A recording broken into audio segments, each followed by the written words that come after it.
In the most chaotic and disorderly abyss of the Aesop continent, there is a strange clinic. The boss was called the Shame of Calva Medical College.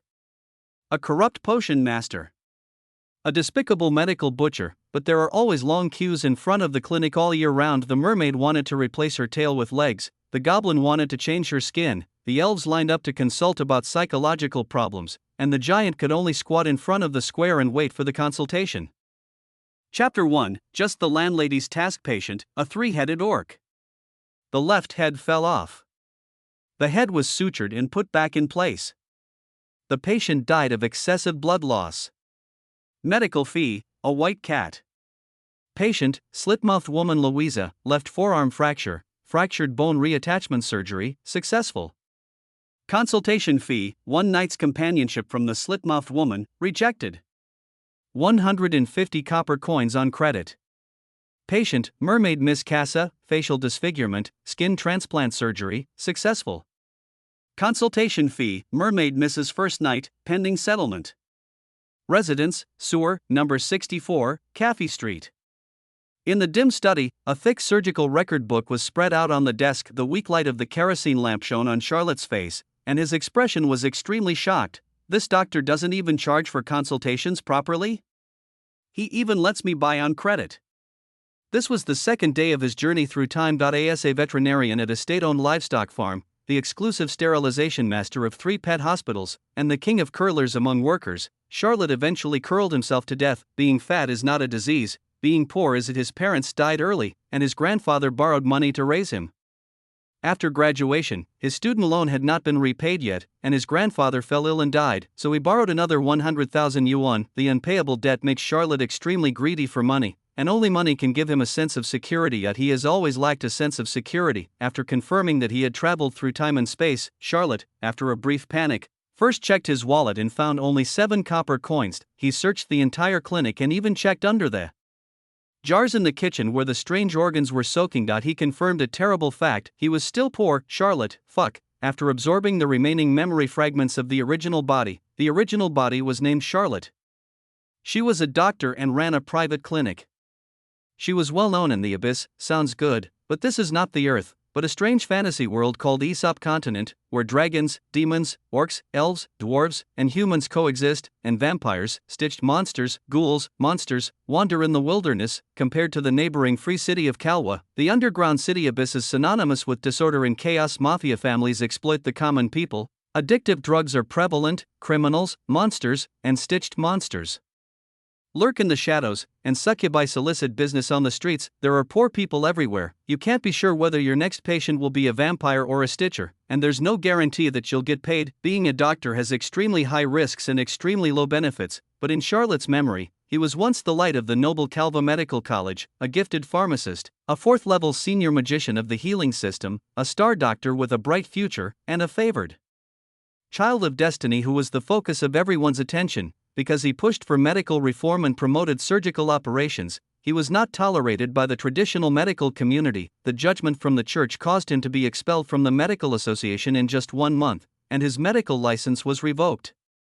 He became the shame of Calva Medical College. A corrupt potion master.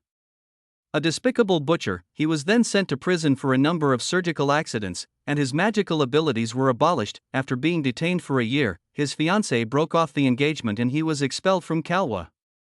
He had no choice but to fall into the abyss and open this private clinic to make a living. This is the beginning of hell. Charlotte felt a chill in his heart. Calm down. At least you are a real doctor now and you have a clinic. Survival is not a problem. Charlotte tried to calm herself down and tried to recall memories related to medicine. 10 minutes later. Charlotte's eyes were dull and her hands and feet were cold. All memories related to medicine and pharmacy were lost. Although the surgical mortality rate of patients operated on by the original body was extremely exaggerated, even the finger reattachment surgery had resulted in death. But he is a doctor after all, and he is a graduate of a formal professional school. Medical skills are the foundation of his foothold in the abyss. Now the capital is gone. Charlotte felt a little confused.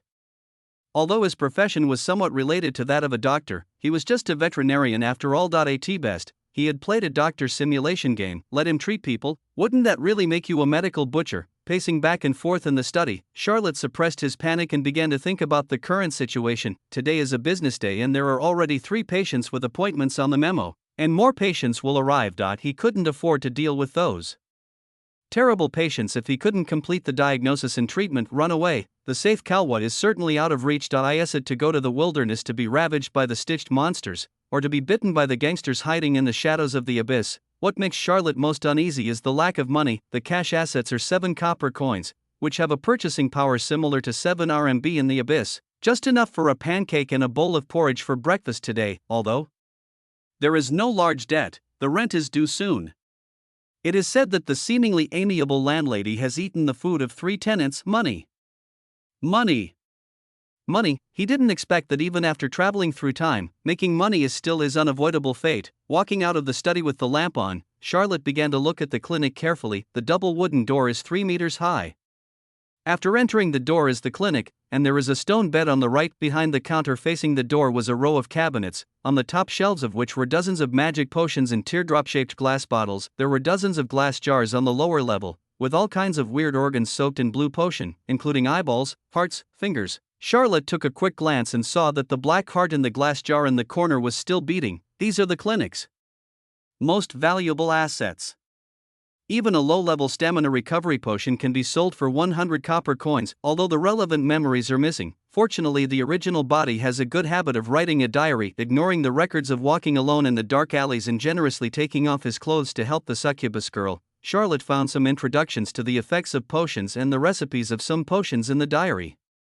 The various organs were left by the guests for those who died on the operating table and were unable to pay the consultation fee. Charlotte would collect some of their organs as consultation fee. There was an operating room to the right of the clinic.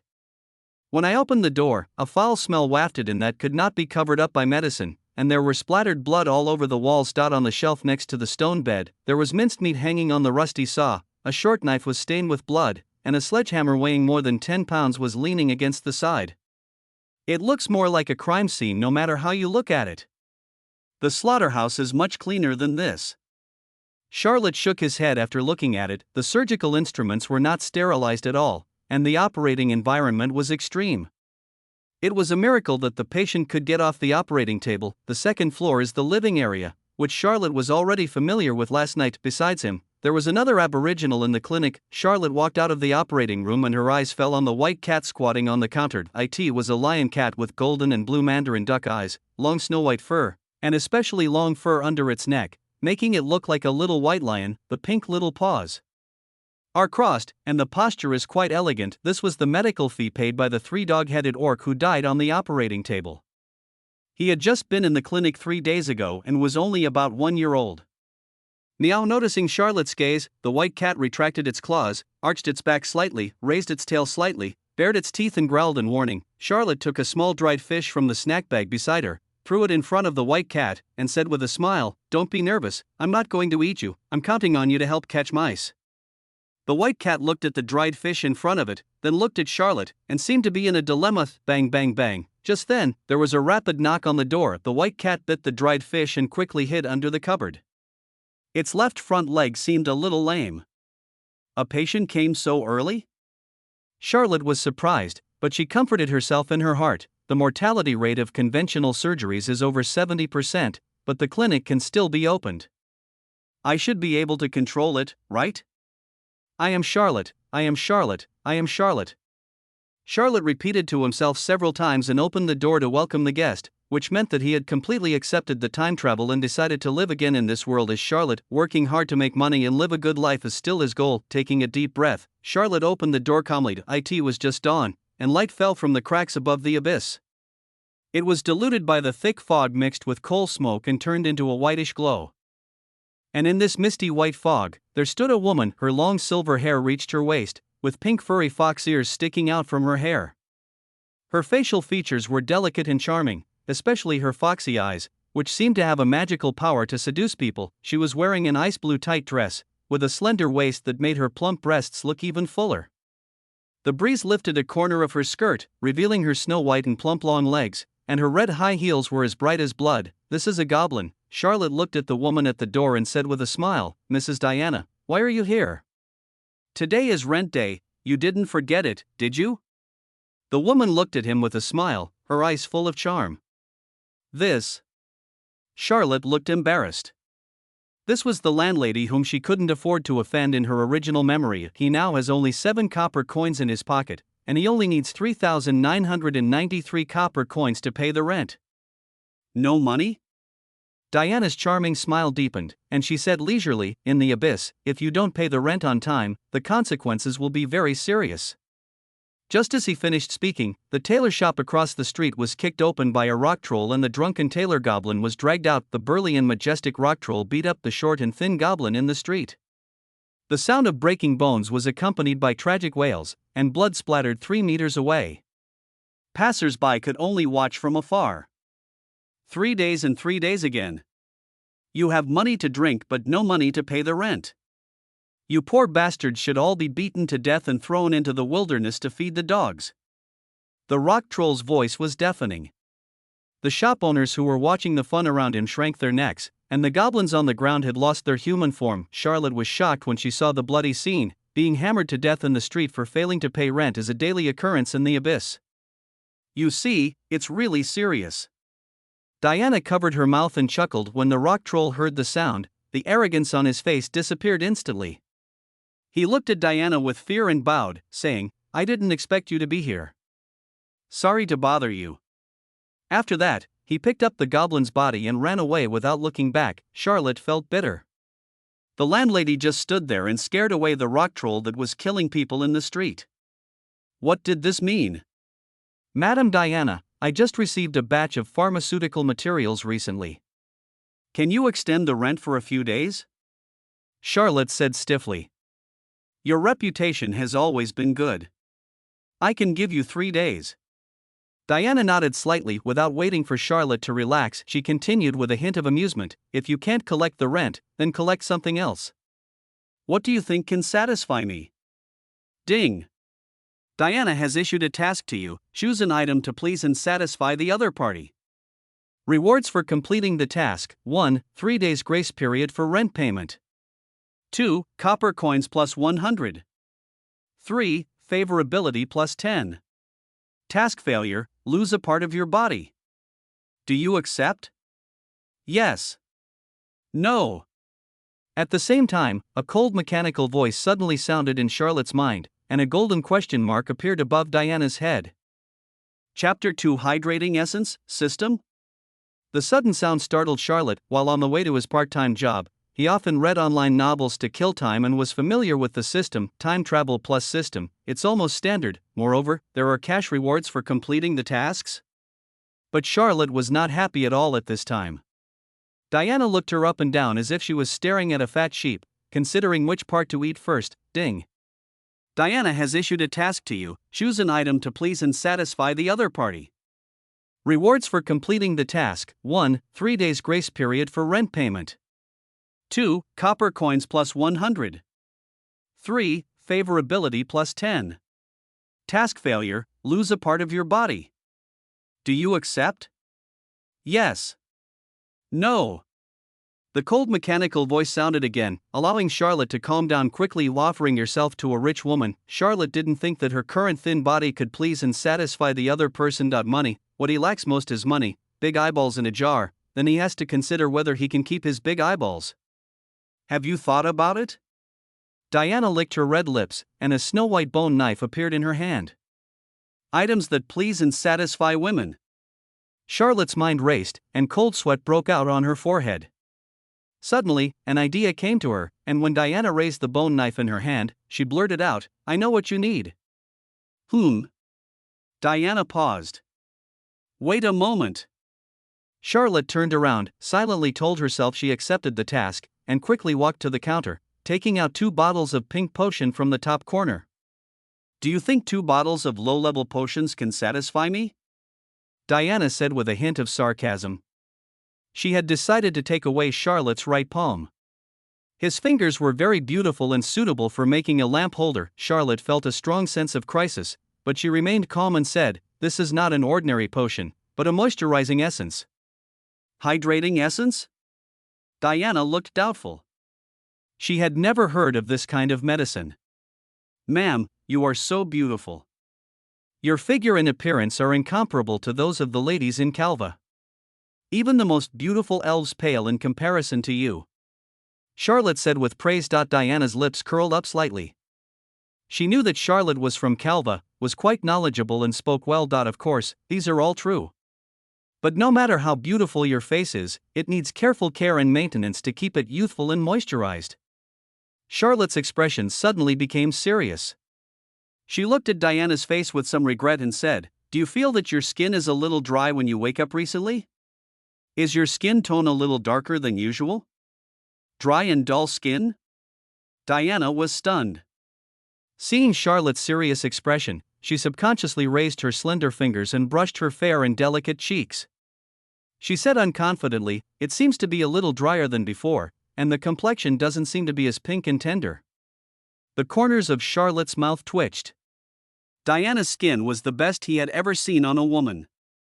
It was smooth, bright, delicate, and flawless, but the more perfect a woman is, the more likely she is to fall into self-doubt and anxiety when questioned. You are right. Your facial skin is exposed to the elements for a long time. The air in the abyss is filled with dust and impurities, which corrode and damage your delicate skin all the time, making it fragile and sensitive. Charlotte said solemnly, as if announcing a terminal illness. You don't want your skin to become rough or your complexion to become dull and yellow, do you? Are you saying I'm going to become a yellow-faced old woman? Diana's tone sounded a little more anxious. No, you are the most beautiful woman I have ever seen. You just have a small problem with your skin. Charlotte shook her head. This problem is not unsolvable. What method? Diana asked, almost blurred out. Charlotte raised her hand and smiled. This newly developed moisturizing essence can just solve your troubles. That's it? Diana looked at the pink lotion in the teardrop-shaped glass bottle, then looked at Charlotte, who was smiling, and felt as if she had fallen into some kind of trap. Yes, you only need to apply a small amount of essence all over your face and then gently massage it to allow it to be absorbed. Doing this once a day will achieve the effect of skin care and moisturizing. Charlotte vowed. Diana put away the bone knife, took the lotion from Charlotte's hand, and said in a slightly cold tone, "If you lie to me, I will take your head and use it as a bench. Please try it." Charlotte looked calm, but she felt a little nervous. After uncorking the bottle, a light floral scent wafted into her nose.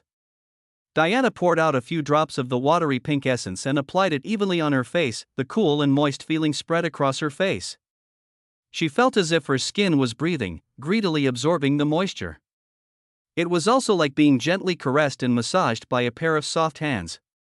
Her whole body entered a state of relaxation, and she couldn't help but close her eyes to feel it carefully. Charlotte looked at Diana with her eyes closed and a smile on her face, and the huge rock in her heart finally fell to the ground. It seemed that his bet was right. After a while, Diana opened her eyes. She tapped her cheeks with her fingers, and they seemed to become more elastic. She took out a jewel-studded mirror from somewhere and looked at it carefully for a while. Her face was moist and smooth, and looked rosy. I'm so beautiful, okay. Interesting potion. I am indeed very satisfied with it. Diana nodded appreciatively and reached out to take another bottle of essence. The bottle of moisturizing essence in your hand is a gift to you. One bottle can be used for 7 days. If you want to buy another bottle, I can sell it to you at a 20% discount. Charlotte said with a smile. Diana paused, looked at Charlotte with a little more appreciation, and smiled. You are very bold, but I like tenants like you. The original price is 800 copper coins. If you want it, you only need to pay 640 copper coins. Charlotte said calmly. Deal. Diana handed 7 silver coins to Charlotte and took another bottle of essence. The rest is a tip. Thank you.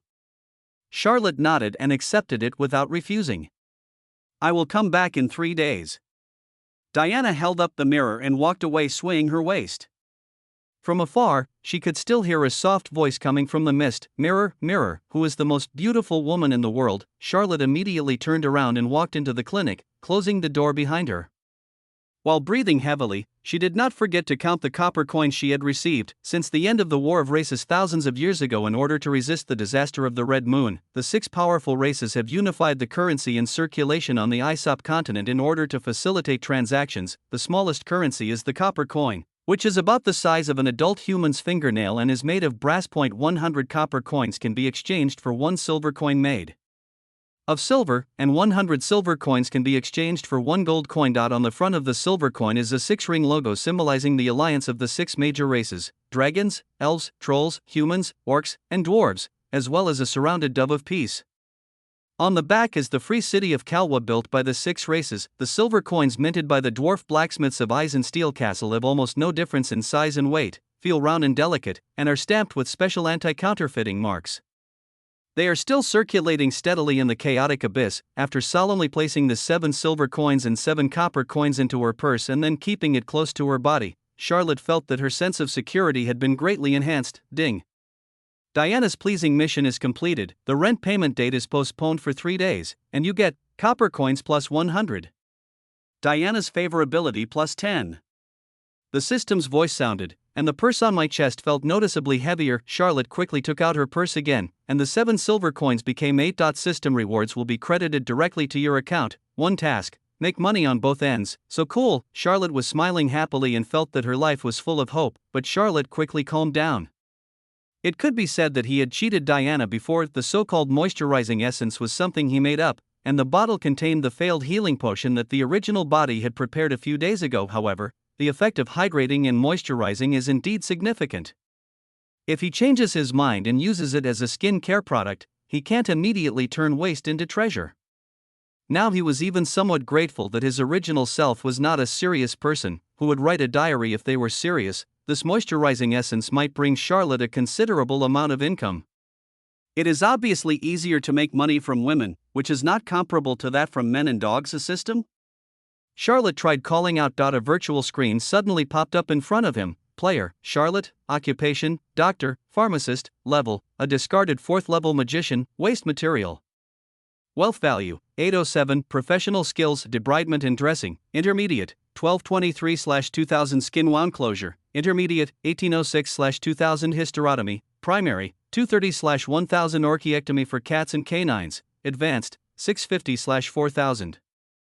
Special skills: holy light healing, formerly possessed, water cleansing, once possessed, main quest, the influence of the famous doctor in the abyss reaches 1000. 10 influence can be obtained by treating 1 patient, accept, yes. No. Rewards for successful quest, new training system X1. Copper coins X 10,000. Rare item X1. Side quest, not yet triggered. System mall, not yet open, can be opened when wealth value reaches 10,000. Favorability panel, not yet open. Charlotte studied the panel carefully for a moment, looking past the level of waste material and the luxurious magic skills she once possessed, and determined that she had what it took to survive in this mysterious world. He has lost his magic skills and can no longer become a magician. The new main quest reward is actually a new training system? The system mall has not yet been opened, and I don't know what good things will be there. The most eye-catching thing is obviously the wealth value, which seems to be directly linked to the money in his pocket. The key is that this system actually pays for tasks. The kind that doesn't default. He can become stronger by treating the sick, he will become rich if he completes the task. He really likes this stable feeling of happiness. Boom boom boom. There was another knock on the door. Charlotte put the purse close to her body and opened the door with a smile. Doctor, I'm dying, please save me. A huge figure fell into the clinic. Chapter 3, The Big Enemy Minotaur. Charlotte took 2 steps back and watched the huge body fall to the ground in front of her. Doctor, why didn't you catch me? The Minotaur lying on the ground looked up with a resentful look on his face. Sorry, this is beyond my ability. Charlotte spread her hands. This Minotaur with a black bull's head, over 3 meters tall and weighing no less than 1,000 kilograms, expecting to be carried like a princess, he is now just a weak human who cannot use magic. Charlotte looked at the Minotaur lying on the ground. His body was covered with bloody wounds. The longest one was nearly half a meter long and of varying depths. Blood was still gushing out. There was sand and gravel mixed in the wounds, and one of the white horns on his head was broken. It was as if he had just been beaten and hacked up. It was a horrible sight. How did you get this injury? Charlotte asked as she helped the Minotaur up from the ground. What a fool! Charlotte was stunned. It's bad enough that his wife played with a male demon in the club, but he was also hacked into a bloody mess by his wife when he was caught cheating. It was really miserable. My condolences. Charlotte could only comfort him and began to check the Minotaur's wounds. They were caused by sharp weapons. A rough scan showed that there were more than 100 wounds. It's hard to believe that it was chopped down by one person. Fortunately, although there were many wounds, the wounds were all avoided the vital parts. The cowhide was tough enough and the strong muscles were too tight, so the bones and internal organs were not injured, so the Minotaur was able to come to seek medical treatment on his own. Doctor, please sew up my wound quickly. I feel like my blood is almost gone. The Minotaur calmed down a little and said while breathing heavily, Ding.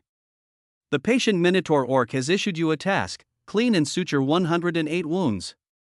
Task completion reward: 1, copper coin x 108. 2, clean and suture experience plus 108.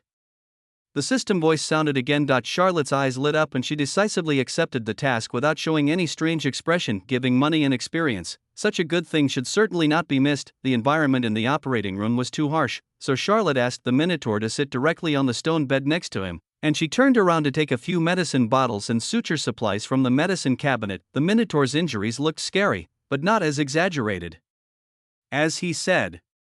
Some of the smaller wounds had already coagulated and were no longer bleeding, but the half-meter-long gaps on his back were a little scary. It was her first time treating someone, so Charlotte was a little nervous, but when he looked at the Minotaur's bull head with a brass nose ring, he was no longer nervous. This person is not a human being. This cow's head is somewhat similar to the old black cow at the animal husbandry station. It was he who dealt with it the last time it stepped on a trap. As for debridement and suturing, he has accumulated extensive experience in sterilization surgery. First, rinse the wound with a cleaning agent to flush out any contaminants that have entered the wound. Charlotte didn't know what ingredients the cleansing potion prepared by the original body was made of. The Minotaur grimaced in pain, and his dark face turned a little paler. Doctor, is your medicine expired? The Minotaur asked tremblingly. Charlotte glanced at the potion bottle in her hand and said calmly, There's still 1 day left. The Minotaur's lips moved, but he still resisted the urge to curse. After cleaning the wounds, Charlotte took another bottle of blue potion and poured it on each wound one by one. A magical scene appeared.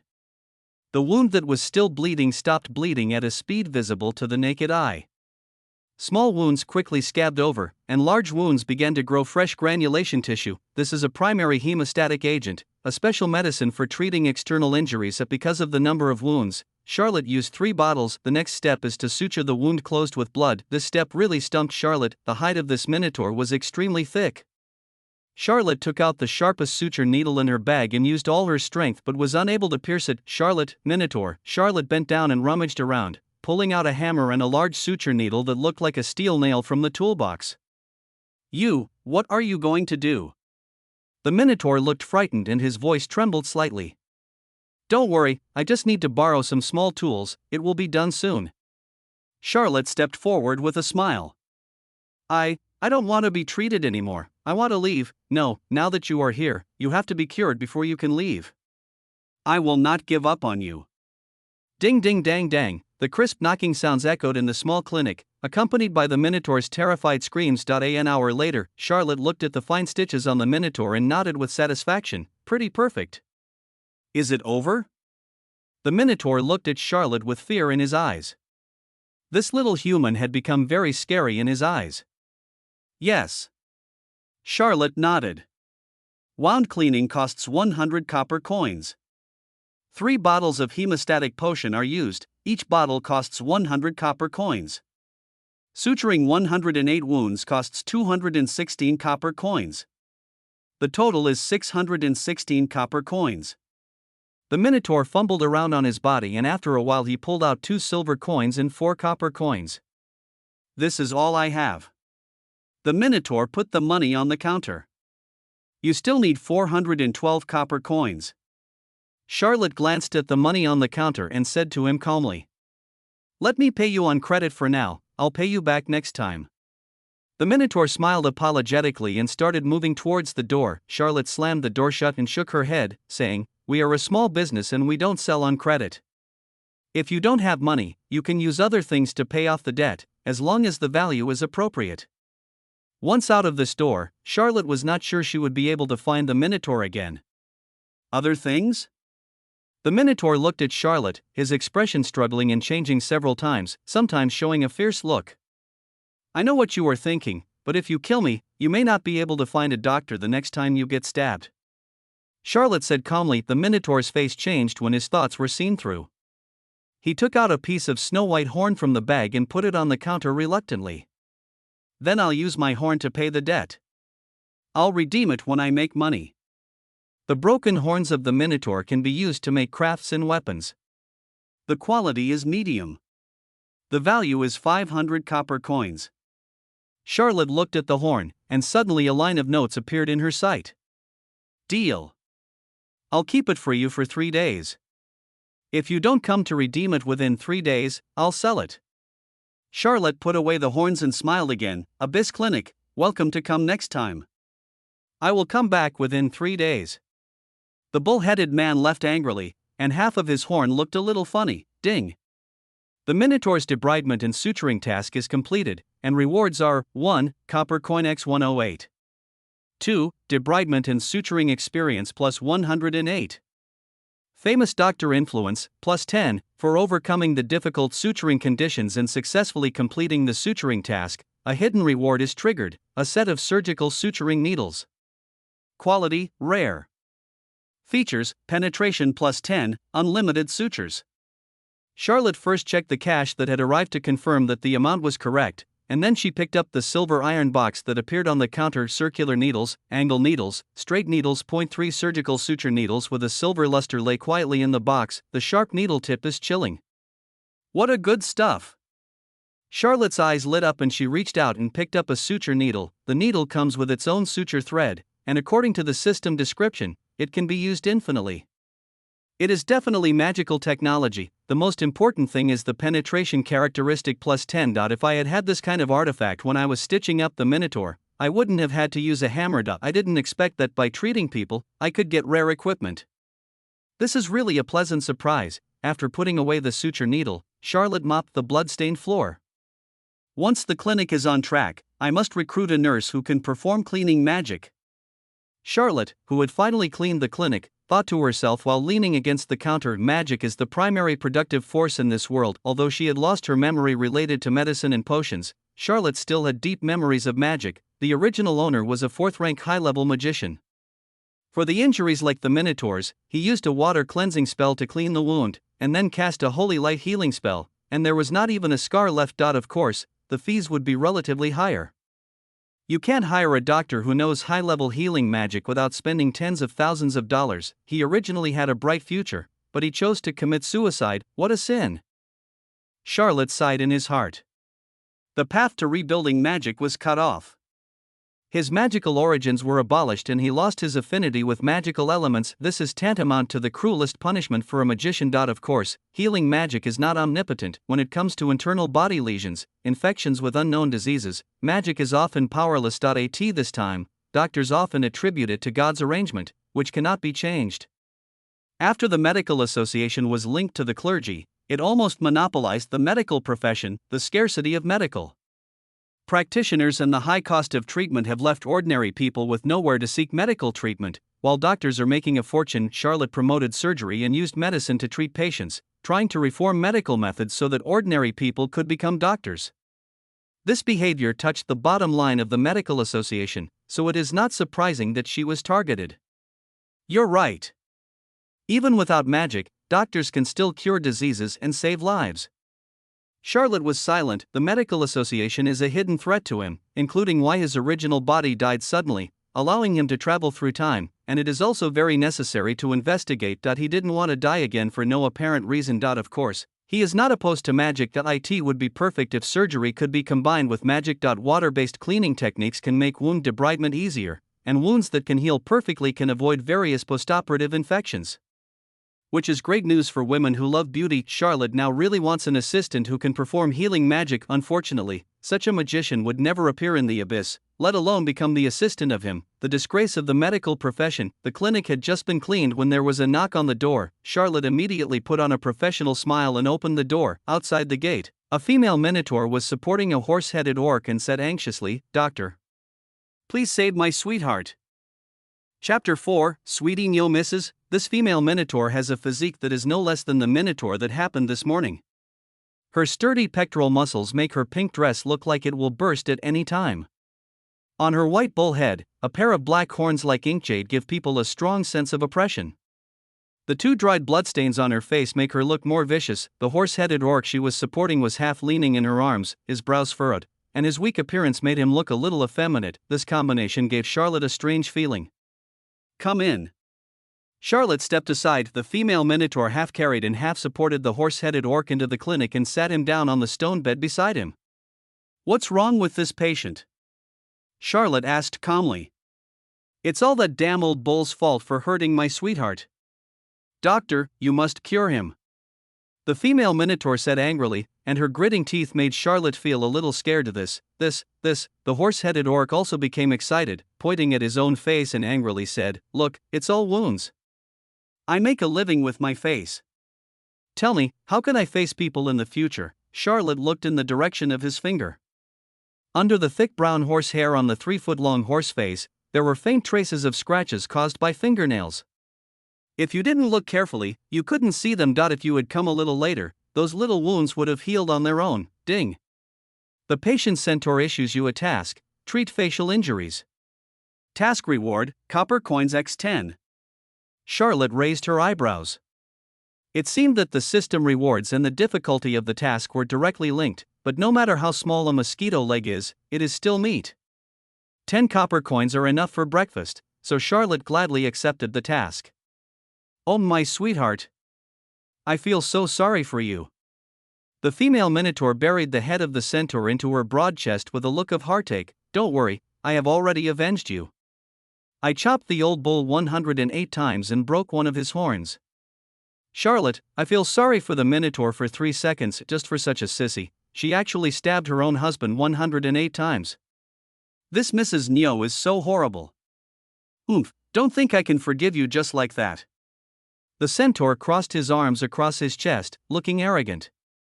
"Don't be like this, sweetheart. I will buy you whatever you want. You must forgive me." The female minotaur's expression suddenly became nervous. "I'm still 300 silver coins short of my monthly sales. I'll take care of it all. Then I will reluctantly forgive you this time." The corners of the centaur's mouth rose slightly, but his tone was still somewhat resentful. Charlotte exclaimed, "Good guy, this is too magical." The minotaur mortgaged his horns to him for 4 silver coins, and his wife spends money like water outside to please the men in the club without blinking an eye. 300 silver coins, that's 30,000 copper coins. This horse-headed man is well versed in the art of PUA and is able to make a living by doing nothing. He can be regarded as a role model for our generation. I think this patient's condition is indeed serious and he must be treated immediately," Charlotte said with a serious expression. "Doctor, use the best medicine and make sure to cure my sweetheart," the female minotaur said earnestly. "Doctor, you must save my handsome face." Seeing Charlotte's serious expression, the centaur also became nervous. "Don't worry, I won't feel bad about your money." Charlotte nodded slightly. "I will try my best." Charlotte took a bunch of magic potions from the cabinet and began to treat the horse-headed male demon. Find the wounds that are difficult to see with the naked eye one by one, clean them with disinfectant, and then evenly apply hemostatic agent. The tiny wounds healed rapidly at a speed visible to the naked eye and soon disappeared. To put it bluntly, they are just small cuts that would be a waste to put a band-aid on them. Because of this, Madame Nyo hacked the minotaur 108 times? And even broke his horns? It's outrageous. It's fucking outrageous. It's outrageous to the extreme. After the wound healed, Charlotte took out the hydrating essence that she had previously promoted to Lady Diana and gave this exquisite male demon a facial treatment. "Doctor, what is this thing you put on your face? Why does it feel cool and comfortable?" asked the horse-headed man lying on the stone bed with empty eyes. "This is my latest hydrating essence, which has the effects of beautifying the skin, replenishing water, and moisturizing. It also has a significant effect on scar care after wound healing. Charlotte introduced. Hydrating serum? The horse-headed man and the ox lady both looked puzzled. It was the first time they had heard of it. Just this morning Lady Diana came and got 2 bottles, saying that the effect was quite good, Charlotte added. Diana said it was good after using it? The eyes of the horse-headed man and the ox lady lit up when they heard this. Lady Diana was well known in the abyss. She had a beautiful face that was admired by men and envied by women. She was also the first heir to the Harriman family and a true socialite. A product used by such a powerful American man cannot be bad. The two of them looked at the pink potion bottle in Charlotte's hand, their eyes becoming a little hotter. No wonder I feel that the pores on my face are stretched out and the injured areas are itchy. It is indeed very effective. The horse-headed man praised. Charlotte raised her eyebrows slightly. He just wanted to add a little credibility to the new product.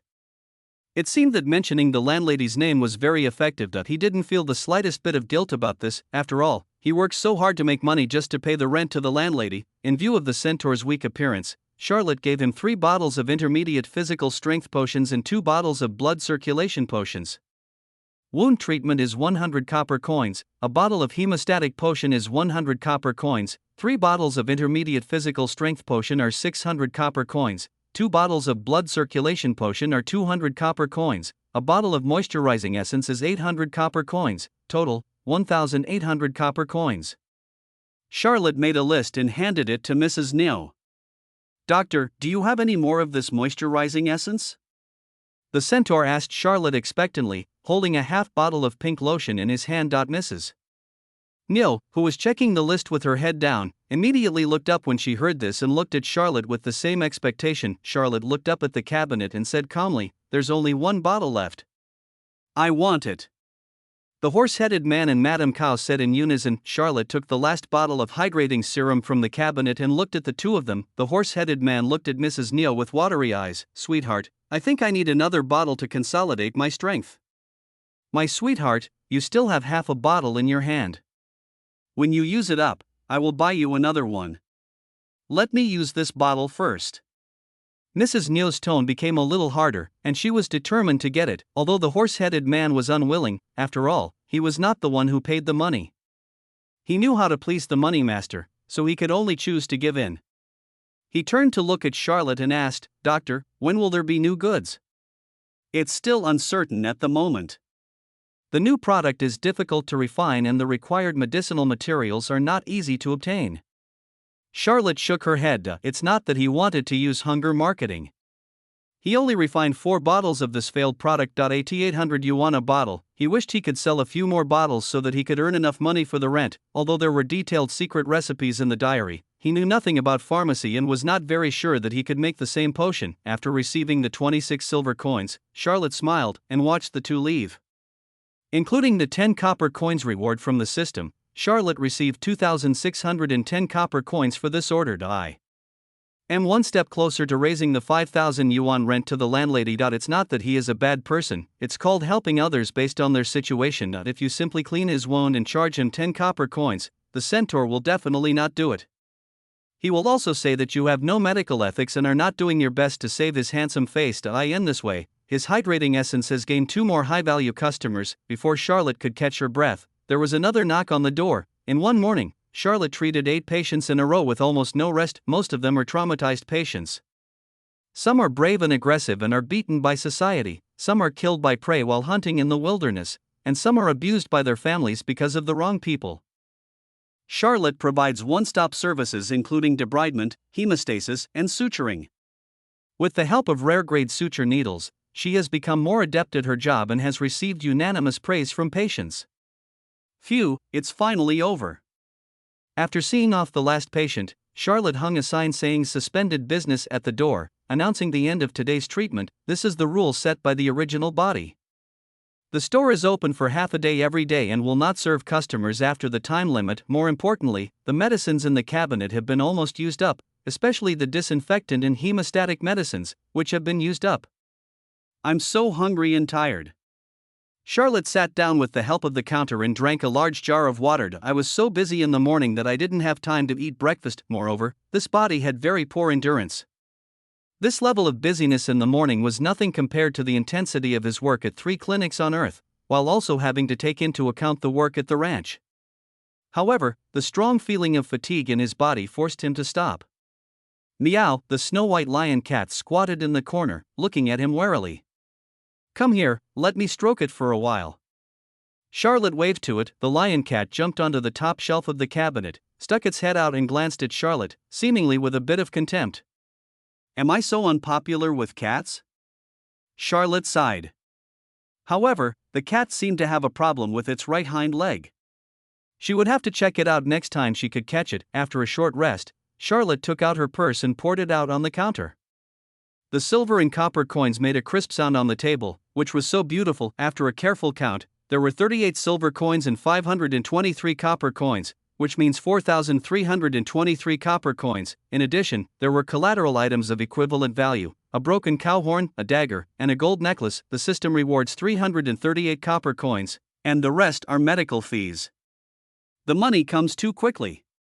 Charlotte picked up a handful of copper coins, feeling that life was full of hope and her body was full of strength. Of course, there is still a gap between him and the male demon in the club who earns 300 silver coins without doing anything. Charlotte quickly calmed down. Most of the sales this morning were supported by the hydrating essence. 3 bottles of essence brought him 2,300 copper coins. The 6 patients who came later each received less than 200 copper coins. Of course, this money is not net profit, and the cost of medicines must be deducted. The silver coins were put back into the purse and kept close to the body, while the copper coins were hidden in the secret compartment under the counter. Patting her chest, Charlotte felt a heavy sense of security. As soon as he thought about it, a transparent player panel popped up in front of him. Player, Charlotte, occupation, doctor, pharmacist, level, a discarded 4th level magician, waste material. Wealth value, 4323, professional skills, debridement and dressing, intermediate, 1321/2000 skin wound closure, intermediate, 1926/2000 hysterotomy, primary, 230/1000 orchiectomy for cats and canines, advanced, 650/4000, special skills, holy light healing, formerly possessed, water cleansing, once possessed. Main quest, the influence of the famous doctor in the abyss reaches 1000. 10 influence can be obtained by treating 1 patient. Progress, 90/1000, rewards for successful quest, new training system X1. Copper coins X 10,000. Rare item X1.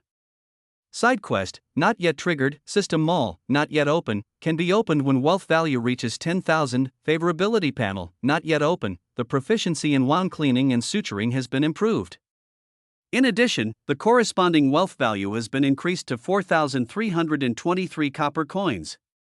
Equivalent items that have not been exchanged for coins are not automatically converted into wealth value. The opening conditions of the system mall are linked to the wealth value. It is possible that wealth will be consumed when purchasing goods in the future, but I don't know whether real wealth will shrink. After real wealth is consumed, will the value of wealth decrease? In addition to earning money by completing tasks, what Charlotte is most looking forward to now is the function of the system mall. After closing the panel, Charlotte prepared to go out to buy a batch of potion materials and have lunch. The clinic is out of stock of the materials needed to make the medicine. She inserted the dagger she got from the customer in the morning into the side of her boot, made sure the magic charm attached to the inside of her long sleeve was ready to be activated at any time, stuffed a thin iron plate into her chest, and with just enough money to buy goods and a rag bag on her shoulder, Charlotte mustered up the courage to open the door and walked out. Chapter 5, Childhood Sweetheart Fiancé. That abyss is an extremely dangerous place. Vultures and wild dogs hiding in dark corners are staring at the fat sheep passing by. There are no laws here, and the natural law of the jungle prevails. This is the impression of the abyss in the original body's memory. Charlotte stood at the door of the clinic. It was noon and the surroundings were still foggy and dark. Looking up, through the misty gray fog, you can see a long and narrow band of white light. This is the sky of the abyss. The abyss is worthy of its name. It is a long and narrow city located in the Great Rift Valley outside the city of Kalwa, narrow at the top and wide at the bottom. The hundreds of meters high cliffs formed a natural barrier, blocking the mad beasts in the wasteland. This is one of the few large cities on the ISO's continent that is not protected by magic barriers. Chaos and disorder are the outside world stereotypes of the abyss, but under the control of several major Mafia families, the real Abyss actually maintains a unique order. As long as you pay enough protection fees, you can also do some small business in the Abyss, such as opening a clinic at Baca Street, where Charlotte's clinic is located, belongs to the Harriman family. Compared with streets controlled by other gang families, it is generally quite harmonious. Not far away, two orcs were fighting in the street, white knives going in and green knives coming out. The victorious orc bent down to snatch the purse, turned around and disappeared into the fog, while the other orc died in the street and no one cared. Never mind. He took back what he said earlier: there is no safe place in the Abyss. Poverty is the best passport to the Abyss. Unless you are very good looking, few people are interested in poor people. Of course, you always have to be on your guard against desperate people who will do anything to survive. Like all social structures, in the Abyss, people are also divided into different classes. The powerful forces represented by the four major mafia families and individuals with strong strength are the rulers of the Abyss and are truly superior people. They kill the lower classes and exploit them at will. The second is the middle class, who survive cautiously under the protection of gangster families by paying protection fees, and are also the most favored class of young people by the upper class. They are usually the owners of various personal shops in the Abyss, or criminals, mercenaries, adventurers with a certain ability to protect themselves. Charlotte is now such a fresh leak. She works hard to make money every month, and then pays a generous rent to the landlady, leaving only a few copper coins in her pocket. Make money in the Abyss and spend it in the Abyss. Don't even think about taking a penny home. The poor are still at the bottom. Many of them were persecuted in other cities and fell into the Abyss. They had no ability to protect themselves or make money, so they could only die slowly in dark corners. Another group are middle-class people who have lost their fortunes and ruined their bodies due to the addictive drugs that were abused by gangs. Of course, there are also some lost dreams among them. These are the relatively harmless poor guys. Charlotte has the consciousness to be a qualified leak. She works hard to make herself grow fatter and tenderer so that the landlady will be happier to cut it. The primary goal is to get through each day safely. Going out is risky. Charlotte has done statistics and found that in the past 3 years, he has gone out 204 times and encountered danger 18 times. 12 of them were pure robberies, and in the end the patients returned to the clinic safely with only a fig leaf left. Twice, he was knocked unconscious from behind and all his belongings were robbed, leaving him nothing to cover his body. There were 2 other times when he was violently robbed in the street. The knife stabbed his neck and chest, just a few millimeters away from the aorta and the heart.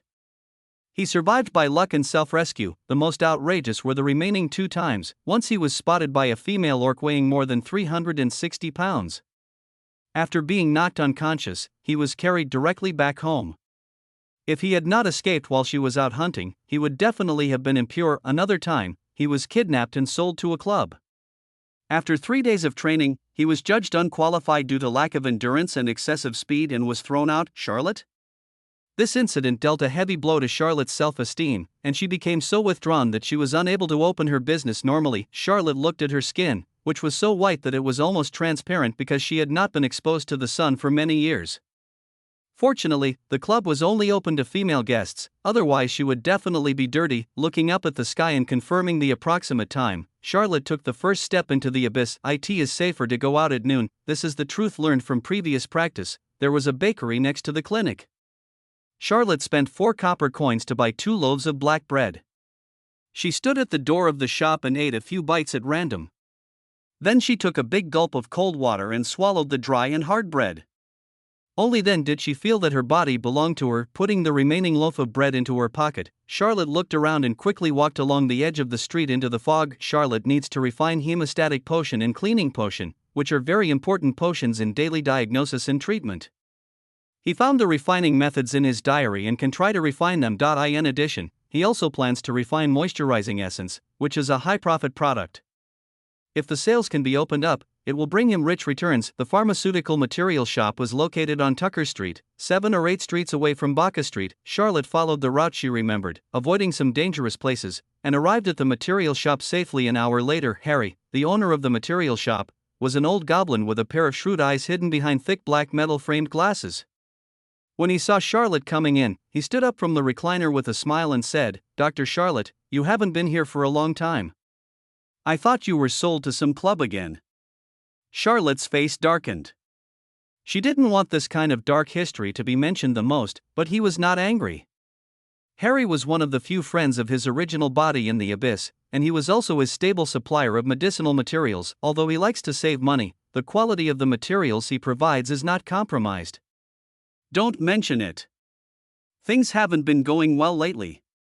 Here's the list of materials I need this time. Charlotte took out a list from her arms and handed it over. Speaking in the way they had in their past interactions, Harry took the list and the cloth bag, and while weighing the materials, he said, "What troubles have you encountered? Tell me about it and cheer me up. My landlady is in love with me." Charlotte brought up a random topic. Impossible. Harry shook his head firmly and looked back at Charlotte. After all, you are a low-quality male demon who was eliminated by the club. Charlotte == While chatting idly with Harry, Charlotte looked around the material store. Palm-sized silver bats were hung on long poles, a huge colorful snakeskin was wrapped around a pillar, green dried frogs were piled in the corner, and the air was filled with a rotten smell. Harry's material shop not only supplies magic potion materials, but also various magician supplies. There are 2 rows of exquisite magic wands on the cabinet behind the counter, and colorful magic stones are placed in separate boxes. 2 fist-sized purple magic cores come from the 5th-level violent monster lizard in the wasteland and are the treasures of the store. This is one of the most comprehensive magic material shops in the Abyss, and also one of the richest private shops. Harry once vaguely mentioned that this material store had the background of the Cade family, one of the 4 major mafia families, so no one dared to target him. Has anything interesting happened in Calva recently? Charlotte asked casually. Harry travels between the Abyss and Calva all year round. It is said that he also has a larger material shop in Calva. One of the important reasons why Charlotte likes to chat with him is that she wants to get some information about the outside world from him. What's new under the sun? Those old guys in the parliament are making Calva more and more boring. Calva was not like this hundreds of years ago. Harris's tone was full of disgust. Charlotte was silent. When Calva was first established hundreds of years ago, there was a lot of work to be done, which was naturally different from the current situation. No big deal, but there is one interesting thing, and it has something to do with you. Harry pushed his glasses that had fallen to the tip of his nose and looked at Charlotte with a smile. It's related to me? Charlotte frowned. Is there still a legend about my brother in Calva? It is said that your ex-fiancée, Elizabeth, the daughter of the Lord of Calva, has recently arranged a new marriage for her. The other party is the second son of the Duke of Cromwell, the Minister of State of the Reims Empire. Harry stared at Charlotte's face, as if he wanted to see some interesting changes in expression. Charlotte's expression didn't fluctuate at all, and she said calmly, "It sounds like a good destination." There is no particularly strong emotional bond with his childhood sweetheart and ex-fiancée in his memory. At most, there is a sense of humiliation from being abandoned after falling into trouble. Charlotte began studying surgery when she was studying at Calva Medical College. After graduation, she has been committed to medical reform and has had little contact with Elizabeth, who has dreamed of becoming a dragon rider since she was a child. The marriage contract was arranged by their elders when they were children. Charlotte's grandfather was a member of the Calva Parliament, and her parents were also high-level magicians. However, more than 10 years ago, her parents died accidentally in an operation to defend Calva from an attack by monsters, and she became an orphan. Harry felt a little bored when he saw Charlotte's expressionless face. He curled his lips and said, "It sounds like a good destination, but the second son of the Duke of Cromwell is a famous playboy. Your ex-fiancée doesn't like him, so she said that if the second son can beat her, she will marry him, otherwise the marriage will not count." Then the marriage is off? Charlotte found it a little funny. In his memory, Elizabeth, who has half-elven blood, was a 4th-ranked knight 3 years ago. None of the knights of the younger generation of Calva were her match. Looking at the continent of Aesop, she is still the best among the younger generation. It's hard to say. The Duke of Cromwell has great power, and if the city lord wants to enter the parliament, he needs the support of the human parliamentarians, so he will promote this marriage. Harry smiled and shook his head. Maybe in the future, there will be a drama of forcing his daughter to marry, which is nothing new. Charlotte shrugged. This was indeed nothing new, but what did it have to do with him? He just wants to make money now. All the materials are here, a total of 15 silver coins, and I gave you a change of 4 copper coins. Harry handed the bulging cloth bag to Charlotte. Thank you. Charlotte put 15 silver coins on the counter, picked up the heavy cloth bag and turned to leave. I hope to see you again next month. Harry's blessing came from behind. Charlotte stuffed the remaining 2 copper coins into her shoe. If all went well, he would be back at the clinic in an hour. The return journey is the most dangerous. Although the bulging rag package is filled with strange things such as silver-winged bats, dried frogs, and blue-eyed seagull feces, it does not affect its attention. Moreover, carrying dozens of kilograms of things on his back greatly restricted his agility and speed due to his small body. However, it is relatively safe to return at this time, as most abyss creatures have just had lunch about half an hour ago, which is the most difficult time. When highway robbery becomes a profession, there will inevitably be a regular schedule. Charlotte quickened her pace, hoping to get home as soon as possible. Then I bumped into a sword just around the corner. Chapter 6. The killer is not so cold. Not everyone in this world has professional ethics. Just like the woman in front of him with her face covered and a sword across his neck. At that time, the sword was only 0.1 to 1 centimeter away from his neck. Because the hand holding the sword was shaking a little, the distance fluctuated significantly. Sister, if you have Parkinson's, don't follow others and go out to rob people. Charlotte was really a little scared, afraid that her hand would shake and cut his carotid artery. Robbery, the woman said in a deep voice. Although his voice was deliberately low, it still had a hint of childishness, so he probably wasn't very old, and it seems that he is even more nervous than the victim. The woman was petite, only about 1.56 meters tall, so when he pointed the sword at her, she needed to look up at him, which looked a bit funny and lacked the momentum of a robber. Of course, it would be a big mistake to speculate on the combat capability of this world based on appearance alone. A full-level goblin is only about 1.2 meters tall. Can you think he is weak? Robbery or rape? Charlotte asked carefully. For such newbies, you need to be more careful. Generally, veterans will have their own professional ethics. Some will only rob for money without risking their lives, some will only rob for sex without risking money, and some will rob for money and sex and also try to silence the witnesses. Novice criminals are more random in their behavior, and sometimes a small action or an inappropriate word from you can end your life. Charlotte's hand hidden in her sleeve was already grasping the magic talisman, which was a life-saving method left by her original body, a 4th-level instant fireball. At such a close distance, he was confident that he could burn the woman in front of him to ashes, but this was his only trump card for self-defense. It cost him nearly 10,000 copper coins to buy this talisman from Harry. If the other party was simply trying to rob you of your money, the materials in the package would only be worth 1,500 copper coins, which he might not necessarily want. The 2 copper coins in the shoes could be ignored. Take out all the money you have. The woman's voice rose a few notches, but still seemed a little lacking in confidence. I don't have any money on me. Charlotte spread her hands innocently. Give me the package. The woman's sword was still across Charlotte's neck, and her eyes fell on the package on him. Are you sure? Charlotte hesitated. Stop talking nonsense. The long sword was extended forward, and the sharp edge of the sword made Charlotte's neck feel a little painful, as if her skin was cut. Charlotte immediately and obediently handed over the rag package on her back. The weight of dozens of kilograms was obviously beyond the woman's expectations and almost knocked her over. However, there was some joy in her eyes, and she obviously thought that there would be good gains in this heavy package. She pointed her sword at Charlotte and untied the package with one hand. The piercing screams echoed in the dark alley. Charlotte looked confused as she looked at the woman who was suddenly hanging on him and hugging his neck tightly. Snake. Bat. Frog.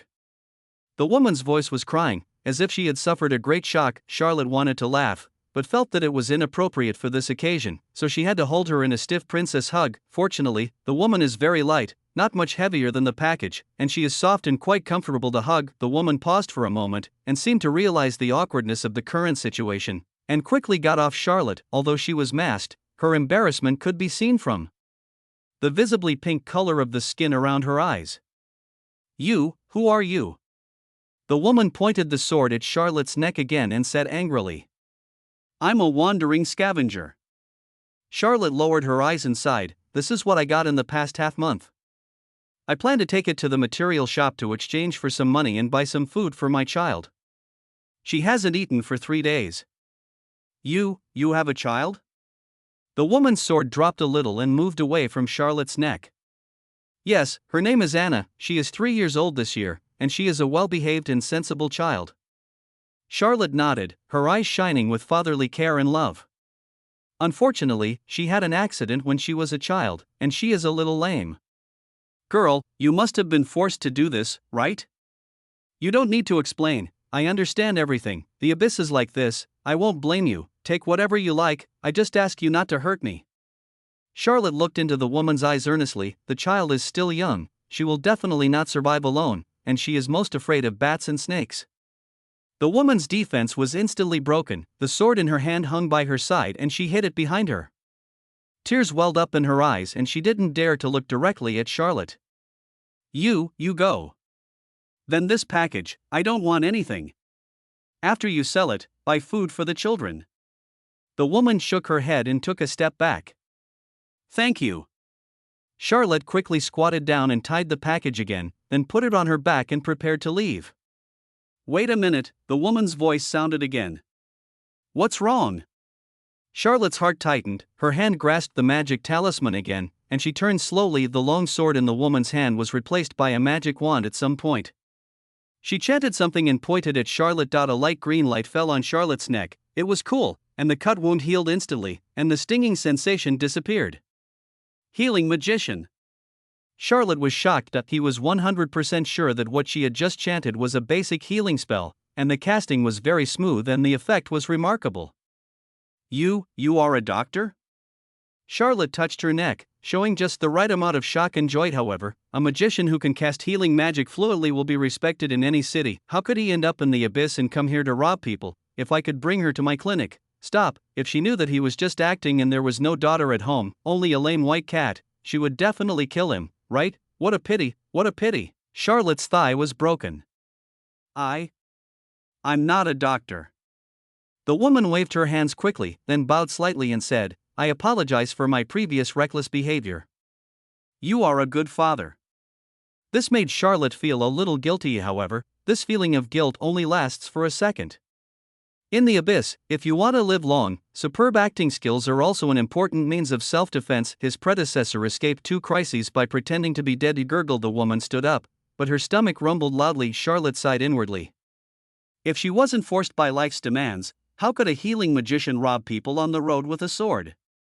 Go away, don't keep the child waiting for too long. The woman turned her face away. Good luck to you. Charlotte took out the unfinished black bread from her arms and stuffed it into the woman's hand. She carried her bag and walked quickly into the fog. The woman was stunned for a while holding the bread. When she looked up again, there was only lingering fog in front of her eyes. The black bread was dry and hard, but for Vivian, who had been hungry for 3 days, the faint wheat aroma was a fatal temptation. She tore off her veil, took a big bite, and chewed hard, her cheeks bulging with baby fat. After drinking water for 3 days, my bland taste buds finally regained their flavor for the first time. She felt that black bread was so sweet and delicious. As she was eating, she suddenly started crying. Tears wet her long eyelashes and fell on her smooth cheeks onto the black bread. Vivian, how could you rob a father who was trying so hard to live? He was such a kind man, what did you do? Vivian grabbed her hair, her face full of regret and pain. She fled all the way from the capital of the Reims Empire to the abyss. In just 3 days, she was cheated 5 times, all her money was swindled away, and she was almost sold to a wretched old goblin. This world is too dangerous, but my father said that only here can we avoid being captured by the Lance Empire. She was so hungry that she almost died, but she must survive. Her father has died to protect her, and her mother is still imprisoned in the imperial capital prison, waiting for her to rescue her.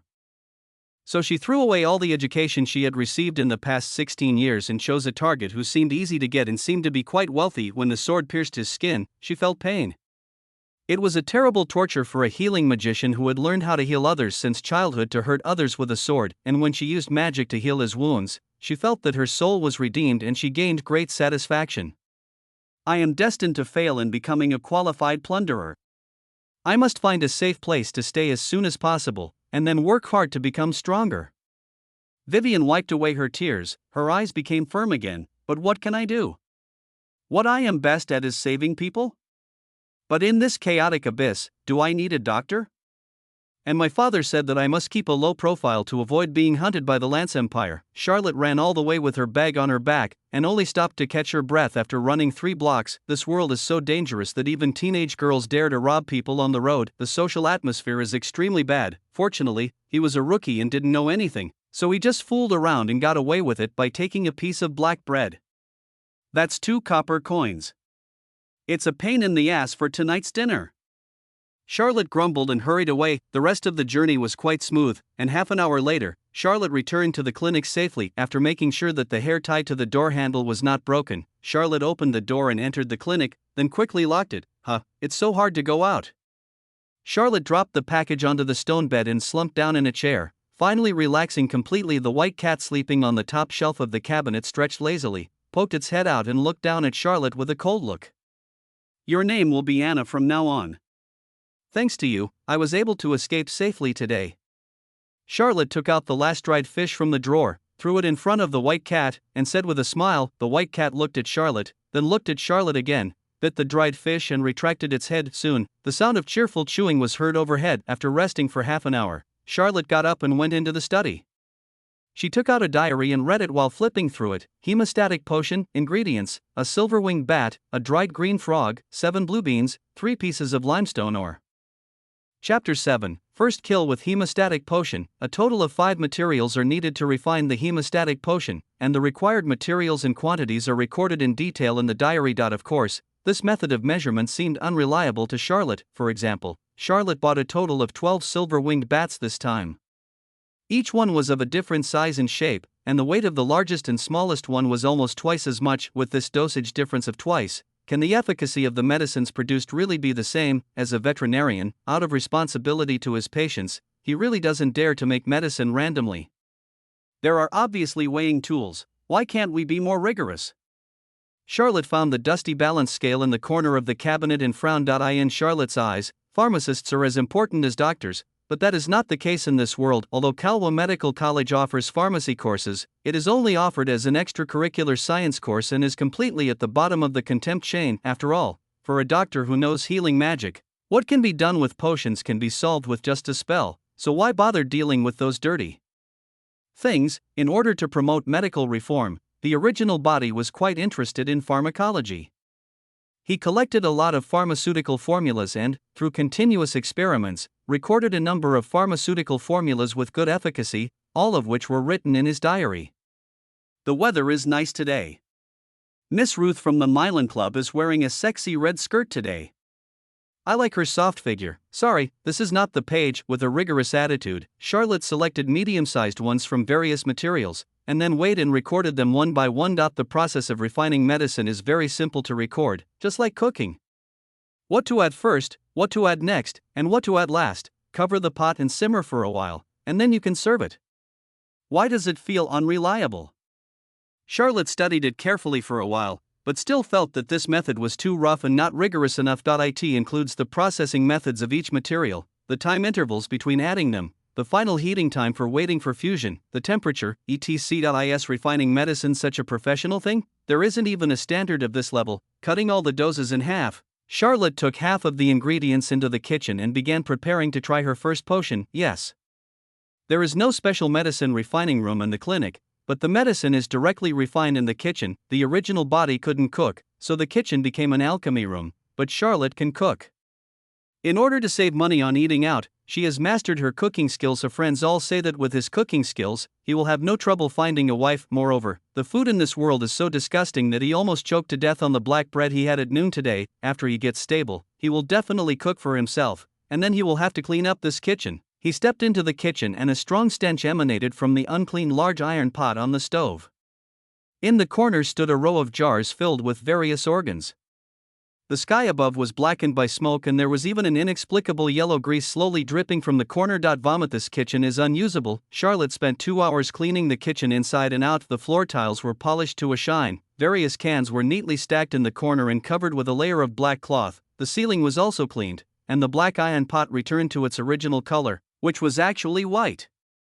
This will be a special alchemy room from now on.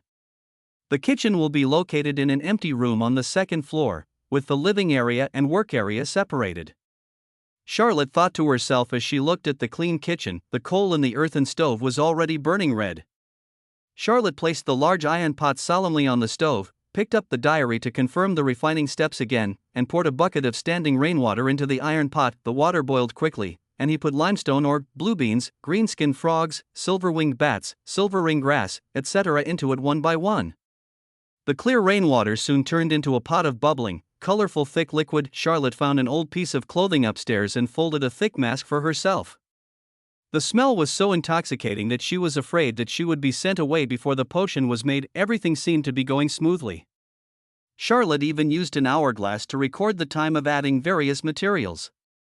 If it could be successful at once, it could be used as a refining standard later. This is a rigorous scientific attitude. Stir 3 times, then cover the pot and wait for the potion to be ready.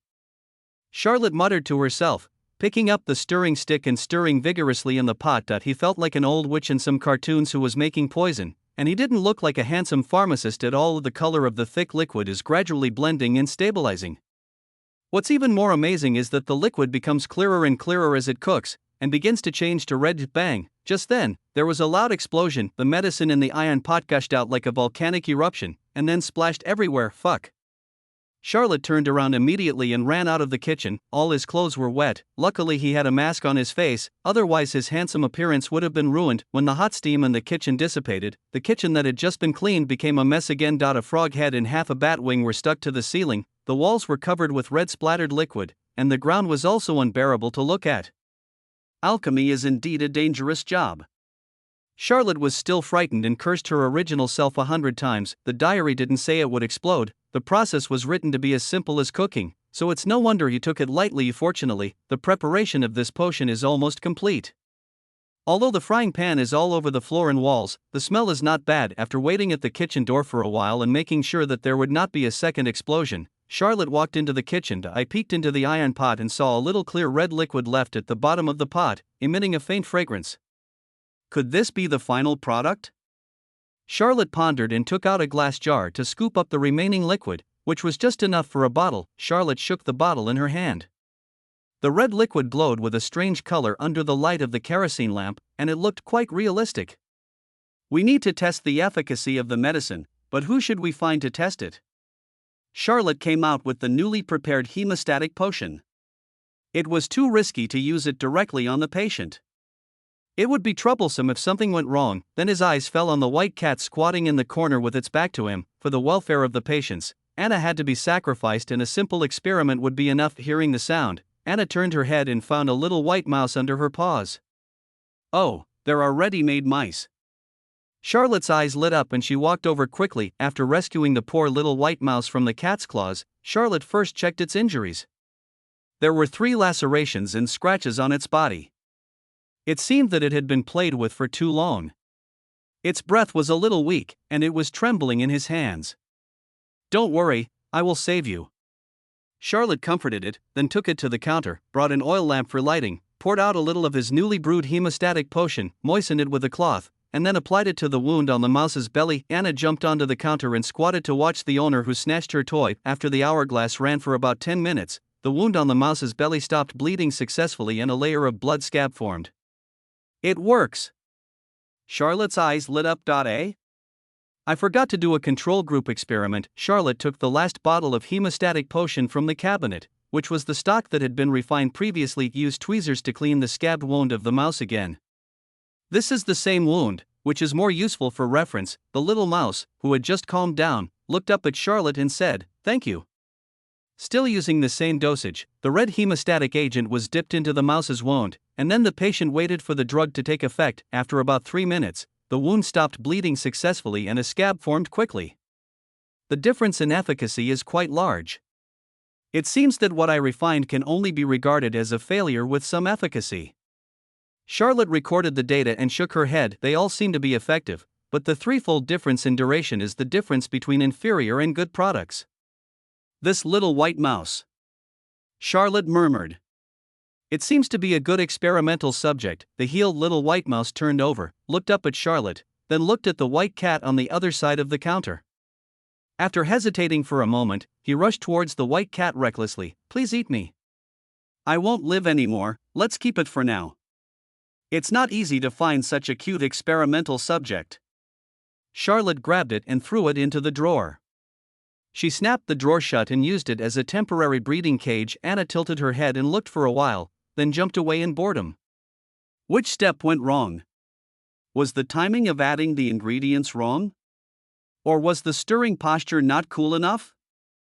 Charlotte returned to the kitchen and started a new round of experiments. That afternoon until late at night, Charlotte was completely immersed in the kitchen making a hemostatic potion. He refined 9 pots in total, fried 3 of them, burnt 1, and the other 5 were barely acceptable. Very good, the hemostatic effect has reached the same level as the stock. Moreover, the liquid is clearer and has better absorbency. Under the dim oil lamp at midnight, Charlotte, whose body was stained red, looked at the quickly healing wounds of the little white mouse and let out a strange laugh. Anna, who was sleeping, retracted her pink paws hanging outside the cabinet and covered her ears. The little white mouse has laid down, becoming a salted fish that has lost its dreams. This is the recipe. The last pot can hold 10 bottles, which is enough for tomorrow. Charlotte put away her diary, which recorded the ingredients and refining process in detail, accurate to the gram weight and second level. In addition to standardizing the process, Charlotte also made some improvements to the process. The biggest change was in the processing of raw materials. He ground the silver-winged bats and dried frogs into powder in advance and crushed the ore into particles so that the various materials could be integrated faster and more fully, and the final potion would have fewer impurities. Chapter 8, The Quest from the Treeman. Amos, I'm such a genius. After cleaning up the alchemy room and dragging her tired body to lie on the bed, Charlotte still felt full of a sense of accomplishment. The successful preparation of the hemostatic potion gave him more confidence in running the clinic. However, today's workload made him deeply aware that the clinic was in urgent need of a hardworking and capable assistant to handle miscellaneous tasks. After paying the rent and the business becomes stable, if there is any money left, he will consider hiring an assistant. Before closing her eyes and going to sleep, Charlotte glanced at her attribute panel. Player, Charlotte, occupation, doctor, pharmacist, level, a discarded 4th level magician, wealth value, 4323, professional skills, a debridement and dressing, intermediate, 1321/2000 skin wound closure, intermediate, 1926/2000 hysterotomy, primary, 230/1000 orchiectomy for cats and canines, advanced, 650/4000 special skill, hemostatic potion refining, primary, 90/1000, main quest, the influence of the famous doctor in the abyss reaches 1000. 10 influence can be obtained by treating 1 patient, progress, 90/1000. Side quest, not yet triggered, system mall, not yet open, can be opened when wealth value reaches 10,000, favorability panel, not yet open, the wealth value remains stable at 4323. The 15 silver coins spent in the afternoon did not deduct the wealth value, which was consistent with his previous inference. He also possesses a special skill, refining hemostatic potion. What curious him the most was the experience bar. He was at the beginner level now. If he reached 1000 experience points and reached the intermediate level, would the hemostatic potion he refined also become an intermediate hemostatic potion? What about reaching advanced level? With beautiful dreams in mind, Charlotte fell asleep. The 2,000-meter-high giant lanterns in the east and west make the prosperous city of Kalwa a city that never sleeps. The white unicorn carriage slowly stopped in front of a luxurious mansion. A handsome man in luxurious clothes walked out of the carriage, holding a succubus with half her breasts exposed. He asked the servant beside him, "Did you catch the little girl?" "Your Excellency, Viscount, we haven't found Vivian yet. I infer that she has most likely entered the abyss." The servant lowered his head, his forehead covered with cold sweat. "A bunch of trash. They can't even catch a little girl who only knows healing skills." Capus's face turned cold, and a fireball was jumping in his palm. The servant's face turned pale and he fell to his knees. "My Lord Viscount, this is Kalva. Don't forget the Duke's instructions." Before he left, an old man in a gray robe came up from behind. With just one look, the fireball in Capus's hand went out. "You are lucky." Capus put down his hand and said, "Go find Carol. The abyss is his territory. Ask him to pull that girl out." "Yes." The servant got up from the ground and ran away as if he had been pardoned. Capus hugged the succubus and walked into the mansion, with the gray-robed old man following beside him. "My Lord Viscount, you are here for Miss Elizabeth after all. You should be careful about your words and actions in the city of Kalva. You are well aware of the importance of this marriage." The gray-robed old man glanced at the succubus. "Go to my room and wait for me." Capys patted the succubus's plump buttocks. The succubus laughed tactfully. "Uncle Bill, my father asked you to protect me and keep an eye on me at the same time." Capys looked at the gray-robed old man with a helpless look on his face. Bill didn't respond, but said, "Carol is not trustworthy. If the account book falls into the hands of the Judson family, it will be troublesome for the Duke." "Don't worry, the Judson family wouldn't dare to do such a thing even if they had 100 guts. They have always wanted to sell the potion to the Lance Empire. Carol has come to me for help several times. I am giving them a chance." Capys grinned coldly. If they can't grasp it, they know the consequences. Charlotte got up very early. Although she yawned a lot, she was reluctant to buy herself a bottle of energy potion. "I went out and bought 2 loaves of black bread, which cost me 4 copper coins. I ate one to fill my stomach and left one for lunch." Poverty gave him a strong will to face desperate situations. He cleaned the operating room before any patients came. A harsh surgical environment can easily lead to postoperative infection and increase mortality. As for those messy surgical tools, they made him feel a bit overwhelmed. The rusty iron saw and scalpel are like enchanted tetanus blades. Those who can get off the operating table are all warriors. Charlotte selected 2 of the sharper daggers with less rust, polished and cleaned them, and then sterilized them by boiling for later use. "This is more like a tool for chopping people, not a scalpel." Charlotte waved the half-pound short knife in her hand. It was really awkward to use it as a scalpel. There is a dwarf blacksmith shop on Baca Street. After paying the rent and having some extra money, Charlotte is considering custom making a handy scalpel for herself. His current goal is to earn 10,000 yuan first. Open the system mall and see what good things are inside. That being said, this system is awesome. Point 1 task. 2 profits. The money earned can be spent on both ends. It's double the joy. Boom. Boom. Boom. At this moment, the door of the clinic suddenly shook violently, and the huge knocking sound seemed like someone was hitting it with a battering ram. What's going on? There shouldn't be a robbery in broad daylight on Baca Street, right? Charlotte was shocked. She grabbed the magic talisman and hid a dagger in her hand before carefully opening the door. As soon as I opened the door, I was met with a pair of big, cloudy eyes. Then there was a huge face that filled the entire door. It was a face covered with gray-brown bark, with facial features twisted in pain. The moment his eyes saw Charlotte, they burst into a light of hope. It's a tree man. The tree man took 2 steps back, and only then could Charlotte see the full appearance of this huge tree man that was over 9 meters tall. Although he had a tall body, the tree man looked weak everywhere. The bark on his body had fallen off a lot, revealing withered branches. His right arm was broken and there were signs of burning on the broken arm, but these were all old injuries. He covered his throat with his left hand, looking extremely painful. Seeing Charlotte staring at him, he quickly pointed at his open mouth. "Choked by a foreign object?" Charlotte quickly understood what he meant. The tree man nodded immediately. Ding. "The tree man Amos issues you an urgent task. Remove the foreign object that is choking him. Task reward, copper coin x 100. The system voice sounded. "If someone is choking, you should immediately use the Heimlich maneuver. Hug the patient from behind, press your fists between the lower edge of the ribs and the navel, and then push upwards." Charlotte looked at the huge body of the tree man and stopped recalling. Obviously, no one present, including the neighbors who came out to watch the fun, was able to provide first aid to the tree man. It's really rare for a tree man to be choked to death. Why don't tree people stay in the forest? Why do they run to the abyss? This place is not suitable for tree people to survive at all. There is not even sunlight. Can you chop some wood to burn later? We just ran out of firewood at home. The onlookers talked in low voices, without much sympathy. Charlotte had no time to sigh at the warmth of the world.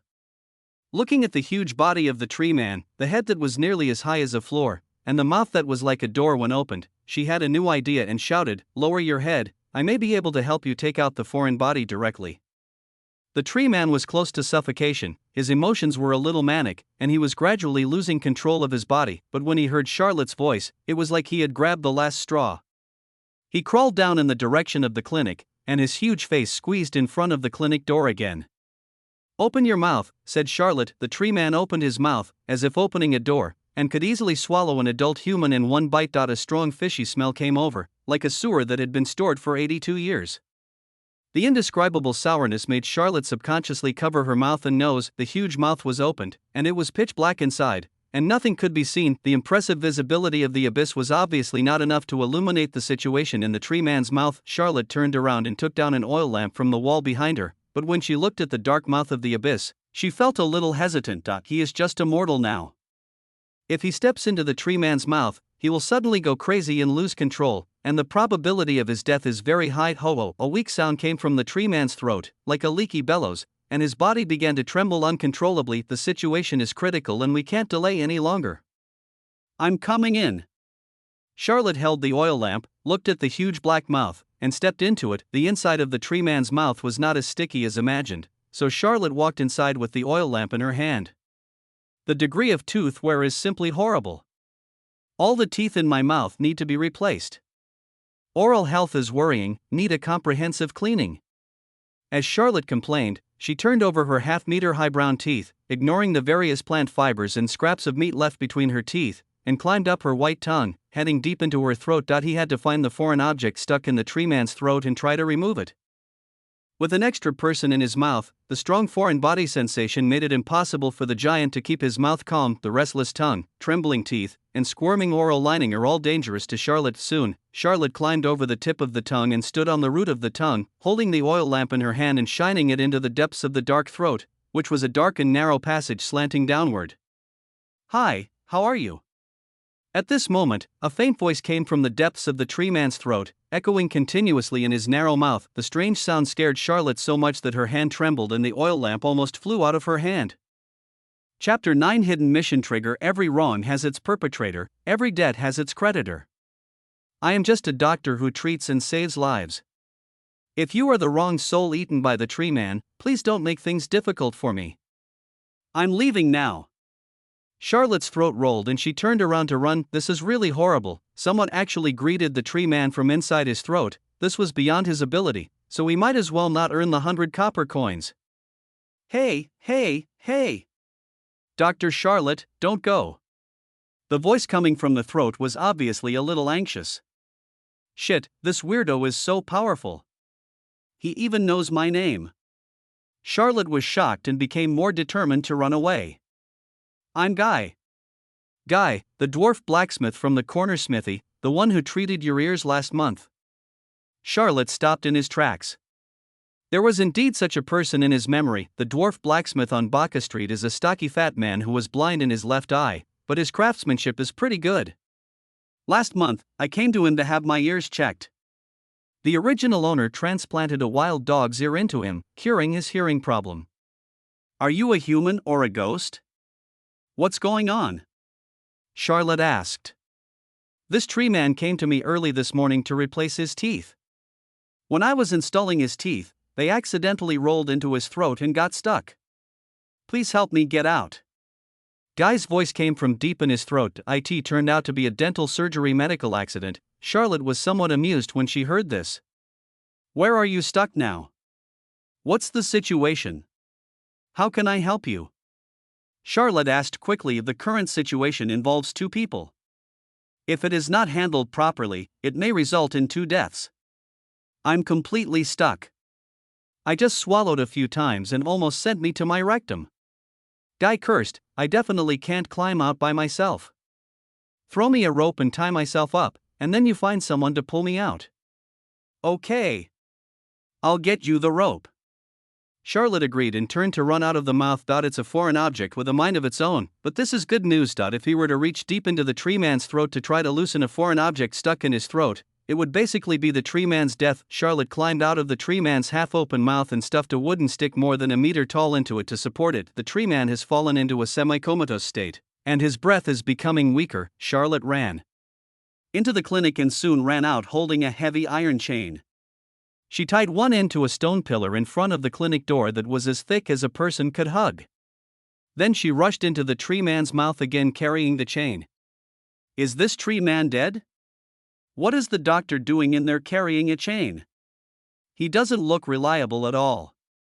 This human doctor is really unreliable. He can't even use magic. How can he be called a doctor? The onlookers were sneering and mocking, and some had already set their sights on the tree man's pocket, intending to get a piece of the pie. I can't pull you up, so I tied the chain to a stone pillar. You have amazing arm strength, so grab the chain and climb out by yourself. Charlotte stood on the base of her tongue, stretched the chain toward her throat and threw it down. Okay. Thanks. Guy's voice came. Charlotte quickly ran out of the tree man's mouth and took a few steps back, away from the chains, looking at the dying tree man. All he could do now was wish him good luck. Crash! The iron chain tied to the stone pillar suddenly stretched straight, and then trembled slightly, causing the stone pillar to rub and fall off into stone powder. What's going on? Is this magic? Enchanted iron chain? The onlookers looked at this scene with surprised expressions. Boo! A sound like a cork being pulled out came from the tree man's mouth, and soon, a sturdy dwarf covered in green juice crawled out of the tree man's mouth. I'm finally out. Guy wiped his face, feeling aggrieved but also a little relieved. Charlotte glanced at his pot-bellied belly. If it weren't for his fat body, she would have to look for him in the residue of his digestive tract. How come a dwarf crawled out? Isn't this the owner of the blacksmith shop on the corner? Really? How come he was eaten by the tree man? The onlookers suddenly became noisy. This development was somewhat beyond their expectations. The foreign object that was choking him had been removed, but the tree man had fallen into a coma and his breath was still very weak. Charlotte turned and went into the clinic, and soon ran out with a bunch of potions and got into the tree man's mouth again. 3 bottles of hemostatic potions and 3 bottles of intermediate physical strength potions were poured directly into the depths of his throat. The hemostatic potion is used to restore the throat injury, and the physical strength potion can help him wake up faster. Charlotte stepped back and looked at the tree man lying on the street, waiting for the potion to take effect. Exposing your weak state in front of others is a very dangerous thing in the abyss. Tree people are a gifted race. They do not need to practice very hard and can possess 4th level strength after reaching adulthood. They are beings that most people dare not provoke, but an unconscious tree man does not fall into this range. Cough, cough. The tree man lying on the ground suddenly coughed violently twice, and his closed eyes suddenly opened, like a drowning person finally dragged ashore, greedily breathing in the air. 2 habitual thieves who had already circled around the tree man were startled and quickly ran away. The tree man supported himself with his one arm and knelt up. He looked at Charlotte standing at the door of the clinic with his cloudy eyes and asked in a low voice, "You saved me?" "Imus, you idiot, you're burping with your teeth on, you almost suffocated me to death. If it weren't for Dr. Charlotte, we would have both died. If this gets out, Guy's reputation will be ruined." Guy cursed at the tree man, then turned around and said to Charlotte with a grateful look on his face, "Thank you so much." "You're welcome." Charlotte nodded slightly, then looked at the tree man and said, "The treatment fee is 100 copper coins, 3 bottles of hemostatic potion are 300 copper coins, and 3 bottles of intermediate physical potion are 600 copper coins, a total of 1,000 copper coins." "Thank you." The tree man nodded slightly, glanced at the crowd, reached out and took out a handful of silver and copper coins from the tree hole on the left side of his chest.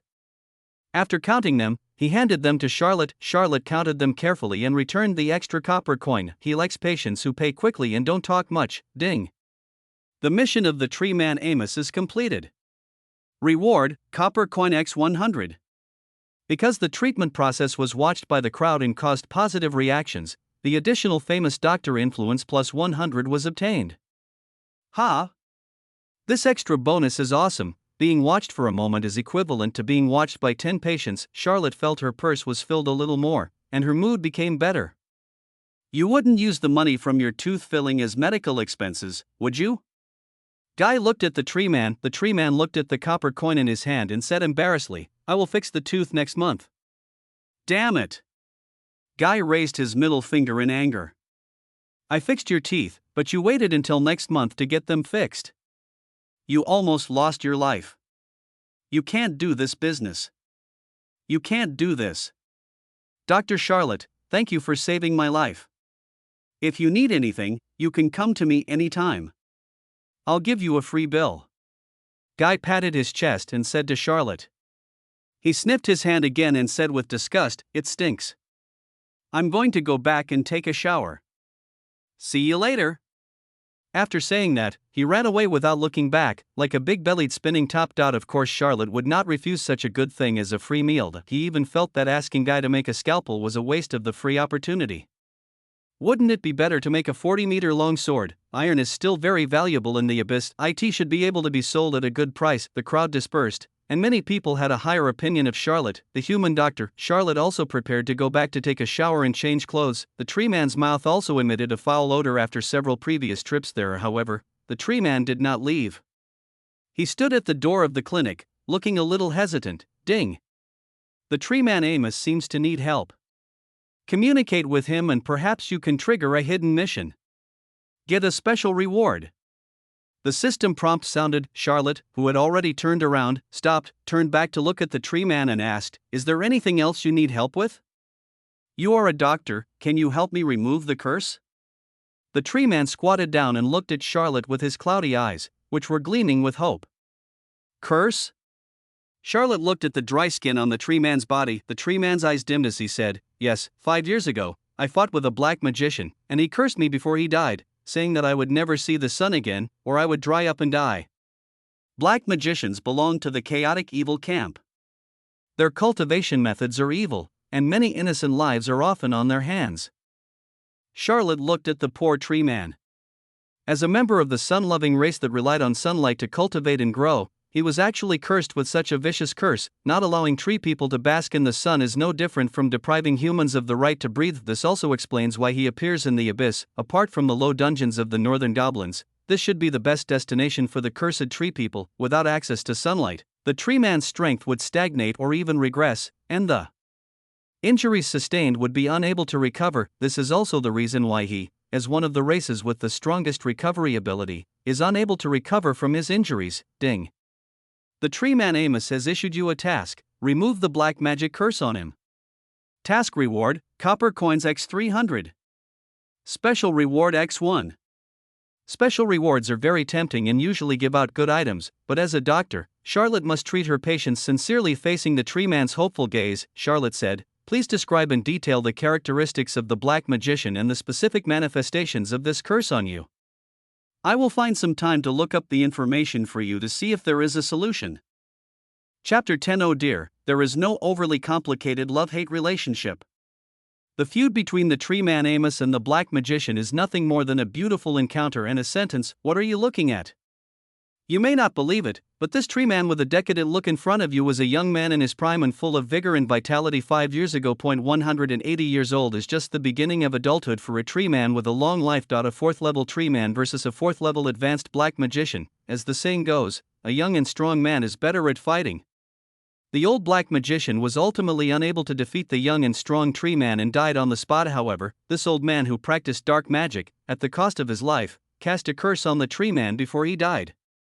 This curse became a shadow that shrouded the tree man's life. The magic practiced by the black magician was to suck the vitality of living things to prolong his own life, and to refine the undead in an extremely vicious way as a means of fighting the enemy. The curse on Amos is also related to the undead. Whenever he was exposed to the sun, the curse would corrode his body, and the vengeful spirits that followed would cause great harm to his mind. Charlotte looked at the tree man and suggested, "Seriously, then you should find a magician who is good at holy light and purification.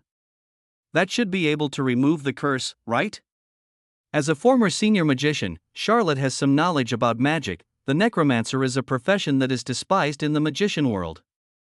Refining and controlling the undead can make the necromancer far more powerful than magicians of the same level, but the training method is extremely cruel. In order to become stronger quickly, necromancers often massacre ordinary people on a large scale, and the massacres are extremely cruel, thus creating a large number of vengeful spirits. As the necromancer becomes stronger and controls more undead, his spirit will be affected by the undead, becoming murderous and crazy. Therefore, the necromancer has always been the target of everyone's pursuit. In the past few hundred years, Calva has even set up a bounty list, where the heads of the necromancers on the list can be exchanged for an extremely generous reward. Charlotte had legitimate reasons to suspect that the young and energetic Amos had the idea of exchanging human heads for wine. Of course, that's not the point. As a dark magician, the necromancer is naturally nemesis of the light magician. A single holy light spell is enough to clear away the attached vengeful spirits. Even if light magicians are too rare to find, it shouldn't be difficult to find a high-level magician who can do the great purification spell. Although the effect is slightly worse than the holy light spell, it should still be able to remove the curse if you cast it a few more times. Finding him, who can't do magic and can only be considered a surgeon and a half-baked pharmacist, isn't that just a fool's errand? Amos's eyes dimmed and he shook his head. That's what I thought at first, but neither the holy light nor the great purification had any effect on this curse. I spent all my money, including the bounty I got from the black magician's head, but still couldn't find anyone who could heal me. Isn't this unreasonable? Charlotte frowned. Holy light is ineffective against the curse of the undead. Isn't this challenging the basic settings of this world? Are you sure you didn't encounter a liar? For example, someone who uses illumination magic as holy light magic? Charlotte put forward her own guess. The other party is Professor August from the Calva School of Magic. That's no problem. Charlotte knew Professor August. Light magicians were a rare species in the industry, and Calva could count them on one hand. Professor August said that the rules of this curse are somewhat unique, and it costs the caster's life to cast it, which he has never heard of. The holy light magic he casts with his strength cannot destroy the curse. Amos lowered his eyes, and the atmosphere was gloomy. Charlotte sighed inwardly. With Professor August's knowledge and expertise in this field, what else could a medical monk like him do about the black magic curse that even he had never heard of? Give me some placebo. Can you activate the curse and let me see its characteristics so that I can look up information later?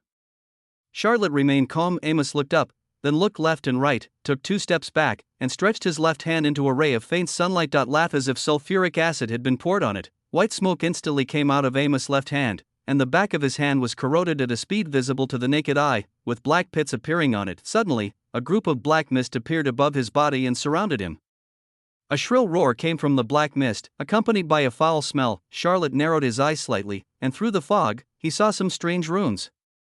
Those were text symbols he had never seen before, and they were different from the text in this world. What's even more strange is that these runes are not static, but are constantly changing like living insects. After just staring for a while, Charlotte felt a strong sense of dizziness, and a feeling of nausea rose from the bottom of her heart, accompanied by whispers like those of a devil. Oh no! Charlotte was shocked and quickly bit her tongue. The intense pain brought Charlotte out of his state of despair.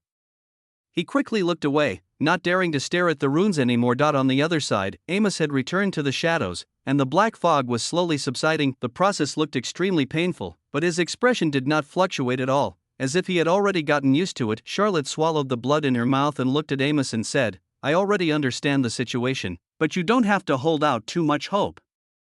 I'm just an ordinary doctor. Even the professor at Calva University can't solve the curse. I can only try my best to find some solutions for you. Thank you, I'll come see you again in a few days.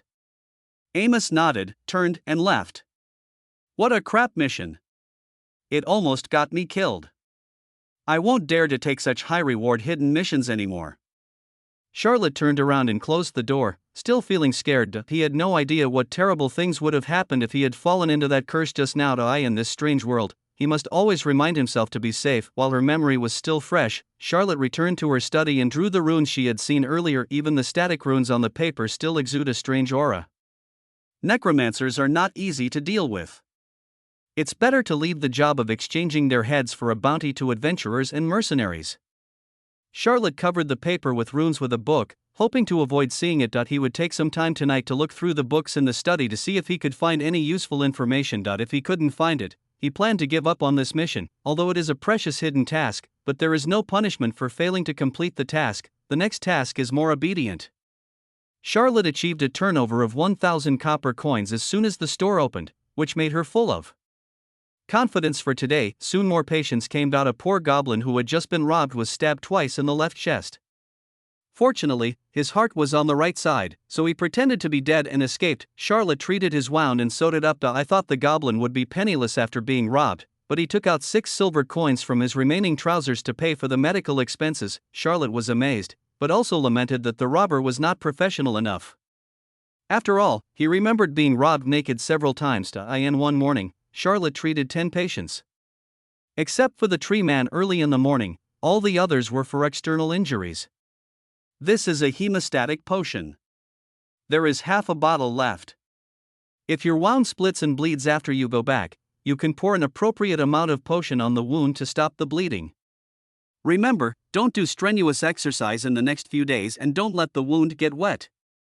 A total of 300 copper coins. Thank you for your patronage. Charlotte watched the orc with his arm slashed 7 times leave. She glanced at the sky and saw that it was already noon. She turned over the wooden sign on the door, announcing the end of business for the day. It's the most wonderful time to count again.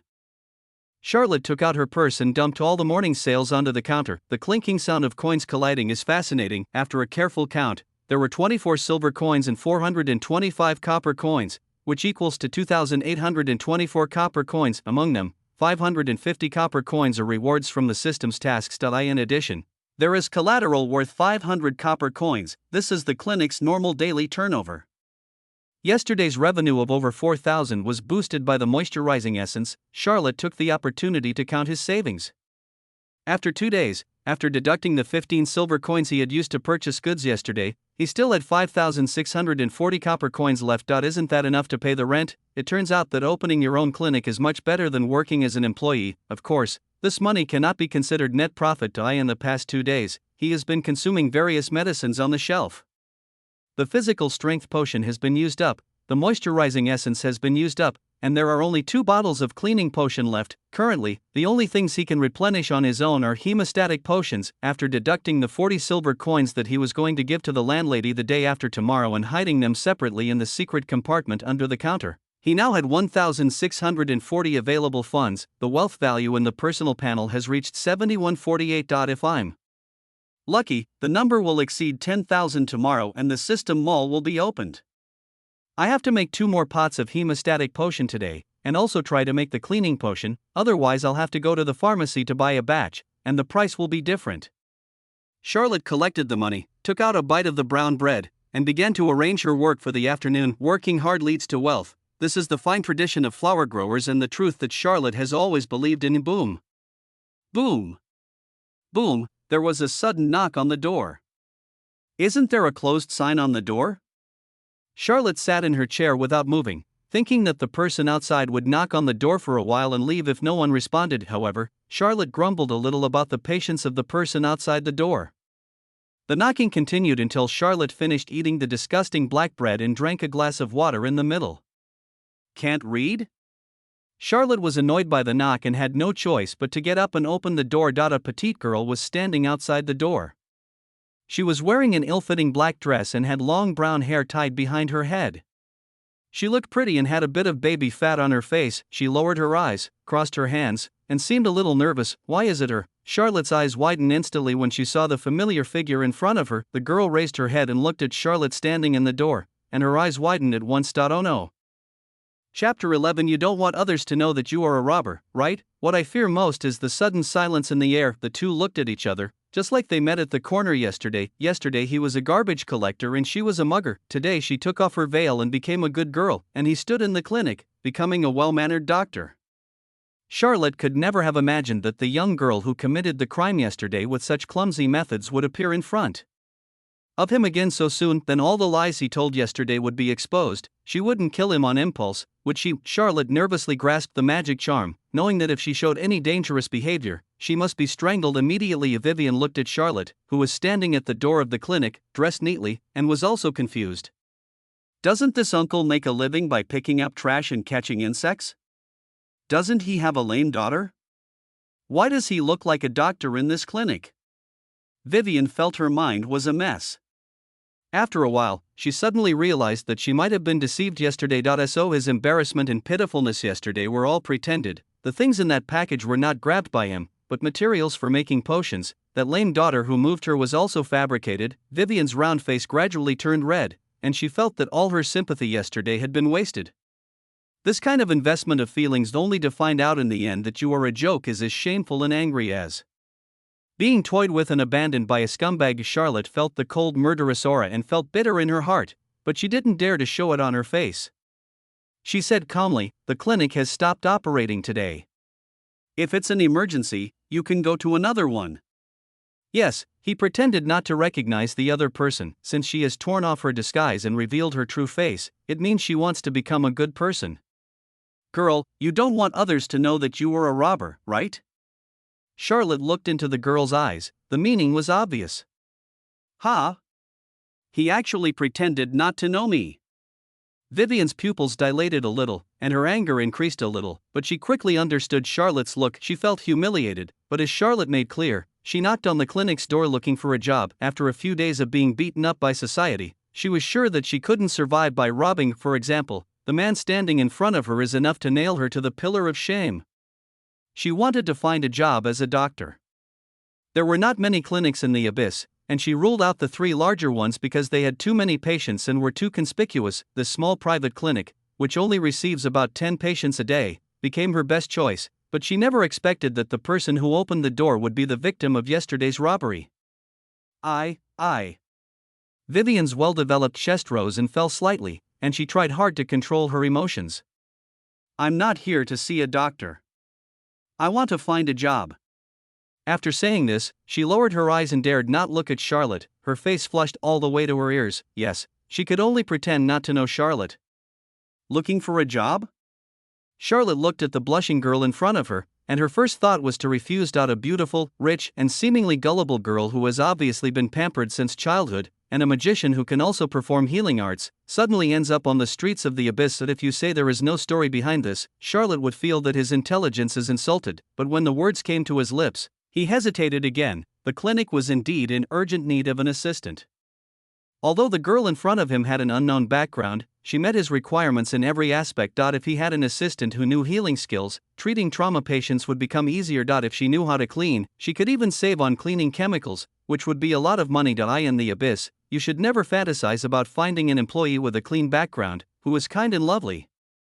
You even have to be on guard against the other party trying to steal your money or kill you while you were sleeping. Even in his original form, he was officially recognized as a medical butcher by Calva, a criminal who was imprisoned for a year and then expelled. The little white rabbit-like girl in front of him had obviously just arrived at the big melting pot of the Abyss. He had just been tested yesterday and found out that he is not very cunning and is easily moved.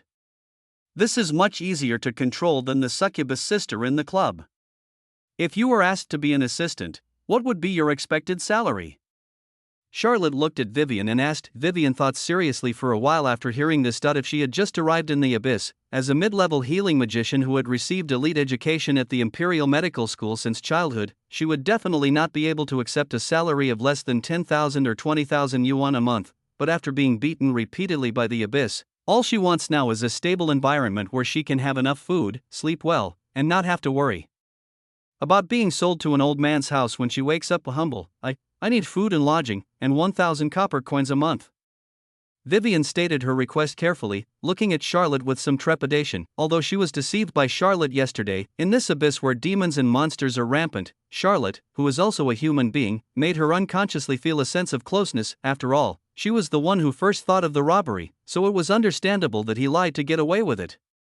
What she was worried about now was whether Charlotte really didn't recognize her and whether she would reject her because of what happened yesterday. Charlotte's eyes lit up. Hiring a healing magician as an assistant for 1,000 copper coins was not only not expensive, it was a huge profit. He was very satisfied with the way the girl had been trained by society. I even want to sing a line. I love you walking alone in the dark alley. I love your inexpensive appearance. Even if you just find an ant to help with the cleanup, you won't lose 1,000 copper coins. Although she was very satisfied, Charlotte did not show it on her face. She looked at Vivian scrutinizingly and said, briefly describe your abilities. I need to judge whether you are qualified for the work of the clinic. Vivian was shocked. Charlotte didn't refuse directly, which meant that she still had a chance. She said in a serious manner, my name is Vivian, and I'm an intermediate water magician. I know cleaning, hemostasis, and intermediate healing. Intermediate magician? Charlotte was a little surprised. This girl named Vivian looked only about 15 or 16 years old, but her strength had reached the 3rd level among magicians. She was only 1 level lower than him back then. He is definitely worthy of the word genius. The 3 magic skills are the most basic and practical skills of the doctor profession, which are enough to deal with most patients' conditions. With your ability, you can easily open a clinic on your own and make more money. Why do you want to come to my small place and put yourself in a difficult position? Charlotte stared at Vivian and asked directly. No matter how moved he was, he still needed to have some control over Vivian's situation. Vivian's face showed obvious panic. She bit her lip and tried to avoid Charlotte's gaze. If you can't be honest with me, it's hard for me to trust you to join the clinic. Charlotte spread her hands. Vivian hesitated and struggled for a while, then looked up into Charlotte's eyes, took a step forward, and whispered, "I won't hide it from you either. Someone is hunting me down, and I hope to find a safe place to take refuge. You should know very well what kind of attention it would attract if a new clinic opened in the abyss, and the doctor was a young human girl." Charlotte understood, and it was close to what he expected.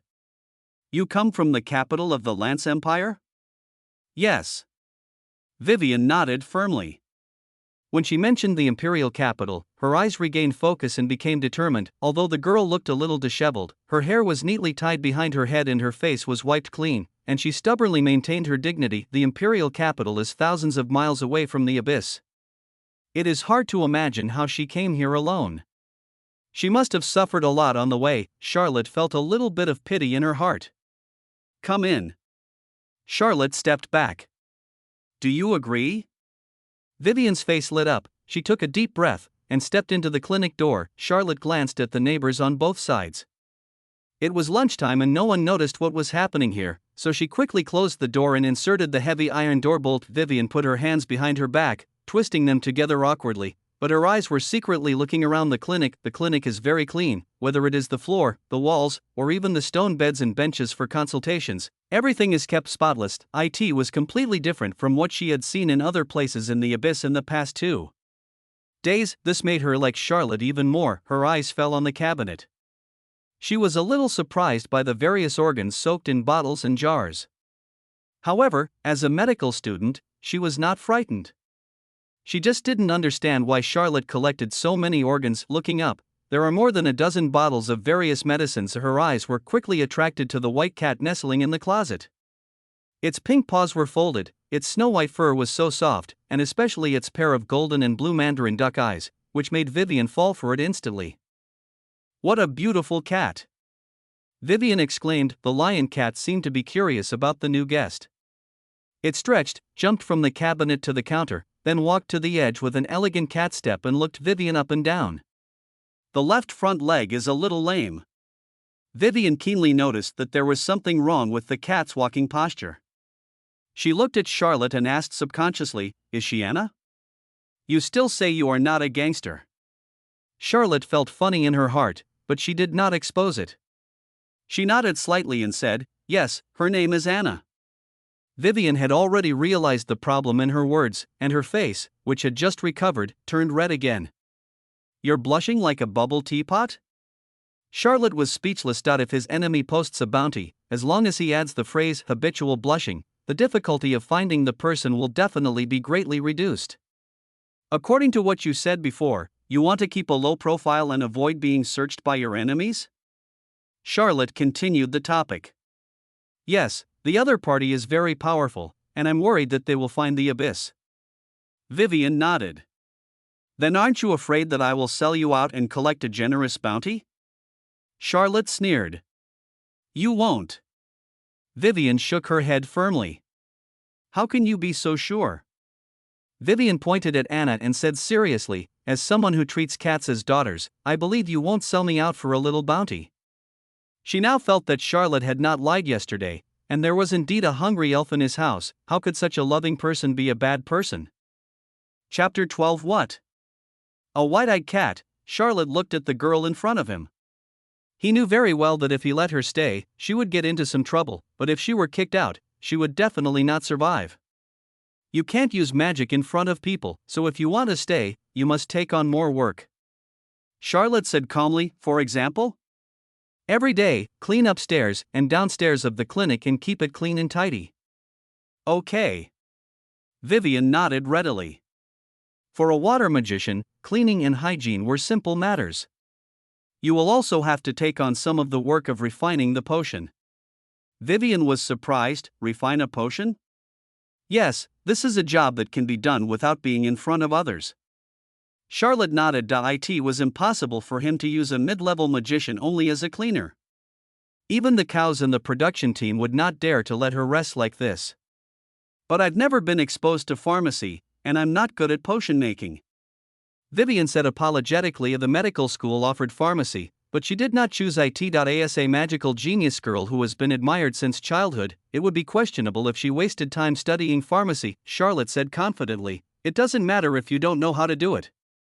As long as you are willing to learn, I guarantee that you will become a qualified pharmacist soon.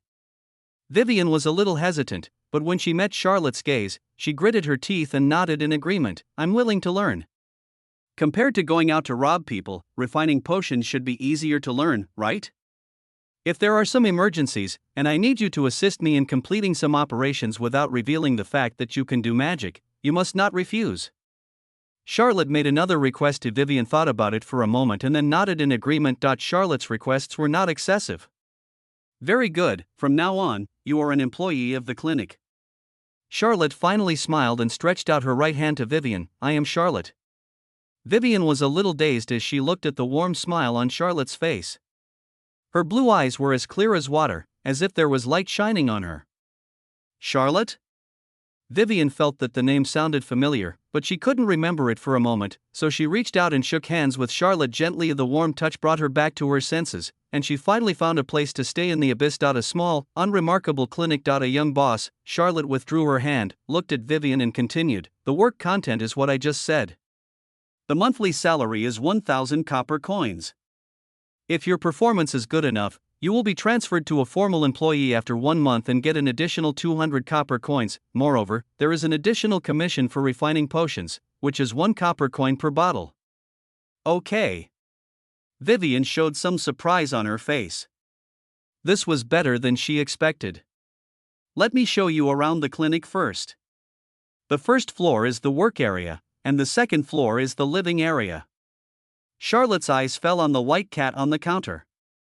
And this one, her name is Anna, the mascot of the clinic. Come on, Anna, smile. Meow, the white cat gave Charlotte a warning cry, and its tail, which was raised high, trembled slightly. Very good, you see, she seems to like you very much. Charlotte said with satisfaction. Eh?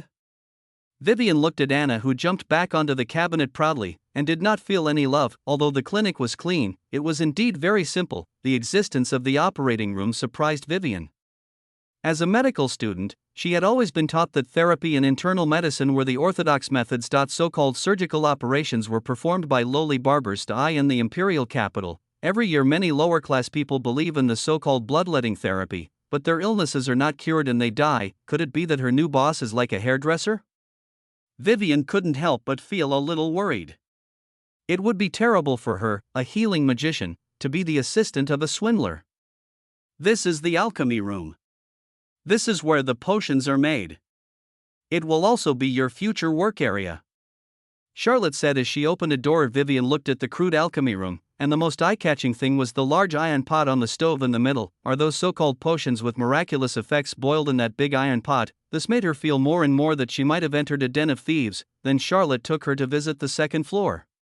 There were 4 rooms on the second floor. The largest room was Charlotte's bedroom, and the other 3 empty rooms were filled with miscellaneous items. Charlotte let Vivian choose a room as her bedroom, and he planned to make the smallest room into a kitchen. He had thought it through. Now that there was one more person in the clinic, he definitely couldn't eat that dark and hard black bread every day. His current body is very weak, partly due to the sequelae of the destruction of his magical source, and partly due to lack of nutrition. Of course, dialectically speaking, we cannot rule out the possibility that it is related to some bad habits of the predecessor. The job of cleaning the room is left to you. I'll go out and buy you some daily necessities. Charlotte said to Vivian, whose face could not hide the joy. Yeah. Vivian nodded repeatedly, but her stomach started to growl. Gurgled. Vivian blushed and lowered her eyes embarrassedly. It's not her fault. From yesterday till now, she has only eaten the bread that Charlotte gave her, because she couldn't find a safe water source. She couldn't even drink more than 2 sips of water. Charlotte sighed inwardly. I'll buy you some food, by the way. Thank you, boss. Vivian said gratefully. She suddenly felt ashamed of her thoughts just now. Even if he was a liar, he was the only one willing to provide her with food. An ordinary person who doesn't know magic must make more efforts to survive in the abyss. Charlotte went downstairs and out, while Vivian couldn't help but turn around in circles in the room. The room was very simple. The wooden floor had many potholes due to its age. The walls were made of rough stones. Although the gaps of various sizes did not allow light to pass through, there was still some air leakage. The only piece of furniture was a wooden bed against the wall, but it was missing a leg, because they had been left idle before. Everything was covered with a thick layer of dust. Pushing open the wooden window, the gray light from the abyss did not make the room much brighter, but it made her feel that the gray world seemed to be illuminated a little. She had her own independent room, just like a drifting duckweed that finally took root in the abyss, after her family suddenly fell into trouble and she fled south, experiencing numerous disasters and watching her closest family members die. Her terrified and grief-stricken heart finally found a place to stay. And no matter how simple it is better than wandering around. Let's clean up first and finish today's work. Although she was very hungry and a little weak, Vivian felt full of energy. Charlotte first went to the grocery store on Baca Street and bought a quilt, some toiletries, and a black wig for 250 copper coins. Damn, a poorly made wig costs 180 copper coins. Charlotte came out of the grocery store, looked at the wig with threads sticking out of it in her hand, and cursed. This was the one he had carefully selected, and it had the least flaws. Then he went to the bakery and bought 4 loaves of brown bread. "Doctor, you seem to have a good appetite these days." Old Mrs. Bella from the bakery handed the bread to Charlotte and said with a smile, "I hired a new employee to clean the floor. As you know, orcs have big appetites." Charlotte took the bread and said helplessly, "This old lady is the owner of a bakery with a big mouth and is the newsmaking center of Baca Street. That must be a beautiful orc girl around 20 years old?" the old lady asked with a smile. "You guessed it." Charlotte was surprised. "Ha, you have been very loyal for the past 3 years. I have seen it all." The old lady smiled so hard that her eyes almost narrowed into slits. Charlotte was a little confused. This was somewhat different from what was recorded in the original diary. "You have always liked girls around 20 years old, and your taste has never changed," the old lady added. "You really understand me." Charlotte ran away with the bread. What kind of reputation is this? Pushing open the door of the clinic, Charlotte was stunned. He thought he had cleaned the clinic quite well these past 2 days. At least it was completely different from the doghouse where his original incarnation used to be, but just after he was gone for a while, the clinic changed completely. The marble floor was shining and the walls, ceiling, and various furniture were spotless. Even the air seemed to have become a little fresher. The counter had been reorganized, with glass jars and medicine bottles neatly arranged in order from large to small, and even the empty bottles were placed symmetrically. What kind of obsessive-compulsive disorder is this? Charlotte couldn't help but complain. On the other side, Vivian, who was sitting behind the counter, was holding Anna. The little one stayed obediently on her lap, letting her rub her belly gently and making humming sounds. "Ah, this? A white-eyed cat." Charlotte said she couldn't accept it because he was the one who came first. "Boss."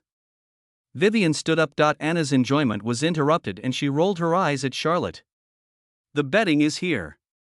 Have some bread first." Charlotte put the things on the counter and went to pour Vivian a glass of water. Vivian's eyes lit up when she saw the bread. She had just used cleaning magic to clean the top and bottom layers, and washed a kitten at the same time, which made her feel completely hollowed out. She didn't care about being a lady or not. She took a big bite of bread and a sip of water. The whole piece of black bread went into her stomach in no time. After finishing one, Vivian glanced at Charlotte and then looked at the remaining bread. "Eat, you've cleaned the clinic very well, thank you for your hard work," Charlotte said with a smile, very satisfied with Vivian's work attitude. "From today on, he can say goodbye to the tedious job of cleaning. These 1,000 copper coins are really worth it." With Charlotte's nod, Vivian picked up another piece of bread, but this time she didn't wolf it down. She ate it in small bites, savoring the comfort the food brought to her hungry stomach. Chapter 13. Boss, I want to learn this. 50 grams of limestone ore, break it into particles, grind green frogs into ink powder, take 30 grams, grind silver-winged bats into ink powder, take 30 grams. In the alchemy room, Vivian strictly followed the detailed instructions on the hemostatic potion refining process given by Charlotte to pre-process the materials needed for refining the potion. These materials were exactly the various dried reptiles and strange materials that scared Charlotte to death when she robbed her yesterday. She had been afraid of these things since she was a child. The shriveled green frog was as big as a palm. Although its internal organs had been hollowed out and dried, it still had a pair of big red eyes bulging out. The silver-winged bat looked even more lifelike, its silver wings reflecting mirror-like light under the candlelight, but the gray-brown body of the mouse made Vivian tremble. Vivian picked up a green frog with fire tongs and threw it into the stone mortar. She held the pestle, took 3 deep breaths, and pushed it down with force. Puff. A large red eyeball fell off due to the pressure and flew towards Vivian. Screams instantly echoed throughout the clinic. Charlotte, who had just walked to the door of the alchemy room after selecting the materials for refining the cleaning potion, saw a black shadow flash by, and there was an extra pendant on his body. What happened? Charlotte looked down at Vivian hanging around his neck and asked helplessly. Its eyeballs flew out. Vivian was a little emotionally broken. Charlotte looked at the green frog with one eye missing in the medicine pounding basin, and her expression suddenly turned cold. If you can't even handle a dried green frog, then you can leave. In the abyss, no one will spend money to raise a mascot that can only scream. Vivian seemed to be frightened by Charlotte's harsh words, and her hand loosened and fell to the ground with a plop. I'm sorry. Vivian quickly got up from the ground, lowered her head, and said repeatedly. Charlotte looked at the girl with red eyes and felt no guilt. He was telling the truth. Ordinary people must work twice as hard if they want to survive in the abyss. I was still struggling to survive and was almost beaten because I couldn't pay the rent. His expectations of Vivian were more than just a cleaning lady. She was a water magician who had a natural advantage in potion making. If she could become a good pharmacist, she would be able to share a lot of Charlotte's work. Moreover, the extra potions produced can be sold to Harry's material shop. Even if the price is lower, there is still a considerable profit. Your task this afternoon is to deal with all the remaining hemostatic materials. I need to optimize the new medicine today. I hope you can stay quiet. Charlotte looked at Vivian and said, Yes. Vivian nodded heavily. Charlotte withdrew her gaze from her and walked sideways into the alchemy room. Vivian looked at the big eyeball still spinning on the ground. She had a struggle in her heart, but she still reached out her hand with trembling hands and grabbed the big eyeball. A strong feeling of nausea surged into her heart, her face turned pale, her hands trembled uncontrollably, and she almost couldn't help wanting to throw the green frog's eyeball away with her hand holding it. But when she thought of Charlotte's previous words, she held back. She doesn't want to be kicked out on her first day at work. If she leaves here, it will be difficult for her. To find a family that can accept her and is willing to hide her identity, she needed time to grow stronger, and a safe haven where she could hide the ledger. Her father said that as long as the account book was still in her hands, they would not kill her mother. She walked back to the medicine mortar tremblingly, squatted down, put the big eyeball in her hand back into the mortar, and picked up the mortar again. This time, she did not stand far away in an exaggerated manner, but squatted on the ground, holding the pestle in one hand and the pounding basin with the other, and started pounding the medicine again with a fearless look on her face. Boom! Boom! Boom! The rhythmic sound of pounding medicine quickly turned the green frog in the basin into powder.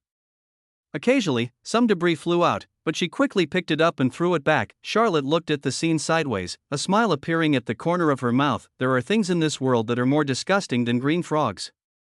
Only by overcoming your inner fears can you gain a foothold in the abyss. No longer paying attention to Vivian, Charlotte began to concentrate on studying the refining of cleaning potions. Cleansing agents are very important agents for clinics that receive a large number of trauma patients. As a low-end potion among low-end potions, this cleaning potion only has a cleansing effect but no therapeutic effect. The method of refining it is particularly simple. To use the words of my predecessor in his diary, it means, all you need are hands. Chop up the blue silver grass, dead leaf vine, and spotted bamboo, and stew them in a pot. When the water turns reddish brown, pour it out and set aside. You can boil it in one pot 3 times. Charlotte looked at the diary for a while and still felt that the refining method was too simple, but on second thought, the cleaning potion is just a low-level potion that assists in cleaning wounds. Its effect is mediocre, and its simple refining method is understandable. Moreover, when patients use it, this cleaning agent will obviously irritate the wound, and only the disinfection and sterilization effects should be considered, ignoring the actual experience of the patients when using it. Of course, in a place like the abyss, the importance of staying alive and saving money far outweighs the experience. Putting away the diary, Charlotte used a scale to weigh equal amounts of the 3 ingredients and began to boil the cleaning potion. What kind of potion are you making? Vivian looked up at Charlotte, who was throwing ingredients into the pot, and asked curiously. Cleaning potion, Charlotte answered, throwing all the ingredients into the pot and taking a few steps back. Yesterday's series of failures made him realize that refining medicine is a dangerous job. Is that all? Vivian watched as Charlotte simply put 3 kinds of weeds into the pot. Is that considered a potion? Cleaning potion is the lowest level potion with ordinary efficacy. It can only be used for preliminary treatment of ordinary wounds. It is natural that it is simple. Charlotte said calmly, but this is the basic potion of the clinic. It consumes a lot of energy. We need to refine more at a time. Vivian nodded, her eyes sparkling with curiosity. For Vivian, who graduated from a professional school, pharmacy is a completely new field that I didn't have time to pay attention to and understand it before, and I once thought that it was a job that magicians were deeply involved in, using magic to give those bottles of potions magical effects, and everything she encountered today completely overturned her worldview. The cleaning potion is made from 3 kinds of grass, and the hemostatic potion with hemostatic effect is made from green frogs and bats.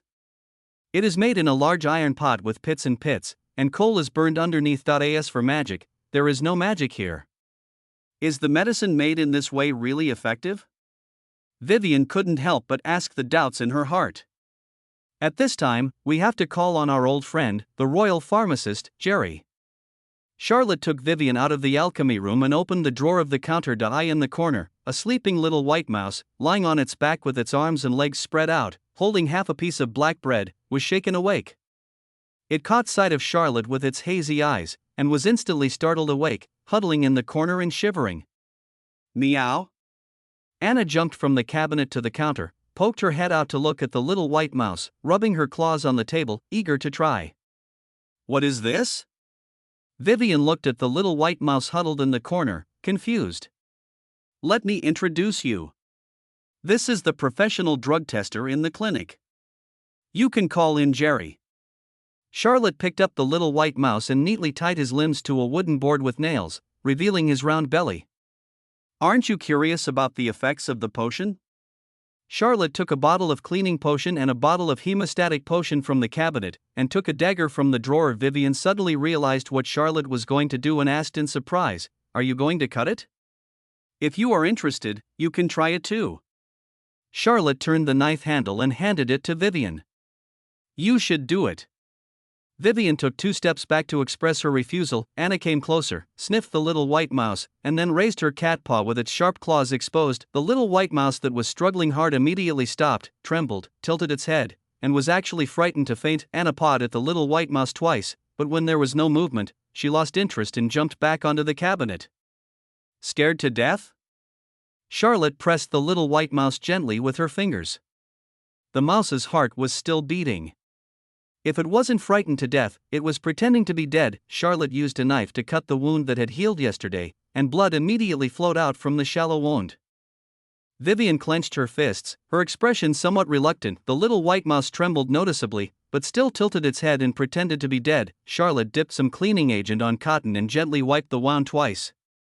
Then she changed another piece of cotton, dipped some hemostatic agent and applied it on the wound. The wound that was originally bleeding stopped bleeding immediately under the effect of the medicine, and the wound was healing at a speed visible to the naked eye. In just 3 minutes, the wound was completely healed. Vivian looked at this scene with a look of shock. Omega.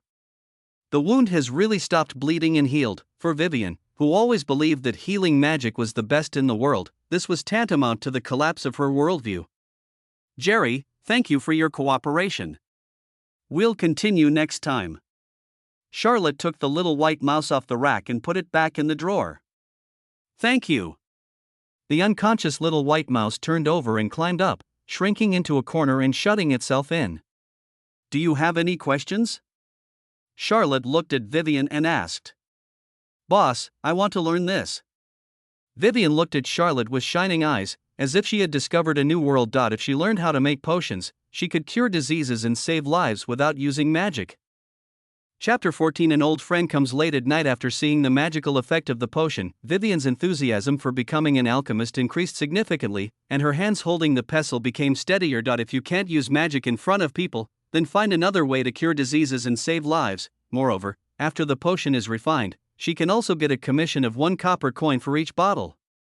Having experienced the days of having no money and having no way to move forward, she deeply understands the importance of money. However, compared to the cleaning potion that can be prepared simply by boiling, Vivian still experienced a real beating when refining the hemostatic potion. Bang! The boiling liquid in the pot exploded without warning. Fortunately, Vivian was reminded by Charlotte in advance, and a water shield was raised in front of the explosion at the moment of the explosion, blocking the boiling solution that was coming towards her.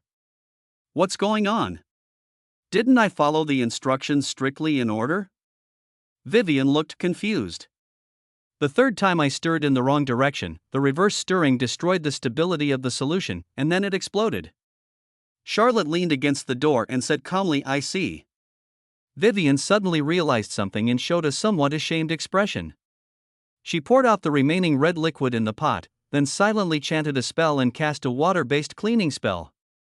A stream of water moved like a spirit snake and quickly cleaned the messy alchemy room. The corner of Charlotte's mouth twitched. It turned out that magic was the primary productive force. She drooled with envy. Vivian has a good talent for potion refining, and her affinity for the water element allows her to control the state of the potion in the pot more easily. Without continuing to pay attention to her, Charlotte began to study the formula of the hydrating essence. This was the formula for the recovery potion that the original body had purchased from the black market. However, the finished product made according to the formula had no significant effect on injury recovery, so it was deemed waste. After Charlotte's hype, the waste product renamed Hydrating Essence has become the clinic's most expensive and profitable product. Although it is not clear whether the landlady and the horse-faced demon will buy it back, Charlotte is still prepared to refine another batch. The net profit from selling a bottle is over 700 copper coins. This is such easy money. The beautiful afternoon was spent in the busyness of the two people.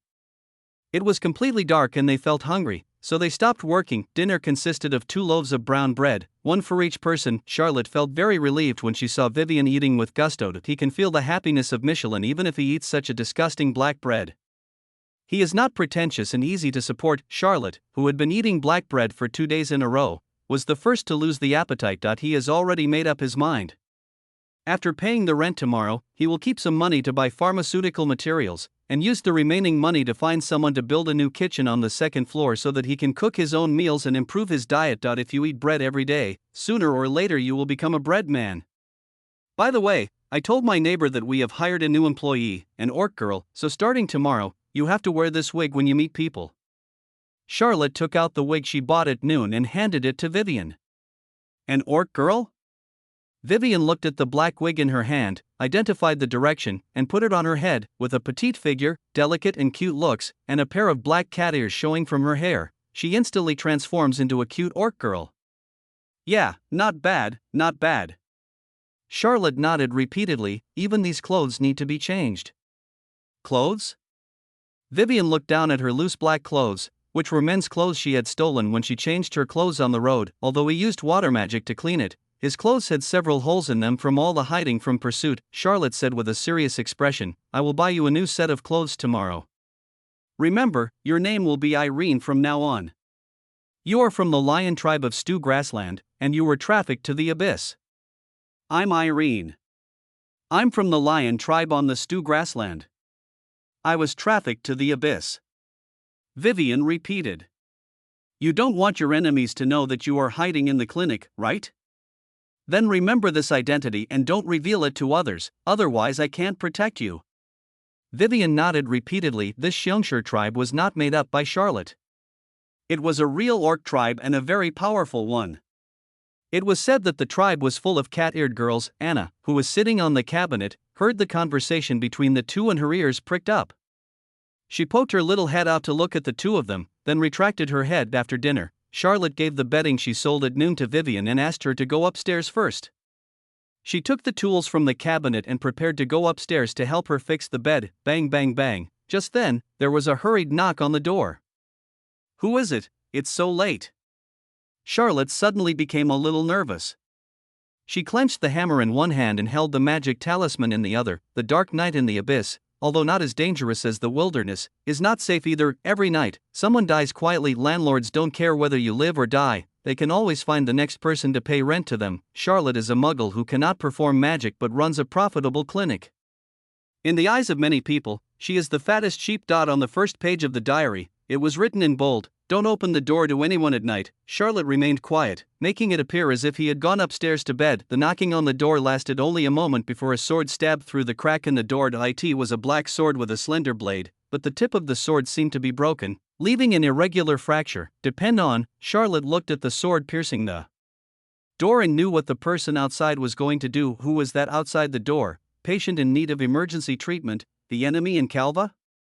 The killer sent by the medical association? Are the enemies who are hunting Vivian coming to visit? If it is the first one, there may be room for maneuver. If it's the latter too, then he might be barbecue tonight. The black sword was simply lifted up lightly and placed across the door, and the iron rod as thick as an arm was cut into two pieces by the sword. Charlotte's pupils dilated infinitely.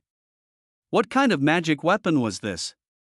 Or what kind of terrifying strength did the guy outside the door have? Ding dong, the iron rod fell to the ground and the door slowly opened outwards. At the entrance of the clinic stood a man covered in a black robe. The large cloak made it impossible to see his face, and it almost blended into the night behind him. Who are you? Why did you break into my house? Charlotte's mood sank to the bottom, and his hand holding the magic talisman trembled slightly. If a conflict broke out, he would only have one chance. Moreover, he did not seize this opportunity to kill the black-robed man in front of him. Charlotte Clayton, don't be so nervous. I'm not here to kill you. The man in black robe took a step forward and walked into the light of the clinic, with a hint of teasing in his deep voice. Although standing under the light, Charlotte still couldn't see his face clearly. Charlotte never introduced her last name to the people in the abyss, so this man in black robe should be from Calva, but there is no such old friend in her memory. The man said he was not here to kill him, but that did not make him relax. However, his eyes soon fell on the feet of the man in black robe.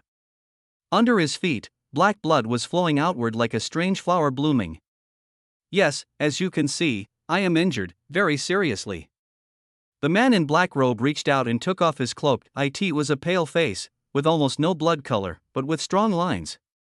The thick brown curly hair was combed back casually, and the short brown beard was almost connected to the hair. Those golden eyes were like two bright lights in the darkness, able to see through everything. This is a human being. Charlotte was certain that he had no memories of this person. But the other party recognized him and found him even though he was seriously injured, perhaps to get medical treatment? Do you need help? Charlotte asked tentatively. He could feel the man's weakness. He was indeed seriously injured and poisoned. The blood flowing on the ground has begun to corrode the stone floor. With such a strong toxin in his blood, it is unscientific that he can still stand here. Maybe that's the case, but unfortunately no one in this world can help me. The man walked to the stone bed and sat down, smiling and lifting his black robe. Where his heart should be, there was a black spike nailed in it, and black blood was flowing out from there. Charlotte was shocked. It looked like the stinger of some monster. It was as thick as an adult's arm and the broken end was very smooth, which meant it must have been cut off by a sword. According to the education he received, it would be more reasonable for him to lie on the ground with his heart pierced and poisoned, instead of sitting here and chatting with him with a smile on his face. Who are you?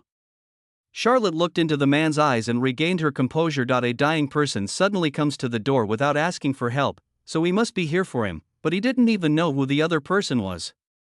Joseph Kane. The man laughed self-deprecatingly and said, "Of course, you probably haven't heard of me. The last time I saw you, you were only 1 year old and were held in Lynn's arms. Do you know my parents?" Charlotte asked subconsciously. Lynn was his mother's name, but more than 10 years ago, his parents died in a wave of monsters defending Calva. Yes, Nolan, Lynn, I are old friends. I'm sorry that I was unable to attend their funeral because I was delayed by other things. Joseph's eyes dimmed and his voice became low. Charlotte was sure that the man in front of her was an old acquaintance of her parents and had no hostility, but he suddenly came to visit when he was seriously injured and dying, so I guess it wasn't just to reminisce about the past. Did he want him to avenge him? Charlotte glanced at the broken sword in his hand. Even though he was seriously injured and dying, he could easily break an iron rod as thick as an arm. This terrifying strength was completely beyond his cognition. Or do you intend to let him inherit the estate? The legacy of a super strong man is full of imagination for Charlotte, who lives below the poverty line. Chapter 15, Shinibu Chat Group. Don't worry. I don't have any terrible enemies that I need your help to avenge, nor do I have any wealth that can ensure you a worry-free life for the rest of your life that I can entrust to you. Joseph looked at Charlotte, his golden eyes containing a hint of a smile. Charlotte, who was seen through, smiled awkwardly and thought to herself, could this guy be able to eavesdrop on other people's thoughts? However, looking at the horrific wound on the man's chest and his visible weakness, Charlotte couldn't help but say, "My magic source has been abolished, and I am no longer a magician, but there is an intermediate magician in the healing department in my clinic." Maybe I can ask her to try to heal your injuries. He knew Vivian was behind the stairs, and I think Joseph knew it too. As a doctor, even a veterinarian, it is torment to watch a seriously injured patient die in front of your eyes and not do something.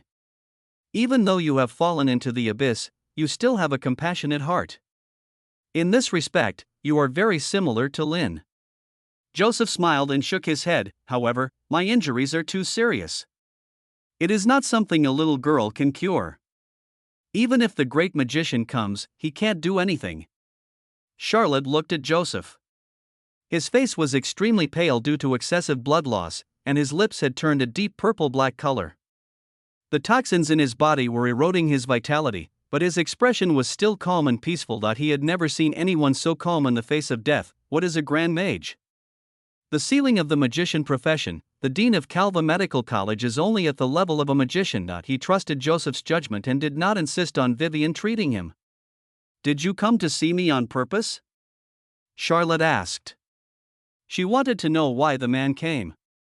Yes, before your parents left the city to fight the monster tide, they left me a letter, asking me to take care of you if anything happened to them. Joseph nodded slightly. Then why did you show up only now? Where were you when I was in prison? Where were you when my engagement was broken off and I was insulted? Where were you when my magical powers were taken away and I became a cripple? If it were the original body, he would definitely ask 4 hysterical questions in a row, but Charlotte was much calmer and just said lightly, obviously, you didn't do it. Of course, it may also be that you are too busy. I don't blame you. There was a hint of hurt green tea in his tone. Charlotte's calmness made Joseph feel even more guilty, and he apologized. I have indeed been busy with some important things these years. I thought that with Nolan and Lynn's contributions to Calva, those people would take good care of you. I didn't expect them to do such a thing to you. So, you came here today specifically to apologize to me? Yes, so I plan to give you a chance. Opportunity? Charlotte did not seem too excited, but rather a little wary. For example, phrases like, do you want to change the way you live? Or, young man, do you want to change your destiny? Are often huge pitfalls. Charlotte just wants to work hard to make money and live a good life. Joseph took out a black stone from his arms and handed it to Charlotte. What is this? Charlotte hesitated for a moment, but still reached out to take the stone. This is a long rectangular stone. The front side is as smooth as a mirror. The back side is also smooth, but a complex magic circle is carved with dark golden lines under the stone surface. It is based on the hexagram and supplemented by symmetrical and complex runes. It looks quite stylish and aesthetic. The moment Charlotte received it, she felt as if she had received a mobile phone. Whether its size, thickness, weight, or grip, it's perfect. Even, it has a true full screen. But Charlotte was sure that Aesop's continent had not yet seen Epic making products like mobile phones, and even steam engines had not yet appeared. Suddenly, the stone in his hand vibrated slightly. The pure black mirror suddenly lit up, and lines of text appeared. Technician, what happened to the judge? Why did he say goodbye so suddenly? Merchant, shit, he's not dead, is he? He still owes me 2,000 gold coins. Gatekeeper, yesterday he said he touched a beast queen's nest. Could something unexpected have happened? Light Chaser, does the hermit know the details? You usually have more contact with the judge. At Hermit. Charlotte, isn't this a chat group? If he had not already accepted the fact of time travel, he would even feel like he was spying on a gaming group. But this is a fantasy world where magic is rampant and dragons fly. Looking at this chat group named Red Moon, and the chat records that kept refreshing the screen, Charlotte felt numb. Joseph seemed very satisfied with Charlotte's expression. He smiled and explained, perhaps it is difficult for you to understand what this is. To put it simply, it is a real-time communication tool. We call it Black Stone. I understand what this is, but I don't understand why it is here. Charlotte grabbed the black stone and asked in confusion, what is it used for? Who are they? Speaking of this, we have to start with an organization called Red Moon. 1,000 years ago, 9 meteorites fell from the sky and landed in various places on the Aesop continent, and the red moon also began to appear on the night of the meteorites. The continuous red moon nights lasted for 3 years. It was during these 3 years that demonic phenomena began to appear in various parts of the Aesop continent. Humans, beasts, orcs, and even dragons have all gone inexplicably crazy, and there are signs that the disease can be spread from person to person. the typical symptoms are eyes turning red, losing reason, and going crazy and killing. Like the spread of a disease, the demonization phenomenon spread to the entire continent and eventually attracted the attention of all races. In order to resist the tide of demonized beasts, various races ended the racial war and built cities on the ISO's continent, using tall walls and magic arrays to isolate the demonized creatures. Kalwa was established in this context, Joseph said in a calm tone. Charlotte listened carefully. Having grown up in Kalwa, he must know these old facts, but he didn't know what they had to do with this Blackstone phone. You may know about the above, so let's talk about something you don't know. Joseph continued. After the 3-year period, the frequency of the red moon night began to decrease, from once every 3 days to once every 5 days, and finally stabilized to once every 7 days, and it has continued to this day. On every red moon night, the demonized creatures become particularly active and restless. As if guided by some mysterious force, every few red moon nights, there will be a phenomenon of demonized creatures of varying sizes attacking large cities in waves. We call it the demon tide. In addition to building cities to resist the demonic tide, knowledgeable people from all races were not willing to be cowards in the city, so more than 900 years ago, an organization called Red Moon was established. The purpose of this organization is to solve the mystery of the Red Moon, eliminate the demonization, and restart the world. Ah, this is full of Chinibu. Charlotte was stunned. Since its inception, Red Moon has always maintained a size of 9 members, and except for the founder of Red Moon, Nightwatcher, other members do not need to exchange identities voluntarily and communicate with each other through codenames through Blackstone. Joseph went on to introduce. Isn't this just picking a nickname and joining a group chat? 9 people, chatting in a group to save the world. He didn't dare to think about such things when he was 15. You are the judge? Charlotte asked tentatively, this extremely childish online name. Yes, I am the judge. Joseph nodded and paused before saying, I am mainly responsible for exploring the monster nests marked by the organization members, as well as the suspicious locations spread by other adventurers, trying to find the source of demonization. The 3 monster nests around the abyss have been wiped out by me, and the last one had an accident. Charlotte's mouth opened slightly as she looked at Joseph with shock and awe. In the education he received, the existence of Warcraft nests was at a legendary level, and the textbooks did not provide a detailed introduction to this aspect. But according to rumors, there are not only a terrifying number of Warcraft in the Warcraft lair, but also the existence of the Queen of Beasts, a terrifying existence that even the great magicians fear. The man in front of him, his daily job is to explore and clean up monster nests. The injuries he received were caused by eradicating the monster nests around the abyss, and were probably related to the Queen of Beasts. What kind of existence are those guys in that group? Charlotte suddenly realized a very important question. He might suddenly come into contact with an incredible mysterious organization. The best judgment for crazy monsters is to send them to see the damn red moon, Joseph said with a smile, as if explaining his code name. So when you gave me the black stone, who did you want me to take it to? Charlotte asked. He is now powerless and may not even be able to defeat the demonized rabbits in the wilderness. It is obvious that he does not have the ability to inherit the mantle of the judge and venture into the monster's lair with a sword. Judging from Joseph's terrifying strength, the Red Moon organization, which always maintains a 9-member configuration, is not something a rookie like him can handle.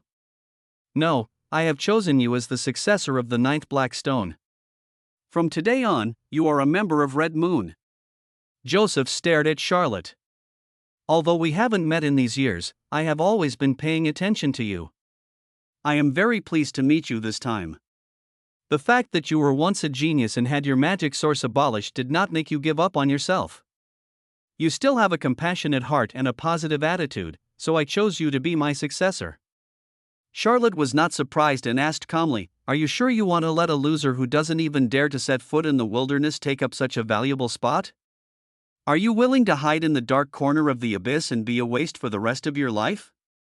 Joseph asked. Charlotte didn't answer, but just looked at Joseph. He is not the kind of person who gets excited by a few words from others. Your mild and cautious personality is exactly the same as Nolan's. Joseph was so angry that he laughed and sighed. In addition to your personality, your parents also have something to do with my choosing you. Chapter 16. Can a son pay for his father's debt? My parents? Yes.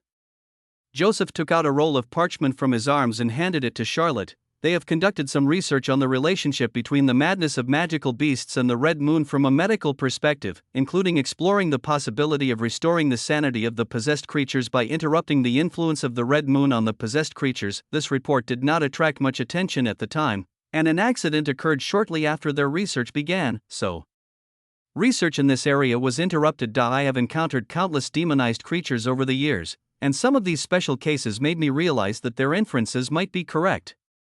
If we can really find a way to block the demonization, perhaps we can achieve the goal of eliminating the demonization in another way.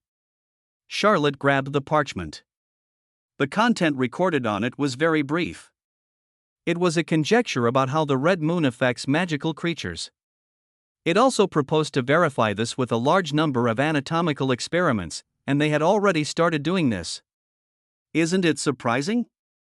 More than 10 years ago, your father and mother were already committed to the research of surgical operations, including the dissection of demonized creatures. Joseph looked at Charlotte and said with some emotion, "Because of this, your parents also became the thorn in the eyes of the medical association." Including the subsequent Demon Tide incident, they were sent to the most dangerous city outside to participate in the rescue as rising stars in the medical field. This is also related to this. So, I think you might be able to do better than me and take over the responsibility of clearing the demons and restarting the world. Charlotte was indeed a little surprised. The presence of her parents was very weak in her memory. When they had the accident, she was only 6 or 7 years old. She only knew that they were doctors and were very busy at work. In Calva, where the medical association is dominant, they are committed to the study of surgery and their goal is to solve the mystery of the red moon. This lofty ideal is admirable. If the medical association was the mastermind behind the accidents that led to their deaths, that would be really despicable. Since you have already determined your research direction, why did you choose me?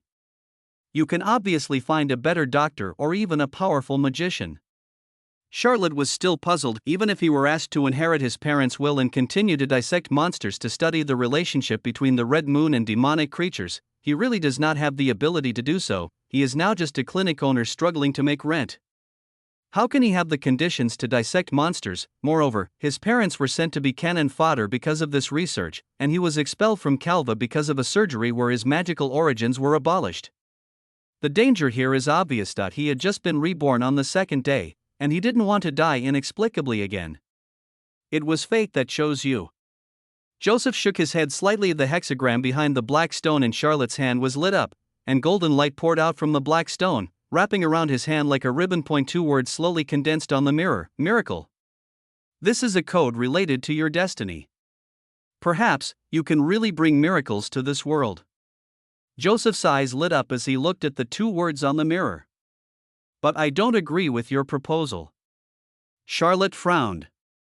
What if I tell you I can make you strong again? Charlotte shook her head calmly. The source of magic has been destroyed. This is irreversible, and even God cannot change it.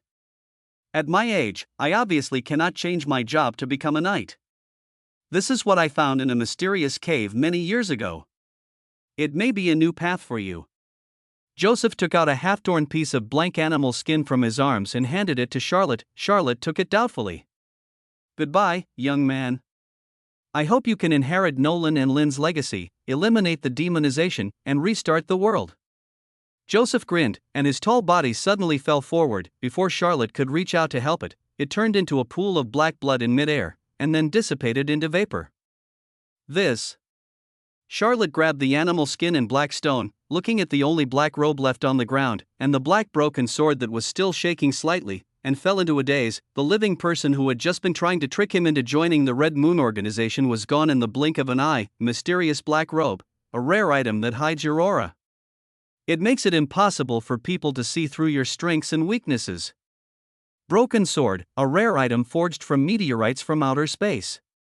Unfortunately, it has been broken, and its offensive power has been greatly reduced. 2 lines of notes appeared in Charlotte's field of vision. Ding. Joseph Kane has issued you a new long-term mission: clear the demonization and restart the world. Mission reward: an epic item. Accept, yes. No. At this moment, the system's voice sounded in Charlotte's mind. Charlotte was shocked. She didn't expect that the system would suddenly trigger a hidden task and give out epic items as rewards. After thinking for a while, Charlotte chose to accept it in a sense. By accepting the system's mission, he also accepted Joseph Kane's invitation to join Red Moon. Charlotte looked down at the hide in her hand. Mysterious animal skin. The level cannot be determined. The effect cannot be determined. What is this? Charlotte looked at the mysterious animal skin in her hand. The animal skin was only the size of an adult's palm, and it felt delicate and smooth, like the warm skin of a young girl.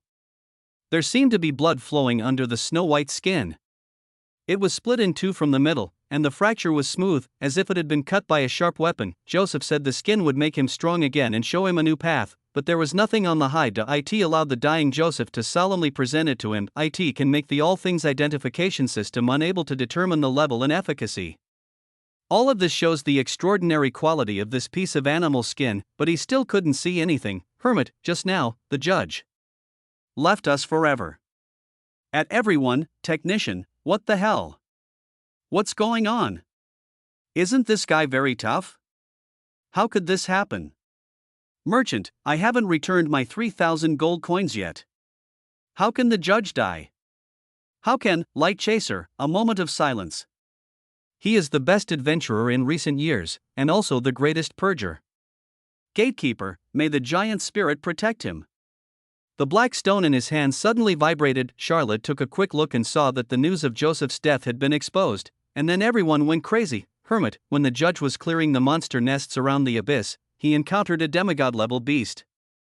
Although he successfully killed it, he was also seriously injured and on the verge of death. Which, demigod-level beast queen? Horrible. Technician, this guy just loves to show off. Isn't the shepherd near Kalwa recently? Sigh, shepherd, where is he now? Is there anyone collecting the body? I can go over there. At Hidden, Hermit, in the last stage of his life, he selected his successor, who was the new owner of Blackstone No. 9. At Miracle, Merchant, can a son pay off his father's debt? At Miracle. Chapter 17 Study Medicine to Save the World. Charlotte watched as the group chat shifted from mourning the judge to this new guy, and the guy codenamed Merchant tried to transfer the debt. That's 2,000 gold coins, which is 20 million copper coins. It's not worth the price even if I sell it. So he thought about it, slid his finger quickly across the black stone screen, and wrote a line of words. Miracle, newcomer reporting, please take care of me. Miracle, I met that uncle by chance, and I will not inherit any of his debts. At Merchant, Charlotte was a little uncomfortable with this short online name. He usually uses long names like, the farmer's 3 punches hurt a little bit, and this name really has 10 characters. There were footsteps at the stairs, and Charlotte quickly put away the black stone and animal skins. Boss, that patient. Vivian covered her mouth as she looked at the black robe and broken sword on the ground, as well as the footprints that corroded the ground. It looked like a scene where a corpse was destroyed. She had just clearly heard a guest knocking on the door, but out of caution she did not go downstairs. But the strange thing was that, standing at the stairs, she couldn't hear what they were saying. She didn't come out from the stairs until she was sure that there was no more talking in the clinic. Don't think too much. The patient was poisoned by an extremely strong poison and there's nothing I can do about it. These 2 things are all I have left. Charlotte interrupted Vivian's thoughts. He didn't want to inexplicably become the image of a horrible murderer in the little girl's mind. Is that so? Vivian was skeptical. Use magic to clean the ground in those 2 items, and I will take them away to dispose of them. Charlotte said again, the poison in Joseph was too potent, and he didn't want to kill himself because of the residue. Vivian obediently used cleaning magic to clean the ground in Joseph's 2 relics, which gave her the illusion of being an accomplice. Charlotte wrapped the black robe and broken sword in rags and carried them upstairs. This is a rare item determined by the system, one of the only 2 items left by a generation of powerful men, and a high-end item that remains undamaged by highly corrosive venom. Throw away, that's a real money waster. Charlotte doesn't mind that the original owner of the item has passed away. From a certain perspective, this is called inheritance. Could this really be a shady shop? Vivian felt more and more uneasy as she watched Charlotte briskly walk upstairs with the so-called belongings of the patient to be disposed of. Charlotte caught a spider from the corner and threw it on the black robe. After confirming that there was no toxin residue on the robe, she folded the robe with confidence and stuffed it into the bottom corner of the closet. According to the system's judgment, this is a rare item that can conceal one's breath and make it easier to hide one's body in the dark. It can definitely be called a night-traveling artifact. As for the broken sword, compared with the complete sword, the difference is that it is not easy to sell it at a high price. This sword, which has accompanied the judge in his conquests and slain countless monsters, is forged from meteorites from outer space and is extremely sharp and hard. But no matter how good a sword is, it is no different from a kitchen knife in Charlotte's hands. If it could be recycled and made into a scalpel, that would be a very good way to deal with it. The sight of cutting an arm-thick iron rod with one sword just now made Charlotte extremely covet its sharpness. Thinking of this, Charlotte hurried downstairs and found a wooden stick to prop up the door. Feeling that it was not stable enough, she pushed the stone bed against the door.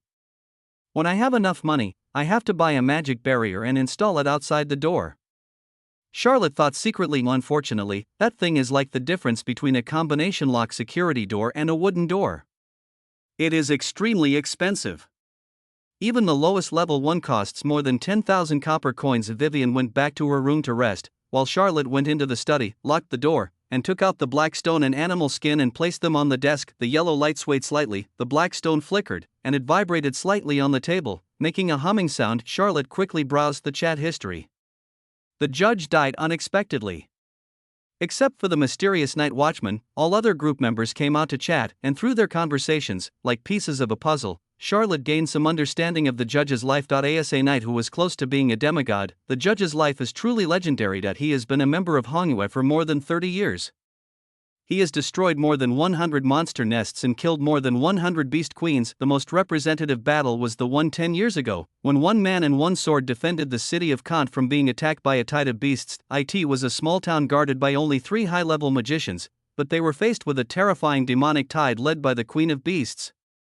The judge who passed by here managed to hold on for 6 hours alone. After killing the beast, he successfully defended the city of Kant. There are many similar achievements, and each one is enough to shock people when it is made public. But strangely, in Charlotte's memory, there was no such legendary strong man on the Aesop continent. He soon found the answer. The judge never publicizes his achievements to the outside world, just like the Red Moon Organization is not known to the world. The 9 people in the Red Moon Organization do not reveal their true identities to each other and call each other by code names. Of course, this doesn't mean they are completely isolated. Just like the judge borrowed 2,000 gold coins from the merchant, the technician forged the black sword named Judgment for him, and also worked side by side with the shepherd to clear the monster nest. The closeness of a relationship depends on the individual. The existence of black stone is just to allow members who do not want to reveal their identities to participate in organizational activities while remaining mysterious. By peeking at the screen, Charlotte got a general understanding of several members. The merchant was indeed a merchant, and extremely wealthy. To be able to lend out 2,000 gold coins, the technician should be a weapon forger who was able to forge rare weapons using meteorites from outer space. His skills are evident. Shepard, a powerful orc, is currently located in Kalwa, and his daily work is relatively close to that of the Inquisitor. The Light Chaser, insufficient information, and unknown identity, but judging from her speech, she should be a female member. As for the witch, there is also insufficient information available, but it can be confirmed that she is a female and lives by the sea. The gatekeeper was taciturn and only uttered one sentence, "May the giant spirit bless him," which was puzzling. The hermit is highly respected in the Red Moon and has frequent contact with the judge. A night watchman, who has not spoken since Charlotte joined the group, is the initiator of Red Moon Miracle, a newbie who knows nothing. Which, newcomer, what is your occupation? At Miracle, technician, it must be a knight. Judges have always looked down on magicians. Shepard, the monsters have become quite active recently. We need to deal with more monster nests before the once-in-a-decade monster riot. Charlotte thought for a while and replied, I am a doctor, studying medicine to save the world. Chapter 18. This is a fucking scam. Joining the Red Moon Organization was a foregone conclusion.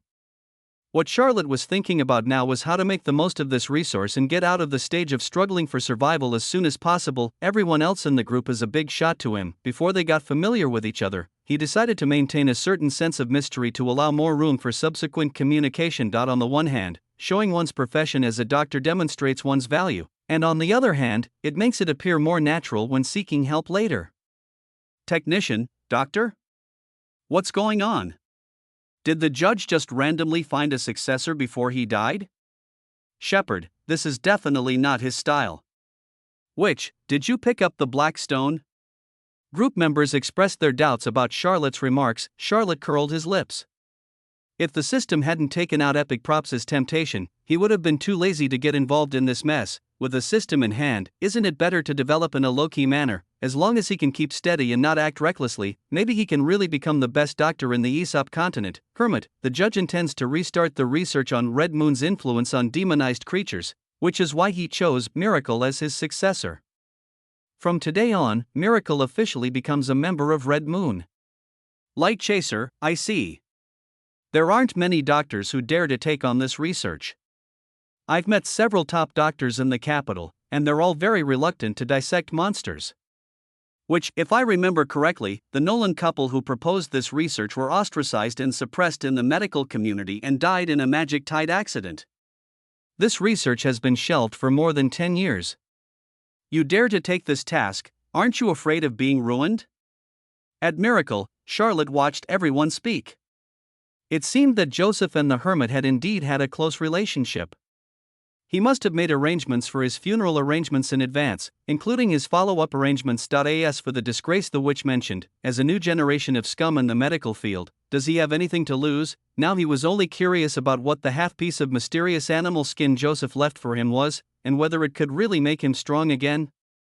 Surviving in the abyss without any means of self-defense is indeed worrying, even a healing magician like Vivian robbed him with just a knife.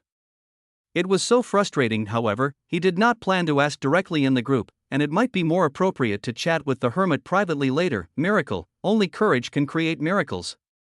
As a doctor, I have the ability to judge and take risks. What a beautiful response. Charlotte began to create a character for herself that was full of fearless heroism. Merchant, you are so brave, you must be rich, right? Miracle, missing. Damn. Charlotte wanted to withdraw, but unfortunately there was no such function. Charlotte covered his face and exited the group chat interface. Years of poverty had given him strange muscle reactions. Turning the black stone over on the desk, Charlotte picked up the hide and examined it carefully under the light. The white and smooth animal skin made it impossible to tell its material, and no matter from which angle one looked at it, no martial arts secrets could be found hidden inside. Charlotte picked up a glass of water and poured it on the animal hide. The water droplets flowed down the hide, without even a trace of water remaining. Watering didn't work, so Charlotte tried tearing, biting, beating, sprinkling salt, and other methods, but the white animal skin remained unchanged.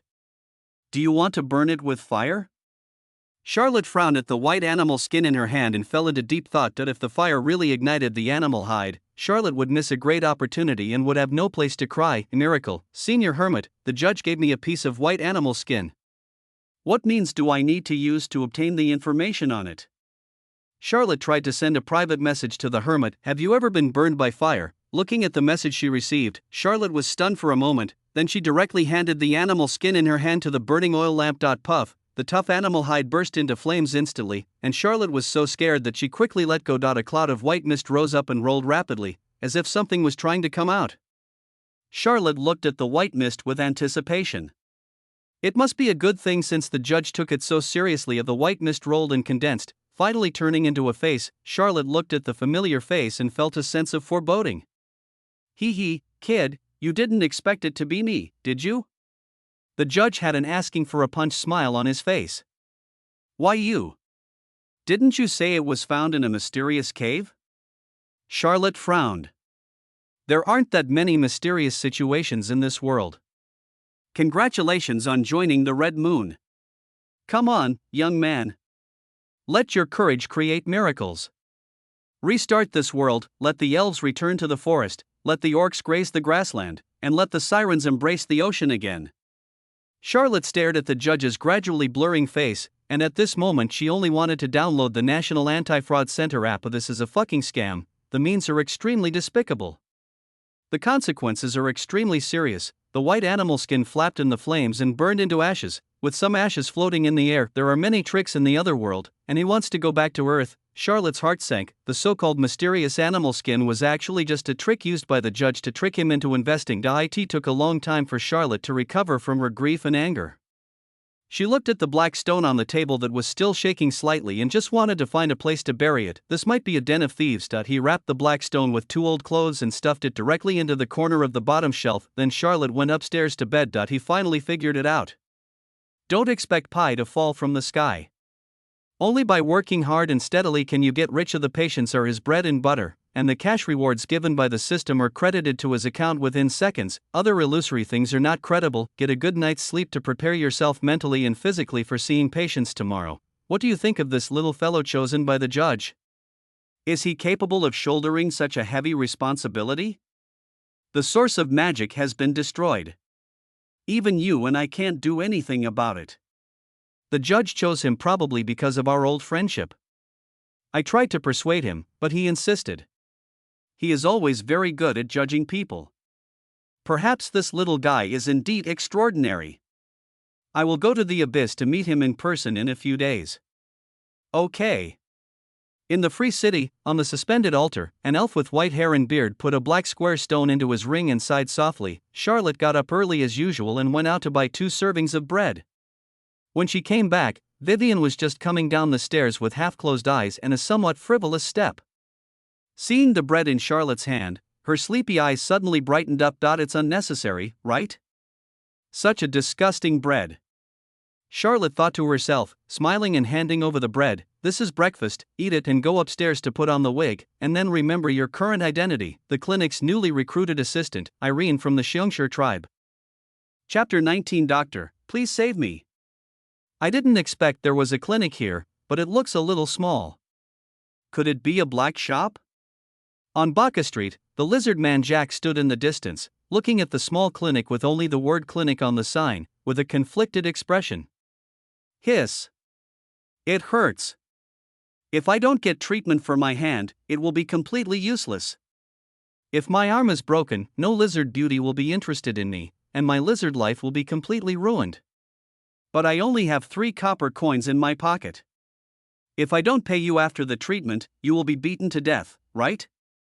Jack held up his scaly left arm with his right hand, feeling conflicted and worried. Last night he suffered his 81st night attack in the abyss. Although he won the final victory, he still couldn't understand why those guys hiding in the shadows kept staring at him. A big guy with thick armor, but indeed very poor. This time the attack resulted in a hit on his left arm. As the iron rod bent, he also heard the heartbreaking sound of bones breaking. This isn't an injury that can be healed by a good night's sleep. At dawn, Jack, who had been tortured by severe pain and unable to sleep all night, immediately went to the street to seek help. In the abyss, falling into a period of weakness is a very dangerous situation. As an orc mercenary, if he loses an arm, his strength will inevitably drop greatly, which will make it impossible for him to continue to gain a foothold in this industry. Without his means of livelihood, he might just become as degenerate as those guys hiding in the shadows. He had also heard of the small clinic on Baca Street in the mercenary circle. Mercenary work is a high-risk profession, and getting injured is a common occurrence for them.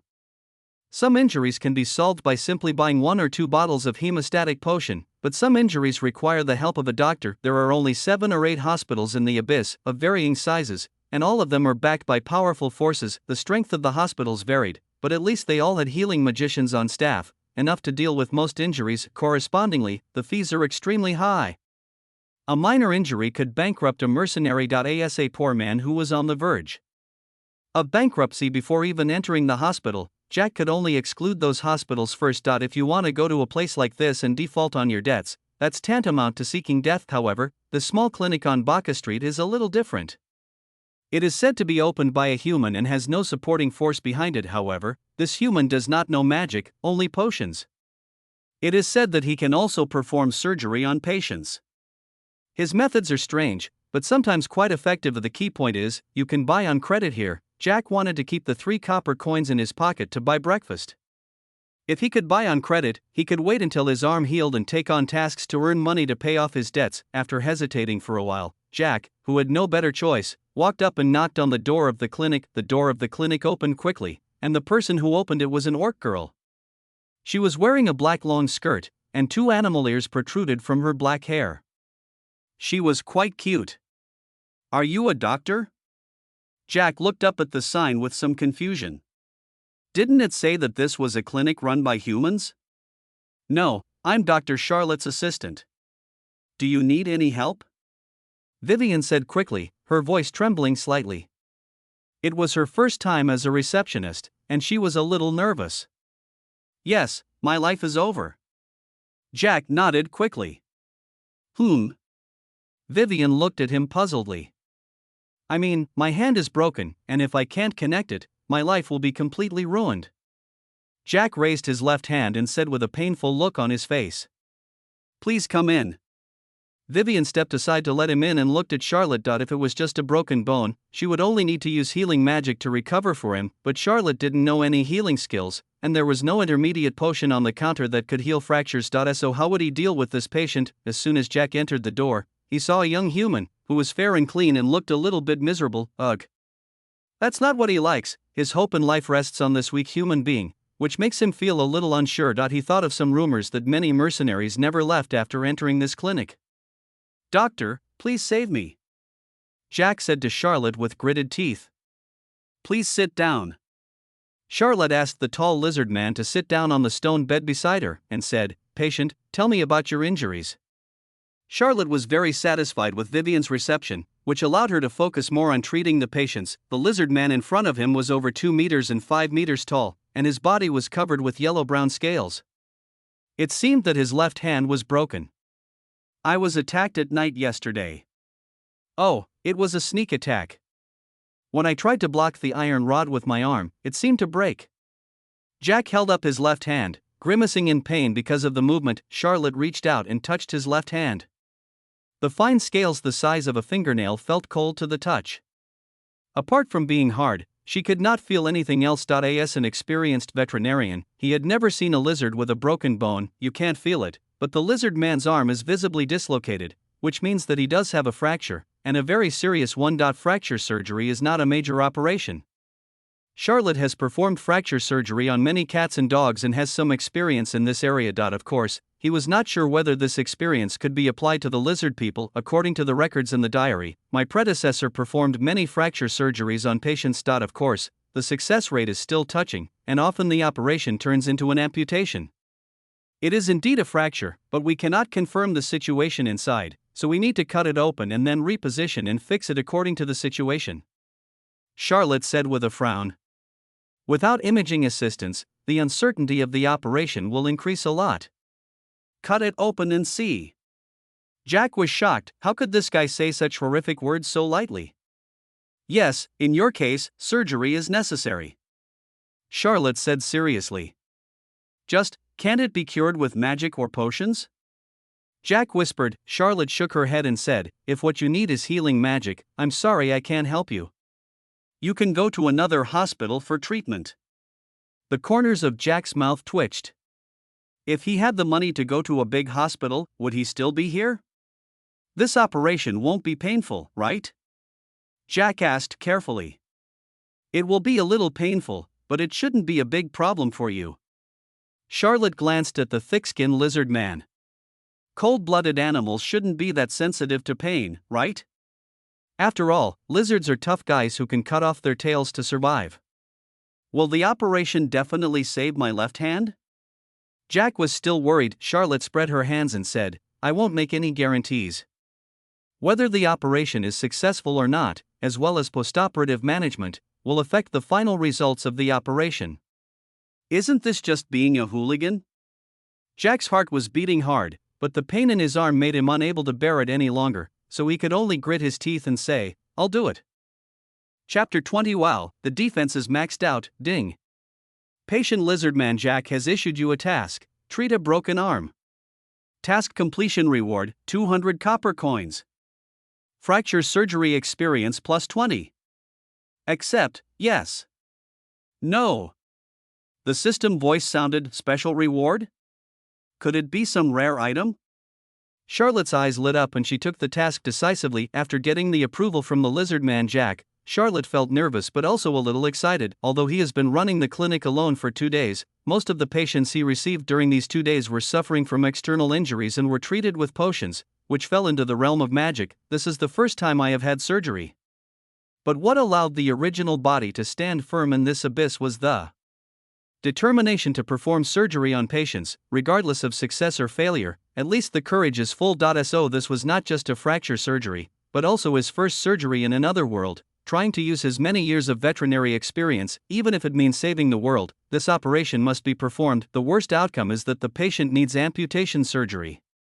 This is nothing new in the diary. He had also performed amputation surgery. I still remember that it was a puppy whose left front leg was broken in a car accident. Please go into the operating room and lie down first. I need to make some pre-operative preparations.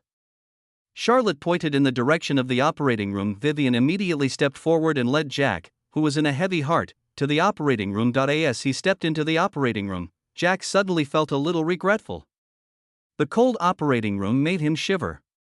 He sat down woodenly beside the bed in the operating room, looking towards the door nervously. Surgery? And it requires cutting open the arm? Vivian was also full of doubts.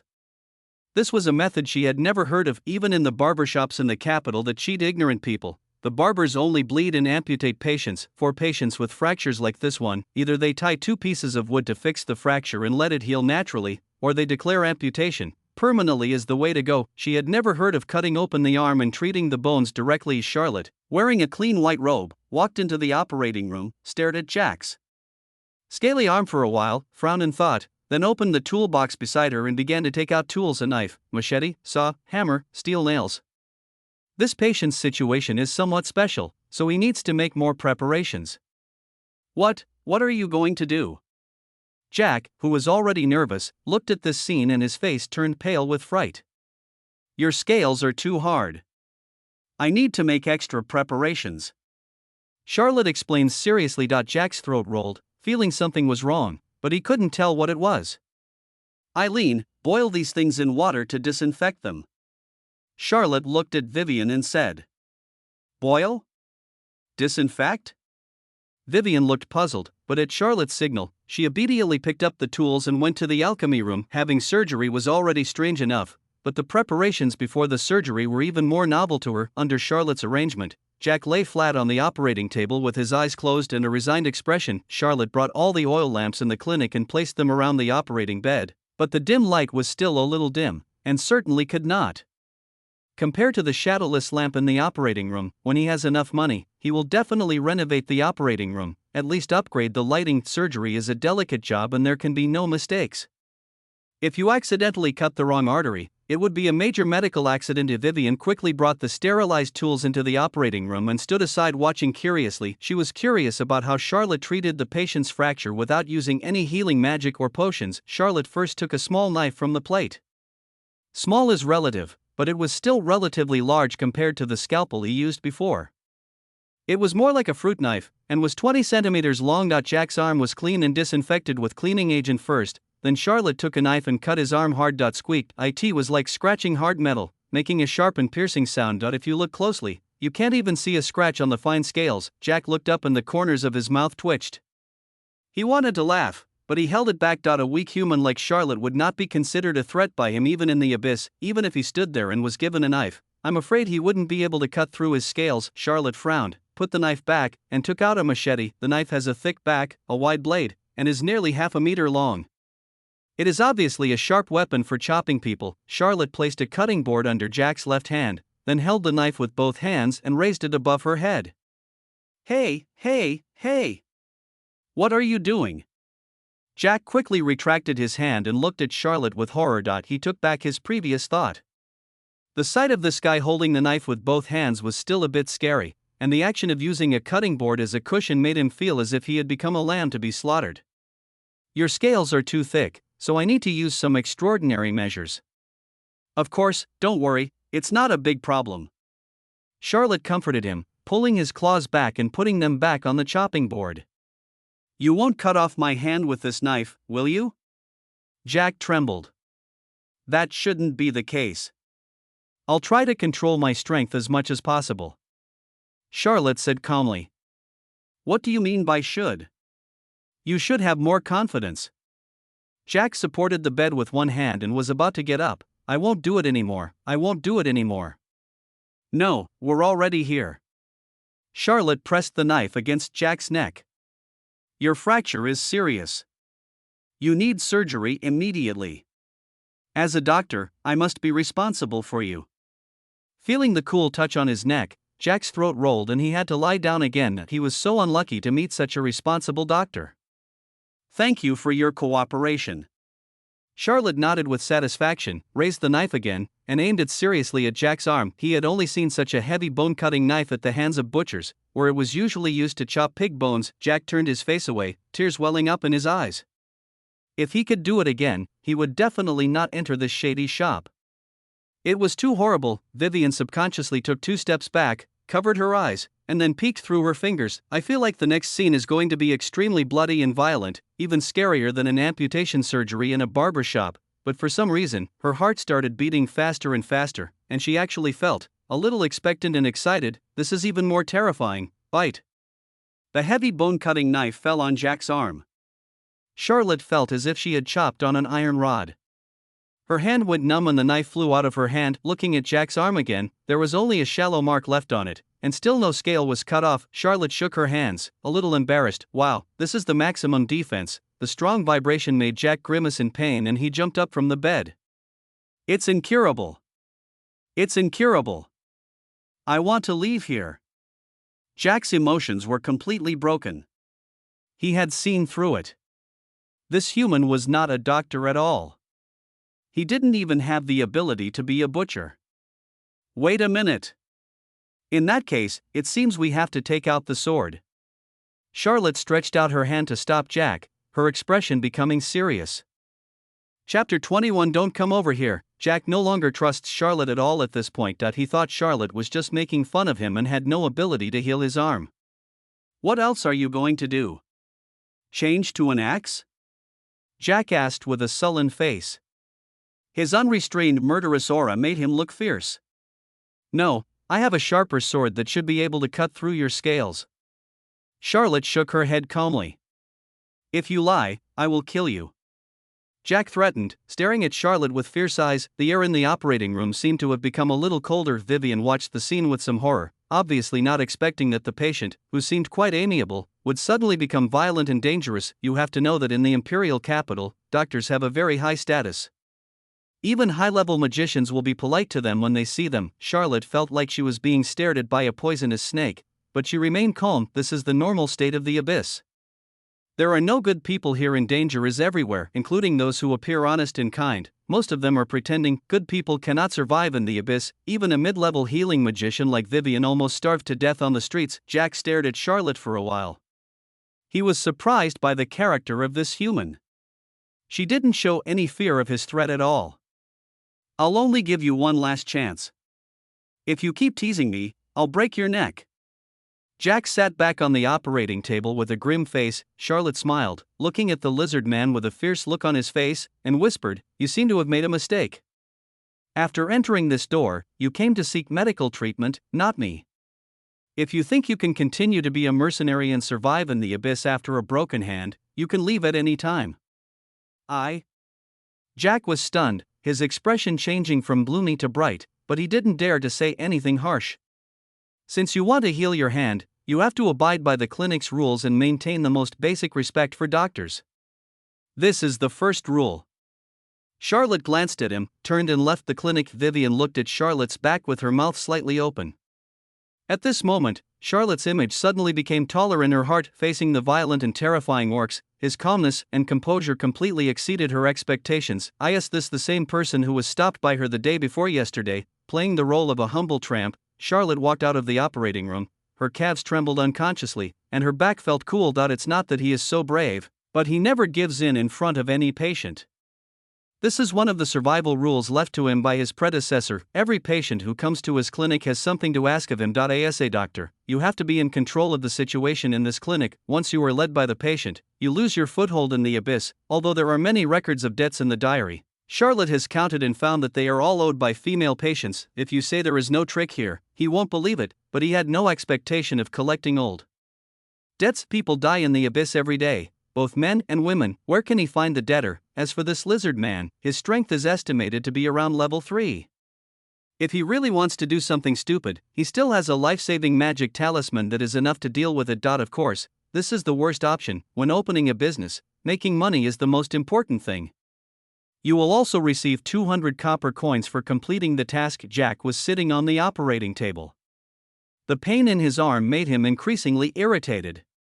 When he heard the sound, he looked towards the door and his eyes froze instantly. Charlotte came back with a black sword in her hand. The sword was long and sharp, and its edge was almost condensed into substance. Even though the tip of the sword was broken, it still made Jack feel infinite fear in his heart. What a terrifying weapon this is. Even a human like Charlotte would instantly become an invincible god of war when holding it in his hand. You, what are you going to do? Jack shrank into the corner in an instant, his voice trembling and his body shaking. In front of the sword, he couldn't even think of resisting. What? To kill you, of course. Charlotte walked into the operating room with a sword in hand. You, don't come over here. Jack put his hands in front of him and cried. Charlotte stopped, looked at the broken sword in her hand, then looked at the lizard man shivering in the corner, and the corners of her mouth curled up slightly unexpectedly. The broken sword left by Joseph had such a powerful deterrent effect, causing the third-level orcs to completely lose their fighting spirit. The tools have been brought in. The operation will continue. You go back to the operating table and lie down. Charlotte said as she dipped the cleaning agent in the sword and performed basic disinfection on it. Jack put down his hand and looked at Charlotte, who was wiping the sword. It seemed that she had no intention of rushing up to kill him, so he relaxed a little. Meeting Charlotte's calm gaze, she had no choice but to lie back on the operating table obediently. That sword. Vivian was also filled with surprise when she saw Charlotte, who instantly frightened the lizard man into obedience. She recognized the sword. She had cleaned it using the cleaning technique last night. She had even thought about it just now. If Charlotte failed to heal the lizard man successfully, she would secretly use healing magic to heal his arm to prevent him from causing trouble. Charlotte came to the operating table with a sword in hand. Her eyes became calm and sharp. She gestured at the lizard man and then chopped him down with her sword. The scales that were as hard as gold and stone in front of the long and short knives, when they met the black long sword named Judgment, were like peeled egg whites. He didn't even feel that he had entered. With a plop, a small piece of the tail fell to the ground. The three people in the operating room turned their heads at the same time to look at the still twisting tail. The atmosphere suddenly became a little awkward. Ah! Jack suppressed a cry, his expression painful, but he dared not move. Vivian looked at the lizard man who had lost half of his tail with some pity. She didn't believe that he had no personal grudges. Charlotte's expression remained calm as she glanced at the tail with a smooth cut on the ground. It was just a short piece and there was not even any bleeding. This lizard man probably has a histrionic personality, right? Isn't it said that a lizard's tail will grow back if it's broken? You don't mind if I test the sharpness of the scalpel, do you? Charlotte asked Jack. No. I don't mind. Jack wanted to cry but had no tears. He regretted so much now. He should not have entered this black clinic. Well, that's good. It's better than accidentally turning it into an amputation surgery. Charlotte nodded, her eyes fell back on his broken left hand, and she raised the sword again. You have to be careful, your hands won't grow back. Jack said cautiously. At this moment, he felt what it meant to be humiliated. The seemingly kind and gullible human being is definitely not to be provoked. I don't know how many heads have been chopped off by this broken sword that is filled with murderous aura. Chapter 22 Physical Anesthesia. Charlotte observed the lizard man's broken bone for a while, and made a longitudinal incision from the outside of the arm with the fracture line as the center. After changing to the Judgment sword, the hard scales that had troubled Charlotte became exceptionally easy to cut. However, a sword that is nearly 1 meter long is not easy to operate for delicate work such as surgery. So after breaking the scales, Charlotte changed a small knife, separated the subcutaneous tissue, superficial fascia, and deep fascia, exposing the muscles outside the bone, and then entered from the gap between the muscles to find the broken ends of the bones. Vivian had walked to the operating bed at some point and watched Charlotte use a fruit knife to flexibly cut the muscles and fascia, and without hurting the muscles, she miraculously opened a passage and found the broken bone. This was simply amazing for Vivian, who was obsessed with magical healing. Is this the surgery? The broken bones are found, and then what? Vivian began to look forward to Charlotte's surgical treatment. The condition of the fracture ends was better than Charlotte had expected. They were dislocated, but there was no comminuted fracture. This may be related to the lizardman's exaggerated defense, hard scales, and hard bones. Hiss, hiss. Jack breathed heavily and his teeth chattered. Does it hurt? Charlotte glanced at him. No. It doesn't hurt. Jack looked at the black sword beside him, shook his head with a sad face, and asked in a low voice, "But doctor, can you give me a blow? The kind that makes me faint?" "Oh, I forgot to give her anesthesia." Charlotte suddenly realized, but then she thought, the clinic didn't have any anesthetic. The original body's diary recorded several failed anesthetic drugs. Some previous patients had received physical anesthesia, while others had received alcohol anesthesia. "Aaron, give him a stick," Charlotte said to Vivian. "Ah. Oh." Vivian looked around and took out a hammer from the toolbox. Charlotte and Jack were both startled. "Use this." Charlotte took a big stick and replaced the hammer of justice in Vivian's hand. Vivian held a big stick in her hand and hammered the lizard man on the head. "Miss, you've made me more awake after hammering me. Are you doing a facial massage?" Jack looked at Vivian, who was shaking her red hands. With a helpless look on his face, Vivian looked at Charlotte for help, but she couldn't do this job as she was just a wet nurse. "Forget it, I'll do it." Charlotte took the stick. Jack sighed. "If orcs don't work, why not replace them with humans?" Charlotte raised the stick and hit the lizard man on the chin. It bang, a muffled sound. Jack's head tilted and he fainted. "How amazing!" Vivian looked at Charlotte in shock. She had just tried her best, but the lizard man mocked her and said she was giving a facial massage, and the boss knocked him out with a stick. But it's clear that the boss' stick doesn't seem to be much more powerful than hers. There's a science to beating people. No matter how thick-skinned you are, you'll still have a fragile chin, Charlotte explained. He learned this from watching boxing matches. "Yeah." Vivian nodded repeatedly, feeling that she had gained more useful knowledge of the patient. Fell into a coma, and Charlotte continued the operation after disinfecting her hands. "Boss, since he's already unconscious, why don't I use healing magic to reconnect his bones?" Vivian suggested in a low voice. "No." Charlotte flatly refused. "Why?" "He definitely won't know." Vivian looked puzzled. This was obviously much simpler and more efficient. "Then when he wakes up, how do you explain that his broken arm healed so quickly? And there wasn't even a scar left on the cut arm? If future patients also ask for such treatment results, how should I deal with it?" Charlotte looked at Vivian and said seriously, "If you want to settle down safely in the abyss, you can't leave any clues to the outside world. All the merchants on this street know that I don't know healing magic. This is my character setting that cannot be broken." Vivian was a little frightened by Charlotte's sudden seriousness. She shrank her neck and whispered, I just want to do a little more." Charlotte's expression eased a little, and she sighed, "Why bother? A worker should have the consciousness of a worker. You should do as much work as you are paid. If you really use magic to treat patients, I will have to consider giving you a raise, which will bother me."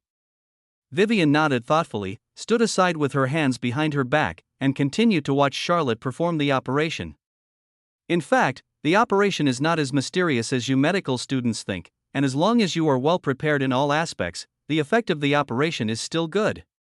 Charlotte said as she began to clean the broken bones and then spliced the two broken bones into place. The commonly used bone fixation instruments would definitely not be found in the operating room, but I had performed many fracture surgeries before, so I had spent some time researching and prepared some unconventional materials. Charlotte took out a long, thin, snow-white bone from the cabinet. It was made from the polished leg bone of the three-horned yak, which was unique to the white grassland south of Kalwa City. This thing has the effect of strengthening bones.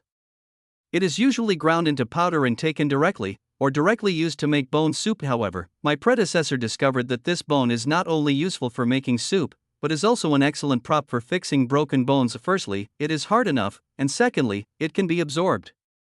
The absorption time can be determined by controlling the thickness.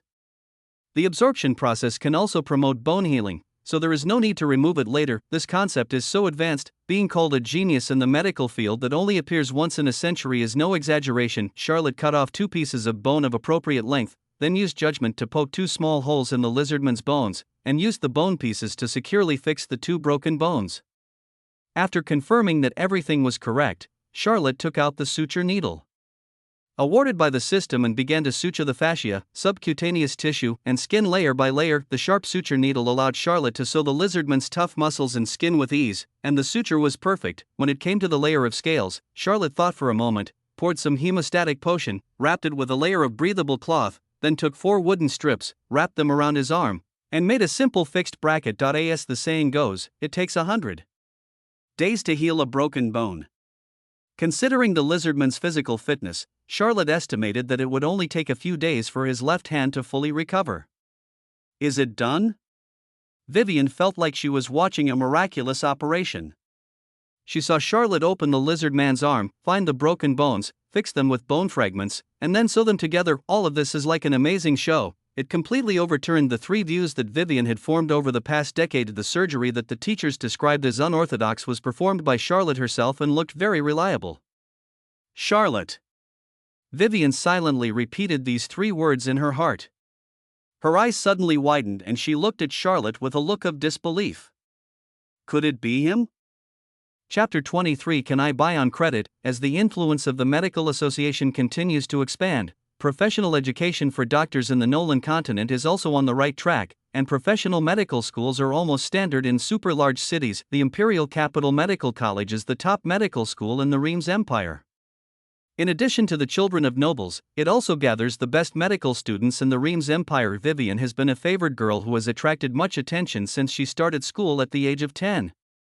In addition to her father's prestigious status as the Chancellor of the Exchequer, what is more important is the top talent she has displayed. At that time, the most praise she heard was that she might become the next Charlotte. Yes, Charlotte Clayton. The name is synonymous with genius. He is a prodigy from the medical school of Calva in the distant Free City. He is hailed as the most gifted doctor in 1,000 years, and is even regarded as a role model by the Medical Association. At that time, Vivian was not convinced by this metaphor. She was herself and did not want to be the next someone else, but this did not affect her from setting this name as a goal in her heart, forcing herself to become stronger. Until 3 years ago, the rumors about Charlotte suddenly changed. He went from being the light of Calwa Medical College to being the shame of Calwa Medical College. It was said that he was thrown into prison because he performed surgeries on patients without permission, resulting in the deaths of many patients. At this point, Charlotte was nailed to the pillar of shame and became a negative example for teachers to use to discipline students. Vivian also scoffed at this. It was unreasonable for a high-level magician who was extremely talented in healing magic and was born into a family of traditional medicine to abandon his faith and perform surgery, but what she didn't expect was that 3 years later, when she was in trouble and fled to the abyss, she accidentally entered this small private clinic, and the boss turned out to be Charlotte? Boss, are you Charlotte Clayton? Vivian looked at Charlotte and asked in a low voice. Huh? You know me? Charlotte looked up in surprise. As a medical student, it's hard to say I don't know. Vivian nodded with a complicated expression, puzzled. But didn't you become a high-level magician a long time ago?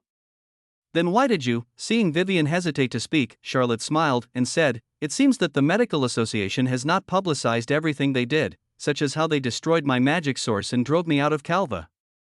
Vivian's mouth opened slightly, her face showing shock. A high-level magician had his magical power stripped away, a punishment that was almost the same as killing him. Vivian could hardly imagine whether she would still have the courage to continue living if her magic source was destroyed and all the magic she had practiced for more than 10 years was suddenly lost. Why? Vivian almost asked, but she obviously already knew the answer, or rather, the reason given by the Medical Association. Like you've heard, I perform surgery on patients who can't afford the high medical bills. Charlotte smiled. Looking at Charlotte's mocking smile, Vivian fell into confusion. If she were still sitting in the classroom of the Imperial Capital Medical College, she would have no problem supporting the Medical Association's decision to try heretics who deceived patients with so-called surgeries. But she had just witnessed a fracture reconnection operation. She saw with her own eyes how Charlotte reconnected the lizardman's broken bones without the help of any magical means. As a medical student, she was sure that with the lizard's self-healing ability, his broken arm would be able to recover to normal function in no more than 3 days. This was an operation skillfully performed by Charlotte, whose magical powers had been destroyed. So, should a doctor who used surgery to save patients be tried, who says that only those who can do magic can be called doctors, why would the Medical Association, which takes putting the interests of patients first as its primary principle, suppress him like this? Vivian couldn't understand. There are many things in this world that you cannot understand at your age. When you grow up, you will naturally understand them. Charlotte did not continue to explain. She picked up the half basin of cold water prepared beside her and poured it on the head of the lizard man lying on the operating table. Due to limited conditions, physical anesthesia can only be awakened physically. He gurgled. As expected, the lizard man woke up immediately, sat up abruptly from the bed, looked around in confusion, and then focused his gaze on Charlotte.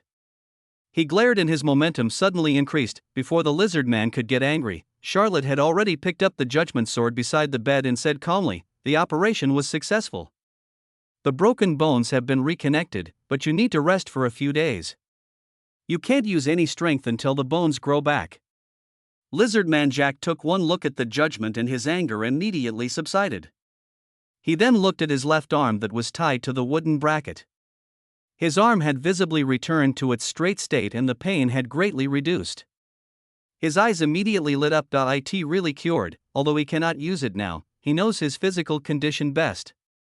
Once the bones are reconnected, his hand will be fully recovered in just 3 to 5 days. Although the so-called surgery process was somewhat scary, the final result completely exceeded his expectations. This human doctor is quite amazing. The look in Jack's eyes when he looked at Charlotte had changed from initial distrust to gratitude. As a mercenary who makes a living by his body, Charlotte has extended his career and allowed him to continue to gain a foothold in the abyss. The surgery costs 500 copper coins. Charlotte looked at Jack calmly, playing with the sword in her hand. "You should have brought money, right? 500 copper coins is undoubtedly a very reasonable price. If you go to other hospitals, you won't be able to leave without spending tens of thousands of yuan, but Jack only has 3 copper coins in his pocket, and he is still short of 497 copper coins. Such a complicated operation only costs 500 copper coins?" Vivian couldn't hide her surprise either. The fee was so low that it was completely unexpected. In her opinion, doctors are the upper class in the imperial capital. The expensive consultation fees make doctors have a noble status and a rich family background. Although Charlotte can no longer use magic, he has mastered the unique method of surgery and can also treat patients. Why is his fee so low? Jack's legs trembled, and he forced a smile that was uglier than crying. Can I buy it on credit? I don't have any money with me today." "If you don't have money, then leave something of equivalent value as collateral," Charlotte said calmly. "But I don't have anything valuable on me." Jack spread his hands, sounding justified in being poor. "Then I'll take a part of your body to pay off the debt." "You choose it yourself? Or should I choose it?" Charlotte took a step forward with the sword in hand, her voice a little colder. He hates people who have no money but act as if they are right the most. The cold sword energy made Jack step back subconsciously. Charlotte holding the sword looked like a killing god in his eyes. I have 3 copper coins." Jack took out the only 3 copper coins from his pocket with trembling hands. Charlotte took the copper coin and said, "I still need 497 copper coins. I think your tale is pretty good. How about choosing the tail?" 3 minutes later, the lizard man ran out of the clinic with a terrified look on his face, covering his stitched tail. In the operating room, Vivian looked at the big tail still twisting on the ground with a look of fear on her face. Charlotte's expression was much calmer. Lizardman's tail, weight 25 kilograms, unit price 20 copper coins, total value 500 copper coins. What he saw was the twisting 500 copper coins. If the sale goes well, you can earn an extra 3 copper coins. Chapter 24 Invitation from the landlady. A lizard's tail can regrow on its own, and this has been confirmed by the lizard people themselves. Meat products are very popular in the abyss.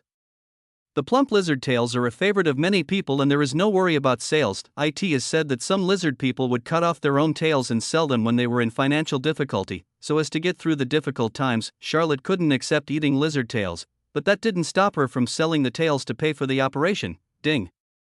Lizardman Jack's broken arm reattachment mission completed. Copper coin reward plus 200. Fracture surgery experience plus 20. Famous doctor influence plus 10. Feeling her purse getting heavier, Charlotte's mouth curled up slightly. What a beautiful day. Boss, what should we do with this tail? Vivian asked in a low voice, having retreated to the corner without her knowing. I'll sell it after the business closes at noon. You clean up the operating room. Charlotte picked up the tail on the ground and stuffed it into the floor cabinet next to her. Vivian waved her hand and cast a cleaning magic, and the operating room immediately became clean. Charlotte nodded in approval. What is professionalism?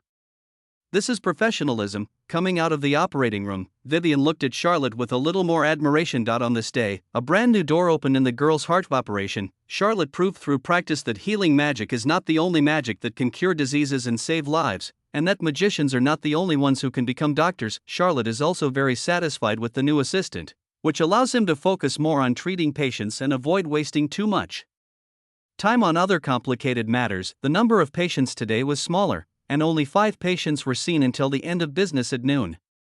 We have to continue to increase the popularity of the clinic.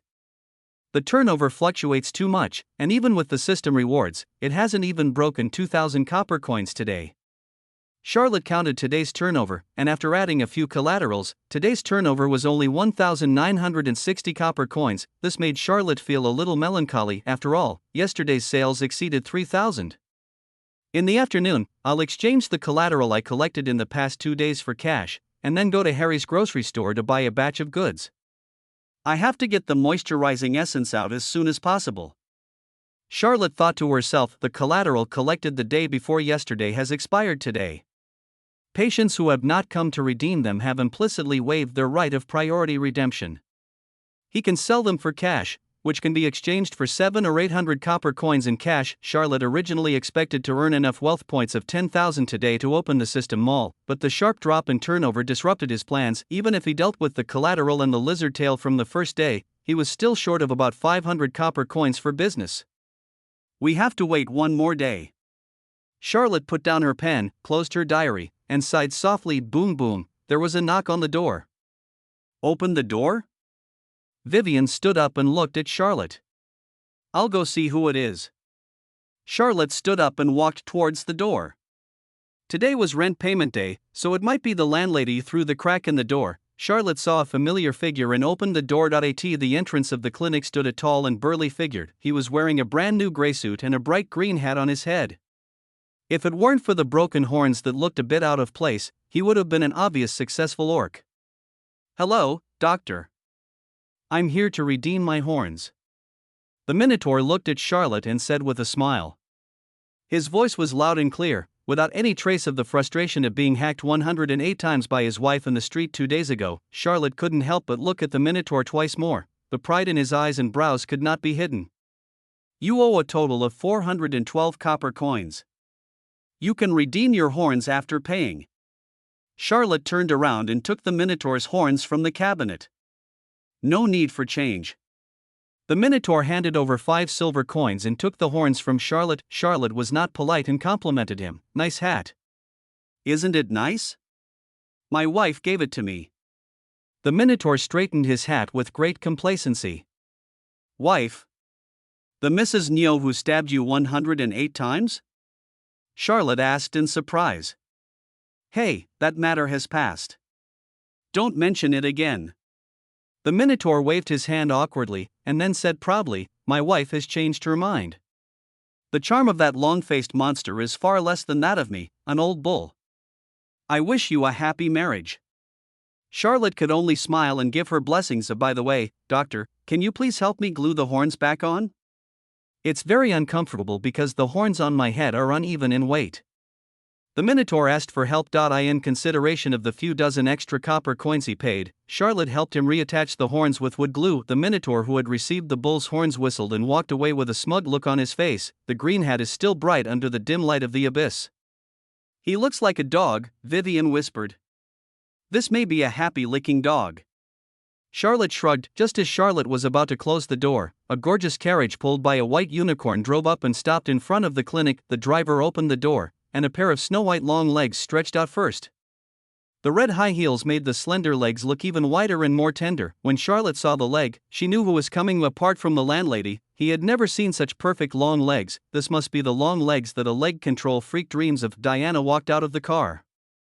The tight long skirt outlined her perfect figure but did not make her look too sexy. Standing in the carriage, his gentle gaze lingered on Vivian for a while, then fell on Charlotte. What a beautiful sister! Such long legs!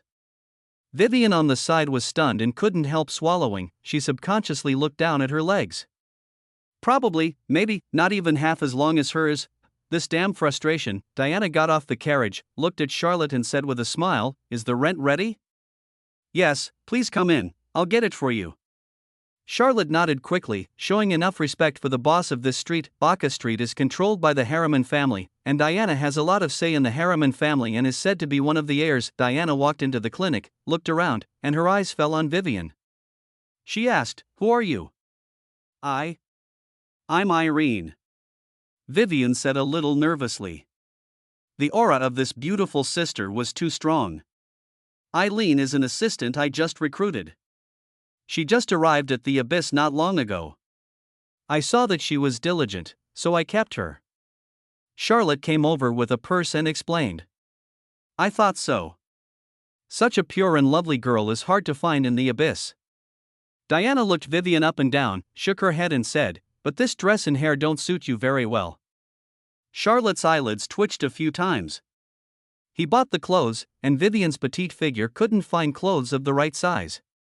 Maybe she should go to the children's section next time. But speaking of hair, could it be that Diana could tell at a glance that she was wearing a wig? He even made up a series of identities and stories for her, but in the eyes of a true master, it was just a ridiculous trick that could be seen through at a glance. Fortunately, Diana did not continue to stare at Vivian, but turned to look at Charlotte. "Here are 40 silver coins, please count them." Charlotte handed over the purse with both hands. Diana didn't reach out to take it, and said, "No need to give it to me, just replace it all with the moisturizing essence."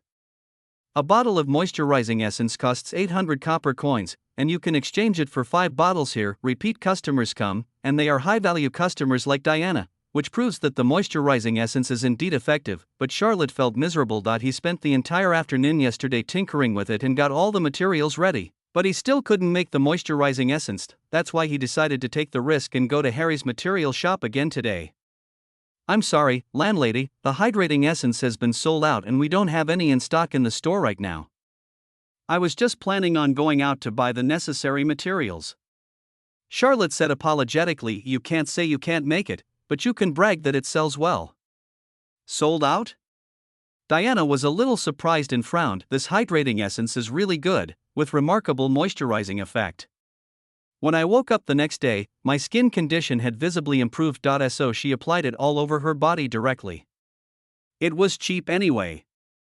1 bottle of the Fountain of Life produced by the elves was enough to buy 100 bottles. In terms of effect, there is not much difference between the two. But I didn't expect that this small clinic, which had always had mediocre business, would actually have its shelves sold out." "When will it be available?" Diana asked.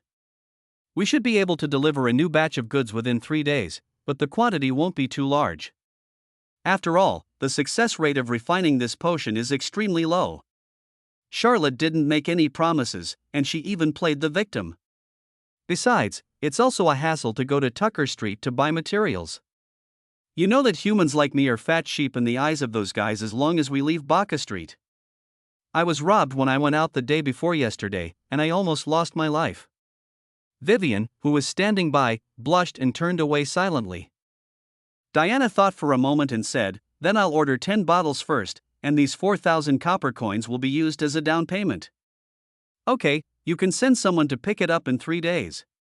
Charlotte responded calmly, but her heart was pounding. This is a large order of 8,000 copper coins. The clinic was open for 3 days, and its turnover was only over 9,000 yuan. Otherwise, why do people say that it is easy to make money from women? Isn't this irrefutable evidence? Diana turned around and prepared to leave. She got on the carriage, then looked back at Charlotte and said, "Get in the car. I'm going to Tucker Street and take you to the material store on the way." Charlotte only thought for 3 seconds before nodding in agreement. Is it possible to refuse the invitation from the landlady to get in the car? "Please wait a moment, I'll get something." Charlotte ran into the clinic and came out soon with a bulging backpack. These were all the collateral he had received in the past 2 days. He had originally planned to dispose of them on Barker Street, but since he could get a ride with Diana, he might as well take them directly to Harry's grocery store and dispose of them. Chapter 25, Your landlady is in love with you. Diana leaned lazily on the animal skin chair, her round thighs crossed, and her gentle eyes looked at Charlotte sitting opposite her. Charlotte sat upright, not looking around. The interior of the carriage is extremely spacious, with wide seats that have enough space even for lying down. They are covered with snow-white animal skins, as soft as clouds. Sitting on them feels like sinking into the water, with no sense of bumps at all, and one can use all kinds of driving skills without feeling too crowded. I heard that you often go to the clubs on Amon Street and are a good brother to many succubi. How come you don't even dare to look at me for another second now? Diana asked with a smile. This is all the fault of my predecessor, and I have nothing to do with it. Charlotte said calmly, I just felt sorry for them and wanted to do my best to help them. Besides, this was a naive thought when I was young, but now I have understood it.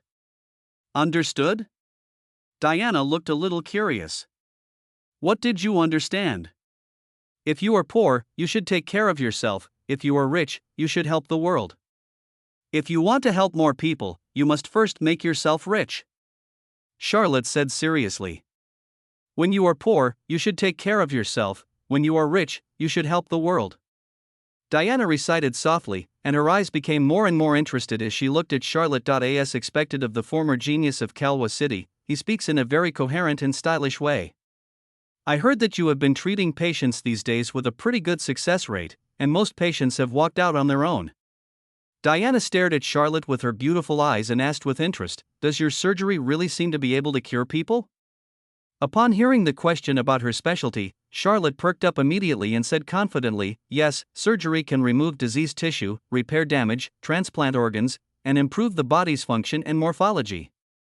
Although it cannot cure all diseases, it can indeed achieve the effect of curing diseases and saving lives. Diana was stunned after hearing this. After a while, she couldn't help laughing and said, You sound more powerful than the great magician of the healing department. They don't dare to say that they can transplant organs. Although healing magic is miraculous, it has many limitations in practice. When faced with some unexplained diseases, they often just blame the gods for their crimes in order to maintain their own sacred status. Moreover, those charlatans charged extremely high fees, often as high as 18,000 copper coins, which was tantamount to sentencing the lower classes not to get injured or sick. Surgery is different. With standardized training, an ordinary human being can have the ability to cure diseases and save lives, thereby reducing the cost of medical treatment for the lower class. Charlotte explained seriously. Diana seemed to see a light shining in Charlotte's eyes, which was rarely seen in a place like the Abyss. Numgray is the most common color. She had heard the story about Charlotte. The chosen ones who fell into the abyss often rotted faster than ordinary people, but the young man in front of him didn't seem to accept his fate. He remained steadfast in his dream, even though the whole world thought he was a heretic, and it seems like he actually did it, even if it's just the beginning. Perhaps Baka Street will have a good clinic in the future. This would be worth the investment. Diana thought to herself, looking at Charlotte with a little more appreciation. There are 4 large medical clinics in the Abyss, 1 under the Judson family, 2 under the Duru family, and 1 under the Daniel family of the Harriman family. One of the 4 major families still does not have a large medical clinic under its jurisdiction. Those doctors are not very strong, but they have bad tempers. With the support of the medical association behind them, even the 4 major families of the Abyss cannot force them. If she could develop a large medical clinic on Baka Street, it would become a very important asset for her, giving her a better advantage in the fight for family inheritance. No wonder those old guys in the medical association want to cripple you. This is something that will shake their foundation. If they don't kill you, they would be considered fools among them. Diana said slowly. I agree with this. Charlotte said modestly, Those were mistakes I made when I was young and ignorant. Now I just want to make money in a low-key manner, live a peaceful life and live a good life. Diana looked at Charlotte with a smile, not saying whether she believed it or not. The carriage slowly stopped, and the driver's voice came from outside, Miss, Harry's grocery store is here. Thank you for giving me a ride. Charlotte quickly stood up and said goodbye. You're welcome. I'll have someone get the moisturizing essence in 3 days.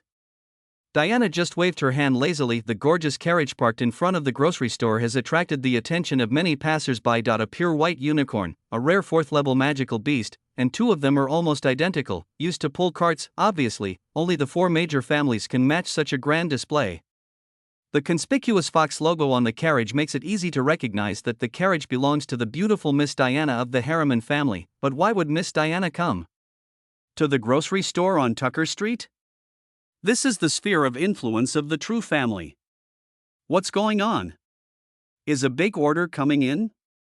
In the shop, Harry climbed onto the recliner, pushed his thick black-framed glasses, and looked at the carriage parked at the door with a puzzled look on his face. Then, the door was opened, and a young human being carrying a large cloth bag walked out of the carriage. Faintly, people could see the beautiful woman in the carriage with her iconic long silver hair. It was none other than Miss Diana.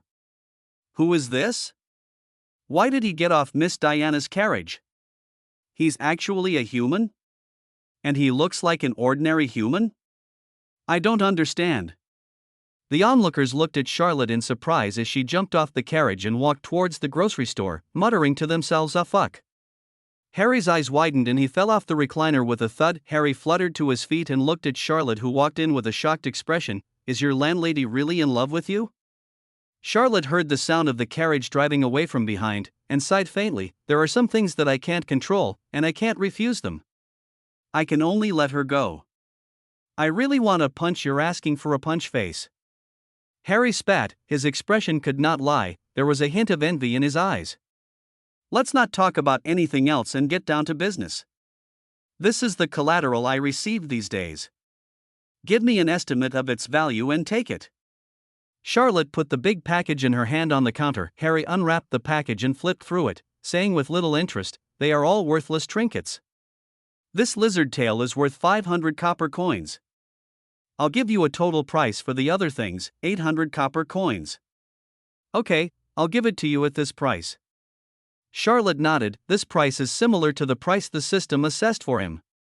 With a total price of 1,300 copper coins, he can still earn a few more copper coins. Harry's purchase price is still quite reasonable.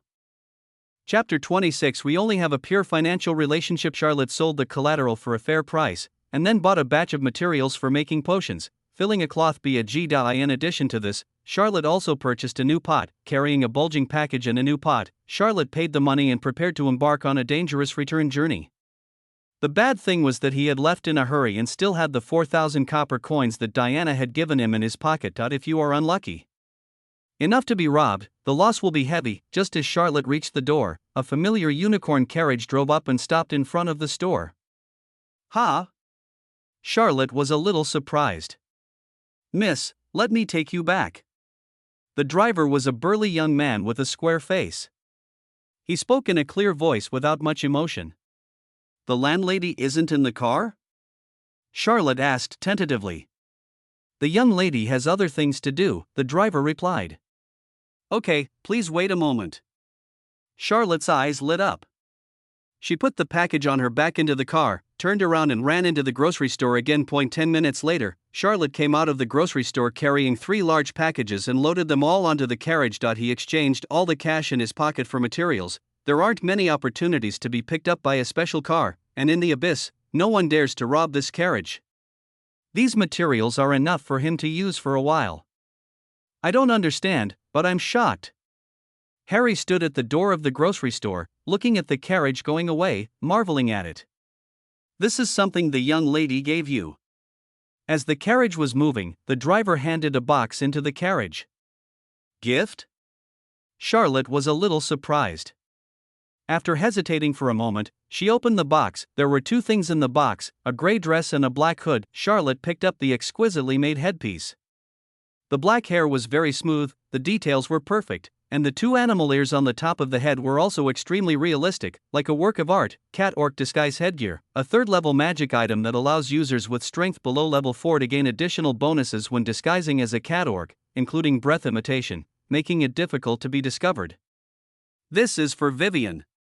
Charlotte suddenly realized his first thought just now was, the landlady wants to see him dressed as a woman. What a sin! Including the skirt in the box, it looks like it should be just right for Vivian. Obviously, Diana already knew that Vivian was not an orc during their brief contact. However, instead of exposing her, she gave Vivian such precious camouflage hood and clothes through him, which made Charlotte a little puzzled. Could it be that she has a crush on Vivian? But no matter what Diana's purpose is, it is obviously a good thing to be able to allow Vivian to hide her identity more perfectly. The carriage stopped. The journey that usually took an hour arrived home in just 10 minutes today. Thank the landlady for me. Charlotte unloaded the things from the carriage and said to the coachman. The driver nodded and drove away. Many neighbors stood at the door of the store to watch the fun. Charlotte left in Diana's carriage, and some were taken back by the carriage, but it caused quite a commotion. Miss Diana is not really interested in Dr. Charlotte, is she? A doctor who can't do magic? I think it's more appropriate to call him a barber.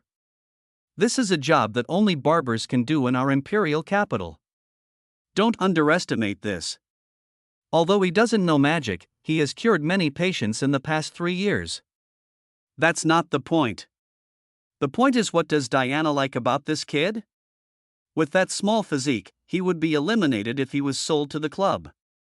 Charlotte looked back at the butcher next door. He hated to hear this the most. Who was he insulting? The dog-headed demon with a face full of flesh glared at him, gestured with the machete in his hand, and spat. Charlotte knocked on the door of the clinic and carried several large bags into the clinic with Vivian. Boss, why did you buy so many materials?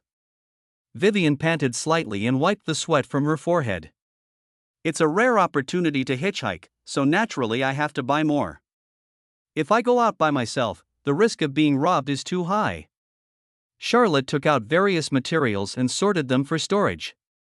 If nothing unexpected happens, these materials will be enough for them to use for a month. After yesterday's training, Vivian has become immune to all kinds of scary-looking materials, and she also came forward to help. Half an hour later, the two of them sorted all the materials into categories and filled up the storage cabinets in the alchemy room. Charlotte looked around and said to herself, I have a new pot, but I need to build a new stove and a kitchen on the second floor.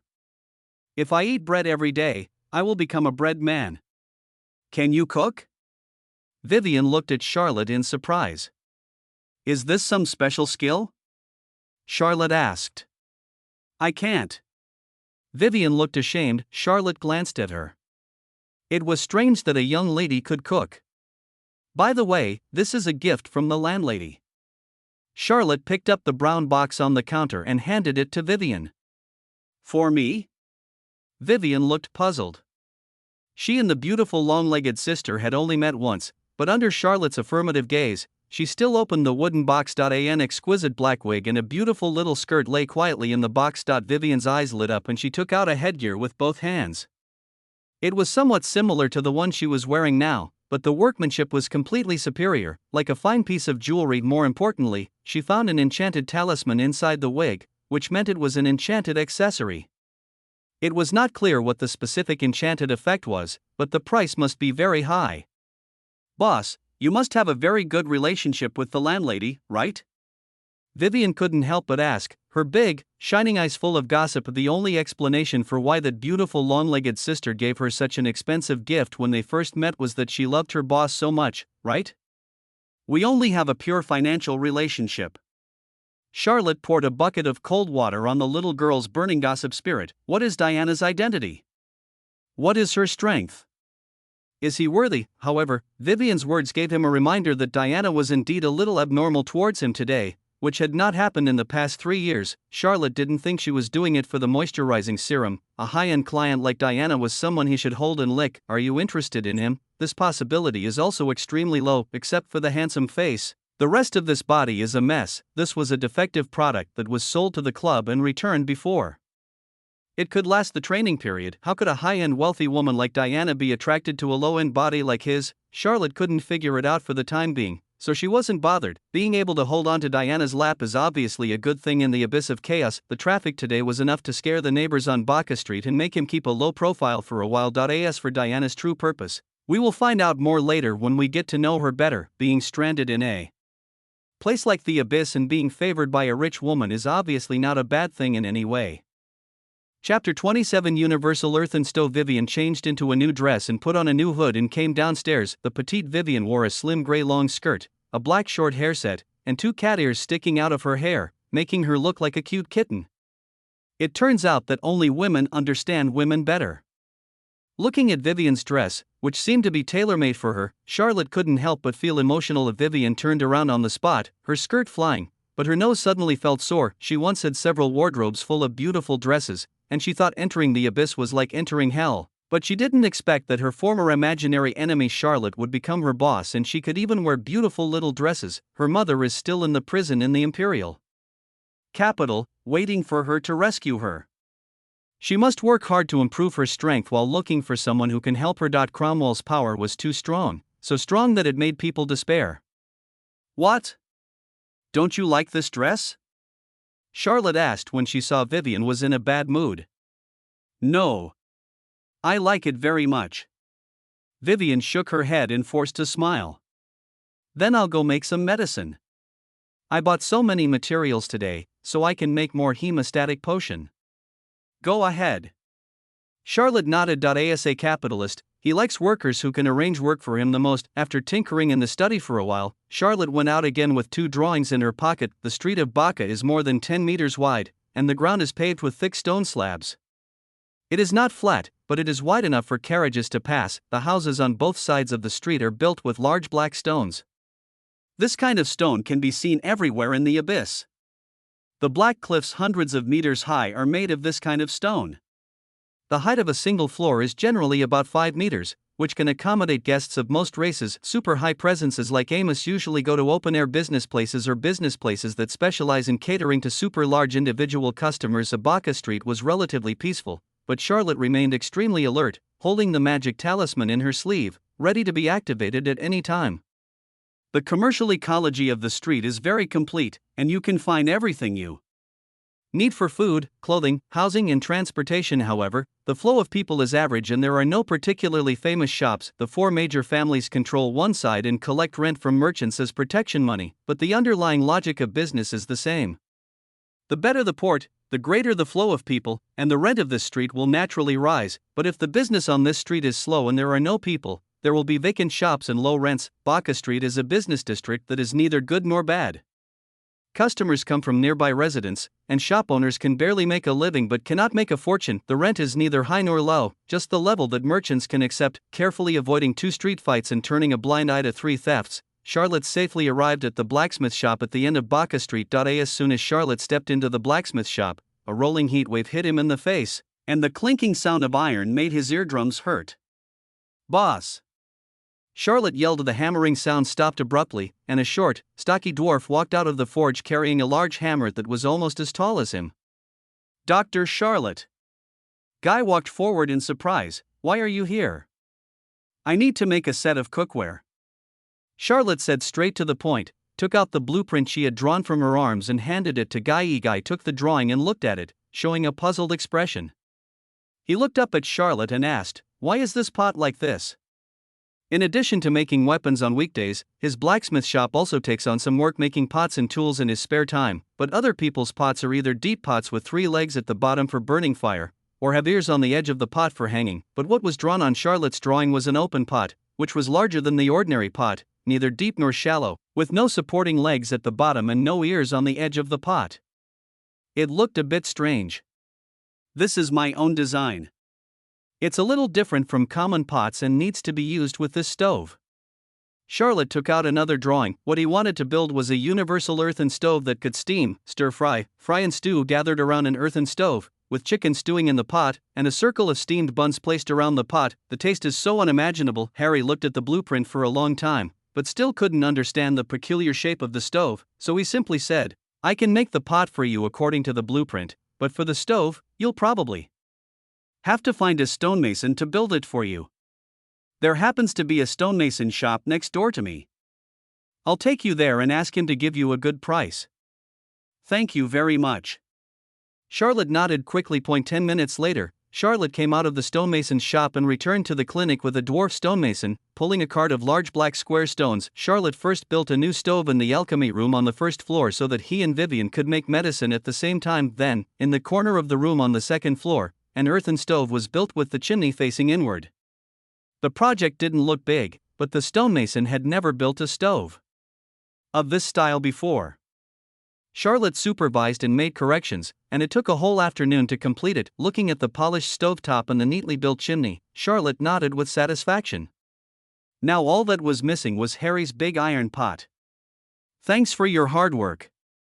Charlotte paid the stonemason 800 copper coins, which was a fair price for the labor and materials involved. Then Charlotte went out and bought some furniture, including a shelf for sundries and seasonings, a small square table, and 2 small wooden stools. Just like that, the kitchen and dining room has taken shape. If the iron pot hadn't to wait for 2 days, Charlotte would have wanted to go out and buy some vegetables and cook herself one meat and one vegetable to try something new. However, when Charlotte went out to buy furniture, she found that the grocery store was selling flour at the price of 10 copper coins per pound, which was almost the same as the price of meat. She bought 1 pound and then bought 2.5 pounds of fat and lean wild boar meat at the butcher's shop. Charlotte had had enough of the black bread, so she planned to make steamed buns to improve her diet. When he was in college, he worked part-time in a bun shop for a semester. He knew all the processes by heart, from making the dough to chopping the stuffing. He was even chosen by the boss to be the successor to the master chef. The new cauldron has not been contaminated by strange things yet. Just put a few chopsticks on it and use it to steam buns. Since he didn't have baking powder, he used low-alcohol rice wine and sugar to ferment the flour, and the effect was quite good. A thick soup was made from wild boar skin, which was then frozen in a freezer used to store special medicines. The mixture was then cut into small cubes and wrapped in buns along with chopped half-fat and half-lean wild boar meat. Even if the conditions are limited, we still have to eat soup dumplings. Vivian was making a hemostatic potion while Charlotte was steaming buns on the newly built stove next to her. "Boss, what is this? It's white and plump." Vivian smelled the fragrance and couldn't help but stop what she was doing. She looked at Mag curiously and asked, "Our dinner, soup dumplings." Charlotte smiled. Chapter 28. The first soup dumpling in another world. Steam was bubbling out from the wooden lid of the pot. Charlotte calculated the time and carried the pot upstairs. It was already dark by then, and Vivian, who was hungry, had no intention of continuing to work. She followed Charlotte upstairs, smelling the rich aroma of meat in the air. Even Anna, who was lazily lying on the cabinet, jumped down with a puzzled look on her face. After hesitating for a moment, she jumped up the stairs. Charlotte put the pot on the table and waited a moment before removing the lid. "Wow! Boss, it's gotten bigger." Vivian stood on tiptoe beside the table, looking at the plump white buns in the pot. They had grown a lot bigger than when they were first put into the pot, and were fuller in size.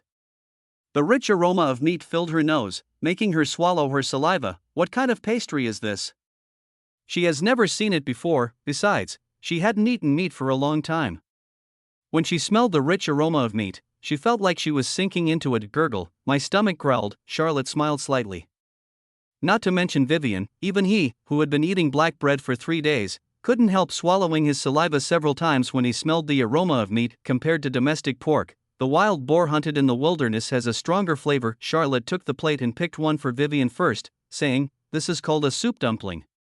There is soup inside the thin skin. You must be careful when eating it. First, it's so hot."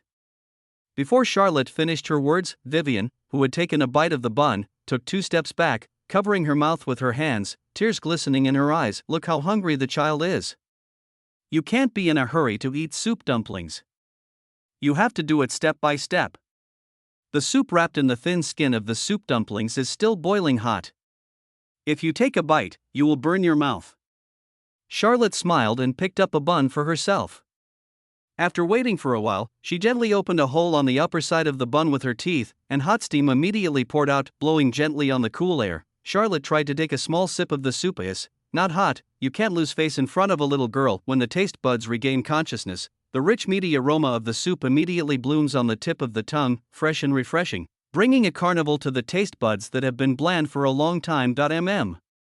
That's the taste. Charlotte's eyes lit up, and she couldn't help but take another sip, not caring about the still slightly hot soup. With the improvement of food, life in the other world seemed to become less difficult. Looking at Charlotte, who was immersed in eating buns, Vivian's throat rolled, and she silently performed a healing spell on herself, and her burned mouth recovered immediately. She licked her lips subconsciously. The delicious taste of the remaining soup surprised her.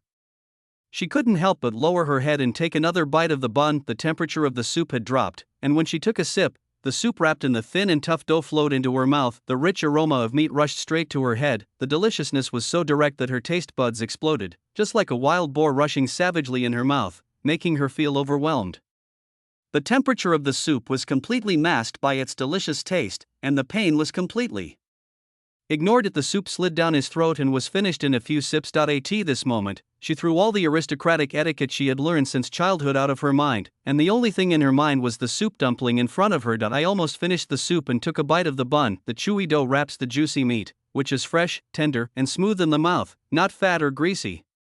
It is really wonderful. Vivian quickly finished a bun and subconsciously licked the remaining soup on the plate. When she raised her head again, the look in her eyes when she looked at Charlotte had completely changed. Shock, confusion, and admiration. Why is he such a good cook for a doctor? Studying medicine took up almost all of her time, but the man in front of him was once a god in the eyes of medical students. If you like, eat 2 more. I'm going to use this pot soon, so I probably won't be able to eat from it tomorrow. Charlotte saw Vivian's confusion. It was really difficult for him to answer this question. He could only say, "It's an interest, right?" Hearing this, Vivian quickly handed over the plate, took another bun, and started eating it with relish. Meow, the white cat came at some point, squatting at the door and looking at the two of them. It called out, but when it saw Charlotte looking at it, it turned its eyes away proudly. "Come here and let me touch your head, and I'll give you a bun." Charlotte gestured to the meat bun on the plate and tempted with a smile. It seems that he has raised the cat in vain. It has been 3 days and he has not touched it once. Although one leg is lame, even if Charlotte had another leg, she probably wouldn't be able to catch it. "Anna, come here quickly, the buns are delicious," Vivian said to the white cat with a bulging mouth. Anna looked at the buns on Charlotte's plate, then looked at Charlotte, sniffed unconsciously, and then began to walk casually towards the table and came to Charlotte's feet. Charlotte looked at the cat who was looking around and deliberately ignoring him, and couldn't help but find it a little funny. This cat is quite dramatic. After waiting for a while, seeing that Charlotte didn't touch its head but was still slurping the buns, Anna finally lost her patience and looked up and called out to him. "Oh, you're here. Why didn't you tell me earlier?" Charlotte reached out and touched its head. The pure white cat fur felt extremely smooth. This cat is raised in a poor family like Charlotte's, and it can maintain such fur even if it is hungry or full. It can be seen that the cat has a very good pedigree. Petting a cat is indeed very therapeutic. Charlotte petted the cat for a long time before she took out an empty plate, put a soup dumpling on it for Anna, cut it into pieces with a knife, and placed it in front of her. The rich aroma of meat made Anna's eyes light up. She lowered her head and licked the soup, making a smacking sound. When eating meat, he couldn't help but make gurgling sounds. I was quite addicted to eating. This meal was the most satisfying one Charlotte had had since she traveled to another world. This was probably the most delicious meal that Vivian and Anna, who were stranded in the abyss, had ever eaten. "I'll be responsible for washing the dishes." After dinner, Vivian took the initiative to take charge of the cleaning work. Charlotte was delighted. Who can resist a maid who offers to wash the dishes? Anna squatted in a chair, licked her lips, and looked at Charlotte as if she was seeing him for the first time. "Little guy, be a good boy next time, and I will make you other delicious food." Charlotte walked up to it and rubbed its head and scratched its chin. Anna instinctively wanted to escape, but when she heard about the delicious food, she held back. "She looks like a kidnapped young wife." Charlotte smiled and went downstairs carrying the new pot. Although it was already dark, it was still early for a night owl like him, and he planned to study the formula of the moisturizing essence again. While going downstairs, Charlotte opened the attribute panel and took a look. Frowny face player.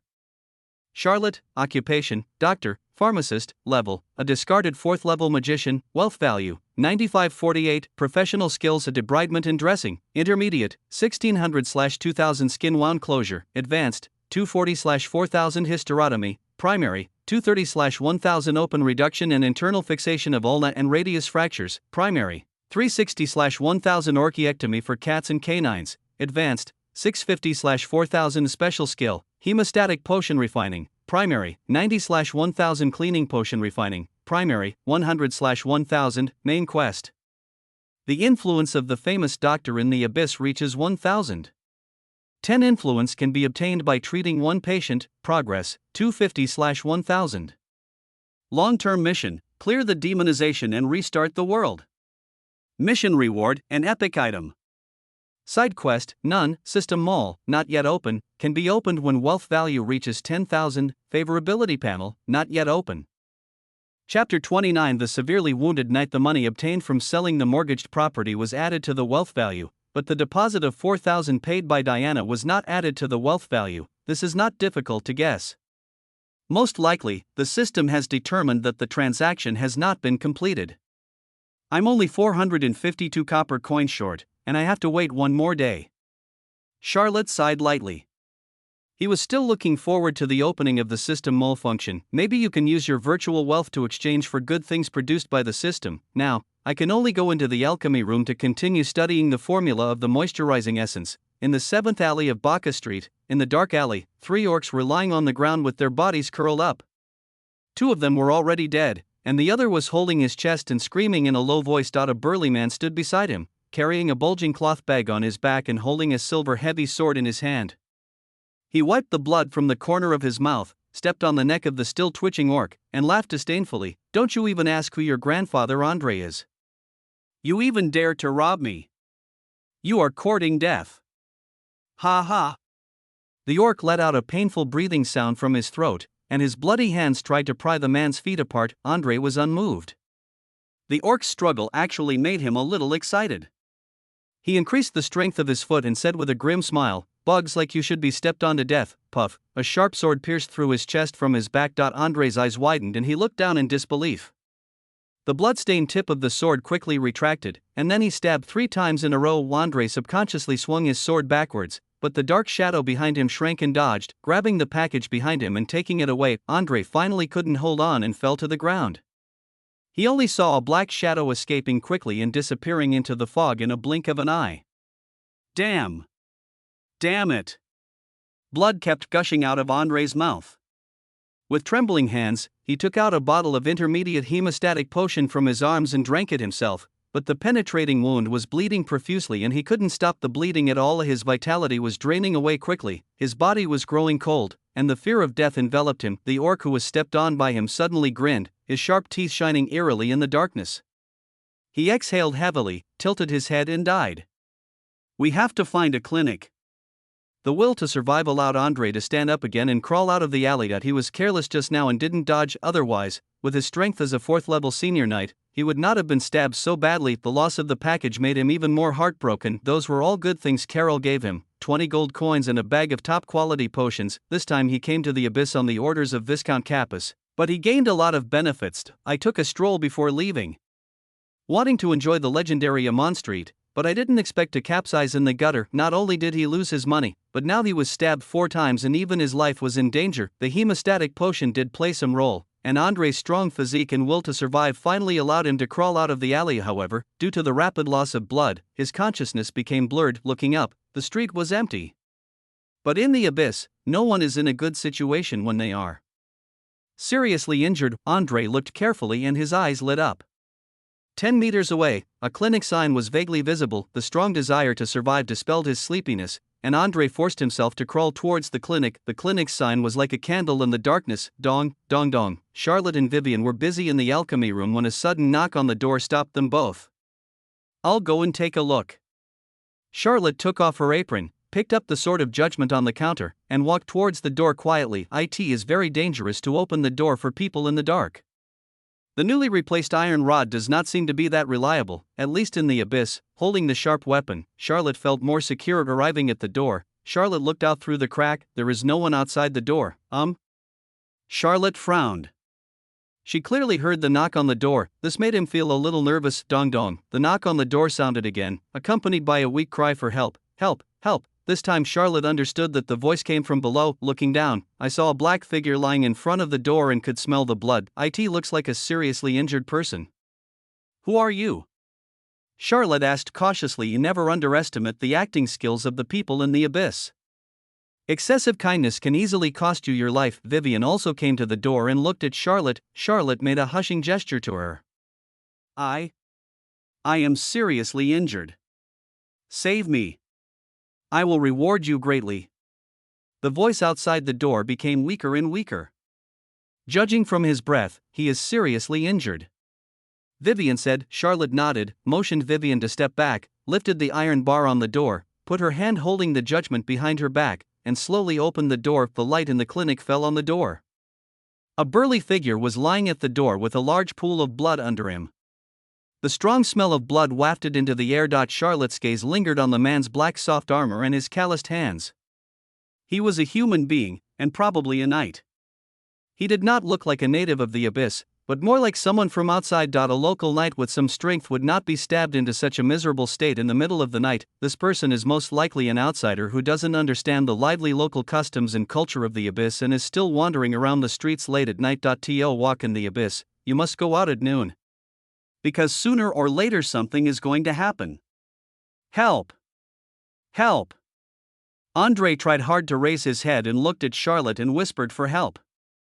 Carry him in first. Charlotte stepped forward, and with the help of Vivian, she struggled to carry the strong man weighing nearly 200 pounds into the clinic and put him on the diagnosis bed. His injuries are so serious.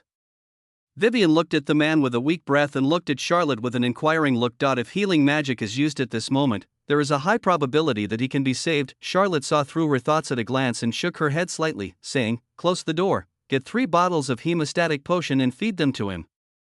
I'll check his injuries first." A knight of unknown origin appeared in the Abyss at this time. Who can guarantee that he is not here to capture Vivian? If she revealed that she could cast healing magic, she might be healed and then be captured. Charlotte used a knife to cut open Andre's soft armor and clothes, leaving 4 wounds on his chest, which went through his back. Judging from the position, it should have avoided the heart, otherwise, he wouldn't have been able to hold on for so long and crawl to seek medical treatment on his own. Blood was still oozing out, but judging from the amount of bleeding on the wound, he must have taken hemostatic drugs himself. The knight's strong physique gives him more powerful vitality, which is also the main reason why he can survive until now. Stop the bleeding first, clean the wound, and then suture it. Charlotte said calmly, took a bottle of hemostatic agent from Vivian and poured it directly on Andre's wound. The pain woke Andre up. He muttered something and cursed, then howled with his teeth bared. What are you doing? Where's the healing spell? Where's the magic? I'm sorry, I don't know magic. I can only use magic potion to treat your wound and perform surgery to help you sew it up and stop the bleeding. Charlotte gestured to the potion bottle in her hand and said calmly. Surgery? Andre frowned, feeling as if he had entered a fake clinic. However, the strong feeling of weakness in his body left him no choice but to nod. As long as you can save me, I will give you a generous consultation fee. But if you can't cure me, then you're done. Chapter 30. Who the hell did I offend? If I can't cure you, there are 100 ways to deal with your body in the diary. Charlotte nodded calmly. I will try my best. Charlotte cleaned the wound while thinking about how to deal with it. This is a brand new challenge in his medical career that he had never encountered an animal that was stabbed so badly, hadn't he? Usually those who were stabbed like this ended up at the dinner table. In the diary, those who were stabbed like this were basically declared dead, leaving behind a decent organ as medical expenses. It depended on the other party's attitude to decide whether to throw the body away or help find a place to bury it. Judging from the man's clothing and arrogant attitude, he should be able to find a doctor who can use healing magic to treat him. So his primary goal is to keep him from dying for the time being and to restore his mobility so that he can leave here alive. As for opening his wound and checking whether there is any damage to internal organs, ruptured blood vessels, etc., Charlotte thought he might not make it. The clinic's current medical facilities are too limited. Otherwise, given his current severe bleeding condition, he should be given a blood transfusion first. The wound was treated and Charlotte had decided on her plan. First, let's assume that he was extremely lucky and his internal organs just happened to perfectly avoid the 4 swords. So all he needed to do was suture the wound and stop the bleeding. If his internal organs were really injured, then he could only consider it bad luck. In any case, it was completely impossible for the clinic to perform a complex operation on him given its current conditions. When it comes to doing things like using a fruit knife to perform surgery, I really have no confidence at all. After taking a few bottles of hemostatic agents, the bleeding from the wound was effectively improved. Charlotte took out the surgical needle and began to sew up the wound. Judging from the wound, the man must have been ambushed. 4 swords were stabbed out in a short period of time, and the swords pierced through the soft armor and went through the body. It can be seen that the opponent's strength should not be underestimated. As the wound was sutured and 2 bottles of physical potion were taken, the pale-faced Andre regained some strength. Feeling the pain of the surgical needle piercing his skin and muscles, he cursed, "You bastard! You attacked me! If I hadn't been careless and didn't dodge, I would have split him in half with this sword." Charlotte didn't respond. A guy as arrogant as him wouldn't survive more than a few days in the Abyss. You can never predict that the old man sitting on the street begging might stab you in the back with a knife in the next second. Seeing the man who was almost dying able to speak again after Charlotte's first aid, Vivian once again witnessed the magic of surgery with such serious injuries. She never thought that Charlotte could save him. Seeing that Charlotte didn't respond, Andre continued, "Humph, they don't know who I am. After I go back and report to the Viscount, I will definitely come again and ask Carol to help me find all the lost things." Adult Viscount. When Charlotte and Vivian heard these 4 words, they were both stunned. The first thing Charlotte thought of was the gossip Harry told her that day. His childhood sweetheart, Elizabeth, was being married off by her father to the second son of the Duke of Cromwell from the Reims Empire, who was said to be a viscount. He didn't think this had anything to do with him, but if the man in front of him was from the Lance Empire and appeared in the abyss at this time, Charlotte glanced at Vivian and her eyes fixed. Vivian's face turned visibly pale, and the hand holding the medicine bottle was still shaking slightly. As if sensing Charlotte's gaze, Vivian also looked at him, her eyes filled with fear. What a ghost! Charlotte's hand trembled, which made Andre alert. Charlotte also came to her senses and motioned Vivian to step back and continue stitching. "Your method is quite unique. Although it doesn't involve magic, it does stop the bleeding. Where did you learn it from?" Andre looked at Charlotte with some curiosity. As it was a clinic, he thought there should be a decent doctor here, but he didn't expect that the doctor didn't know magic. However, although he didn't know magic, the other party did save him. "I learned this needlework from my mother. She used to sew clothes for people," Charlotte replied. The muscles on Andre's face trembled. He had not expected this answer at all. "Judging from your temperament, you don't look like someone from the abyss," Charlotte asked proactively. "You figured it out." It was the first time that Andre was praised for his temperament, and he couldn't help but show a bit of pride on his face. "I work for Viscount Capus, the second son of Duke Cromwell." "You know him, right?" "He's the first Duke of the Reims Empire." "I've heard of the Duke of Cromwell. He's a very important figure." Charlotte flattered him. "Then what are you doing in a chaotic place like the Abyss?" "It's terrible here. The Abyss is indeed a shitty place. I only heard about it before, but the reality is even worse than the rumors." Andre spat, feeling even more heartbroken when he thought of his gold coins and potions that had been stolen. "It's all because of that damn girl. I don't know how a magician like her could have come to the Abyss. You know, it's tens of thousands of kilometers away from the capital." Andre said angrily, and added, "And that Charlotte Clayton, he dared to snatch a woman from my young master. He won't live for many days." "Charlotte? Who the hell did I offend?" The defense was broken. If he guessed correctly, that Capus was probably planning to kill him because of his identity as Elizabeth's ex-fiancé, but he was divorced 3 years ago. Moreover, he and Elizabeth had not had much contact over the years, and they had not seen each other for 3 years. Why did they want to kill this guy Capus? Charlotte couldn't understand, so she was very angry. Moreover, it seems that the enemy who is hunting Vivian is the powerful Duke of Cromwell. It seemed that they were suddenly on the same side, because they had a common enemy. Anger did not cloud Charlotte's mind. After thinking again and again about the trouble she might face if she killed the man in front of her, Charlotte finally chose to give up. "This little girl is pretty." Andre regained some of his spirit and looked at Vivian. He looked her up and down unscrupulously with an obscene smile. "I haven't tasted the little kitty yet. Are you going to sell this slave to me?"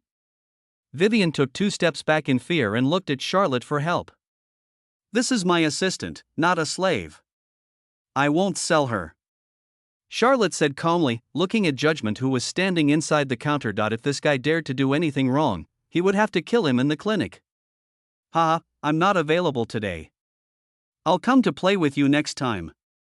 Andre retracted his gaze and said with a smile, "I've heard that there are a lot of things to play in the Abyss.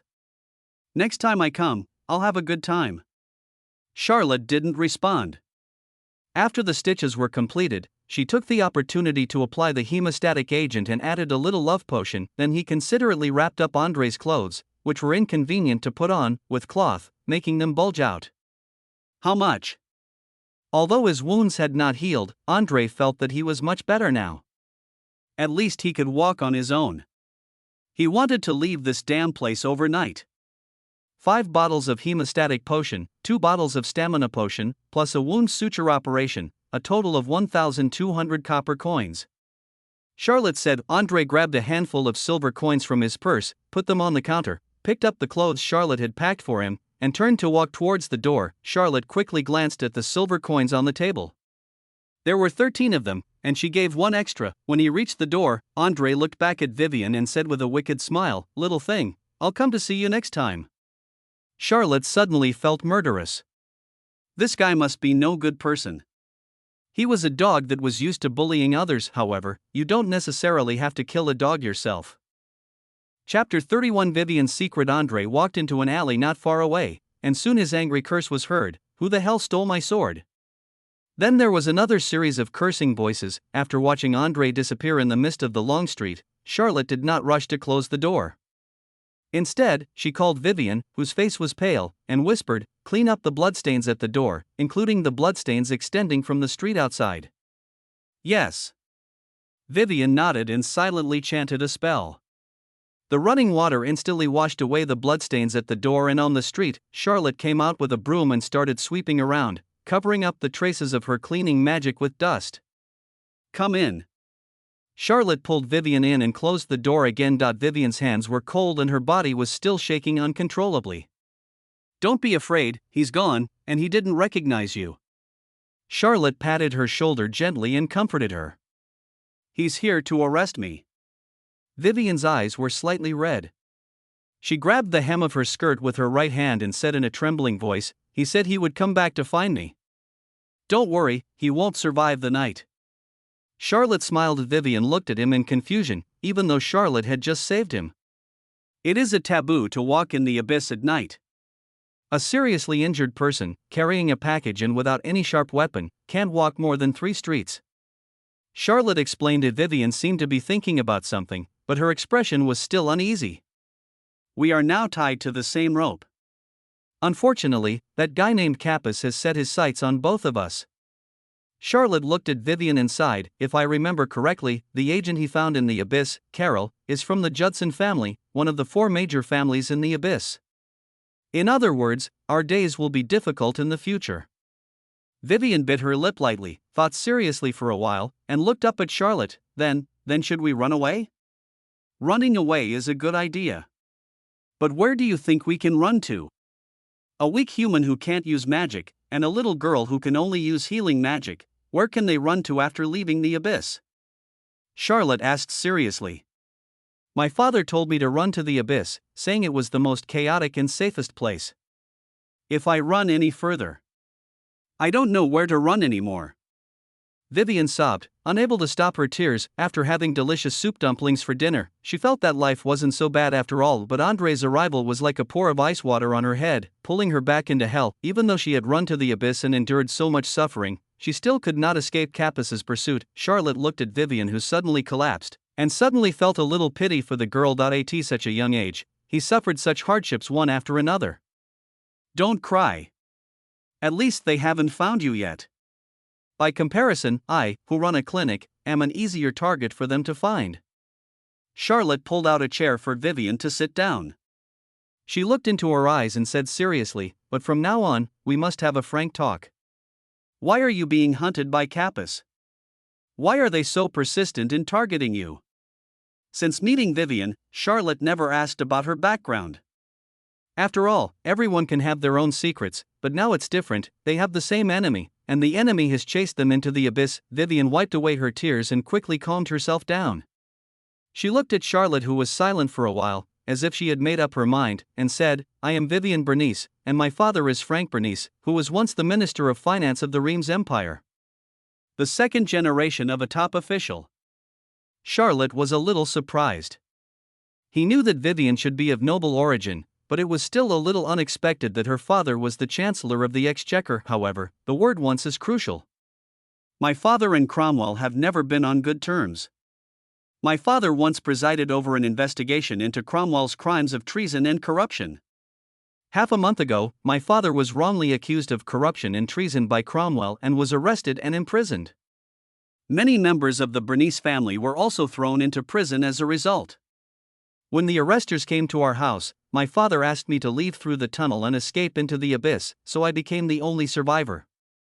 Vivian looked gloomy, with red eyes. Charlotte frowned slightly and asked in confusion, "If it was just a fight between political enemies, your father would have been in prison, and most of your family members had been arrested." Why would Cromwell keep hunting you down? And why did he let his son lead the team himself? Vivian was silent for a while, then said, because Cromwell embezzled hundreds of thousands of gold coins from the treasury, secretly colluded with the Orc tribe on the border of the empire, killed innocent people on a large scale and took credit for it, and embezzled military funds. These are all facts. The evidence was recorded in a book by the spies, but before he could hand it over to the king, he was caught by Cromwell, and the book is now in my possession. In that case, why don't you hand the book over to the king? The farther you are from the imperial capital, the farther you are from the king. The higher the risk of being dealt with privately by Duke Cromwell. Charlotte looked at Vivian and pondered, and given your father's status, even if he was framed and arrested and imprisoned, he would definitely need to go through a complicated trial and conviction. During this process, he should have had the opportunity to pass this news to the king, right? My father was killed in the chaos by Cromwell in the name of arrest. Vivian's face turned pale and she clutched her skirt. This guy is so bold, he killed people just because the Chancellor of Finance said so. Charlotte was shocked, which shows how powerful and arrogant Cromwell was in the Reims Empire. No wonder Vivian's father asked her to flee the imperial capital and escape into the abyss. If she rashly handed over the manual, the chances of it reaching the king would be extremely small, and she might even be sold out. Can I take a look at that manual? Charlotte said. I'll get it. Vivian got up and went upstairs. After a while, she came down with a booklet wrapped in grey cloth and handed it to Charlotte. Charlotte opened the black cloth, revealing a black-covered booklet with a few drops of dried blood on the soft cowhide cover. Charlotte opened the diary and carefully read the contents of the book, her expression gradually becoming solemn. About half an hour later, Charlotte slowly closed the book. The crimes of this bastard duke are simply too numerous to list. Charlotte said angrily. The embezzlement of the national treasury was done in collusion with officials from the Ministry of Finance, and the amount was huge, but it still falls under the category of corruption. However, on the border, they created conflicts with the Orc tribes, carried out large-scale massacres in border villages, intensified the intensity of the conflicts, and exaggerated the threat of the Orc tribes in order to defraud huge amounts of military funds. Their methods were so shameless and outrageous. In addition, he withheld relief funds during several major disasters, resulting in a large number of civilians starving to death. It was the king of the Reims Empire who was heartbroken about how much money Cromwell embezzled from the national treasury, and Charlotte was in no position to condemn him. But his massacre and looting of civilians was out of his outrage as a human being. This booklet lists in detail the crimes committed by Cromwell over the past 30 years. The time, place, and victims are very clear, which shows that Vivian's father did investigate very carefully. Judging from Cromwell's persistent attitude towards Vivian, this booklet must have caused some harm to him, otherwise he would not be so nervous. Your task tonight is to hand copy this booklet for me. If you don't make a backup of such an important thing, it will be easily stolen by bad guys. Charlotte looked at Vivian and said. Ah. Vivian was stunned. What's important is not this blood-stained book, but the contents inside the book. If the contents in the book are true and verifiable, we only need to hand it over to someone who has the ability to overthrow Cromwell, and our mission will be accomplished, Charlotte explained. But who can overthrow Cromwell? Even my father. Vivian bit her lip. In the Reims Empire, Cromwell was all-powerful and his power was so huge that it was despairing. Charlotte remained silent. Cromwell, an incumbent Chancellor of the Exchequer, was killed at will. This shows how powerful Cromwell was. He even wondered if the king was on his side. If this is the case, then there is no point in the existence of this booklet. Charlotte knew very little information about the Lance Empire, and her original body's memory only contained sporadic information about the medical field. There was no useful information at all, such as the king and the duke's unspeakable secret or Cromwell's power distribution map. Perhaps we can get some information from Harry. He is very well informed, but even if we know this information, who should we find to hand over this booklet? With his level, he can't even reach the top class. Etc. Speaking of class, Charlotte suddenly remembered the black stone that he had wrapped and stuffed into the corner of the cabinet. The members of the Red Moon organization might be able to provide him with some useful information. Chapter 32 Light Chaser. After sending Vivian to the study to copy the book, Charlotte took out the black stone from the cabinet, went upstairs and locked herself in the room. When I swiped my finger across the black screen, it lit up and a string of unread messages popped up. Charlotte looked at a few private chats first. Brother Miracle, did the judge leave you any relics? Don't think too much. I don't want to use his belongings to pay off his debts. It's just that he owes too much. Forget it, just pretend I didn't say anything." This was the message the merchant sent him, and there was a sense of entanglement between the lines. 3,000 gold coins is indeed not a small amount. With the death of the judge, the money became a bad debt. One can't help but feel sorry for this businessman. No, he left nothing behind except a piece of stone, including his ashes. Charlotte sent him a message back, "Only a fool inherits debt." Merchant. Charlotte opened the next private message from the hermit, which contained only a brief message: "Frowny face, the night watchman will go to the abyss to find you in the near future." The Night Watchman is one of the founders of the Red Moon Organization. Judging from the existence of the Red Moon Organization, he is over 1,000 years old. With such a long lifespan, he is most likely a dragon. Charlotte, is there anything I should be careful about when interacting with the Night Watchman? Hermit, don't be too nervous, just be sincere. Charlotte's mind quickly became active. With the strength of the Night Watchman, if she asked him to help solve the current troubles, perhaps it could be easily solved. However, their level is too high, and it is still unknown whether they will agree to solve such a small problem for him. Then Charlotte glanced at the Red Moon group chat. In the past day, there were not many messages in the group chat.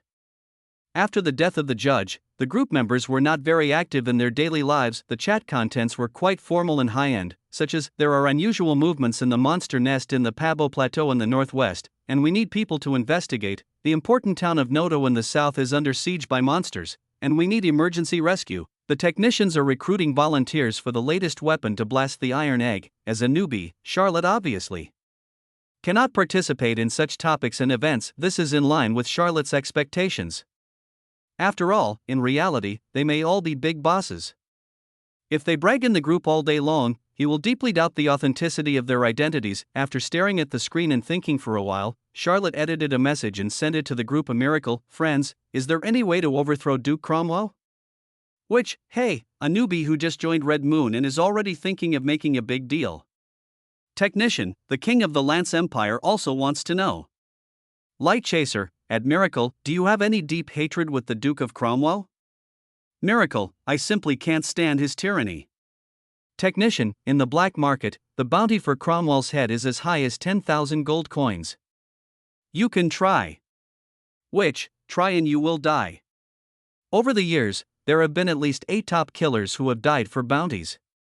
Charlotte was shocked. 10,000 gold coins was equivalent to 100 million copper coins, which was a real huge reward. She didn't expect that he was not the only one in the world who was unhappy with Cromwell. You want to deal with Cromwell?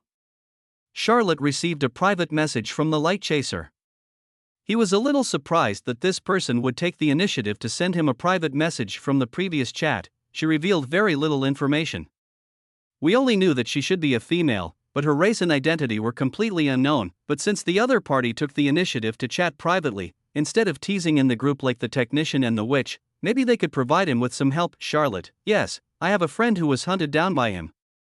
The situation is quite bad, so I want to ask other members of the organization if there is a way to solve the problem from the root. Light Chaser, the friend you are talking about, is it you? Charlotte, this woman is very perceptive. Light Chaser, there are countless people in this world who want to overthrow Cromwell, whether they are persecuted by him or go for the bounty, but he has lived in the Duke's mansion for 30 years and still stands firm. How do you think you can overthrow him? Charlotte, I said I found a copy of Cromwell's criminal record. Do you believe it? Light Chaser, you said you found a cute little girl. I believe it. Charlotte. What the hell? Where did this woman come from? Was the black stone bugged? Charlotte stared at the black stone in her hand, her brows furrowed. Light Chaser, don't be nervous, Vivian. Judging from the time, Bernice should have reached the abyss by now, and you are near the abyss. You are a doctor, and you suddenly want to deal with Cromwell with a strong sense of justice. This means that the person and the things are in your hands now. This is not difficult to infer. Charlotte, it cannot be said to be completely correct, but it is absolutely correct. What's not difficult to infer? With just a few words from him, she directly named Vivian and said she was with him. This woman's IQ is simply terrifying. Light Chaser, the criminal record that can make Cromwell so nervous must be of some significance. Can you describe it briefly? Charlotte licked her dry lips. She didn't know the other party's identity yet, but she felt like she was completely seen through, but he even felt that the other party might already know his true identity. After all, the judge suddenly found a doctor as his successor, and the name of the project was to restart the Red Moon's influence on Warcraft. This was sufficient information. Quickly calming herself down, Charlotte reviewed their chat history again. Judging from the current information, the other party should be very familiar with the murder of Vivian's father, which means that she may be from the imperial capital of the Reims Empire and has a high status. Judging from her initiative to privately chat with him, she should have some interest in overthrowing Cromwell, or at least the possibility that she is not an enemy is relatively high. Charlotte's most urgent task at the moment is to confirm the value of the manual in Vivian's hand and whether it can bring down Cromwell. If not, then they must find another way out. Charlotte, the booklet I picked up records in detail how Cromwell created conflicts with orc tribes on the border, massacred border villages on a large scale, intensified the intensity of conflicts, and exaggerated the threat of orc tribes in order to defraud large amounts of military funds. In addition, he withheld relief funds during several major disasters, resulting in a large number of civilians starving to death, and evidence that he colluded with officials from the Ministry of Finance to embezzle huge amounts of national treasury funds. Light Chaser, Cromwell was impeached for every crime you mentioned, but each time he was impeached for lack of evidence. If the evidence in the book is not detailed enough, or if there is no power to kill him with one blow, it will be meaningless. Cromwell's power was greater than Charlotte had expected, however, since he can even kill the Chancellor of Finance. You can see how arrogant he is. Charlotte thought for a while and replied, I can't judge whether the evidence is detailed enough. Why don't I send you 1 or 2 detailed case contents and ask you to help verify them? He knew very well that he was nothing, and this booklet was of no use to him, and there was no way to verify it, but if the identity of the Light Chaser is as he guessed, perhaps she can truly reach the level of the king of the Reims Empire and directly threaten Cromwell. Light Chaser, okay. The Light Chaser readily agreed, which greatly increased Charlotte's favorability towards the Red Moon organization. The resentment of being tricked into the group by the judge also dissipated, and there was even a bit of gratitude. The feeling of being carried away is so great, Light Chaser, but you won't fall in love with her, will you? She's only 15 years old. What do you mean by love or not? Am I a beast? Charlotte glared at him. This was simply an insult to his character. I just adopted a homeless little sister. Please don't make any associations. There was no further response from the Light Chaser. Charlotte went downstairs to get the booklet, copied 2 cases and sent them to the Light Chaser mobile phone. The existence of Blackstone makes communication efficient and secure. If he were asked to take the booklet, run across tens of thousands of kilometers to the imperial capital, and personally hand it to the Light Chaser, and in the process he had to avoid being hunted down by Cromwell's lackeys, he might not have such a strong sense of justice. Light Chaser, received. I need a few days to verify. I will contact you again. Seeing that the Light Chaser was about to end the conversation, Charlotte quickly asked, if the big one is hard to deal with, can the small one be dealt with? Capus is in Calva, is there any way to deal with him? Or force him to return to the Lance Empire? Light Chaser, although the Red Moon organization is loose, it has always taken equivalent exchange as its basic principle. I am quite interested in the Cromwell incident, so I don't need you to pay for it, but for other issues, you have to come up with something that interests me. So that's how it is. Charlotte thought for a moment, then replied, then I'll give you a chance to ask me a question. There was a sudden silence over there. After waiting for a while, Charlotte didn't receive a reply, so she had to give up. He admitted that there was a gambling element in his dealings, but it was clear that the other party had no interest in his shallow knowledge. Although the current dilemma has not been resolved, it is not without gain. At least the value of the book can be confirmed through the Light Chaser, and whether Cromwell can be overthrown. As for the threat from Capus, we can only find a way to solve it ourselves for now. First of all, he needs to collect more information about Carol. As the spokesperson of the Abyss of Capus, he is the biggest threat to Charlotte at the moment. Chapter 33. A magician who doesn't want to be a knight is not a good Dr. Carol is the youngest son of the patriarch of the Judson family. As one of the 4 major families on par with the Harriman family, the Judson family controls most of the addictive potion business in the Abyss. This business is extremely profitable and can eat a person till not even a bone is left. Moreover, it is said that the Judson family's business is not limited to the Abyss. The neighboring Calva and several large and medium-sized cities are also deeply poisoned by the Judson family's magic potion. The Judson family has been entrenched in the abyss for hundreds of years and is a powerful local tyrant. Charlotte had no idea how Kappas contacted Carol, but being targeted by such a local bully was obviously not good news. Charlotte put away the black stone and opened the system interface. Player: Charlotte, occupation, doctor, pharmacist, level, a discarded 4th level. Magician, wealth value, 10848, professional skills, debridement and dressing, intermediate, 1610/2000 skin wound closure, advanced, 300/4000 hysterotomy, primary, 230/1000 open reduction and internal fixation of ulna and radius fractures, primary, 360/1000 orchiectomy for cats and canines, advanced, 650/4000, special skill, hemostatic potion refining, primary, 90/1000 cleaning potion refining, primary, 100/1000, main quest, the influence of the famous doctor in the abyss reaches 1000. 10 influence can be obtained by treating a patient, progress, 260/1000. Long-term mission, clear the demonization and restart the world. Mission reward, an epic item. Side quest, none, system mall, open, click to enter, favorability panel, not yet open. Charlotte immediately noticed that the system mall icon in the lower left corner was open. He had just saved Kappas's lackey and obtained 13 silver coins, finally accumulating 10,000 wealth points. Taking a deep breath, Charlotte opened the system mall with the mood of opening a blind box. There is no gorgeous interface, no dazzling special effects, only a lonely square grid with a bottle of white potion drawn inside, and a note below: power potion, selling price, 10,000 wealth points. Charlotte stared at the powerful potion for a while and felt that something was wrong. He is a doctor in a doctor training system, and he prescribed a bottle of Nidali. After all, he was once a magician, so even if it was a potion, it should be a magic potion, right? With a trial mentality, Charlotte clicked on the icon with her consciousness. A line of notes popped up: strength potion. After taking it, it can permanently increase the strength attribute and increase the strength by 100 kg, permanently increase your strength. This attribute immediately made Charlotte's eyes light up. Those that can permanently improve properties are all high-end products. This immediately made Charlotte's mind active. It is a consensus in the magician community that the source of his magic has been destroyed and cannot be restored. He is already 25 years old, and it is not realistic for him to change his career to become a knight at this age. He has missed the best growth period for a knight.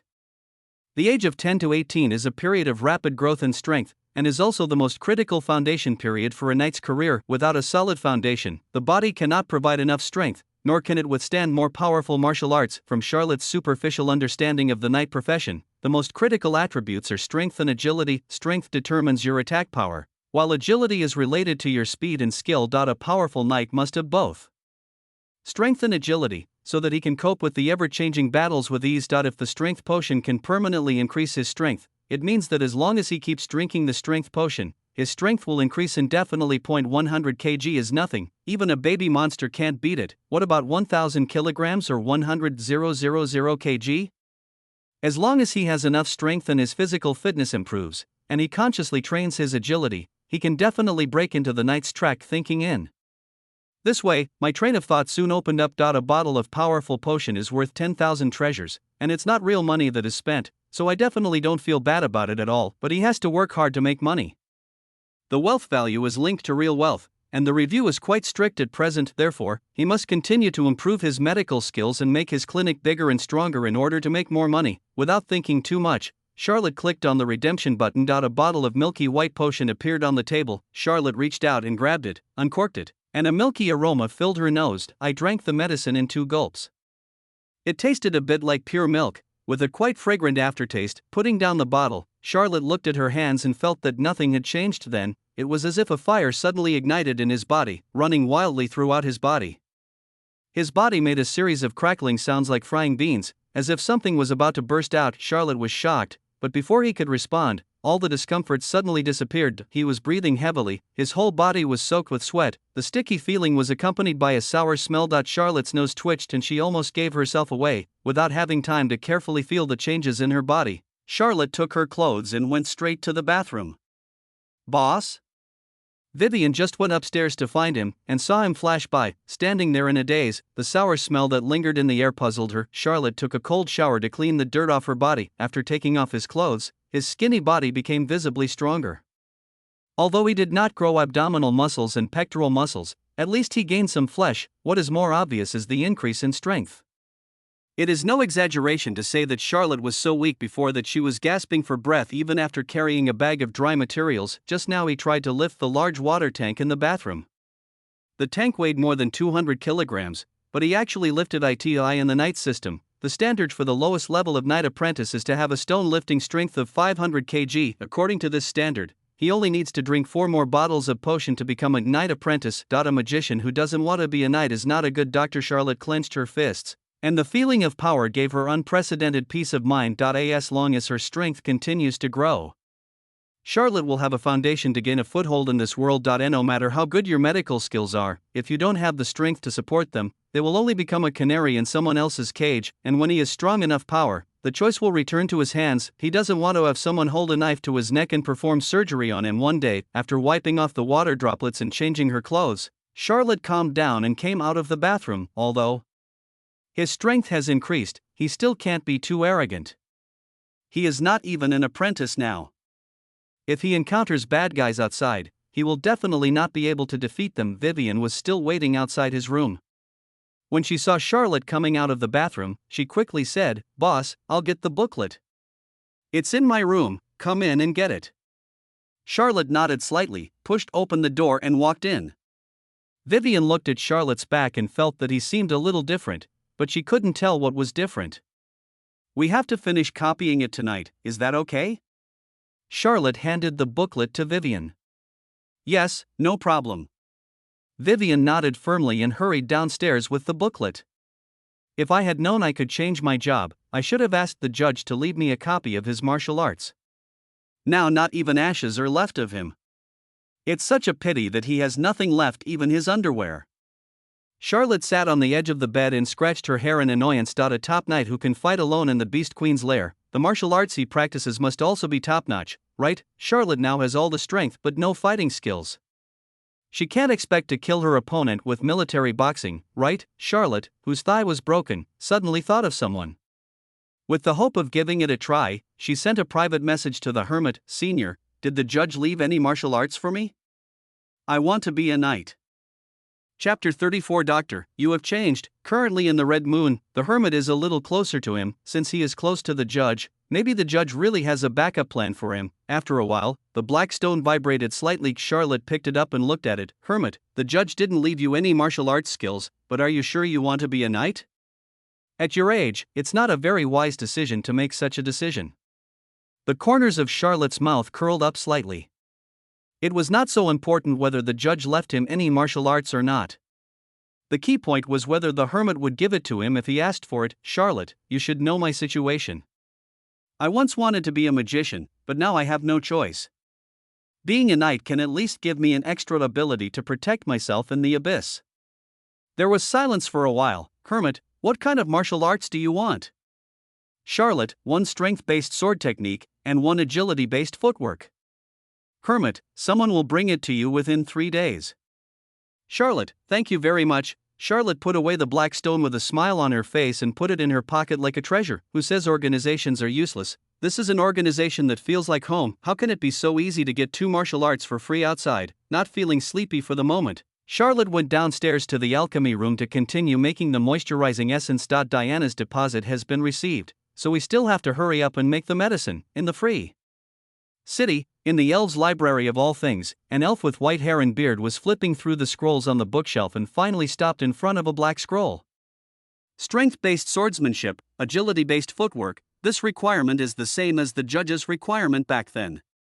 How about giving it to him?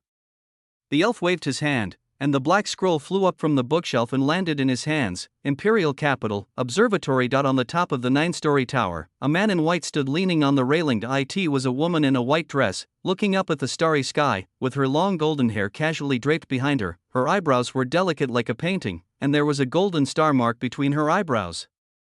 The white long skirt was dotted with stars, making the plain skirt look holy and gorgeous, making her look like an angel from earth. Shadow, go check the authenticity of these 2 things. I want the results within 3 days. The woman suddenly spoke in a cold voice. In the corner of the observatory, a shadow flickered and then disappeared. Miracle. Interesting. I'm suddenly looking forward to whether this fallen genius can still bring miracles to this world.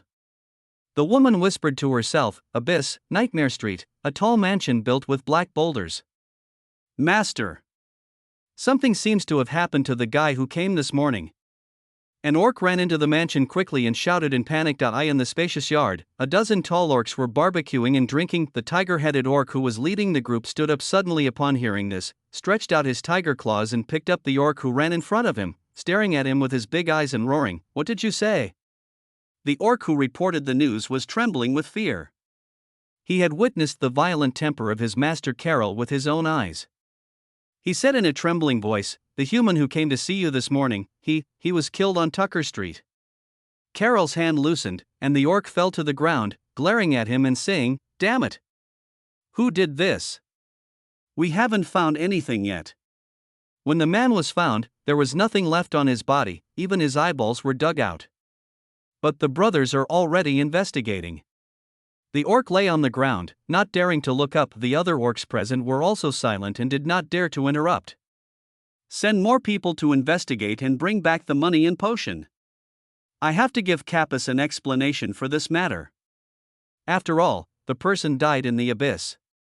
Carol said indifferently, "That idiot, I have already reminded him not to hang around outside late at night, but he obviously didn't take it seriously, so it's not surprising that he died." "Yes." The orc on the ground answered and left quickly. Carol turned his gaze to the two-headed dog orc beside him. "Continue to check Charlotte's whereabouts in the abyss. I want to see his head tomorrow night." "Yes." The two-headed dog orc agreed and left quickly, a qualified primary moisturizing essence. When the day dawned, Charlotte shook the milky white liquid in her hand and finally saw a line of satisfactory notes in her eyes following the recipe recorded in her predecessor's diary, and after countless attempts, Charlotte finally succeeded in creating a moisturizing essence. The process was so difficult that Charlotte almost gave up several times. Fortunately, he did not give up and successfully experimented with the formula of the moisturizing essence. Charlotte quickly wrote down the detailed recipe on paper, not missing any detail. Bottle the moisturizing essence in the pot. This pot can hold just 3 bottles. 3 bottles is the optimal amount he has found out so far. 3 bottles in 1 pot, no more or less will do. Strike while the iron is hot. Charlotte mixed and brewed another pot according to the recipe. Half an hour later. A bottle of qualified primary moisturizing essence. The familiar note appears again. Success! This is the recipe. Charlotte clenched her fist excitedly. Strict material ratios and refined process flow are the guarantee for successful medicine refining. The finalization of the formula of the hydrating essence meant that the clinic finally had a hen that laid golden eggs. Treating patients and saving lives is the basic business, while hydrating essence can increase sales and obtain higher profits. After a whole night of nervous experiments, I suddenly relaxed and felt sleepy. Charlotte went upstairs to take a cold shower, then returned to her room to take a nap. However, he didn't sleep for long as he was awakened by a knock on the door. "Boss, aren't you going to open today? There are already 3 patients outside waiting for the store to open." Vivian stood at the door and asked Charlotte, who looked sleepy. "We need to open for business," Charlotte answered firmly. "Anyone who has the money to earn it is a fool." After changing clothes and washing her face, Charlotte went downstairs and, for the first time ever, took a bottle of stamina potion from the cupboard and drank it. This thing is much more effective than Red Bull. After drinking a bottle, I feel warm all over my body. The fatigue from staying up late is instantly swept away, and I feel full of energy all over. Of course, this may also be related to his improved physical fitness.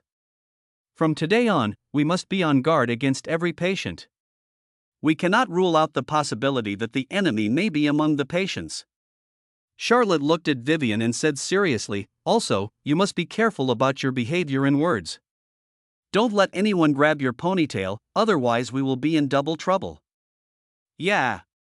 Vivian nodded repeatedly with a serious expression. Charlotte straightened her collar, walked forward and opened the clinic door. Standing outside the door was a succubus with delicate features and a pair of eyes as soft as water that seemed to make one fall in love with her at first sight. Her short red skirt outlined her enchanting figure, and her low neckline revealed an abyss that made people unable to take their eyes away. She was leaning against the doorpost, looking at Charlotte with a smile. There were two patients behind, and their eyes couldn't help but wander over to the succubus, trying to divert their pain. There were even passers-by who stopped to admire or poke their heads out of other shops. Such a top-grade succubus is rare in the abyss. Seeing the red skirt, Charlotte remembered who the person was: Miss Ruth from Milan Club. The heroine who appeared several times in the diary, the ceiling of the slightly plump world, round but not without curves, soft and charming like water, can't stop. This is the evaluation of Miss Ruth in the original diary, which can be said to be a very high evaluation. "Doctor, you haven't come to see me for a long time. Don't you miss me at all?" Ruth said with some resentment. Her tone was sweet but not too artificial. All eyes instantly fell on Charlotte, some with surprise and some with jealousy. Vivian was surprised. The boss seemed to have a special relationship with the long-legged sister from yesterday. What was his relationship with this sexy succubus sister? It sounded like they were quite close. Charlotte's eyelids twitched a few times. On the one hand, Ruth's sweet words gave her goosebumps, and on the other hand, she was afraid of sudden social death. He didn't want anyone to know that his predecessor had been to the club, because this account will be entirely blamed on him. "Come in." Charlotte made way for the door and said, "Let's talk inside if we have anything to say." Ruth walked into the clinic swaying her sexy waist, and when she passed by Charlotte, she stretched out her fingers and gently hooked Charlotte's palm. Charlotte quickly closed the door. It didn't look like this girl was here to see a doctor, so why was she here so early in the morning? Could it be that her predecessor owed her money for prostitution? Ruth walked into the clinic, looked around, and finally fixed her eyes on Vivian. Her eyes were a bit scrutinizing, and her tone was a bit sour. "Oh, this little girl is quite pretty. No wonder the doctor didn't come to see me anymore. It turns out that she has a beautiful kitten at home." I? Vivian was confused, not knowing why the topic suddenly turned to her. Charlotte coughed lightly and said seriously, "Miss Ruth, are you feeling unwell today?" "Yes, doctor." Ruth suddenly turned around and came closer, grabbing Charlotte's hand and pressing it against her heart. "I feel uncomfortable in my heart, please feel it." Charlotte quickly withdrew her hand. "She is so good, the smooth and soft touch on my fingertips is a bit addictive." For a moment, he even understood why his predecessor loved going to clubs so much. "Is this a test for cadres?" "Doctor, you've changed. Don't you like me anymore?" Ruth's mouth drooped, and her seductive face immediately became tearful. "I knew that what you said before was a lie. All men are the same." She looked like an innocent girl who was deceived by a scumbag. "Charlotte, hey. That's not what I said. Besides, what did I say? You should explain it clearly. You're making it very difficult for me to do this. It's easy to be misunderstood." "Okay, equals equals equals equals equals equals equals equals equals equals equals equals equals equals equals equals. Today is the first update. Happy Chinese Valentine's Day to all the singles. I will go to celebrate Chinese Valentine's Day with my wife first." Chapter 35. The man abandoned by God. Vivian had retreated to the counter at some point, petting the cat and eating watermelon. The relationship between this sister and the boss is indeed unusual. Could it be that the boss abandoned her after having sex with her? Is he a scumbag? What is that long-legged sister? A third party? Or a fish in the boss's pond who doesn't know the truth? Vivian compared them carefully. They all had their own advantages. If she really had to choose, it would be difficult to make a decision. From this perspective, the boss has good vision. Ahem. Charlotte coughed twice to make herself look more serious, and asked, "Ms. Ruth, if you don't have any other questions, please go back. It's business hours now, and there are patients waiting for treatment." As a doctor with strong professional ethics, he knows exactly what he should do during working hours. Moreover, he would definitely not go to high-consumption places like Milan Club again. The little money he earned was not enough to build it, unless he suddenly becomes very rich. "Do you really not care about me at all? You have such a cruel heart." Ruth covered her lower right abdomen and bit her lips lightly, with a painful expression. If you want to express your heartache, even if it's a succubus, the heart wouldn't be in that place, right?" Charlotte complained silently. Then Ruth staggered and collapsed to the ground. Charlotte and Vivian were both stunned. Ruth lay on the ground, her face turned pale instantly, with large and small drops of cold sweat oozing out of her forehead. She had even bitten her lips and looked very painful. "Boss, she seems to be sick?" Vivian said a little dazedly. How come such a good show of eating melons suddenly turned sour? Do I need you to remind me of this? Anyone with eyes can see it. Charlotte squatted down quickly. Ruth curled up her body, pressing her hands on her lower abdomen, her expression quite painful. Ruth, what's wrong with you? Charlotte raised her hand to stop Vivian, who was about to come forward, and asked in a deep voice. I'm going to die. They say I'm abandoned by God and no one can save me.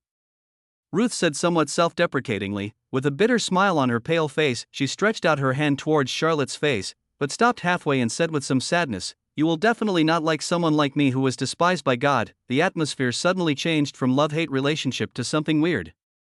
What's this about person forsaken by God? Nonsense.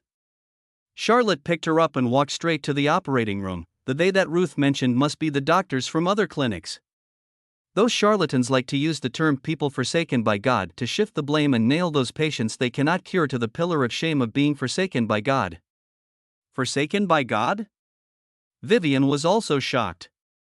As a medical student, she knew exactly who would say this. This is equivalent to an incurable disease, a diagnosis that the doctor would make only when the disease cannot be cured by the healing magic he possesses. Did this sister really have an incurable disease? Or was she really a person abandoned by God? As a medical student, the education she received since childhood has given her a firm belief in the theory of God's abandonment. God gave doctors magic, and they used it to heal diseases and save lives. And aren't those people who cannot be cured by magic the ones abandoned by God? In some places, those who were forsaken by God were even burned at the stake. As for Charlotte's surgery, although it was considered heresy by the Medical Association, based on Vivian's observations over the past 2 days, the patients he saved were still those who could be cured by magic. But if this young lady named Ruth is really a person abandoned by God, is there any way for the boss to bring her back to life? Charlotte put Ruth on the operating table. Her face became paler and paler, but she clenched her teeth tightly and did not cry out in pain. Tears flashed in her eyes as she looked at Charlotte. I'm here to say goodbye to you, doctor. Ruth's voice was very soft and her breathing was unstable. Does it hurt here? Charlotte took Ruth's hand away and gently pressed her lower right abdomen with her fingertips. Ruth couldn't help but groan in pain. It's useless. I went to 3 clinics and they all said that I was abandoned by God. No one can save me. Ruth shook her head, but a smile appeared on her face. But, doctor, you look so handsome when you were serious. Besides, you just picked me up. It's a pity that I am going to die and I will never feel your warm embrace again. As she spoke, Ruth couldn't hold back her tears. She tightly grasped Charlotte's hand and sobbed, Please spend the last moments with me, and then find a place to bury me so that those beasts won't find me. An atmosphere of sadness enveloped the operating room. Standing at the door, Vivian couldn't help but wipe away her tears. Why was this sister abandoned by God? She was so beautiful and so good. You went to 3 clinics and then came to the clinic to say goodbye to me? You call me doctor, but you don't trust me at all, right? Charlotte felt a little complicated inside. It's just acute appendicitis. It won't kill anyone. Acute appendicitis? Ruth looked up at Charlotte in confusion. He seemed to have said something strange just now. What is acute appendicitis? I've never heard of this term before. Vivian looked at Charlotte with the same confusion. As an excellent student, she has completed all the courses in medical school.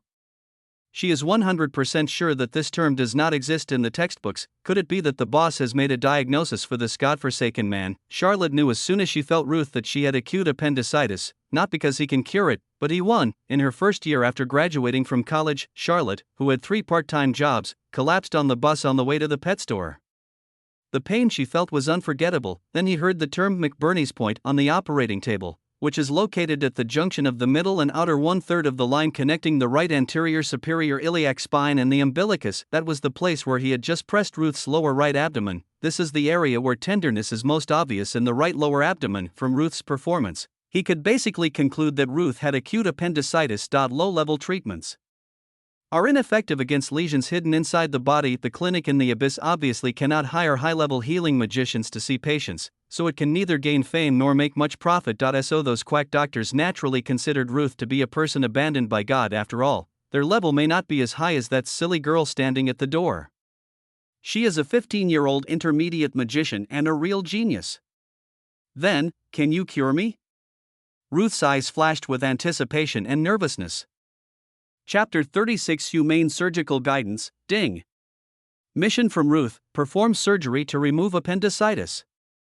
Mission success reward, appendectomy surgery experience plus 200. Copper coins plus 300. The system's task reminder sounded in Charlotte's mind. Looking at Ruth's expectant eyes and the system's exceptionally generous reward, Charlotte felt a little scared. He had his appendectomy removed, but he was lying in bed. I was under anesthesia at the time, so I don't remember the specific details. Even if you remember how you used the knife, this is not slaughtering a pig. Do you dare to do it yourself after going through the operation? Even if it was a minor operation, it was not something he could do casually. As a veterinarian, he cannot say that after cutting open the stomach, he can identify which one is the appendix, which one is the cecum, and which one is the colon. If he cuts wrong, that would be another story. Boss, what is acute appendicitis? Can you really cure it? Vivian couldn't help but ask curiously with a thirst for knowledge. This acute appendicitis, Charlotte murmured. With the mentality of curing diseases and saving lives, he naturally did not want Ruth to die in pain from acute appendicitis, but as a veterinarian with rich clinical experience, he did not master the skill of removing the appendix. But now the situation is urgent and the words have been spoken, so how should we solve it? Ding. It is detected that the host is performing appendectomy for the first time. You will get an opportunity to receive appendectomy guidance. The system voice sounded. Then Charlotte discovered that there was a red dot on Ruth's lower right abdomen, with a note, McBurney's Point, the best incision location for appendectomy. Charlotte blinked, but the red dot was still visible and the note did not disappear. The note is still the same, but it is the first time it appears during surgery. Isn't this a step-by-step instruction? Charlotte's eyes lit up and she gained confidence. Acute appendicitis is just a minor illness, but the lesion must be removed in time, otherwise it will be very painful. Charlotte looked at Vivian and taught her earnestly, but those doctors who only know magic cannot use magic to treat the symptoms, so they define patients with this minor illness as people abandoned by God to cover up their own incompetence. Really? Vivian didn't quite believe it. She had never even heard of this minor ailment Charlotte was talking about. If it was just a minor ailment, why didn't the treatment work? Prepare for surgery. Charlotte gave the order without further explanation. Although it was just an extra guide, after having the appendectomy surgery, he watched some related videos and read some papers, and had a general idea of the surgical process. If he was careful during the process, there should be no problem. Even if I cut it wrong, there is still an intermediate magician as a backup, so it's not a big problem. Don't worry, even if God gives up on you, I will not give up on you. Charlotte held Ruth's hand and looked at her firmly. The warm power came from the palm of her hand, and Ruth's eyes were moist again. The firm look in her eyes calmed her heart. She nodded slightly and said, I believe you. Did other clinics give you painkillers? Charlotte asked again. When Ruth first came in, she behaved like a normal person. It wasn't because she was strong, but probably because she took painkillers to suppress the pain. Unfortunately, Charlotte didn't have this thing. All he had was a coma potion, which was too unstable. A person in a coma might wake up directly because of the pain during surgery. Ruth took out a small black bottle from the bag on her waist with shaking hands and said softly, there is one last bottle. Charlotte opened the bottle cork and a faint fishy smell wafted out, like fish soup that had not been deodorized. The smell was not pleasant, but Ruth had proven that the effect seemed to be quite good. He took another bottle of coma potion and helped Ruth sit up. Drink both bottles of potion, then have a good sleep, and you will be fine when you wake up. Ruth obediently drank both bottles of medicine. Before she fell into a coma, she looked at Charlotte reluctantly. Doctor, if I don't wake up, please remember me. If I die, no one will remember me, and I will definitely be lonely. Don't worry, take a nap, I'll wake you up. Charlotte slowly laid her down on the operating table. As soon as her head touched the bed, Ruth passed out. Painkillers plus coma drugs. This is the relatively reliable method of anesthesia that Charlotte can find at the moment. There are two benefits to putting Ruth into a coma. One is that she might not be able to accept her own dissection, which would cause the operation to be interrupted. The other is that if something goes wrong during the operation, Vivian might need to clean up the mess. Vivian walked into the operating room carrying sterilized surgical instruments, glanced at Ruth who had fallen into a coma, and whispered, Boss, are you really going to operate on Sister Ruth? She still didn't quite believe that Charlotte could cure a patient who was deemed forsaken by God by other doctors, as this was undoubtedly challenging the authority of the gods. Young people should learn to accept new ideas and not blindly believe in authority, let alone so-called gods. Charlotte disinfected her hands with a cleaning agent, looked at Vivian and said earnestly, "Today I will let you see the knowledge that is not taught in medical school, and take off the hypocritical masks of those guys." Vivian's throat moved, but she didn't refute it. She looked at Charlotte with a questioning look with a hint of expectation. She didn't know why she was looking forward to it. For doctors, these remarks and actions are completely subversive of their beliefs. Maybe she didn't want her beautiful sister lying on the operating table to survive, or maybe she already believes in Charlotte a little? Or was it that Charlotte's surgery these 2 days shocked her so much that her faith was shaken a little? "The area I need to perform surgery on is this. Unbutton her clothes and skirt, clean her whole body, and then cover it with a sterilized cloth, leaving only this area exposed."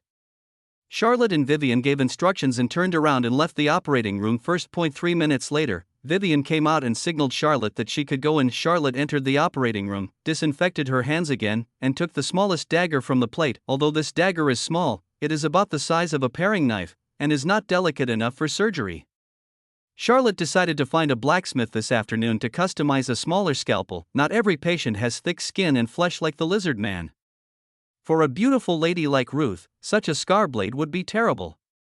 You stay ready on the side. If there is an unexpected situation such as heavy bleeding, you may be needed to help with healing magic.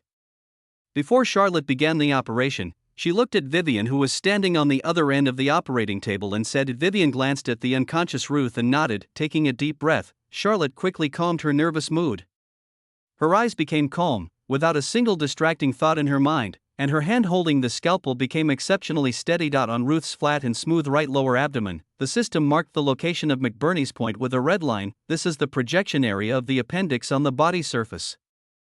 Operating from here can minimize the damage, just like the countless surgeries she had performed on cats and dogs. Charlotte made a right lower abdominal oblique incision at Ruth's McBurney point, cut the external oblique aponeurosis layer by layer, separated the external oblique muscles and internal oblique muscles, lifted and cut the peritoneum into the abdomen, and then the abdominal cavity was opened, exposed in front of Charlotte. At the same time, a series of red marks popped up. Cecum. Cologne. Chapter 37. The operation was successful. Opening an abdominal cavity is not uncommon for a professional veterinarian like Charlotte, who graduated from a professional veterinary school. In addition to being a sterilization expert, he is also capable of performing most animal surgical operations. However, this was indeed the first time I had opened someone's abdomen. What's even more amazing is the red organ markings, which are like game instructions, detailed and accurate. Charlotte did not feel insulted. Instead, she wanted to give a thumbs up to the humanized function of the system. For a novice in appendectomy surgery, this is simply a caring butler. And next, he just needed to find the one marked as appendix from the pile of intestines and remove it, and the operation would be half successful. Charlotte recalled the human anatomy diagram in her mind, carefully moved the small intestine aside, and then searched along the cecum. At the confluence of the 3 colon bands, the top of the cecum was the appendix she was looking for. Vivian stood on the other side of the operating table, watching Charlotte cut open Lucy's stomach expressionlessly, searching among the pile of horrible intestines with a focused look. She felt nauseous and her spine went cold. The boss' serious look is so scary. This reminded her of some scary rumors about cannibals. No wonder the Medical Association regards him as a heretic. If this scene were to get out, it would probably scare children to tears. Can Miss Lucy, who was abandoned by God, really be saved in this way? Vivian was a little scared and couldn't believe it. This was a scene she had never encountered in medical school. The teachers only taught them how to use healing magic to save people while maintaining due respect for the patients' bodies, but in the past 2 days, Charlotte used his surgery to show how to save people without magicians, and the success rate was astonishingly high. This made her feel a little bit of anticipation, unconsciously different from the tense atmosphere in the operating room. 3 blocks away on Tucker Street, the well-known Fran Clinic in the Abyss was holding a morning meeting. In the magnificent conference room, Chief Physician Andrew was sitting in front of a large blackboard, on which were listed the key items for the morning meeting. 1. Analysis of the current status of the Abyss Medical Clinic. 2. How to keep patients for a long time. 3. How to get patients to line up and pay us. 4. How to get patients to give us all their money. Andre pointed to the 4th point and said, "Speaking of how to get patients to give us all their money, I would like to give an example. It is Miss Ruth who came to our clinic yesterday. She is a very famous dancer on Almond Street and the top star of Milan Club.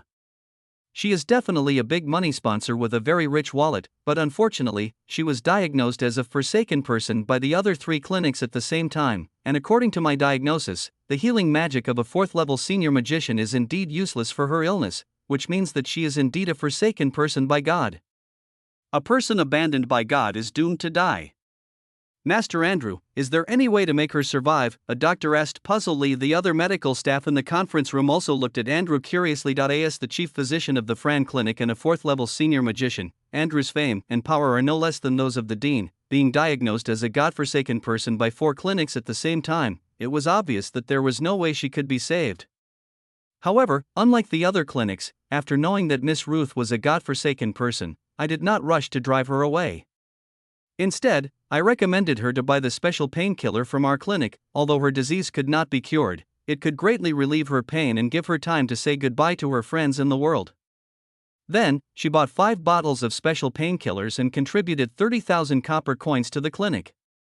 Andrew raised the corner of his mouth, looking quite proud. There was a burst of applause in the conference room. All the medical staff were amazed at Master Andrew's ability to deceive people. How to make a dying person pay another 30,000 copper coins. Isn't this a living example? What a pity! If her condition wasn't so serious, I would have emptied her wallet within a month. Andrew sighed with some regret. The other medical staff also had serious expressions. That's a lot of money that flew away. It's a pity for Miss Ruth, such a charming and beautiful dancer. We will never see her enchanting dance again. Even God can't save her.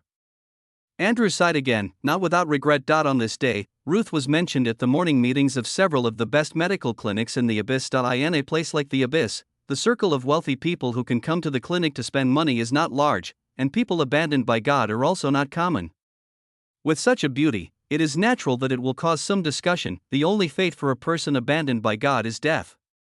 This is the consensus reached by several large medical clinics in the Abyss. The person died, but the money was not drained out, which is their great regret. I just don't know who will benefit from this money. Charlotte hadn't decided how much the operation would cost, but there was good news. He had found his target among a pile of intestines, the appendix. Charlotte's eyes lit up when she saw the bold red note appendix. The appendix was significantly swollen, the serosal surface was congested, and inflammation was visible to the naked eye. When his hand touched the appendix, a red mark appeared. Frowny face. A diseased appendix, acute simple appendicitis. The symptoms are worsening and there is a trend of transformation into acute cellulitis appendicitis. Please perform resection surgery as soon as possible. Since the stomach had been opened to this point, Charlotte naturally knew that she had to undergo surgery as soon as possible. Ruth's condition was better than his.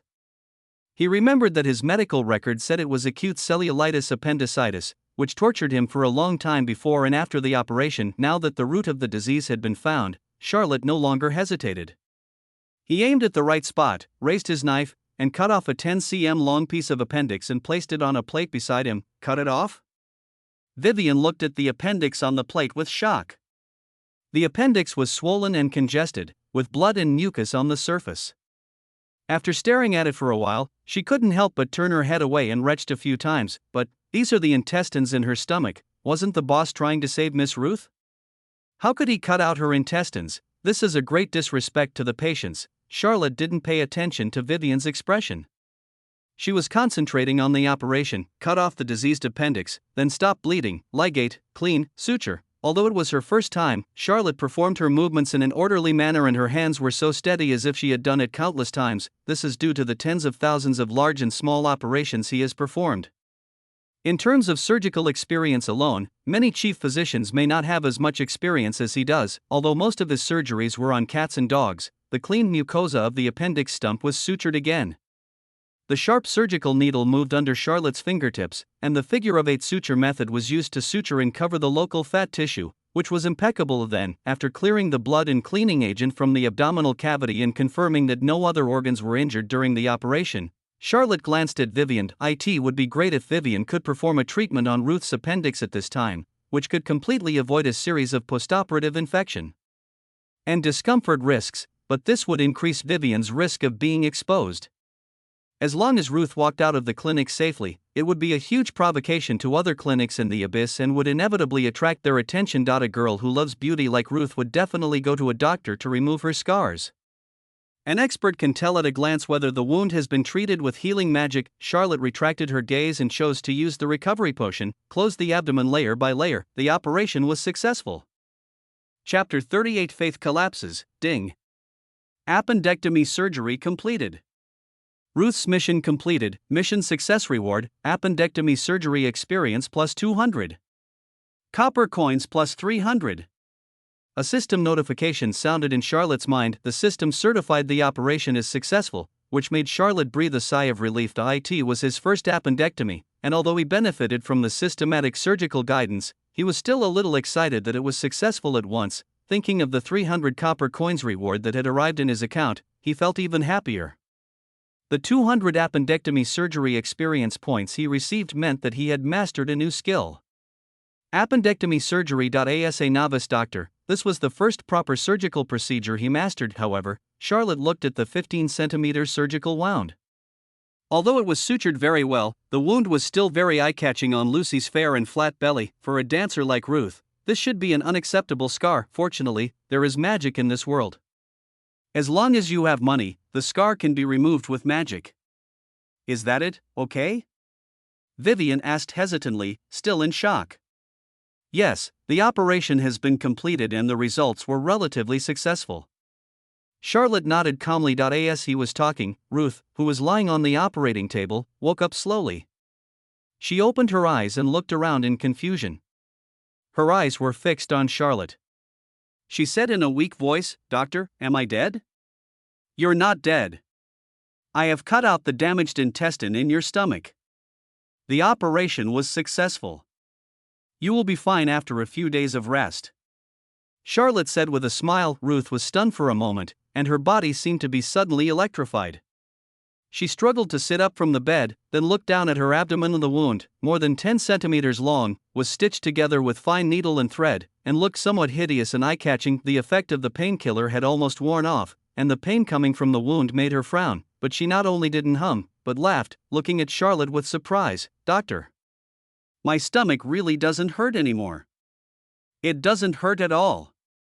Compared with the pain in my stomach before, the pain from the knife wound was so gentle." She was sure that her stomachache problem had really been solved by Charlotte. "Don't get excited. You just had surgery. If the stitches break, you'll have to sew them again."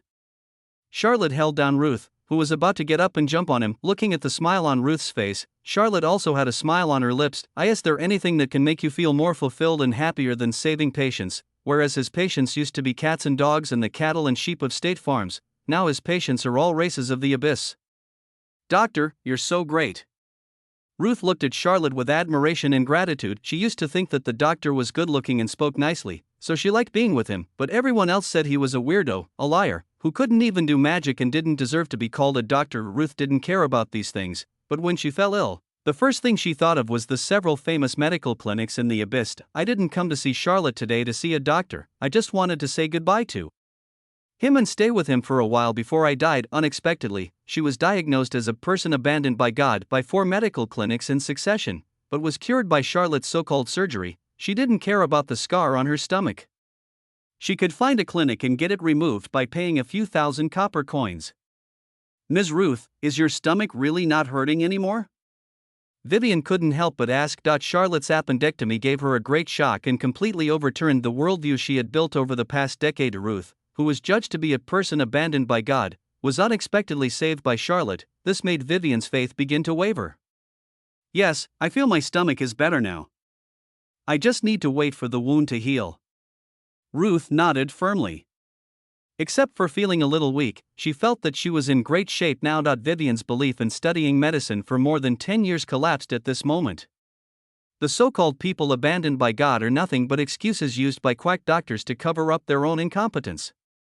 Charlotte's previous words echoed in her mind, awakening her mind. Looking at Ruth sitting up on the operating table, this living example before her was undoubtedly the best proof. If Charlotte had not insisted on performing surgery on Ruth today, This beautiful young lady would have died in the fear of being abandoned by God and the torment of illness because of the diagnosis of abandoned by God by the doctors of 4 medical clinics. Vivian knew that her faith had completely collapsed. She could no longer accept the idea that life and death were determined by God, at least not unilaterally by whether the healing magic was effective. Charlotte has proven that he can heal diseases that magic cannot, and he saved a patient with surgery. At this moment, she suddenly understood why the medical association had put him in prison, abolished his magic, stigmatized him, and expelled him from Calva. Charlotte and his surgery will fundamentally shake the sanctity of the medical profession and destroy the beliefs that doctors hold. Once the surgery, which ordinary people can learn, is widely promoted, the profits and status gained by the current medical class through monopoly will no longer exist. Even though he was trapped in the abyss and living in danger and fear, he still insisted on performing surgery on patients and tried his best to cure every patient. Vivian looked at Charlotte. At that moment, he seemed to be standing in the light and was the most shining hero. "Help Miss Ruth put on her clothes, and then clean up the operating room." Charlotte noticed that the cloth covering Ruth's body was slipping off, so she said something to Vivian and turned to leave the operating room. "In front of others, you are surprisingly serious." Ruth looked at Charlotte's back as she left the house, smiling foolishly, her eyes gentle with a hint of charm. "I like it so much." "Have you known the boss for a long time?" Vivian asked curiously as she helped Ruth change her clothes. Ruth nodded slightly and recalled, "The first time we met was probably 3 years ago." The doctor was tall and thin, with a melancholy look in his eyes. "I was deeply attracted to him at first sight." 3 minutes later, Vivian came out of the operating room with Ruth, who had changed her clothes. "This is a recovery potion. Apply it to the wound 3 times a day. It will speed up the healing process." Charlotte handed a small potion bottle to Ruth and warned her, "Don't dance for 3 days. Wait until the wound is completely healed before you can dance." "Yes, doctor, I knew you cared about me the most." Ruth nodded happily. "Charlotte? This is just a very common and normal medical advice, right? This is what he usually tells his cats and dogs after performing sterilization surgery on them, and he usually adds, don't let them lick their wounds." Ruth shouldn't be unable to control herself and do such a thing, so there is no need to add this point.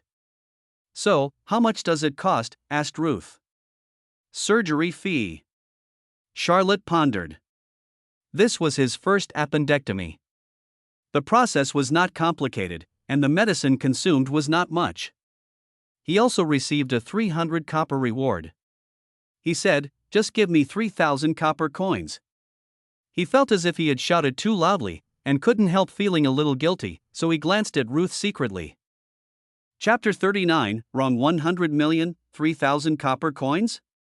Ruth and Vivian both showed surprised expressions. This was a serious illness that all major medical clinics were helpless to treat, and it almost killed Ruth on the spot, yet Charlotte only charged 3,000 copper coins. Ruth didn't understand. She felt that her life should not be so cheap. Vivian also didn't understand. She was used to seeing other doctors asking for a starting price of 10,000, and often tens or even hundreds of thousands for information fees. Charlotte's asking price of 3,000 copper coins was simply too cheap. Too expensive? Charlotte saw the strange expressions on the two men's faces and thought about reducing the price by another 500.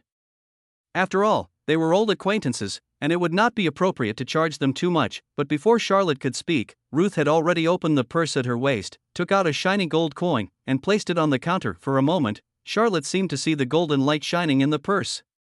Could it be that the heavy purse was filled with gold coins? 1 gold coin, no less. Ruth said firmly. "Charlotte?"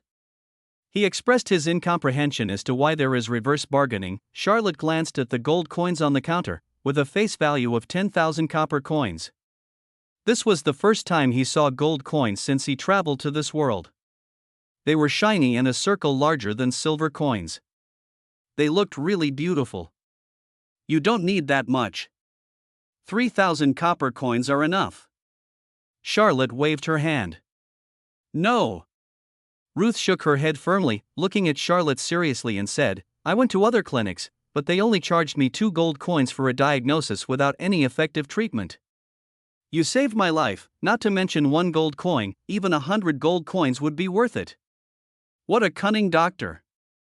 A checkup costs 20,000 yuan, which is really easy money, and he even wants to PUA patients. Charlotte thought about it for a moment, and nodded to accept the gold coin from Ruth. Ruth is the top dancer at the Milan Club. Her appearance fee is more than 1 gold coin each time, so she is indeed not short of money. Seeing Charlotte accept the money, Ruth smiled, took a step forward, and whispered in Charlotte's ear, "Doctor, from today on, you don't have to pay when you come to my place to play. I will dance for you alone, and I will take off my clothes. Can I get it for free?" Charlotte raised her eyebrows. Vivian also heard Ruth's whisper and her face turned red, feeling that she had heard something she shouldn't have heard. "Then I'll go first so as not to affect your treatment of the patient behind you." Ruth slowly walked towards the door, and Vivian hurried forward to help her open the door. When she was almost at the door, Ruth suddenly stopped, looked back at Charlotte, and said with a smile, "Doctor, actually, I came here today thinking about dying in your arms. I was originally going to give you this money." Wrong 100 million, but Charlotte didn't even glance at the purse filled with dozens or hundreds of gold coins, and said calmly, "Even if you told me in advance and let me choose again, I would still save you." The smile on Ruth's face grew wider, and her naturally charming face became even cuter. "Be sure to come see me, doctor." After saying that, he turned and walked out of the clinic. Charlotte watched her get on the pumpkin carriage parked at the door. It was the car of the Milan Club, so it was safe in the abyss. Money is tempting, but Charlotte loves money but knows how to make it in a proper way, and she would not do something like eating up the whole family. Besides, do you know how much it costs to let Ruth dance solo? He has never seen the kind of dance that takes off clothes. If he has time, he can go and watch and learn. Charlotte picked up the gold coins on the table. The heavy feel of the coins made her feel happy. If there weren't patients waiting in line outside, he would definitely blow a noise and put it to his ear to listen. The sound of money must be pleasant to the ears. The business he made today was equivalent to the total turnover of the past 3 days, and the increased wealth was just enough for him to buy another bottle of powerful potion. "What's wrong? Are you attracted by my handsomeness?" Charlotte turned around and looked at Vivian, who was staring at him in a trance. Vivian blushed, but quickly shook her head and said softly, "I wonder if the people in the medical association would send someone to silence you if they knew that you saved the life of a forsaken man with surgery." Charlotte's mood sank. Vivian, who was a colleague and observed the operation, pointed out the core of the problem, that he had actually taken this into consideration during the operation, for example, asking Ruth not to mention to anyone that the operation was performed by him. But compared to getting the medical association's attention back, he now needs to demonstrate his own value and try to curry favor with Diana. The most urgent problem is the threat from Kappas. This love rival who has nothing to do with him is suffering from an unexpected disaster. "Don't worry, it's not just the medical association that wants to silence me. Let's take it one step at a time," Charlotte said in a relaxed tone, walked to the door, and welcomed the next patient into the clinic. Because Ruth's operation took a long time, the green-skinned orc who was stabbed twice in the chest was almost fading to white skin due to excessive blood loss. Charlotte helped him clean the wound, sewed it up quickly, and then fed him 2 bottles of stamina potion, which helped him recover a little. This morning was particularly busy. "I heard from an old orc mercenary that the weather in the wilderness has been good these past 2 days, which is the best window period for hunting. In addition, the frequency of Warcraft appearances has decreased a lot recently. So many mercenaries and adventurers have gone into the wilderness to hunt for gold. However, even if there were no monsters, the animals in the wilderness were not easy to deal with, and injuries and even deaths were common. It is autumn now, and before winter comes, we must store enough food to survive the winter. There is almost no food production in the Dark Abyss, and food is obtained entirely by trading with Kalva or passing caravans. Hunting in the wilderness is also a way to obtain food, but it is extremely risky. Every winter, a large number of people starve to death or freeze to death in the abyss. Those who are poorly dressed, have no money, and are unable to survive in the wilderness will find it difficult to survive the cold winter. This made Charlotte cautious. If he could survive the current crisis, he should stock up some food for the winter in advance. When winter comes and the streets are full of starving people, carrying food through the city would be tantamount to seeking death. At the end of the morning business, Charlotte confirmed that there were no patients outside the door, then flipped the wooden sign on the door, announcing the end of business for the day. Slumping down in the chair, Charlotte felt hollowed out. This is because he drank a bottle of strength potion yesterday, which has improved his physical fitness. If it were his previous small body, he would have collapsed long ago. Charlotte also counted today's turnover. The total revenue converted into copper coins was 13,650 copper coins, of which 800 were system rewards, and there were also collateral worth 500 copper coins. He glanced at his dashboard. Frowny face player, Charlotte, occupation, doctor, pharmacist, level, a discarded 4th level magician, wealth value, 14498, professional skills, a debridement and dressing, intermediate, 1720/2000 skin wound closure, advanced, 420/4000 hysterotomy, primary, 230/1000 open reduction and internal fixation of ulna and radius. Fractures, primary, 360/1000 appendectomy, primary, 200/1000, special skill, hemostatic potion refining, primary, 90/1000 cleaning potion refining, primary, 100/1000 water and essence refining, primary, 100/1000, main quest, the influence of the famous doctor in the abyss reaches 1000. 10 influence can be obtained by treating one patient, progress, 380/1000. Long-term mission, clear the demonization and restart the world. Mission reward, an epic item. Side quest, none, favorability panel, not yet open, the wealth value is in place, the appendectomy surgery experience has been added, and the skill of refining the moisturizing essence has been added. Like other potions, it is now marked as primary. I wonder what changes will occur after it is upgraded to intermediate level.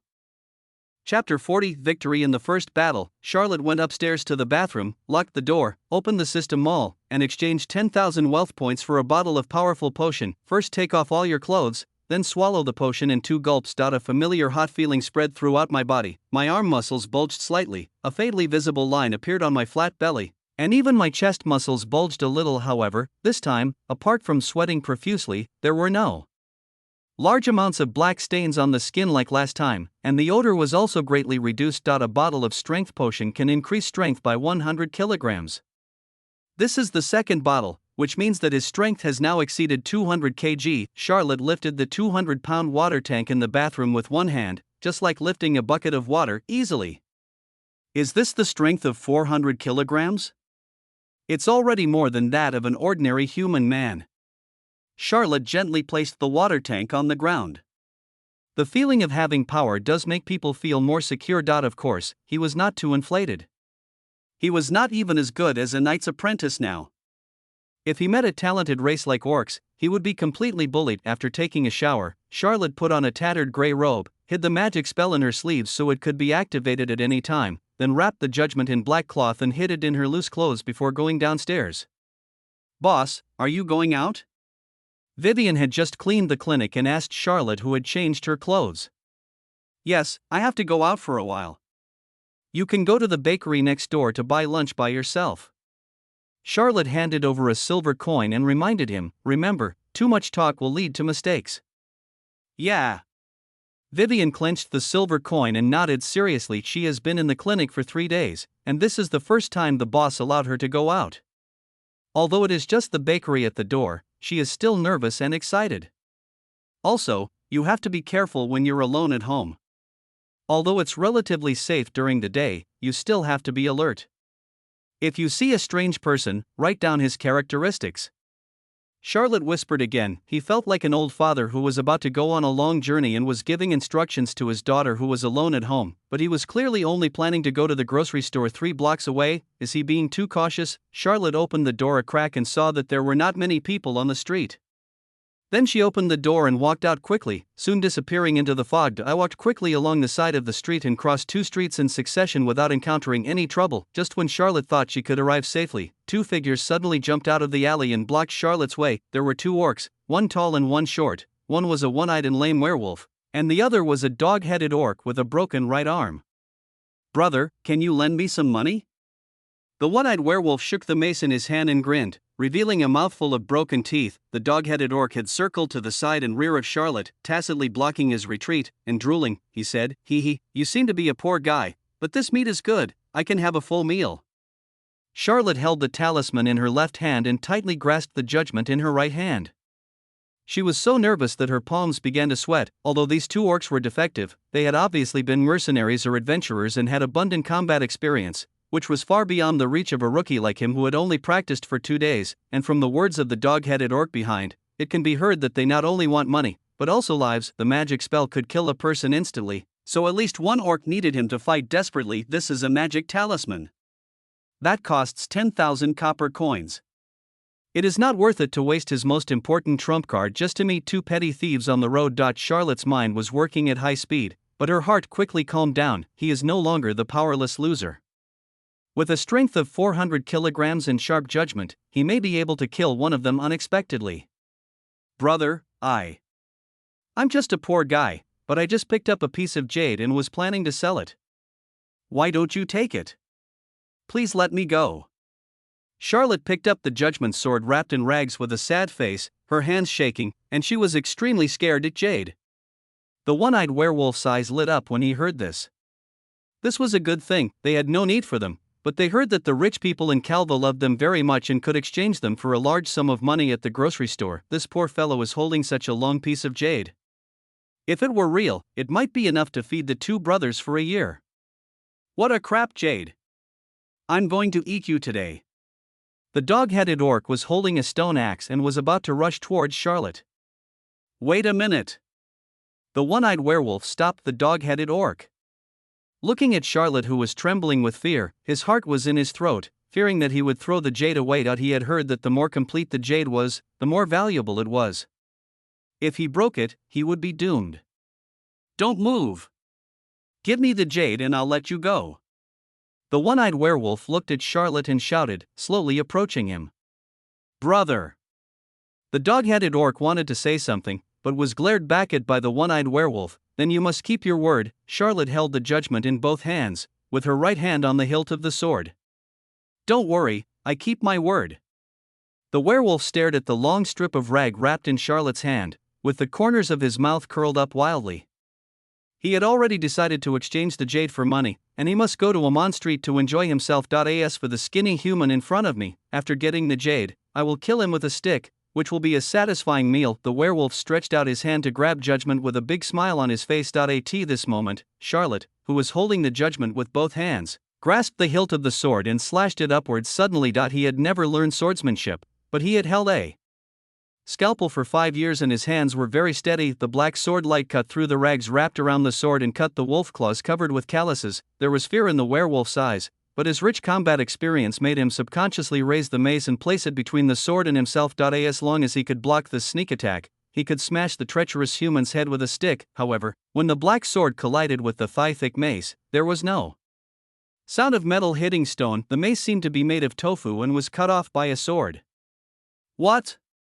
The werewolf was shocked and looked at the falling mace in disbelief. The sword continued to come at him with great force, and before the werewolf could react, it had already cut him in two. The broken mace and the werewolf cut in half from the abdomen to the chest by a sword. Everything happened in a flash. Charlotte avoided the splattered blood, took 2 steps back and leaned against the wall, looked coldly at the dog-headed orc standing there, and held the magic talisman in her left hand. If his eyes couldn't scare the dog-headed orc away, then he could only use magic. Brother!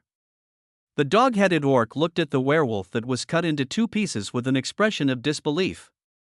The smooth cut of the mace shone with a metallic luster, and it was so cold that it frightened him. He looked up at Charlotte again, and besides anger, there was only deep fear in his eyes. Although his elder brother was blind in one eye and lame in one foot, his strength should not be underestimated. This mace had accompanied him in battles for more than 10 years, and countless Warcraft enemies had died under it, but it was cut off by a sword by the human in front of him. Where on earth did this guy come from? The previous fear and terror were all disguised. Charlotte's cold eyes at this moment made the dog-headed orc feel uneasy, and the hand holding the stone axe began to tremble slightly. Charlotte shouted coldly, "Get out!" The dog-headed orc turned around and ran as if he had been pardoned. In the blink of an eye, he disappeared into the mist. From afar, he could hear a voice saying, "I will be back." Chapter 41. Need to pay extra. Charlotte did not feel excited after killing the one-eyed werewolf with one sword and scaring off the dog-headed orc with a shout. The strong smell of blood in the air made his stomach churn, and he finally couldn't help but vomit against the wall. He originally thought that he had performed so many surgeries and had seen all kinds of bloody scenes, so even if he killed someone, he would not have much of a stress reaction. But when he really killed the one-eyed werewolf with one sword, and saw him being cut in 2 by the sharp sword light, with blood splattering everywhere, it still made his hair stand on end and his whole body cold. However, Charlotte quickly forced herself to calm down. There were countless dangers hidden in the thick fog that could not be dispelled. It was not a good place to express her feelings. Charlotte took 2 steps forward, then turned around and picked up the mace that was cut into 2 pieces from the ground. The mace was as thick as an ordinary person's thigh and weighed over 100 pounds. Iron is a good thing in the abyss. Harry's grocery store is just across the street, and this mace can be exchanged for a good price. When she stood up, Charlotte caught sight of the black bag on the werewolf's waist. After a slight hesitation, she pulled it off. It felt quite heavy in her hand, so she put it in her arms and quickly left the crime scene. Charlotte walked quickly along the wall, glancing around vigilantly. He did not get carried away by killing the one-eyed werewolf. If the one-eyed werewolf had been a little more cautious and the judgment in his hand had been a little duller, the story might have been different. Life is like a play and it all depends on acting. The trick of pretending to be a pig and eating the tiger still has some effect. The rest of the journey was much smoother, and 10 minutes later, Charlotte arrived at the grocery store safely. There was a middle-aged elf in a cloak bargaining with Harry in the shop. Charlotte didn't rush forward, but stood aside and looked at the various magic cores on the shelves. The middle-aged elf put the large amount of magic materials he bought into the ring on the middle finger of his right hand and left with satisfaction. Charlotte's eyes lit up, and she couldn't help but look at the golden gem ring a few more times. This is the legendary space ring, a space magic item. This is really a good thing. Hundreds of kilograms of things can all be stored in the ring. It doesn't take up any space at all. Not bad, right? Do you want to get one? I'll give you a friendly price, 300,000 copper coins. Harry said to Charlotte with a smile. You can't get that much money even if you sell me. Charlotte rolled her eyes and put the mace hidden under her robe on the counter. Harry glanced at the broken mace and said in surprise, Wow, you're quite successful. Where did you get this piece of scrap metal? I picked it up on the way here. The gunfight must have just ended and the blood is still there. Charlotte said calmly. Well, you're lucky. You can cut such a thick iron rod so smoothly with one sword. You must be a high-ranking knight or use a rare sword. Such a person would definitely not like such a broken iron rod. Harry stretched out his hand to weigh the mace and said, 500. Deal. Charlotte nodded. Harry grabbed 5 silver coins and placed them on the counter. He pushed his heavy glasses, leaned forward slightly, looked at Charlotte and said in a low voice, Dr. Charlotte, why don't you find a place to hide and have time to come out and sell scrap metal? You also know that someone wants to kill me? Charlotte was a little surprised. It seems like you know what's going on, kid. You still dare to run around outside. Where can someone who was targeted by Carol in the abyss run to? Charlotte asked back. Harry smiled and said, Didn't you say that your landlady fell in love with you? If you were Diana's husband, even Capus couldn't touch you in the abyss. I want to, but is it that easy to get a free meal? Charlotte sighed and said, Please don't tease me. I came to you today just to get some life-saving information from you. Harry walked out from the counter and closed the door of the grocery store. He returned to the counter and looked at Charlotte and said slowly, In addition to selling things on the shelves, my grocery store also sells news. We are old friends, so I'll give you a friendly price. A profiteer obsessed with money. Charlotte curled her lips. She had originally wanted to get some information from Harry for free, but she didn't expect that the old man would be so ruthless and ask for money. She could only ask, How much? That depends on how much the news you want to know is worth. Harry smiled. Charlotte thought for a moment and said, How can I get through this difficult time? Are you looking for news? You're here for answers. Harry curled his lips. Charlotte was all ears.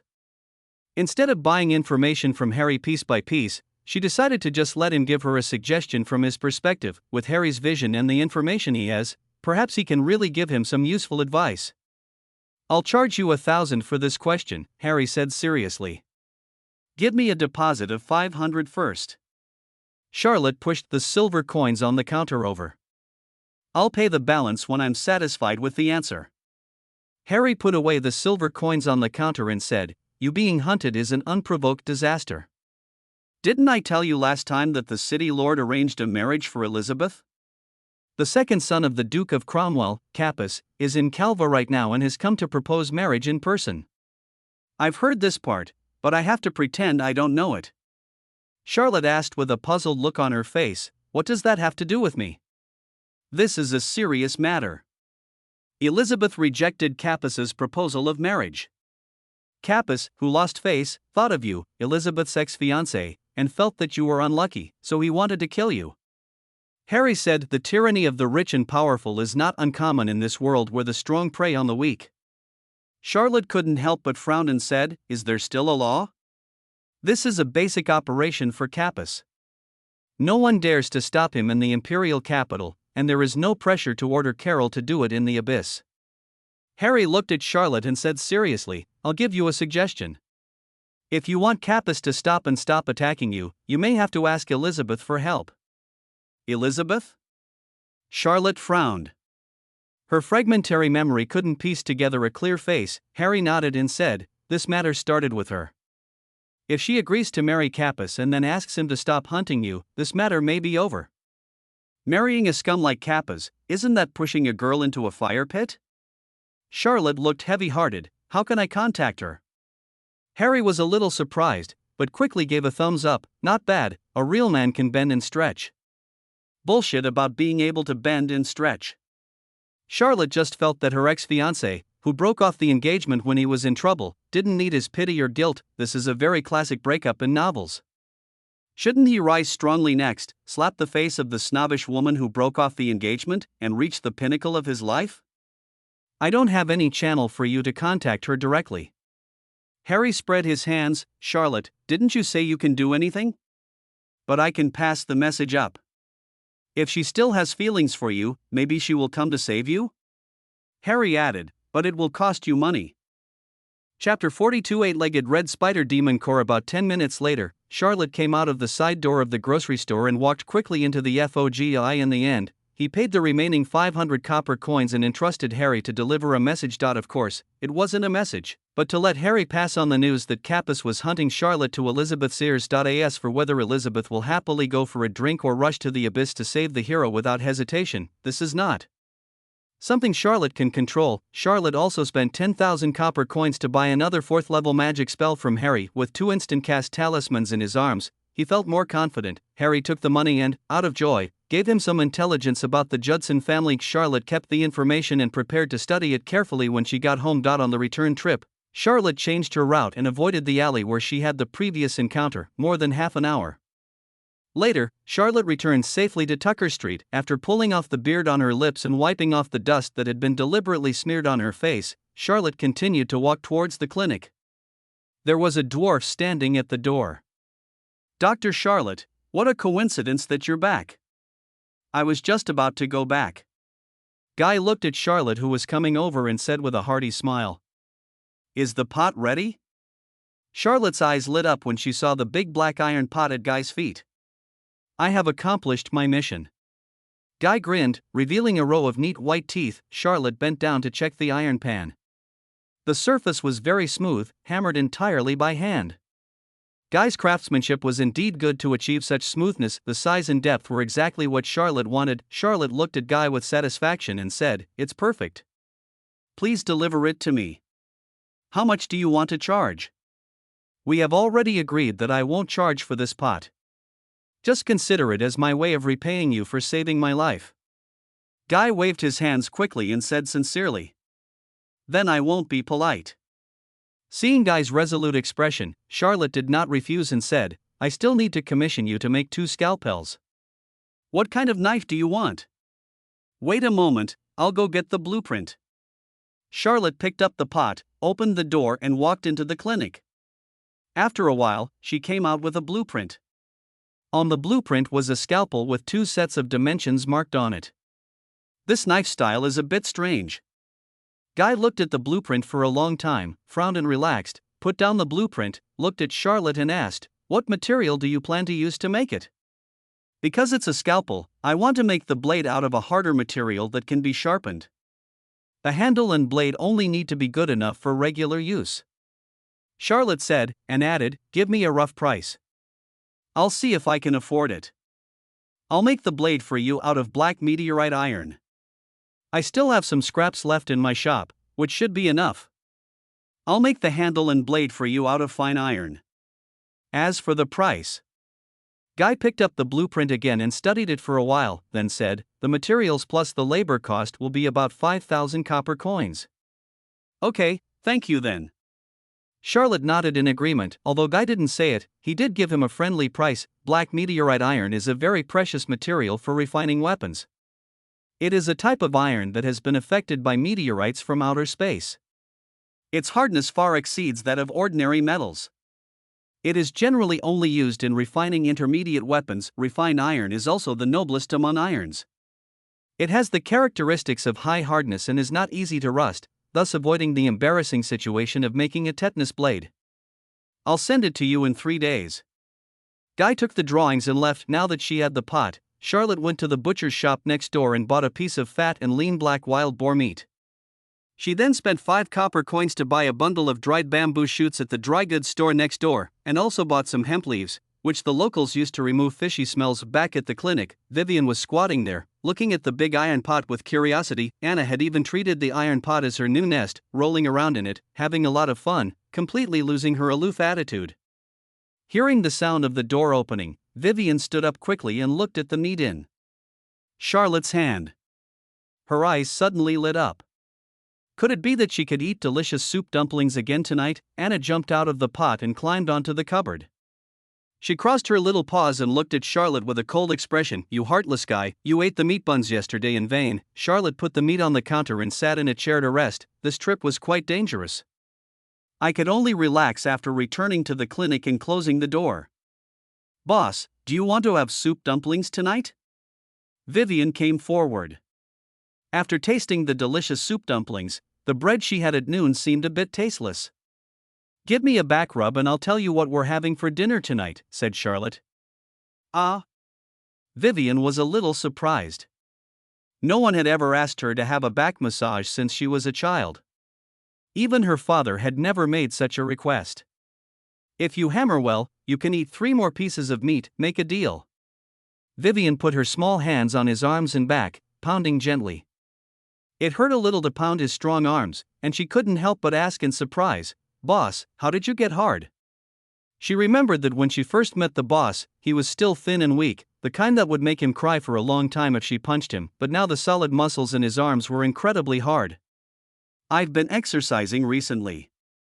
He answered casually that the strength potion not only increased his strength, but also made his body much stronger. However, the feeling of having someone massage my back is really good. My tense nerves are greatly relieved when that little fist hits my back. I have to make good use of my assistant in the future. We're having wild boar meat stewed with bamboo shoots tonight. Charlotte did not indulge in the gentle pleasures of life. After a while, she got up and went upstairs carrying the pork and bamboo shoots. There is a big iron pot and an earthen stove standing in the corner of the kitchen, which looks quite decent. Use pig skin to boil the pot, then fill half the pot with water, cut the wild boar meat into pieces, put it into the pot with cold water, add hemp leaves to remove the grass smell. After boiling, pour out the cloudy broth, heat oil in another pan, add the pork and stir-fry to tighten the skin and meat. The skin of wild boar meat is tough and not easy to cook, while dried bamboo shoots are also resistant to cooking. After adding water, add the dried bamboo shoots, cover the pot, and simmer over medium-low heat. Vivian watched with great interest. You watch the fire. Don't add too much wood. Just keep it on low and don't go out. Charlotte invited Vivian to sit on the small stool in front of the stove and reminded her. Are you just going to leave this dish to me? Vivian was nervous and expectant. I just want you to watch the fire and be a fire starter. Charlotte nodded. Yes, I'll leave it to you from now on. I will complete the task. Vivian promised seriously. Charlotte went downstairs, entered the study, and took out the purse she had taken from the one-eyed werewolf. The black leather purse was exquisitely crafted. I had no idea which unlucky guy it was stolen from. I untied the drawstring and dumped it on the desk. Silver coins and copper coins rolled all over the table, mostly copper coins, only about 500 or 600 copper coins. Charlotte's attention was attracted by a thumb-sized dark red stone, 8-legged red spider. Magic core, fire attribute level 2 magic core, quality, ordinary. Value, 20,000 copper coins. A line of notes slowly emerged. Chapter 43 Make a Friend. Magic core. Charlotte's eyes lit up, and she reached out and carefully picked up the dark red stone. The dim light from the oil lamp made the magic core sparkle and it felt as smooth as jade to the touch. Looking closely, inside the transparent magic core, there were white stripes as thin as hair, entwined into a spider web. This was Charlotte's first time to come into contact with a magic core. Judging from its appearance alone, it was indeed very beautiful, like a ruby. However, the reason why magic cores are expensive is not because of their beauty, but because of their special application value. The magic core is placed on the magic wand, which has a good bonus effect on the magic cast by magicians of the same attributes. Both the casting speed and power will be significantly enhanced. The higher the level of the magic stone, the more obvious the effect. The magic core embedded in the weapon not only makes it look more impressive, but also brings about the effect of enchantment, making the knight more powerful in battle. In addition, magic cores are also widely used in various magic formations. They are the core hub of most high-level formations, providing the energy required for the formations. It can be said that magic cores are the most important energy source on the Aesop continent. Over the past 1,000 years, there have been more and more demonized creatures in the wilderness. As long as it is a high-level monster, there is a certain chance of obtaining a magic core after killing it. The high price also attracted many adventurers to rush into the wilderness to hunt monsters in exchange for money. The magic core of Charlotte's level 2 8-legged red spider is worth 20,000 copper coins, while the 2 level 5 violent monitor lizard's magic cores in Harry's grocery store are priced at 1 million copper coins. The higher the level of the monster, the higher the price of the magic core. This is not difficult to understand. Even if Charlotte's magical origin had not been abolished, with his original strength as a high-level magician, he would have no way to break through the defense of the violent giant lizard. On the contrary, he would be turned into a meat patty if he was touched by it. The return is proportional to the risk. These are not the point. Charlotte is neither a formation master nor a blacksmith, so the magic core is useless in his hands, but this is 20,000 copper coins. It is undoubtedly a huge sum of money. You can find any decent pawnshop and exchange it for cash. No wonder others say that killing people and setting fires can earn you a gold belt. It really makes money quickly. Charlotte couldn't help but sigh as her fingers stroked the warm demon core. As a serious doctor, he would not actually commit robbery. Today, the one-eyed werewolf came to him on his own initiative, risking his life to get the magic core, and he felt at ease taking it. Collect the coins on the table. There are a total of 5 silver coins and 62 copper coins. It's really embarrassing for a third-level werewolf to end up like this. Then Charlotte took out the information Harry had given her from her arms, 2 thin sheets of paper. The Judson family is one of the 4 most famous families in the Abyss, and this is all Charlotte knows about them. Closer to the oil lamp, Charlotte carefully read the rough intelligence. The Judson family controls most of the magic potion market in the Abyss. They are financially strong and have a group of dark magic guards who have been transformed with magic potions. They are fearless and extremely loyal. Charlotte quickly found Carol's information. As the youngest son of Gabriel, the head of the Judson family, Carol was known for his mania and bloodthirstiness. He was nicknamed Decepticon. He was rampant in the Abyss and no one dared to provoke him. Although Carol is the youngest son, he is deeply loved by Gabriel. In recent years, he has begun to take over the family's most important potion business and is regarded by the outside world as the next heir to the Judson family. The general evaluation of him by the outside world is that he is brave and resourceful. By connecting with Kappas, Charlotte guessed that they wanted to expand their potion business to the Lance Empire. Half an hour later, Charlotte put down the information in her hand and felt a little headache. This opponent is no simple matter. On paper, he has no chance of winning. As the local boss of the Abyss, the Judson family, which has been operating for hundreds of years, cannot be shaken by an outsider like him. Just send any black magic guard to finish him off. After pondering for a while, Charlotte lit the information with an oil lamp and threw it into the trash can, picked up the magic core and stuffed it into her arms, then took 3 bottles of moisturizing essence from the cabinet and left the clinic. It is very difficult to find Diana in the Abyss, and tenants can only see her on rent payment day, but in the area of Baca Street, it is not difficult to find one of Diana's men. Charlotte soon found a man in a black robe taking a nap on the street. The recliner was placed in front of the largest bank on Baca Street, with a long knife leaning against his hand. There were 3 foxtails tattooed on the chest of the man's clothes, which was the symbol of the Harriman family guards. On Baca Street, only the Harriman family dared to sleep so comfortably. Charlotte stepped forward and gently pushed the man. The guard opened his eyes instantly, his hand already grasped the long sword, and looked at Charlotte. "Don't get me wrong, this is something Miss Diana urgently needs, and I'd like to ask you to help bring it to her." Charlotte spoke quickly when she saw his cold expression and murderous eyes. Hearing Diana's name, the guard's expression eased a little. He glanced at the bottle of medicine in Charlotte's hand, then looked at Charlotte and said, "Are you a doctor at that clinic?" "Yes." Charlotte nodded and handed over the medicine bottle in her hand. I'll trouble you to give these 3 bottles of moisturizing essence to Miss Diana. Please ask her to wait for 2 more days for the remaining 2 bottles." The guard took the bottle, hesitated for a moment, and nodded in agreement. He was on guard at Baca Street every day, so naturally he heard that his young lady seemed to be quite interested in the doctor. It was said that she even let him get on the carriage, and many people on Baca Street saw it with their own eyes. Even if Charlotte had the courage, she wouldn't dare to tease him about such things. The man went into the bank holding the bottle of medicine and quickly left on horseback. Charlotte watched him leave, then slowly walked into the pawn shop opposite the bank. The doorman greeted him with a smile, then hurried to ask for his shopkeeper, whispering, "Shopkeeper, he's Dr. Charlotte from the clinic in front. I just saw him ordering the Harriman family's guards to run errands." The shopkeeper showed some surprise in his eyes. It seemed that this young man was indeed relying on Diana, who was a top-notch supporter in the Abyss. "Dr. Charlotte, what a rare guest." The shopkeeper came forward with a smile and said with some compliments. Charlotte took a look at the middle-aged shopkeeper in front of her. He had a round body with a particularly prominent belly. He looked like he was inflated, with a round face and 2 small eyes that almost disappeared when he smiled.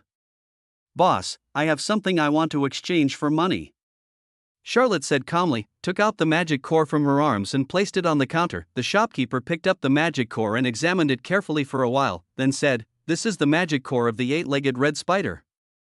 It's of good quality and shows no signs of having been used. Look, what is professionalism?" Charlotte said calmly, "Look at how much money you can get. The market price is 20,000 copper coins. If you sell it, I'll offer you 21,000 copper coins. Let's just consider it as making friends," the shopkeeper said with a smile. Chapter 44. Do you want to touch those newly trained abdominal muscles? Charlotte touched the heavy purse in her arms and left the pawn shop. The magic core was sold for 21,000 copper coins. Charlotte made friends with the pawnshop owner for the extra 1,000 copper coins. This is why Charlotte stood in front of the pawn shop and made a high-profile effort to find Diana's men to deliver the goods. More than 20,000 copper coins were received, which was not a small amount of money.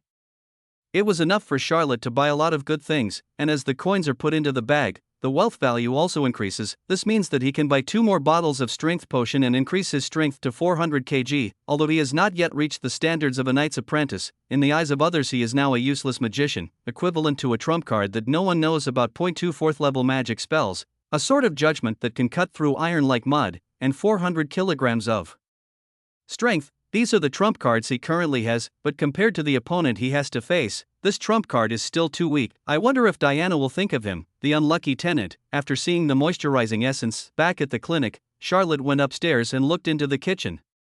Vivian was sitting in front of the stove, looking at the fire seriously. Yana had already jumped onto the stove and was stretching out her claws to try to open the lid of the pot. The kitchen was filled with the rich aroma of meat, accompanied by the fragrance of dried bamboo shoots, which was particularly tempting. I ate some soup dumplings yesterday to satisfy my craving, but when Charlotte smelled the smell, she couldn't help swallowing. Hearing the noise, Anna quickly jumped onto a chair nearby and looked at Charlotte eagerly. "Boss, is the meat ready?" Vivian also stood up and looked at Charlotte expectantly. This was her first time as a cook. Smelling the aroma of meat, she swallowed her saliva countless times. Her family's previous cooks had never been able to make such fragrant food, which made her admire Charlotte's cooking skills even more. Charlotte walked forward and opened the lid of the pot. The rich aroma of meat hit her face. The soup had almost dried up. The wild boar meat cut into large pieces was shiny red, and the bamboo shoots had absorbed the gravy and became plump. They looked delicious. He poked the meat with chopsticks. The skin was soft and elastic, so he poked it in easily. He covered the pot again and said, "Put out the open flame and simmer it for a while with the residual heat. You can eat it later." "Yeah." Vivian nodded and immediately returned to the pyrotechnic station. Charlotte washed the rice and cooked a small pot of rice in it, which she placed on the stove, then went out to the bathroom. 20,000 wealth points were exchanged for 2 bottles of powerful potion, which she drank in a few gulps without hesitation. Soon, a feeling of heat rose from the bottom of my heart, as if I had taken a sauna and was sweating profusely. After the heat passed, I felt relaxed and indescribably comfortable all over. Charlotte let out a long breath, clenched her fists lightly, and felt the unprecedented power in her body. Looking at the increasingly clear lines of her six-pack abs, the corners of her mouth curled up wildly, finally getting rid of that sickly state. If he were sold to the club now, he would definitely be able to pass all the courses and become an excellent male demon, etc. We must abandon this bad habit of wanting to live off others. I washed off the sweat and stains on my body with cold water, changed my clothes and left the bathroom. As my body became noticeably stronger, my old clothes started to seem a bit tight and not very comfortable to wear. Of course, he hasn't turned into a muscular man yet, but he is too thin and his clothes are generally too small for him. However, he began to worry. If increasing strength would lead to increasing muscles, then when his strength increased to tens of thousands or even hundreds of thousands of pounds, what kind of muscle monster would he become? If the height remains unchanged, it will first become a square, then a cuboid, and then a wall. Just thinking about that scene gave him a chill. Charlotte returned to the kitchen and Vivian was holding Anna and staring at the covered pot. She heard the voice and turned to look at Charlotte. He had just taken a shower and his hair was still wet.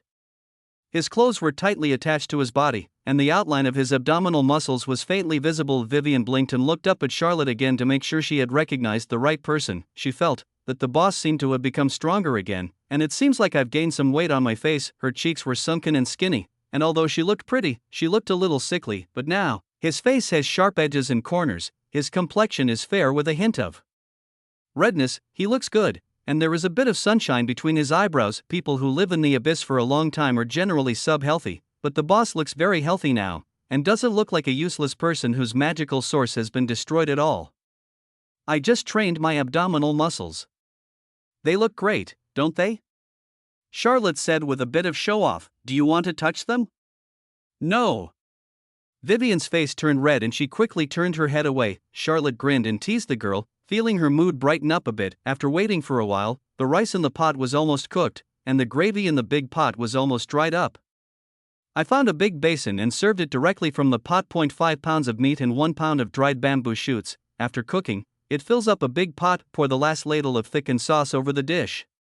Gurgle. The two people and the cat in the kitchen swallowed at the same time. Come on, let's eat. Charlotte brought the pot of rice and put it aside, then sat down at the table. Vivian sat obediently opposite him, staring at the big pieces of meat. Anna, come here and let me touch your head. You will get a share of the meat today. Charlotte said with a smile. Anna squatted on a chair nearby, looking at Charlotte, then at the meat on the table, her expression seeming a little conflicted, but her body soon overcame her will. Anna jumped down from the chair, came to Charlotte's feet, raised her head and meowed twice. Although she was reluctant, she did give in. Charlotte reached out and rubbed Anna's head.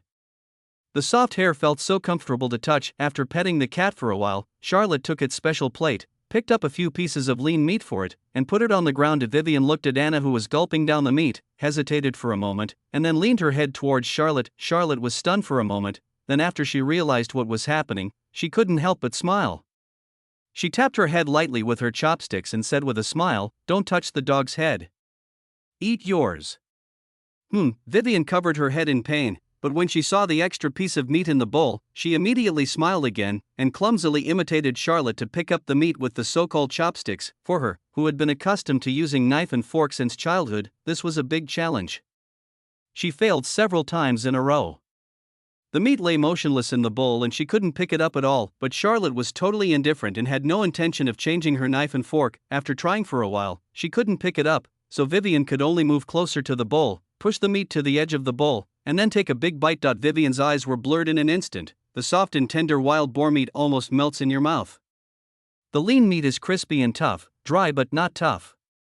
The skin is smooth, tender and sticky, with a barely noticeable chewiness. With a gentle bite, the sweet gravy overflows from the meat.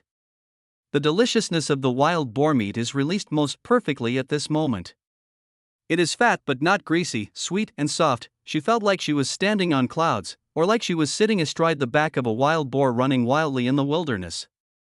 Her whole body was light and floating, and she was completely trapped in the delicious trap and couldn't extricate herself. This is so delicious.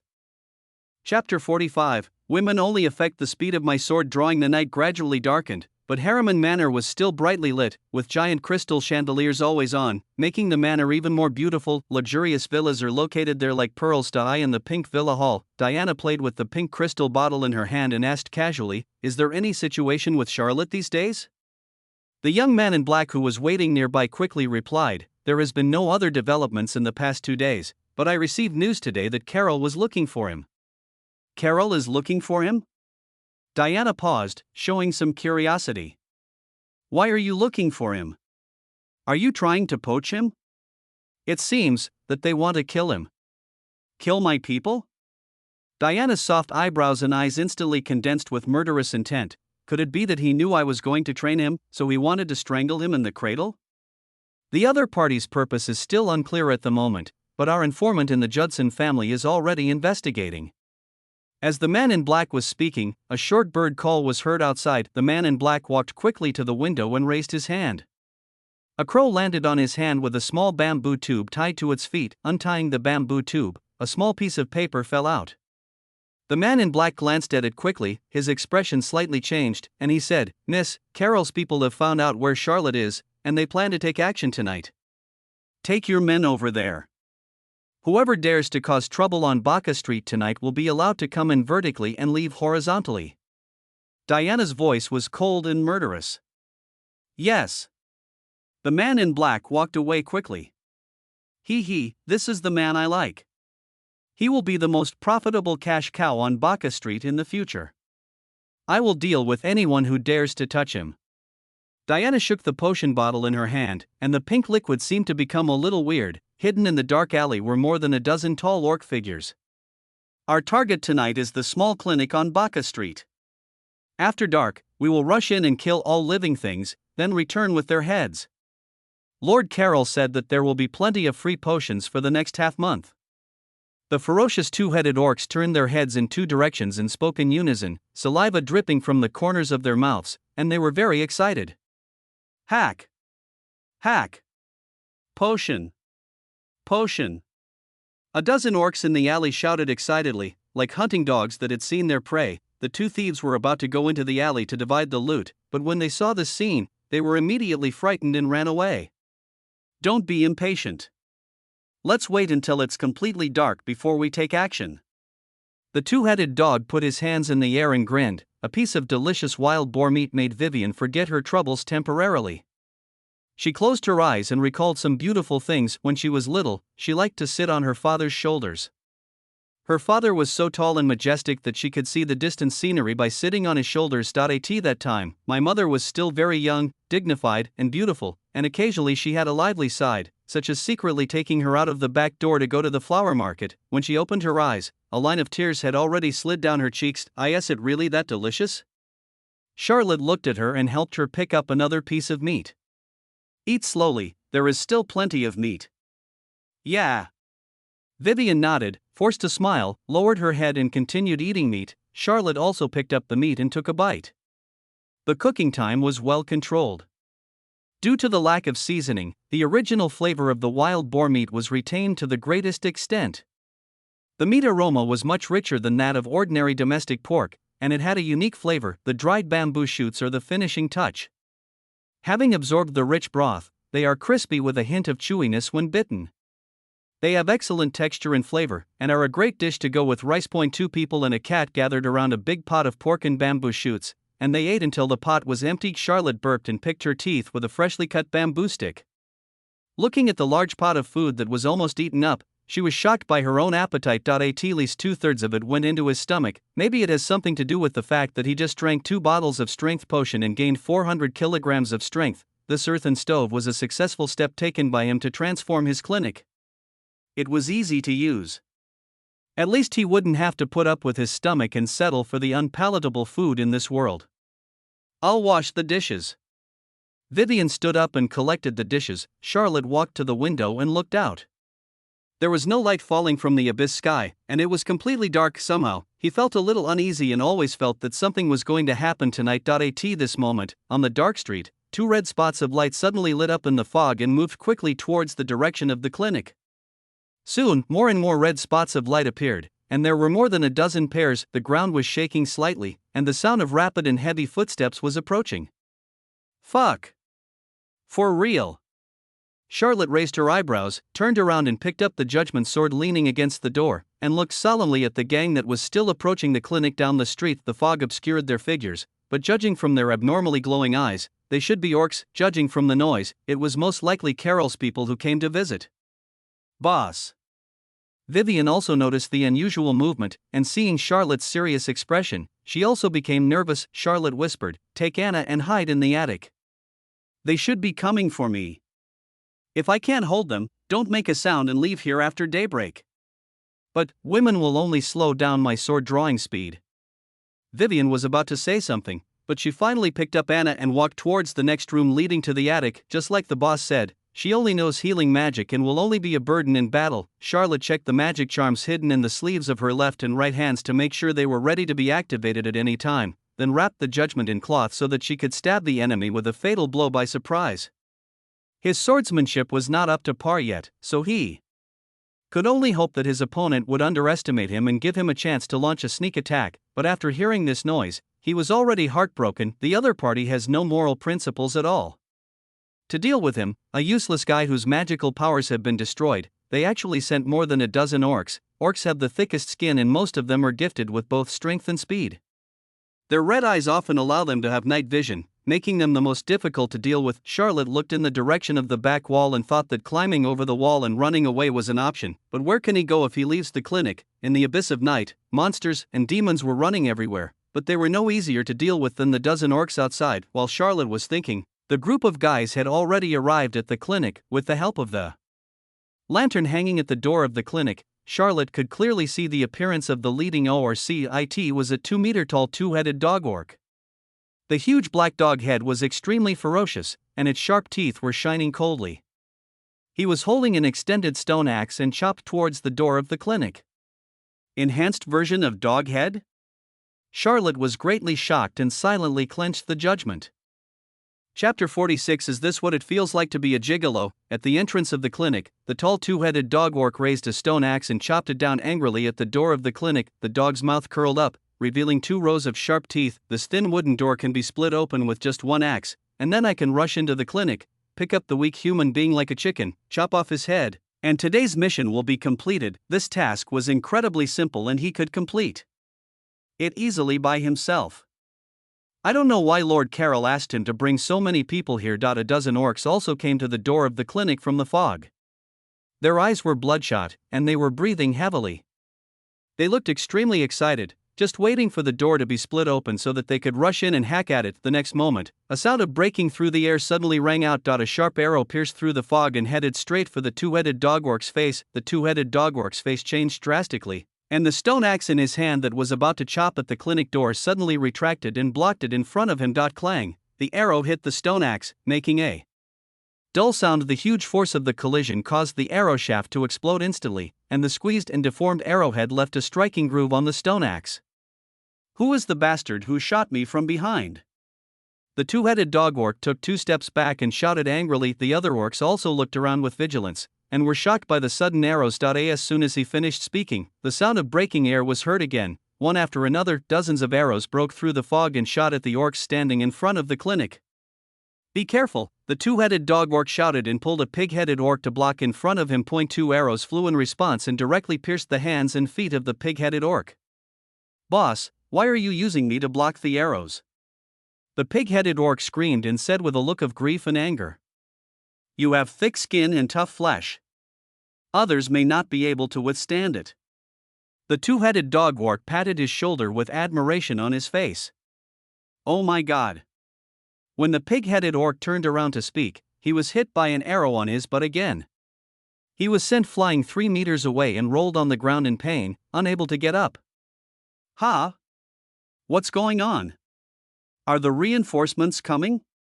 Charlotte, who had originally planned to fight to the death, couldn't help but show a puzzled expression when she heard the noise downstairs. He leaned out of the window and saw that the orcs downstairs had become sitting ducks, being shot by arrows coming from nowhere and crying for their parents. In a mess, the commotion at the clinic attracted the attention of neighbors on Baca Street. It was still early, and although all the shops had closed early, it didn't mean that everyone had gone to bed. Hearing the noise of fighting outside, many people leaned over the door to watch. It was just pitch black outside, and there was fog obscuring everything, so I couldn't see anything. I could only hear the sound of arrows flying through the air and screams, which came roughly from the direction of the clinic. Dr. Charlotte was fucked? I also want to have sex with a pretty boy like him. Get lost. I mean, someone came to cause trouble for him? Isn't he Miss Diana's man? I've long said that he is just a bully. How could Miss Diana be interested in his skinny arms and legs? Pairs of eyes were peeking through the cracks in the door, and ears were tilted, afraid of missing any important movement. It sounds like quite a big deal. The two-headed dog-orc picked up an arrow and used the dim light in front of the clinic to see the mark on the arrow. His face darkened. Foxtail mark. This is an arrow from the Harriman family. He looked back at his men. Although they were wearing leather armor and were trying hard to dodge, they were all hit by several arrows. Each of the 3-meter-tall men was howling in pain and looked in a miserable state. We are from the Judson family. Stop shooting! Stop shooting, the two-headed dog-orc shouted. The enemy is in the dark while we are in the light, and this is the territory of the Harriman family. He doesn't know how many people are on the other side or what kind of expert is leading the team. He can only reveal his identity and admit defeat. No one knew who leaked the news, but they had just arrived at the door of the clinic and it seemed that Harriman's people had been waiting for them there for a long time. With this shout, the arrows stopped flying all of a sudden. Soon, dense footsteps approached the direction of the clinic. A group of guards wearing uniform black armor, with long swords on their waists and long bows on their backs, came to the front of the clinic and surrounded a dozen orcs. These black armored guards wore uniform black fox face masks on their faces and moved in unison. Fox Guard, the two-headed dog orc exclaimed. The Fox Guards are elite guards carefully selected and trained by the Harriman family. They are at least third-level foxes and are absolutely loyal to the Harriman family. They are well-equipped and extremely skilled in siege tactics, and are no match for an ordinary mob. He knew that the person who came was from the Harriman family, but he didn't expect that it was the Fox Guards. It's not that their black magic guards are not elite enough. They just suffered a loss today due to being caught off guard and ambushed. Before they even saw their opponent, most of them had already lost their combat effectiveness. At a glance, there were at least 30 Fox Guards, twice as many as their black magic guards. When the other orcs saw the well-equipped Fox Guards, their arrogance was greatly reduced. They admitted defeat today, but if a fight really broke out, they would probably all die here. The Fox Guards made way for a path, and a young man in black holding a black longbow walked in. He was not wearing armor and a fox mask. Buddy! The two-headed dog orc glared at the young man and said, "Why did you sneak attack us? And you hurt so many of my brothers." Charlotte looked at the young man in black and her eyes lit up. Wasn't this Diana's driver? It turned out that he was leading the team. It seemed that Diana had known that he was in danger and lent a helping hand in time. This feeling of eating soft rice, so cool. Master Buddy? Did Miss Diana send someone? That boy is really favored. Miss Diana actually sent the Fox Guards to protect him. It's obvious that she wants to protect him. Envy, jealousy, and hatred. Why can't I get such a good thing? When the neighbors heard this conversation, they all had their own thoughts and formed a new assessment of Charlotte. Some elderly people have been doing business on Baca Street for decades, but they have never seen Miss Diana protect any merchant like this. I was ordered to patrol the streets and saw someone sneaking around late at night. I thought it was a monster invasion. Buddy looked at the two-headed dog orc coldly. You brought so many black magic guards to Baca Street in the middle of the night. Are you here to cause trouble? Or are you planning to assassinate my lady? After these two big hats were put on, the two-headed dog orc's face changed. Lord Carroll did not order him to do such a thing. If the two families had a conflict because of him, he would have 10 heads to chop off. We are here to chop off the doctor's head today, not to fight with the Fox Guards. It's not worth fighting for him. The two-headed dog orc comforted himself in his heart, put down the stone axe in his hand, his eyes wandered a little, fell on the sign at the door, his eyes lit up and said, We are here to treat our brother. Isn't this a clinic? We are here to see a doctor. He has a serious illness. Chapter 47, It's a knife in the butt. The pig-headed orc with an arrow stuck in his butt raised his head and wailed, Doctor. I need a doctor. My butt is pierced through, I've been shot by an arrow. I need a doctor. It hurts so much. I'm going to die. The other orcs who were hit by arrows also indicated that they needed medical treatment, responding to the words of the two-headed dog orc. For a moment, the atmosphere at the entrance of the clinic became a little strange. Are these guys so cowardly? Charlotte had already put the verdict aside and said with a sneer that he originally wanted to see a good show of the Fox Guards fighting against the Black Magic Guards. As two of the most prestigious guard teams in the Abyss, the fight would definitely be exciting. As a result, the Black Magic Guard gave in before he even made a move. And with the way he was shamelessly insisting on doing so, did he still want him to heal his injuries? Buddy looked at the orcs coldly. He was also helpless against this group of guys. He recognized this two-headed dog orc. He was Carol's lackey, a small captain of the Black Magic Guards. He had more than a dozen Black Magic Guards under his command. He had the strength of the 4th level and should not be underestimated. The Black Demon Guards are known for their mania, rampaging in the Abyss with great arrogance. Tonight he planned to intensify the conflict, then provoke a fight between the two sides, and use his numerical advantage to give them a good beating. But unexpectedly, they did not fall for it and refused to admit that they were there to cause trouble, but rather to see a doctor. Even after being hit by dozens of arrows, he didn't dare to curse. Instead, it made it difficult for him to lose his temper for a while. "This clinic is closed at night, you should find another one," Buddy shouted coldly. "Our brother's injury is serious. If he were in another place, he might die. We must heal him here today." The attitude of the two-headed dog orc also became tough. "This is our brother of the Black Magic Guard, a subordinate of Lord Carol. If he dies here, you will have a hard time explaining it." "Ah. I'm going to die. I'm bleeding so much." The pig-headed orc began to wail on the ground, and his howling sounded quite realistic as blood spurted out of his wounds. Relying on shamelessness, the two-headed dog orcs temporarily occupied the moral high ground. He put the stone axe in his hand behind him, patted the door of the clinic with his hand, and shouted, "Doctor, come out and save people. We have seriously injured people here. I'm afraid I can't complete the mission today. I have to inspect the goods first, otherwise I won't be able to explain to Lord Carol when I go back. We have to change our strategy next time.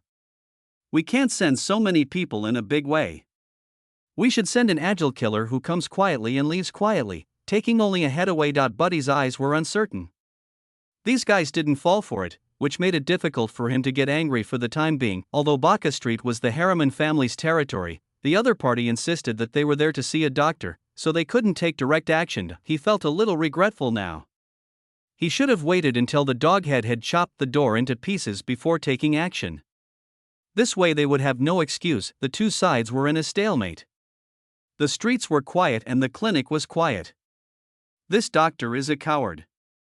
The two-headed dog orc spat, which was considered as a way to save face, and prepared to ask his brothers to leave. Crunch. At this moment, the door of the clinic suddenly opened outwards. Charlotte stood at the door and asked with a smile, "Does anyone need first aid?" Buddy looked at Charlotte with some surprise. He thought Charlotte would pretend to be dead and pretend not to hear anything. After all, he was just an ordinary human.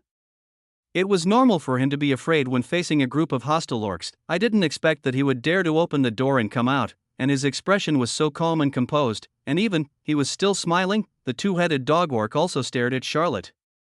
This skinny human was their target tonight. He could bite off that slender neck with one bite. He narrowed his eyes and said, "Yes, my brothers need first aid." Charlotte looked at the pig-headed orc on the ground, then looked at the orcs outside who were more or less injured, and ordered, "Carry him in, it's too dark outside to see clearly." Ding! First aid mission from the Black Magic Guards: treat the injuries of 10 Black Magic Guards. Mission reward, 300 copper coins. Accept, yes. No. When Charlotte turned around, she decisively accepted the mission. Why did he open the door? "If you don't make money, you're a fool." These guys came to his door and showed off their power, so it's not too much to ask for some medical expenses as compensation, right? What's more, there are system rewards. It's great to receive 300 copper coins, and you can also earn 100 famous doctor points. It's like killing two birds with one stone. The most important thing is that there are fox guards guarding outside the door, so there is no need to worry about these Black Magic Guards suddenly attacking and hurting people. If he doesn't do this business, he will not be able to sleep tonight. The first person to be carried in was the pig-headed orc. He was hit by 3 arrows, one in the upper arm, one in the thigh, and one in the buttocks. The arrows were extremely powerful. Even though the pig-headed orc had thick skin and flesh, the 2 arrows hit his thigh and upper arm, and the arrowheads were exposed. Fortunately, no bones were injured, so it was not difficult to deal with. The most troublesome thing was the arrow on his buttocks. The flesh on his buttocks was thick, and the arrow penetrated 20 centimeters into it without penetrating it, leaving half of the arrow shaft exposed outside. If it is a round arrow, it is easy to deal with. You can try to pull it out directly. The fatal thing is that the Foxguard's arrows are specially made, with sharp tips and a sudden contraction at the rear end, forming a cross-section between the arrow and the arrow shaft.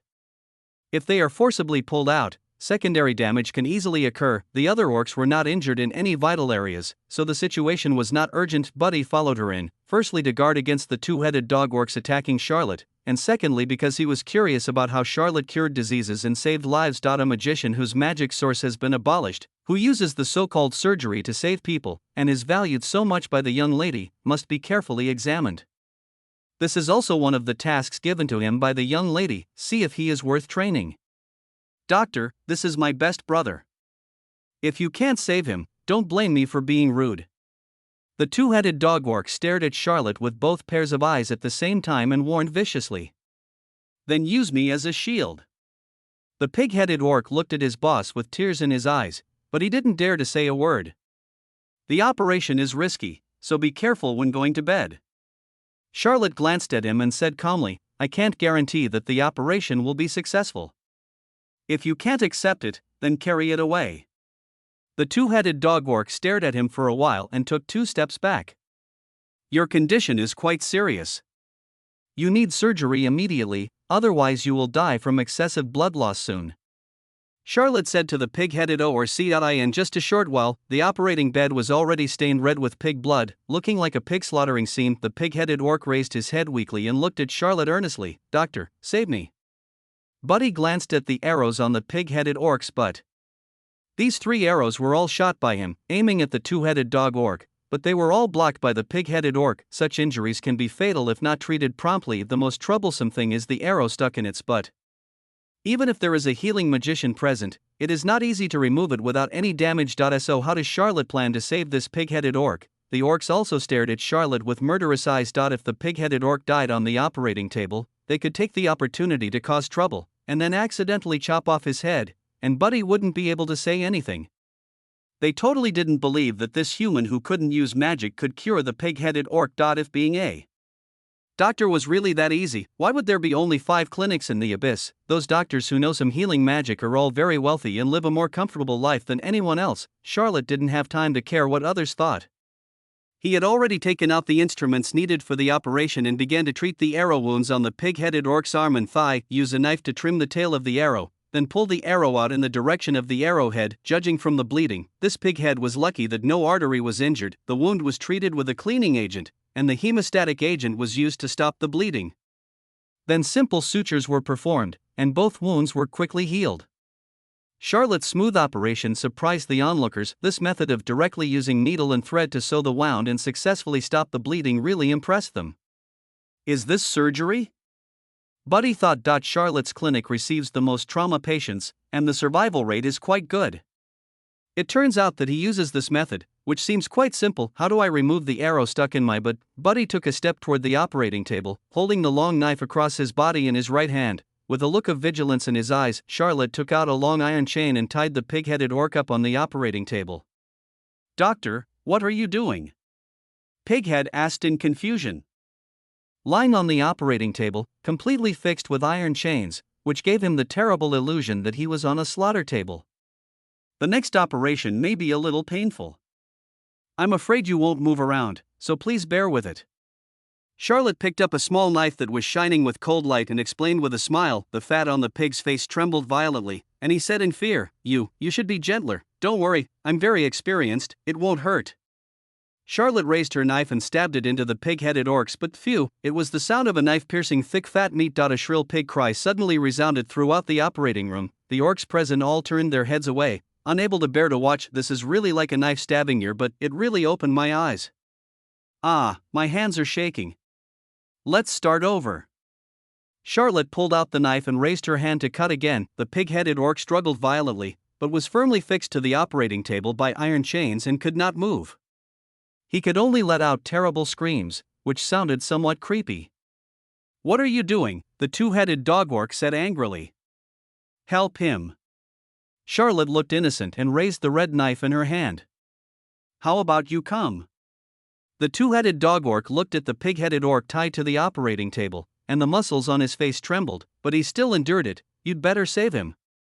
Charlotte ignored him and continued to operate the knife, avoiding the blood vessels and arteries and making an incision along the direction of the arrow shaft to fully expose the arrowhead. Without anesthesia, the process would inevitably be painful. The sharp pig squeal immediately revealed the pig's true appearance. Buddy couldn't help but look at Charlotte twice more. He was sure that the 2 slashes just now were somewhat personal. This human looked weak and vulnerable, but it was probably not a good idea to provoke him. Chapter 48. I seem to have lost my memory. The arrow was exposed in the incision, and after making sure there was no tissue adhesion, Charlotte carefully pulled the arrow out. This pig head was indeed lucky. Although the arrow pierced deep, it just avoided the artery. Once the arrow is removed, cleaning and suturing becomes simple. Relying on her solid basic skills, Charlotte sewed an ugly centipede on the pig's butt. Is it fixed now? Everyone watched the arrow being taken out and placed on the plate, and then looked at the pigs, but that had been cut open and sewn up again. Except for the fact that the stitched area looked a bit ugly, the bleeding had indeed stopped. When everyone looked at Charlotte again, their eyes had become somewhat different. Doctors are extremely rare in the abyss, and no one can guarantee that they will not get injured, so you would rather offend no one than a doctor. You might even have to beg them for help at a critical moment. The pig-headed orc, whose face had turned pale due to the pain, was still groaning on the operating table. Charlotte had already untied the chains for him and said calmly, "Next. Are you killing the pig or healing the wound?" The pig-headed orc struggled to get up from the operating table, turned his head hard to look at the wound on his buttocks, blinked, and closed his mouth after making sure there was no bleeding and no big hole. That he just felt like he was really going to die, and all the blood in his body seemed to be drained out. Although this doctor looked unreliable, he did save his life. This operation, combined with magic potions, does have some miraculous effects. Buddy looked at Charlotte. Such complicated injuries could be properly treated, which showed that his medical skills were indeed good, at least better than some doctors who only knew low-level healing techniques. In a chaotic and disorderly place like the Abyss, various injuries are most common. As long as a clinic can treat external injuries and ensure a sufficiently high survival rate, it is sufficient to continue operating in the Abyss. It seems that this guy is really good at more than just pleasing women. I'll have to report this to the lady when I get back. Are you really okay? The two-headed dog orc frowned and looked up and down at the pig-headed orc, trying to find fault. The wound has been sutured and the arrow has been pulled out. The pig-headed orc answered carefully. Although he was a little weak, he felt okay now. After a few days of rest, he should be able to be a good man again. The two-headed dog orc rolled his eyes. With Buddy here, he couldn't get angry, so he could only signal other orcs to come forward and treat the wound. The other orcs lined up neatly and let Charlotte treat their wounds one by one. The injuries of the others were relatively minor, and Charlotte treated them quickly, finishing them in less than half an hour. Let's forget about what happened today, but don't be complacent. Lord Carroll will definitely ask you for an explanation for injuring my brother. The two-headed dog orc threatened Buddy and led the orcs to leave. Wait a minute. Charlotte washed her hands and looked at the two-headed dog orc who had already walked to the door. Did you forget something? What do you want? The two-headed dog orc turned around and stared at Charlotte fiercely. Pay the bill before you leave. Charlotte said calmly. Buddy took a step forward and stood right next to Charlotte, his hand on the hilt of the knife at his waist, his eyes cold. The two-headed dog orc immediately became timid and asked, "How much?" The pig's head is more difficult to sew, so it costs 10,000 copper coins. For the others, I'll charge 2,000 copper coins each, for a total of 32,000 copper coins. Charlotte said. Give it to yourselves. The two-headed dog orc turned and left. The remaining orcs paid the full medical expenses under the kind supervision of Buddy and Foxguard. Pighead didn't have enough money on him, so he had to ask several beastmen to collect the enough money. Goodbye, and you're welcome to come again next time. Charlotte saw the guest off with a smile. The orcs quickened their pace, wishing they could burrow into the ground. Charlotte put the money into a black purse, then turned to look at Buddy, handed it over with both hands, and said gratefully, "Thank you for rescuing me tonight. This is a small gift from me. I hope you can accept it." Buddy took 2 steps back and raised his hand to refuse. "I came here to protect Dr. Charlotte on the orders of my lady. This is your reward, and we cannot accept it. But, Buddy took another step back. The reason why the Fox Guards can shock the Abyss is because of their strict discipline. I am sorry for being so rude. Charlotte put down her purse and said seriously, please thank Miss Diana for me. I should repay you for saving my life with my own life. I will convey your words. From today on, Fox Guards will patrol Baca Street every night to ensure your safety. Buddy said and led the team away. Charlotte closed the door, installed the iron bar, slowly sat down on the ground leaning against the door, and took a long breath. Only then did she realize that her back was soaked with sweat. If Foxguard hadn't arrived today, he would probably have died here. It's such a blessing to be favored by the landlord's wife. I love the landlady. Charlotte glanced at the purse on the counter and her smile grew wider. Today he turned a disaster into a blessing. He experienced the charges of doctors outside and easily got 30,000 copper coins. This is equivalent to nearly half a month of his usual hard work. No wonder being a doctor is considered one of the best professions in the world. The speed at which one earns money is no exaggeration. Boss, are you okay? Vivian poked her head out from the stairs and looked at the blood all over the floor of the clinic, as if it were a murder scene. Her face turned pale instantly. Then she looked at Charlotte, who was leaning against the door, her body covered in blood, and she looked like she was about to die. She had just obediently hidden in the attic and vaguely heard the sound of fierce fighting downstairs. All she could imagine was the scene of her boss holding a scalpel and being hacked to death. After a long while, when there was no movement downstairs, she quietly came down from the attic and saw this scene. The boss was targeted because he took her in and protected her, but he could have done nothing. Boss, don't die, I'm here to save you. Her eyes suddenly turned red, and she trotted towards the door, tears as big as beans falling down her face. She held the magic wand in her hand and silently chanted a spell. She wanted to use everything she had learned in her life to save her boss. Wait a minute. Charlotte looked at Vivian, who rushed in front of her with a frown on her face. The girl was crying so hard that she almost kowtowed to him 3 times. Charlotte's voice was so powerful that it scared Vivian so much that she interrupted her spell. Boss? I'm not dead yet. Charlotte stood up with the help of the door, looking at Vivian with a bit of a smile. I'm just tired from the surgery, so I'm sitting on the ground to rest for a while. Then, those terrible orcs just now? They were all chased away by the landlady's Fox Guards. We should be safe for the next while. Before Charlotte could finish his words, Vivian threw herself into his arms, hugged him tightly, and started to cry. Wow. I thought I would never see you again.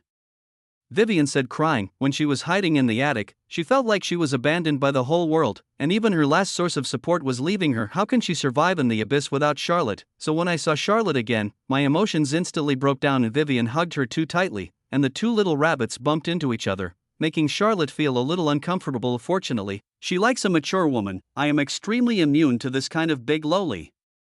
Okay, don't worry, I'm fine. Charlotte patted her back gently, looking down at the girl in his arms, who was only as tall as his chest. For some reason, he felt a sense of sympathy. They are all poor people who have been abandoned by this world and have gone through many hardships. Anna had jumped onto the counter at some point, crossing her little paws and looking like a spectator. Vivian sniffed, her emotions calming down a little, and then she felt her cheek pressed tightly against a broad and warm chest. Her eyes suddenly widened, and she abruptly loosened her arms around Charlotte, took several steps back, and her face flushed to her ears. Oh my God! I actually hugged the boss. Vivian was breathing rapidly and was at a loss. She lowered her head to look for a gap and wanted to get in quickly. How is it? Isn't it a broad and warm chest? Charlotte straightened her chest and found that she did have some pectoral muscles. Who am I? Where am I? I seem to have lost my memory. Vivian avoided his gaze and looked around, her toes almost digging out a 3-bedroom, 1 living room apartment. Charlotte didn't continue teasing the girl. She walked to the counter, poured herself a glass of water and took a sip. She said, the good news is that we have the landlady protecting us. Carol shouldn't be able to do anything to us in the short term. But we still have to be cautious. After all, this is the abyss and anyone could be a killer. Yeah. Vivian responded with her head down. If the world outside wasn't too dangerous, she would have escaped from here long ago. Then I'll leave the cleaning work to you. I'll go take a shower and change my clothes first. Charlotte went straight upstairs with her purse. As he reached the corner of the stairs, he couldn't wait to open the property panel. Frowny face player, Charlotte, occupation, doctor, pharmacist, level, a discarded 4th level magician, wealth value, 34350. Professional skills, a debridement in dressing, intermediate, 1920/2000. Skin wound closure, advanced, 520/4000. Open reduction and internal fixation of ulna and radius fractures, primary, 360/1000. Appendectomy, primary, 200/1000. Special skill, hemostatic potion refining, primary, 90/1000. Cleaning potion refining, primary, 100/1000. Water and essence refining, primary, 100/1000. Main quest, the influence of the famous doctor in the abyss reaches 1000. 10 influence can be obtained by treating one patient, progress, 610/1000. Long-term mission, clear the demonization and restart the world. Mission reward, an epic item. Side quest, none, favorability panel, not yet open. Charlotte looked at the wealth value of 34,350 and smiled happily. He would exchange it for 3 bottles of powerful potions to replenish it later. Moreover, the skills of debridement and dressing change are about to be upgraded to intermediate level. I wonder what changes will happen. The most important thing is that the progress of the main task is already more than halfway completed. A collective minor injury like today is perfect for completing this task. If it wasn't too dangerous outside, he would have wanted to go out on the streets to provide free medical services and complete the task in one day. Wealth value is virtual wealth, and the silver and copper coins in the purse are real circulating currencies. Charlotte made 2 windfalls today, which made her empty wallet fuller than ever before. The 8-legged red spider magic core was sold for 21,000 copper coins, and tonight he collected 32,000 copper coins in medical expenses. In addition to the 531 copper coins seized from the one-eyed werewolf and the 1,120 copper coins he had left, he now has 54,651 copper coins in his hand. That's a huge sum of money. Charlotte had never had so much cash in her life. He sorted the silver and copper coins and stacked them up, then picked up a gold coin, blew on it, and put it to his ear to listen. Well, there is no sound. What good money! It's a pity that it won't be mine tomorrow. Charlotte reluctantly stuffed the money back into her purse and sighed. Chapter 49. Elizabeth Waste. Waste. Waste. All fucking waste. A loud slap echoed in the yard. The burly Carol raised his hand and slapped the orc in front of him again. The 2-headed dog orc and a group of orcs hung their heads and trembled, not daring to hide or explain. After the mission failed and they escaped from the clinic, they returned to Judson Manor to report to Carol. Carol, who was drinking and eating meat, went berserk when he heard the news. What? Are you scared when you see the fox guards? I spend so much money to support you, and now you come back to embarrass me? A dozen black magic guards can't even chop off a human's head? Carol turned back to the 2-headed dog orc, patted his dog's head with his hand and said coldly. The 2-headed dog orc's legs were shaking and he didn't dare to say a word. Carol had a bad temper and beating and scolding were common things for him. If you made him unhappy, you would be chopped into pieces and fed to the wolves if you were not careful. Someone, chop them all up and throw them to the wolves. Carol suddenly increased the strength in his hands, and with a slap he knocked the 2-headed dog orc to the ground. A dozen orcs came forward and were about to capture the 2-headed dog and others. Sir, please spare my life, sir, I have been hit by 3 arrows. The pig-headed orc collapsed. He was so scared that he wet his pants and wailed for mercy. The other orcs also knelt down in panic, crying and begging for mercy. They disguised themselves as the dark guards and acted arrogantly, but with just one order from Carol, they would be chopped up and fed to the dogs. Carol remained stern and unmoved. My lord, Diana's protection of the human was indeed beyond our plan. With double the number of fox guards, they were able to retreat safely, which shows that they have some brains. Why not forgive them this time and let them atone for their mistakes? At this moment, a weasel orc stepped forward and said in a feminine tone. Carol glanced at the weasel. What's your trick? Just listen to me, Harriman Estate. It seems that this kid does have some strength. No wonder those old guys in the medical association are afraid of him. Diana leaned lazily on the soft chair with her legs crossed, a smile on her lips. Miss, I'm afraid Carol won't give up, so I asked a team of fox guards to patrol the streets every night, with a focus on protecting Charlotte. Buddy stood aside and said respectfully, well done. I can imagine what Carol's expression will be like right now. Diana's smile grew wider. However, I still have to test the boy's ability to see if he is worth my investment. What do you need from me? Buddy bowed his head. Starting tomorrow, all of our people who need to go to the clinic will be sent to him first. I want to see his surgery and medicine skills and see if they can match those of magicians of different levels. Diana said slowly, yes. Also, calculate the turnover of his clinic. Investment must have a return. I will never do a business that loses money. Buddy nodded and stepped back. Tonight, many people on Baca Street couldn't sleep. Charlotte offended Carol, but she turned around and clung to Diana's lap, which is really enviable. The fact that Diana could mobilize so many foxguards shows how important Charlotte is in her heart. This also caused many neighbors to start thinking about their relationship with Charlotte and labeled him as someone who was not to be messed with. Baca Street is the territory of the Harriman family. Holding on to Diana's thigh is equivalent to holding on to a golden thigh. I thought I would have to be more polite to Charlotte next time I see her. Calvadot in the backyard of the city lord's mansion, a heroic girl, holding a heavy sword, was practicing sword skills in the yard. The girl's long golden hair was tied into a high ponytail. She was wearing a white tight-fitting outfit with her sleeves tied with strips. She was tall and thin, but the silver heavy sword in her hand was 20 centimeters wide and more than 1 meter long, and looked extremely heavy. It was such a heavy sword, but in her hand it danced as lightly and nimbly as a butterfly flying through flowers.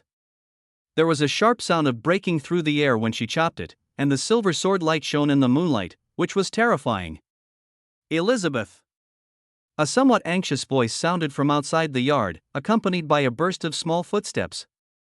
A girl in a gorgeous purple dress stepped into the yard and walked straight towards the girl who was practicing sword. Elizabeth put the sword back and stood behind her to avoid hurting the reckless girl who rushed forward in a hurry. She supported her with one hand and asked with a smile, "What's wrong? Jenny, why are you so flustered?" The girl panted slightly, watched Elizabeth take a few breaths, and then said, "Capus, he wants to kill Charlotte. He dares." Elizabeth's eyes suddenly turned cold, and even her voice became a little colder. "I heard about it at the Chamber of Commerce dinner tonight. A cousin of mine has business in the Abyss. Capus commissioned Carol from the Judson family of the Abyss to kill Charlotte." Jenny said. "Is the news reliable?" I'm going out for a while, you go home first." Elizabeth walked out of the yard with a sword in hand. After a while, Elizabeth rushed out from the back door of the city lord's mansion on a white horse and headed straight to the west of the city. "Sir, the young lady is holding a sword and riding a horse to the west of the city." The old butler walked quickly into the study and reported to the middle-aged man who was reading. The man was wearing a fitted black suit, with a neatly combed back hair and a mustache. He calmly picked up the silver cup beside him and asked, "Has the news reached her?" "Miss Jenny just came to see her." "Okay, don't worry about her. Let the young people get to know each other on their own." The man waved his hand slightly. The butler responded and turned to leave. Behind the bookcase, in the shadows, a shadow swayed slightly. "Go ahead, don't let anyone hurt her." The man took a sip of tea. The shadow stopped moving and the room became quiet again. "Charlotte." The man gently stroked the teacup in his hand, and after a long time, he sighed softly. The horse's hooves trampled the quiet streets of Calva, and a man in white clothes and holding a sword headed straight for the Dino mansion in the city. At the gate of the mansion, 2 dozing guards heard the hurried sound of horse hooves and subconsciously grasped the long swords at their waists, and shouted at the same time, "Private mansion ahead, please do not approach." As soon as the words fell, a cold light flashed. Before the 2 guards could see clearly, the heavy oak door of the mansion was cut open by a sword and fell to the ground with a crash. The white horse leaped over the heads of the 2 guards and rushed directly into the broken gate of the mansion. There was a bonfire burning brightly in the yard. 7 or 8 succubi in gauze skirts were dancing passionately. Every move they made the men's blood boil. Capus was lying on a thick piece of animal skin, his head resting on the thigh of a succubus, his hands on the collar of another beautiful succubus, kneading her. Someone was feeding him wine, someone was handing him meat. He was having a great time. But the door suddenly broke, and someone rushed in on horseback, causing the dancing succubi to retreat to the side in panic. Elizabeth sat on a tall white horse, looking at the disheveled succubi and Capus lying among the women. Her eyes were filled with undisguised disgust. She pointed with her heavy sword and said coldly, "Are you Capus?" Chapter 50 Equivalent Exchange. Elizabeth rode into the mansion on horseback. The guards outside the door and the guards in the inner courtyard rushed out upon hearing the sound, surrounded Elizabeth, and looked in the direction of Kappas, not daring to act rashly. The old man in grey robe stood in the dark, glanced outside the door, and frowned. Kappas looked at Elizabeth sitting on the horse, his eyes lit up. He took his hand out of the succubus's collar calmly, kicked her away, stood up with a smile, and straightened his clothes. I'm Kappas, you must be Miss Elizabeth, right? You are much more beautiful than in the picture. Elizabeth looked at Kappas coldly. You want to kill Charlotte? The smile on Kappas's face froze instantly. He guessed the reason why Elizabeth suddenly visited him tonight, but he didn't expect her to be so direct. She didn't say a single polite word, but asked such a sharp question right away. Who said that? I don't even know who Charlotte is, why should I kill him? Kappas spread his hands and smiled innocently. If you dare to touch him, I will kill you. Elizabeth turned the sword in her hand and slashed it on the blazing bonfire in the yard. The burning wood exploded and sparks flew. The succubi screamed and dodged backwards, fearing that sparks would fall on them. Light and darkness alternated. Kappas stood still and looked at Elizabeth with a sinister smile. I like your personality very much. You are my most satisfactory fiancé. Are you worthy of marrying me? Elizabeth sneered. The white horse under her crotch suddenly rushed forward and stabbed Kappas' neck with the silver heavy sword. Adult Viscount. The guards were shocked and rushed forward. They could never have imagined that the eldest daughter of the city lord, who was about to become the Viscount's fiancée, would actually attack him. Bill also stretched out his hand hidden under his grey robe, holding a black magic wand, and stared at Elizabeth. It seemed that Kappas was the only one in the audience who was not panicked at all. He had a smile on his face and even opened his hands. The heavy and sharp sword moved up slightly before piercing into Kappas' throat. A strand of hair fell off, bringing with it a string of blood beads. There was a cut on Kappas' face and blood was flowing out. Elizabeth sheathed her sword, turned her horse around, and headed for the door. She stopped in front of the door and said in a cold voice, I'm warning you today. The engagement is invalid. After saying this, he rode away on his horse, and no one dared to stop him. My lord, are you all right? Go call a doctor. The guards came forward and surrounded Kappas in panic. Interesting, this woman successfully caught my attention. Kappas looked at the empty door and laughed. The succubi took the money and left, and the guards also withdrew. Tell Carol that I want to see Charlotte's head within 3 days, otherwise they won't be able to sell any of their potions in the Lance Empire. Kappas ordered with a cold face. A guard responded and left quickly. Soon after, a crow flew out of the backyard and disappeared into the night. My Lord Viscount, you still have to control your behavior. If Elizabeth sees what is happening today, I'm afraid it will be difficult for her to repair her impression of you. Bill said earnestly, his eyes full of worry. Don't worry. I've seen all kinds of women. As long as I like them, I've never failed to get them. Kappas grinned. Besides, this marriage was proposed by the city lord himself. Elizabeth left the mansion and rode straight to the west gate. The city gates were closed, and even though the soldiers guarding the city recognized her identity, they still did not open the door for her. Tonight, the outside and inside of the city are two different worlds. Tonight alone, dozens of monsters tried to attack the western city wall, but they were all blocked by the magic circle covering the entire city. The light from the giant lamp 1,000 meters high not far away covered half of the city and also lit up the hearts of the guards on the city wall. Being stationed on the city walls all year round and constantly fighting against contaminated monsters is a huge test for the guards' psychology. Almost every month there are guards who are corrupted by evil and die in the line of duty. Elizabeth glanced at the steel gate covered with claw marks, turned her horse around and left. Where are you planning to go, Miss Elizabeth, at this late hour? Who knows? Maybe she wants to go for a walk in the wilderness. She is a young lady after all. Yeah, a famous genius knight might have never even seen a living monster. How ridiculous. On the city wall, the guards were talking in low voices. Charlotte used 30,000 wealth points to exchange for 3 bottles of powerful potion. Currently, this is the only item in the system mall, and there is no choice. After getting the potion, Charlotte drank all 3 bottles of it at once. The familiar feeling of heat came again, and the blood, muscles, and even every cell seemed to become boiling hot.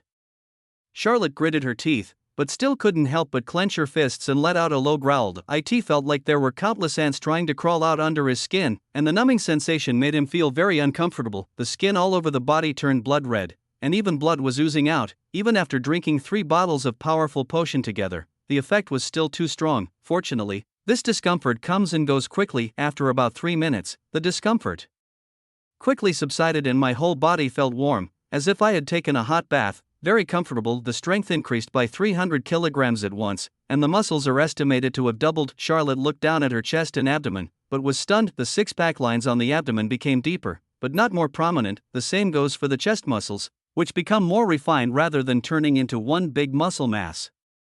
After reaching a certain level, what improves is the muscle quality rather than the quantity.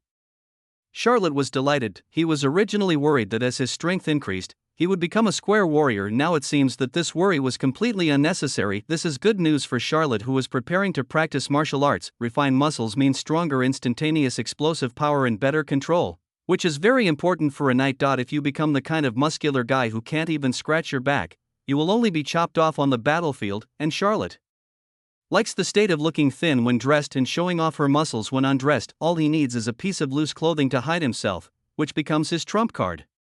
Why don't you grow up according to the rules?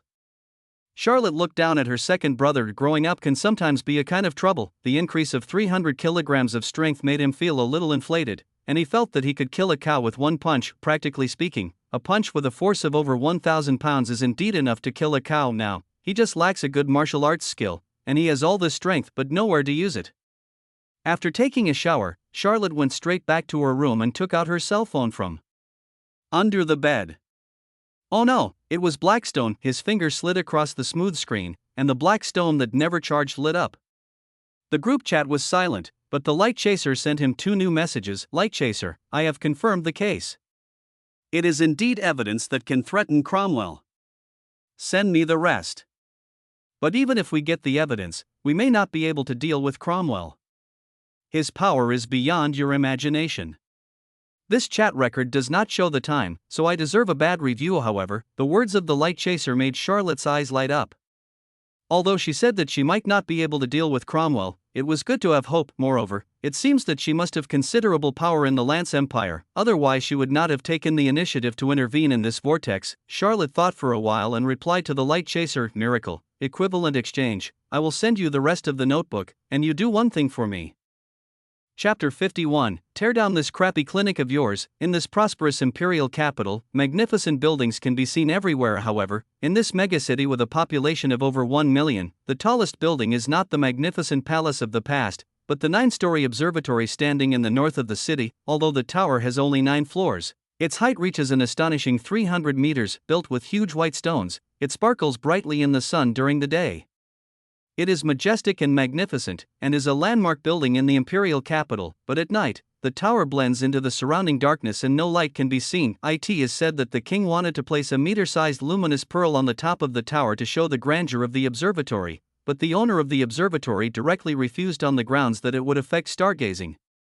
The reason why the observatory has such a high status in the Lance Empire is not because of deception. The successive masters of the observatory had relied on astrological predictions to guide the direction of the Reims Empire, allowing it to survive the difficult period of fighting among various ethnic groups and establish a vast human empire, becoming a powerful force that could stand on equal footing with dragons and elves, and was deeply trusted by the king. Therefore, since the founding of the Reims Empire, this 9-story tower has been the tallest building in the imperial capital. Even the king's palace is shorter than it. The current head of the stargazing pavilion is over 300 years old. He has seen off 2 kings, and it is said that the third one will not live long either. The master of the stargazing pavilion has rarely appeared in public in recent years. The last time he appeared was 3 years ago when he attended the king's birthday banquet, during which he did not utter a word. At present, in the observatory, only the young master Maria occasionally goes to the palace to meet the king. She is considered the face of the observatory. Even so, no one would look down on the stargazing pavilion. Even the old nobles would be more awed when they saw the young pavilion master. Everyone knows that this young pavilion master is the great-granddaughter of the old pavilion master and the future pavilion master of the stargazing pavilion. At this moment, on the 9th floor of the stargazing pavilion, the young pavilion master in a white dress was holding a black square stone with a golden star on it, with a slightly frown on her face. You learn pretty quickly. Maria slid her finger lightly across the screen. Light Chaser, you have to remember that it is you who is asking me to do something. Miracle, you are so proactive in doing things for me, which shows that our goals are the same. I give you what you want, and you do a small thing for me. This is fair. Light Chaser, first tell me what you want me to do for you.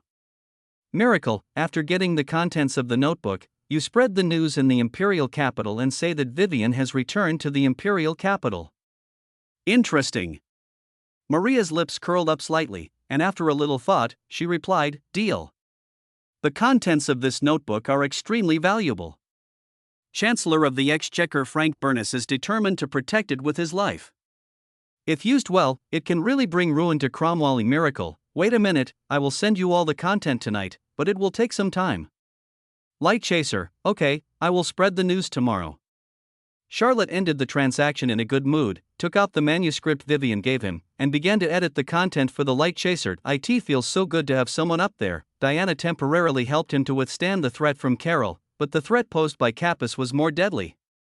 If he stayed in Calva and continued to track Vivian's whereabouts, it would be like a sword hanging over his head, which could take his life at any time. Therefore, in his deal with the Light Chaser, he only made one request, which was to transfer Capus back to the Imperial capital. This way Vivian would be safe and his stress would be greatly reduced, killing two birds with one stone, and all he had to pay was a little physical effort to carry the words, while copying down the contents of the notebook. He couldn't help but wonder about the identity of this Light Chaser. It took great courage for him to attack Cromwell. Vivian's father was the Chancellor of the Exchequer and held such important evidence, but Cromwell still destroyed his family and separated him from his wife and children. This shows Cromwell's tremendous power in the Reims Empire. However, Charlotte did not have a strong desire to explore. Everyone in the Red Moon organization was a talent, and as a newbie, he just needed to cling to their thighs. Cromwell was too far away and too powerful for him to worry about. Charlotte stayed up all night to copy the entire contents of the notebook and sent it to the Light Chaser. If it weren't for the increased strength that boosted her hand speed, she might not have finished it before dawn. Then he had a good sleep. With the fox guards guarding outside, he slept particularly peacefully. The next morning, he was awakened by a knock on the door. Rubbing his sleepy eyes, he opened the door. Vivian was standing outside the door. He looked at Charlotte in her pajamas with some surprise and said, "Boss, the patients are already queuing outside the door." Charlotte looked at the light outside the door and was stunned. She actually overslept? It seemed that staying up late typing last night was indeed very exhausting. However, she still said calmly, "I'll wash up and come down soon." "Yeah, okay." Vivian nodded and turned to go downstairs. Charlotte changed into a white robe, washed up briefly and went downstairs. When she opened the door, she saw a long queue outside, with more than a dozen patients waiting to be seen. It was a lively scene that was not often seen in a clinic. With his current fame, seeing 10 patients a day is considered a normal volume of patients. At first glance, there seemed to be several seriously injured people in serious conditions, and they were supported by several strong men. Charlotte's gaze lingered on the orcs guarding the seriously injured for a while, then moved away without a trace. Want to cause trouble at the hospital? So annoying. Charlotte's eyes fell on the first patient. Two sturdy orcs were holding up a thin goblin. This goblin doesn't look very old. Considering their average lifespan of over 300 years, he only seems to be an adult, but such a goblin in the prime of his life was so thin that his bones were visible, as if the flesh on his body had been sucked dry. A green skin was draped over a skeleton, his eye sockets were sunken, his breath was extremely weak, and green saliva was flowing from the corners of his mouth. "Doctor, this is our boss. He was fine yesterday, but suddenly became like this today. Please save him quickly." The orc on the left said anxiously, "Is this your boss? I would believe you if you said you were his father." Charlotte glanced at him. If it weren't for the crazy smile on his face, she would have been fooled by his poor acting skills. No one knew which alley they picked up this goblin from, but it was obvious that his body had been hollowed out by the potion and he was on the verge of death. Charlotte really has no idea what to do with this patient. The operation was obviously useless, and he didn't know magic. If he were given a bottle of physical strength potion, he would probably die on the spot. These two guys are here specifically to cause trouble. "I'm sorry, I can't cure your boss's illness. Turn left and walk 2 blocks. There is a big clinic there. Take your boss there to seek medical treatment quickly. Don't delay his illness."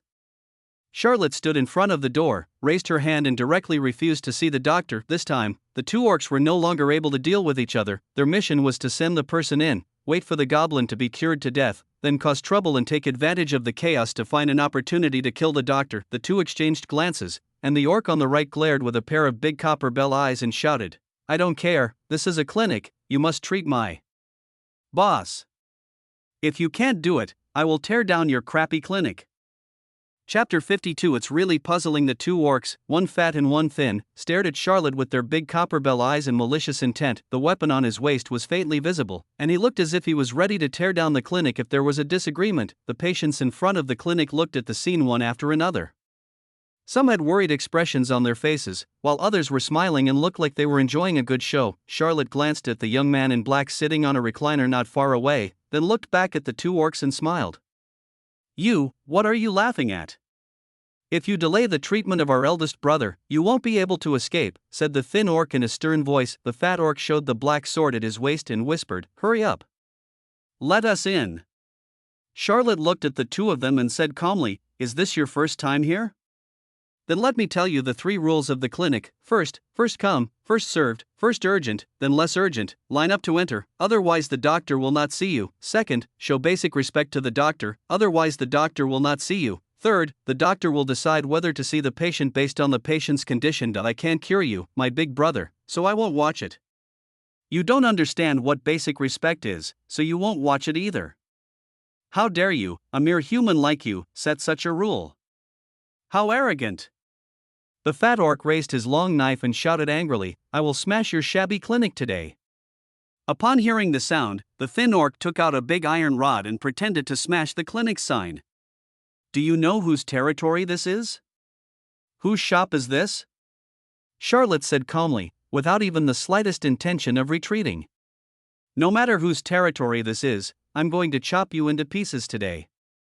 The fat orc suddenly attacked, loosened his grip on the goblin's hand, clenched the black long knife with both hands, jumped high, and chopped down at Charlotte's head. The thin orc also jumped up instantly, smashed the iron rod that was hitting the sign, turned it around, and smashed it towards Charlotte in the waist. The iron rod was as thick as a thigh and came at you with such force that if you were hit by it, half of your bones would probably be broken.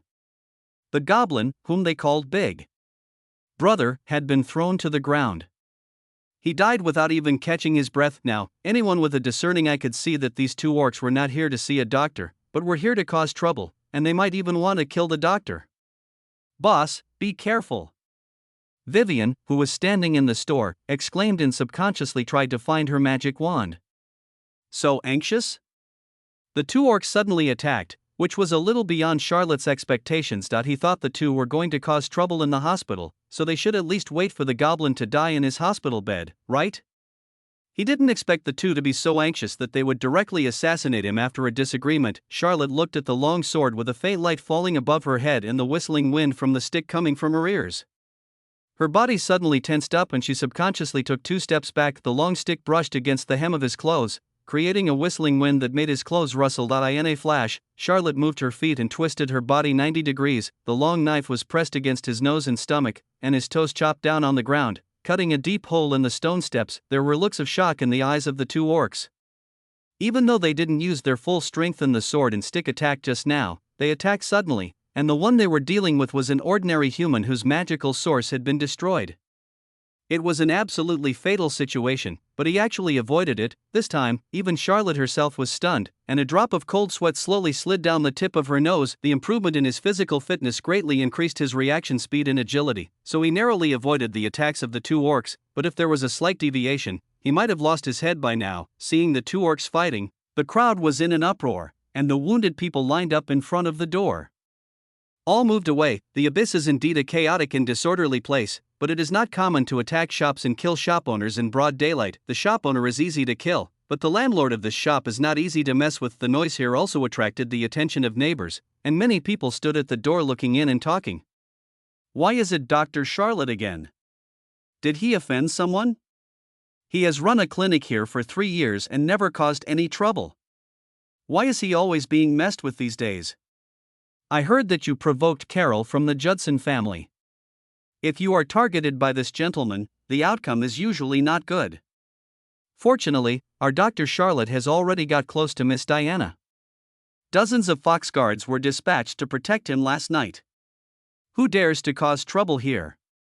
An angry shout was heard, and three figures rushed towards the clinic. Charlotte was awakened instantly and subconsciously took a big step back, narrowly avoiding the fat orc's upward slash of the blade. The tall and thin orc raised his stick and was about to hit Charlotte again. Whoosh! A sound of breaking through the air was heard, and a black whiptail came through the air like a spirit snake. Bang! It directly wrapped around the orc's hand and suddenly tightened. The raised iron rod suddenly stopped. No matter how the orc struggled, the whip wrapped around his hand became tighter and tighter, leaving a deep bloody mark on his wrist, just like being cut by a knife. The other end of the whip was held in the hand of a young man in black. With a cold look in his eyes, he pulled the whip back, and the orc was thrown out like a sandbag and fell to the ground. The floor tiles shattered and the orc lay on the ground wailing in pain. The other fat orc had a ferocious look on his face, but before he could make any further move, a sword was already placed on his neck. 3 foxguards in black armor arrived and the situation was instantly under control. According to Charlotte's observation, the strength of these two orcs is roughly around level 2, which is weaker than the orcs who launched the night attack last night. In front of the foxguards who started at level 3, the strength was obviously not enough. If you cause trouble in Baka Street, you will be making enemies with the Harriman family.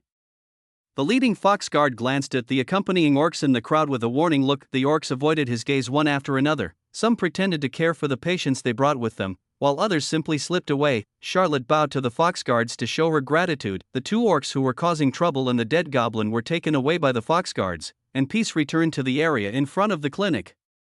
Charlotte looked at the skinny goblin being held in one hand by the foxguard, and felt inexplicably depressed. Addictive potions are extremely harmful and corrode people's will and body. In the abyss, there are many people like this whose bodies have been hollowed out by addictive potions. They come from all races and have been contaminated by potions for various reasons, and eventually step into the abyss of death step by step. They huddled in the dark alley, waiting for the end of their lives. The root of all this is the addictive potion sold by the Judson family, and they even gave it a name, Enchantress of Bliss. That if there is a chance to bring down the Judson family, Charlotte will definitely step on them actively and push them into the garbage dump of the abyss. Vivian couldn't help but breathe a sigh of relief when she saw the troublemakers being captured by the foxguards. Fortunately, the boss was not injured. However, the two orcs were so ferocious just now, but the boss managed to dodge them. Is this really the agility a magician should have? It's really puzzling. The foxguards took action to suppress the troublemakers and successfully intimidated the guys who wanted to cause trouble behind them. In Baka Street, there are not many people who dare to challenge Foxguard. Charlotte began to see patients as normal, and patients began to enter the clinic. However, he still refused to treat 3 dying patients, 2 of whom were severe victims of addictive potions. Their internal organs were severely damaged and could not be saved even by gods. Even Vivian's healing magic was powerless to save them. 3 days ago, he was just a small veterinarian who was good at performing sterilization surgery on cats and dogs. He didn't really think of himself as a savior just because others called him Dr. In the abyss, the only way to survive is to be careful. The morning consultation ended quickly. Because the number of patients increased compared to previous days, Charlotte deliberately extended the consultation time by half an hour to avoid patients waiting in line in vain. Chapter 53. Does the Dean know about this? Tucker Street is the most prosperous and commercial street in the abyss. This street belongs to the Duru family.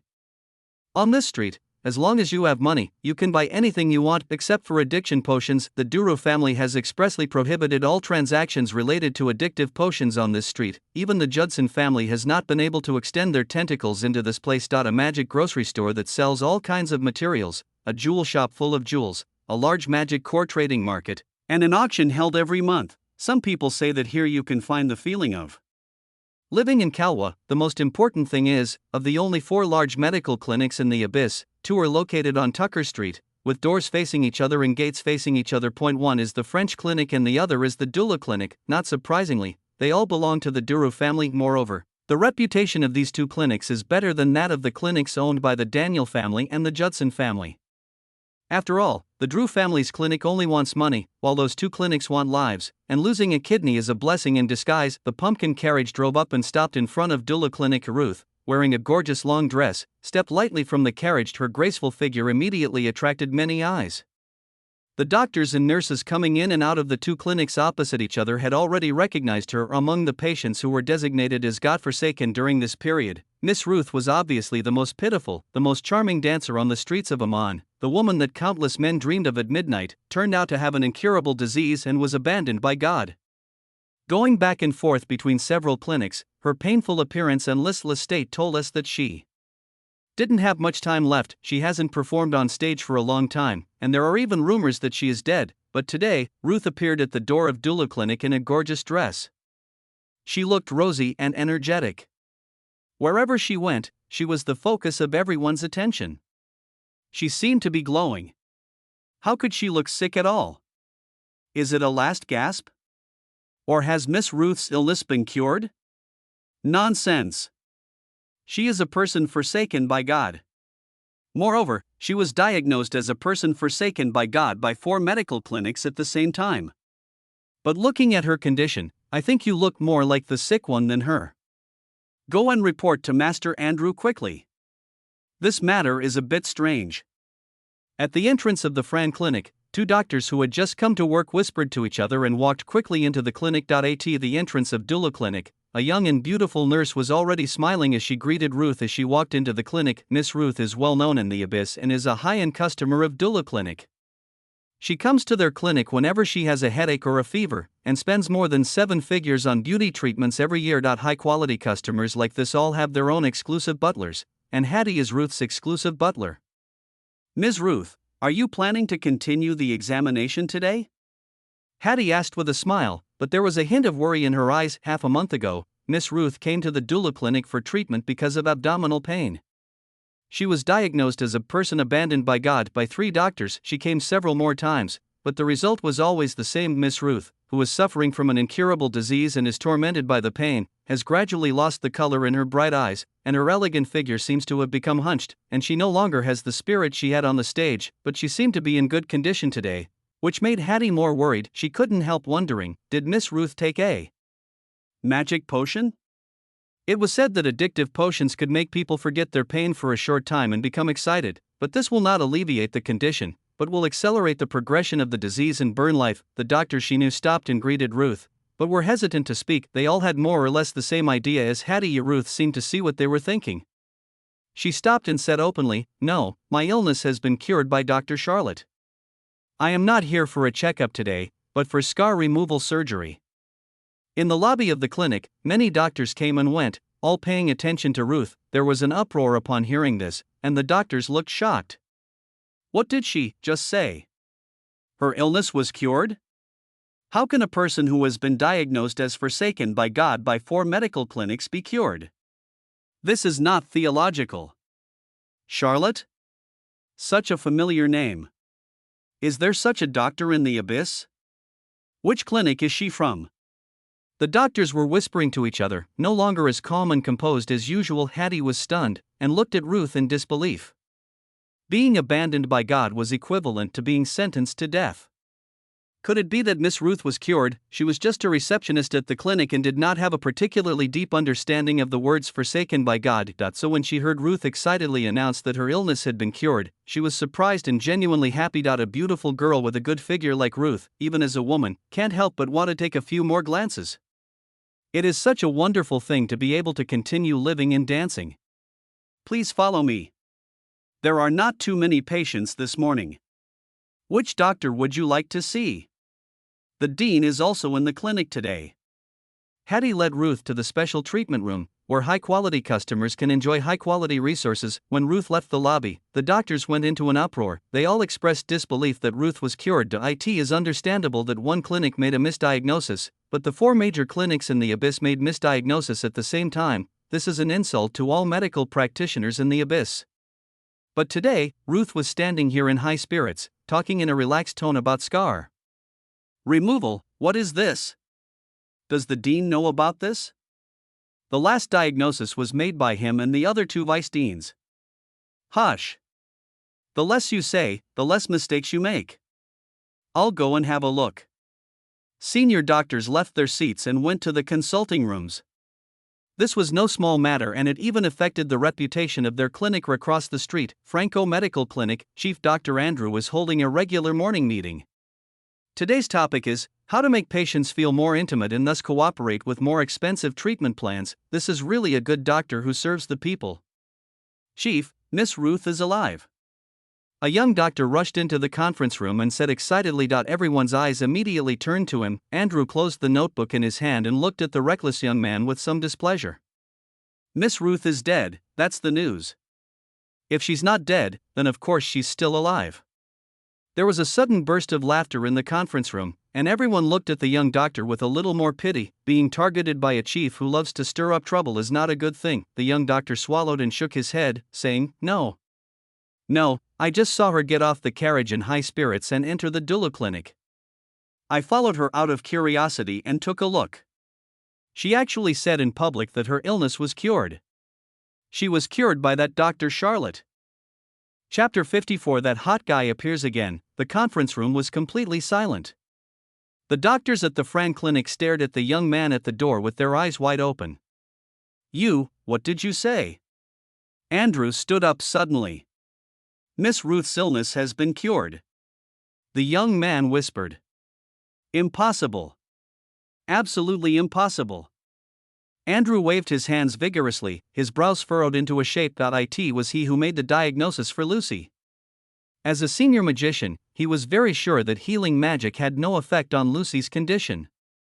This was the evidence that she was diagnosed as a forsaken person by God. Healing magician, the higher the level, the greater the ability, but once you reach the level of senior magician, you have mastered most of the skills required by a doctor, which is enough to run a clinic. A higher magic level provides more powerful healing effects and shorter casting times. Therefore, the high-level healing magician is an important assistant in the battle process, a nurse with unlimited milk, and is deeply loved by the combat system. As the chief physician of the Fran clinic and an experienced senior magician of the healing department, he has always been very confident in his diagnosis. There is no possibility of misdiagnosis. Moreover, before coming to the French clinic, the other 3 clinics had already diagnosed him as a person abandoned by God, including the doula clinic across the street. It is said that the diagnosis was made by Dean Rowland. Seeing the disbelief of the chief and his colleagues, the young doctor did not argue.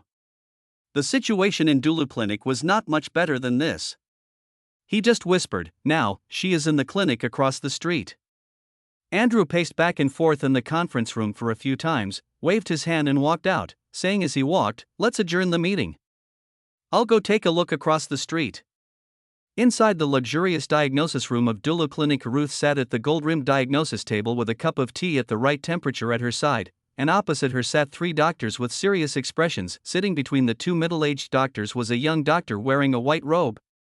His hands were folded on the table, and his long fingers had distinct joints. He looked to be in his early 30s, with neatly combed short brown hair, a handsome face, and delicate features, especially his brown eyes, which were deep yet gentle, hidden under his long eyelashes, making it easy to fall in love with them. And at this moment he was staring at Ruth, his eyes slightly narrowed, as if he wanted to see through her.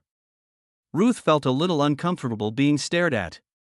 She took a sip of tea, then looked at the young doctor and said, Dean Rowland, I'm just here to remove my scar. I don't need a consultation with you 3 senior magicians. I'm sorry, Miss Ruth. Please forgive us for being so rude and abrupt. But after all, we were the ones who diagnosed you as forsaken by God 10 days ago. If it was a misdiagnosis on our part, we sincerely apologize to you. Rowland said in a gentle tone, Before that, please allow us to re-examine your body so that we can make an assessment of your condition to avoid any omissions. The other 2 doctors looked a little unnatural, but still nodded in agreement. If Ruth's illness really recovered, it would be a Waterloo in their medical practice. I said I'm fine now, there's nothing wrong with me. Ruth looked at the 3 of them helplessly. She met Rowland's calm and gentle eyes, stretched out her right hand, and sighed faintly, Okay, go ahead and check it out. Thank you for your cooperation. Rowland smiled. The tip of his right index finger lit up with a green light. He gently placed it on Ruth's wrist. The green light sank into her wrist, and he closed his eyes. The diagnosis room was quiet. Andrew sneaked into the diagnosis room at some point and saw Rowland diagnosing Ruth. He resisted the urge to ask the doctor beside him. Both the Fran clinic and the doula clinic belong to the doula family, so although the 2 clinics seem to be doing business next to each other, if one is too busy, the doctors can move around and they are all quite familiar with each other. All the doctors and nurses held their breath, quietly waiting for Rowland's diagnosis results. Although the dean is young, no one will doubt his ability. He graduated from Calva Medical College and became a 4th rank senior magician when he was less than 30 years old.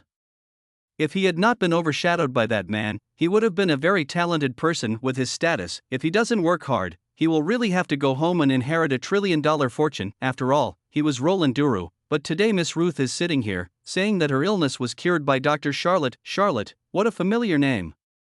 The almost forgotten name was mentioned again and popped into everyone's mind. The Abyss is so close to Calva that every medical practitioner in the Abyss has inevitably heard legends about him over the past few years. At the age of 20, he became a senior magician and graduated from Calva Medical College. At the age of 23, he was arrested and imprisoned, and his magical origins were destroyed. A brilliant but short life of a genius. In the past 3 years, there has been very little news about him. People have almost forgotten that such a person exists. Today, that hot guy showed up again, Charlotte, and he even cured Ruth. Ruth looked relaxed. Looking at the doctor's nervous expressions, the corners of her mouth slightly raised, and she even felt like laughing. Some time ago, they issued a death notice to her. The title of Forsaken by God caused her to suffer from not only illness but also rumors. Charlotte saved her, so she came here today. In addition to removing scars, she also wanted to let these people know that there are such capable doctors like Charlotte in this world. 3 minutes later, Roland opened his eyes, looked at Ruth and smiled. Miss Ruth, you are in very good health. Your previous symptoms have completely disappeared. You are indeed cured. The diagnosis room was dead silent, even the sound of breathing became exceptionally clear. All the medical staff looked at Roland in disbelief. Andrew's mouth gradually opened, and his wide eyes were filled with disbelief. How is this possible? The first person to speak was the fat doctor sitting next to Roland, the vice president of Dulu Clinic. He placed his trembling hand on Ruth's wrist. Everyone looked at the vice president with hope. Although the president was young and promising, he was still a little young after all. Maybe the diagnosis was wrong. The vice president is an experienced doctor with decades of experience, so there will definitely be no problems. 3 minutes later, the vice president opened his eyes, the fat on his face trembled, and he lowered his head in shame. A low voice came out of his throat. It's indeed healed. Now, everyone was speechless. The dean personally checked it and the vice dean confirmed it again. Who would dare to have any doubts? Andrew didn't know what to say, so he planned to sneak away when no one was noticing. Isn't this Chief Andrew? Why are you here? By the way, I also want to thank you for the painkiller you prescribed for me last time. Although it was a bit expensive, it saved me a lot of suffering. Ruth's sweet voice sounded. Chapter 55. How ridiculous. Andrew paused and felt the eyes of the doctors in the diagnosis room falling on him. His face turned pale and blue for a while before he finally turned around with a smile, but the smile looked a little collapsed, as if she was crying. What do you think this is? Why don't you just stay in your own clinic?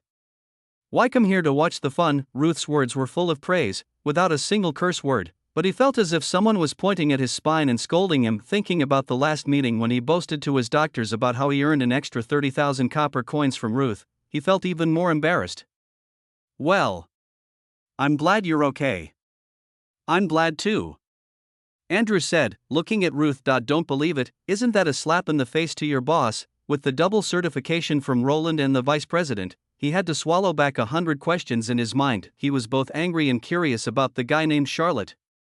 How did he cure a disease that even magic couldn't cure? This not only destroyed his reputation, but also the reputations of the 4 medical clinics in the Abyss. Well, thank you. Ruth smiled and nodded. Her gratitude was sincere. Andrew smiled awkwardly and then walked away under the watchful eyes of the doctors. Andrew left, and other unrelated doctors also left the diagnosis room with complicated expressions at the deputy director's signal. All the doctors couldn't understand how Ruth, who was judged to be abandoned by God, was cured by Charlotte. Could it be that all 4 clinics made a misdiagnosis at the same time? Doesn't that mean their level is not good enough? But if it wasn't a misdiagnosis, it would be even more terrifying. If those abandoned by God can be saved, then their faith in studying medicine will completely collapse at this moment. Only Ruth, Roland, the 2 deputy deans, and Ruth's personal caregiver Hattie were left in the diagnosis room. The atmosphere became a little strange. After confirming that Ruth had recovered and her symptoms disappeared, the 2 vice presidents suddenly lost their former commanding attitude and lowered their eyelids, not daring to make eye contact with Ruth. If Roland hadn't been sitting here, they would have found an excuse to run away long ago. Sorry, Miss Ruth, we apologize for our previous misdiagnosis of you. Roland stood up and bowed 90 degrees to Ruth to apologize. The two vice presidents looked at this scene with shock on their faces. They quickly stood up and apologized to Ruth. This bow was tantamount to admitting to Ruth that they were not competent enough and had misdiagnosed her. If this gets out, it will affect the reputation of Doula Clinic. However, Roland was the dean, and the Doula Clinic was run by their family, so they couldn't interfere. It's okay, Dean Roland. Other families have made the same diagnosis. It's not your fault. Ruth smiled and comforted. The two vice presidents' faces turned even redder. Their Doula Clinic had 3 senior 4th-level healing magicians and had always considered itself the best clinic in the abyss. Ruth's words of comfort sounded particularly harsh. Roland still had a warm smile on his face and sat down again. You said that Charlotte cured your illness. May I ask you how he cured you?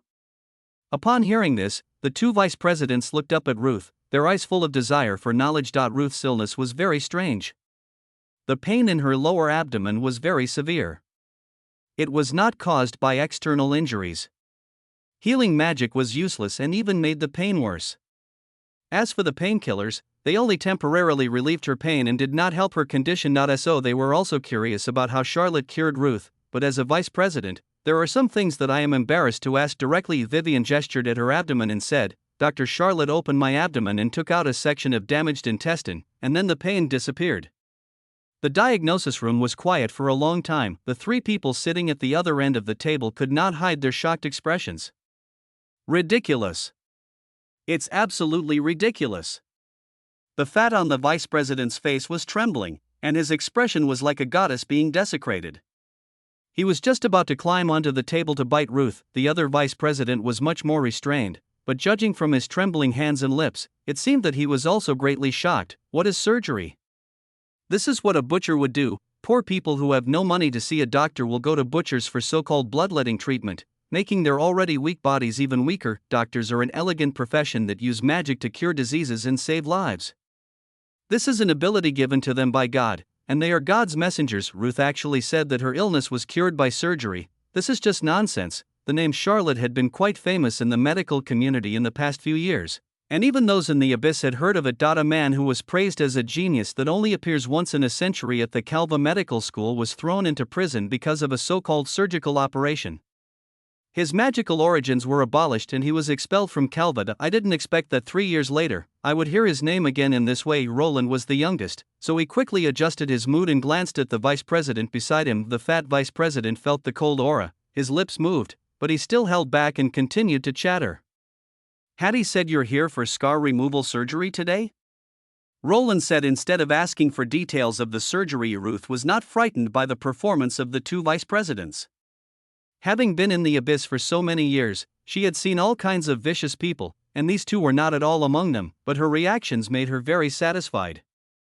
She felt an inexplicable sense of satisfaction as if her man had shocked the whole world by showing his hands. Charlotte's small clinic doesn't even have a name. The past 3 years have been very difficult and heartbreaking. Yes, the operation left a scar. I'm going to perform on stage tomorrow, so I came here to remove the scar, she replied.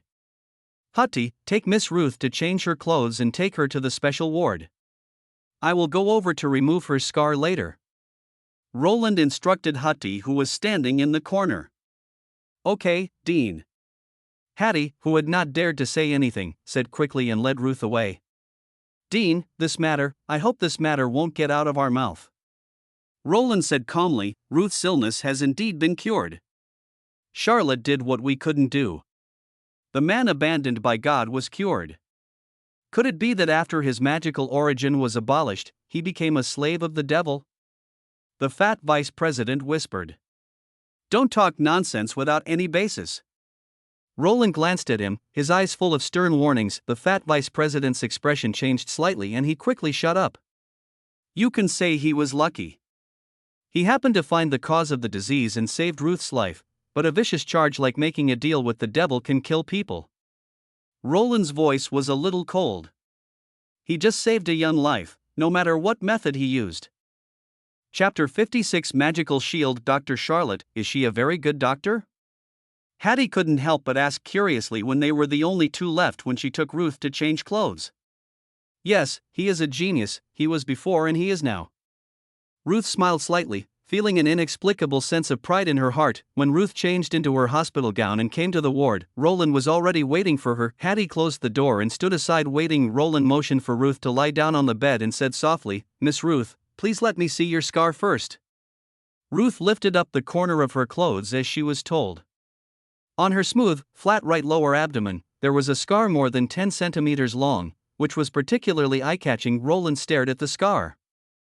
According to Ruth, Charlotte used this location as the surgical incision, entered the abdominal cavity, cut off a section of her intestines, and then sewed it back together to complete the operation. Even though he had heard about that guy before, Roland couldn't help but curse in his heart. What a lunatic. This is a living person. Even a butcher cannot be sure that the pig can still survive if he cuts open its belly and then sews it back together, right? However, judging from the scar, the stitches were very beautiful. Even his personal tailor might not be able to sew the skin so perfectly. I don't know what material the sutures are made of, but after the wound healed, the threads had almost melted away. But on a beauty like Ruth, any scar, no matter how small, would be unnecessary. This would make her look less perfect in her beautiful dance dress, but if he is a strong man or a mercenary, such scars will not bother them. Such a small scar can actually be cured by a junior magician who has learned the art of scar removal. It is a complete waste of talent for a senior magician like Roland to deal with such a small problem. Excuse me, but did Charlotte perform any magic during the operation? Roland looked into Ruth's eyes and asked gently. Before the operation, he made me take painkillers and sleeping potions. I didn't know the operation process clearly. Ruth shook her head. Besides, if I was awake and watched him cut me open, I would probably faint from fear, right? This is indeed a bloody scene that is hard to accept.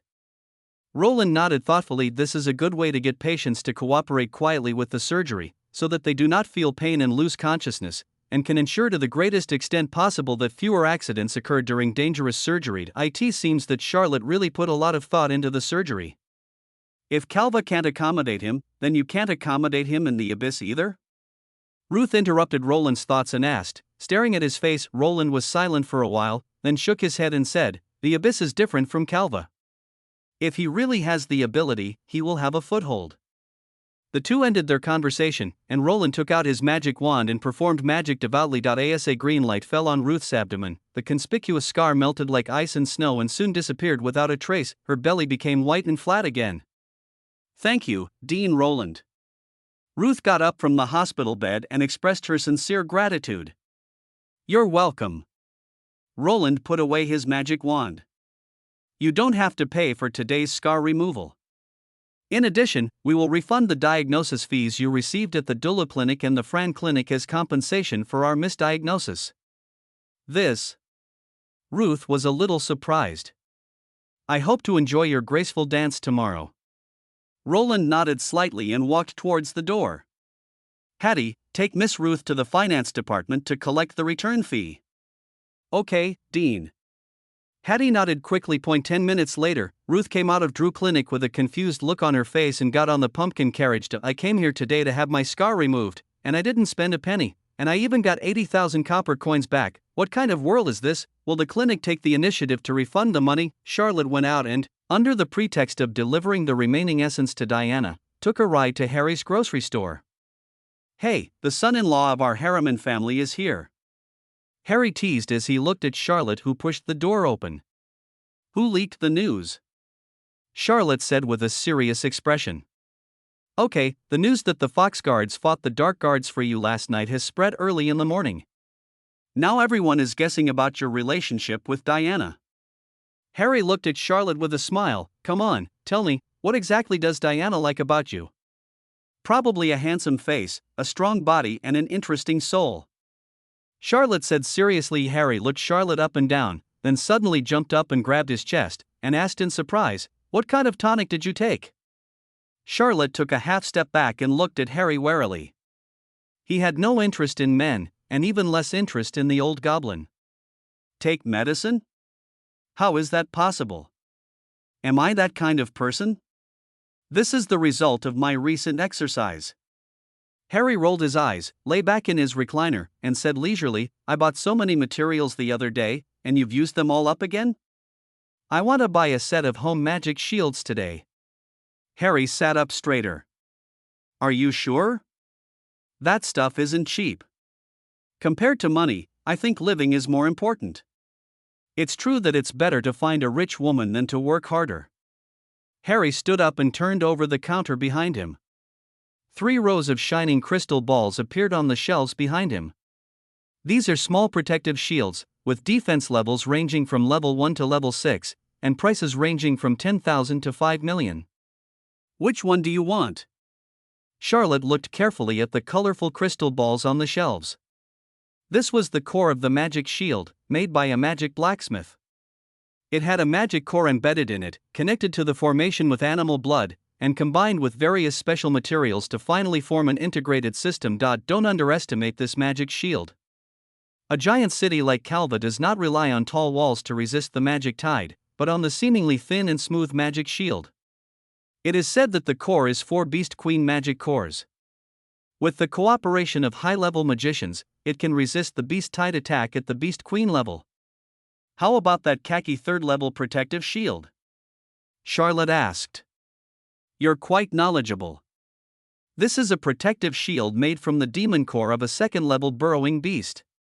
In addition to being able to make holes, its greatest features are its heart armor and terrifying endurance. Even a 3rd-level knight can do nothing to it, therefore, only by using the demon core of this 2nd-level monster can a 3rd-level protective shield be refined. Its characteristics are that it is durable and not easy to be broken.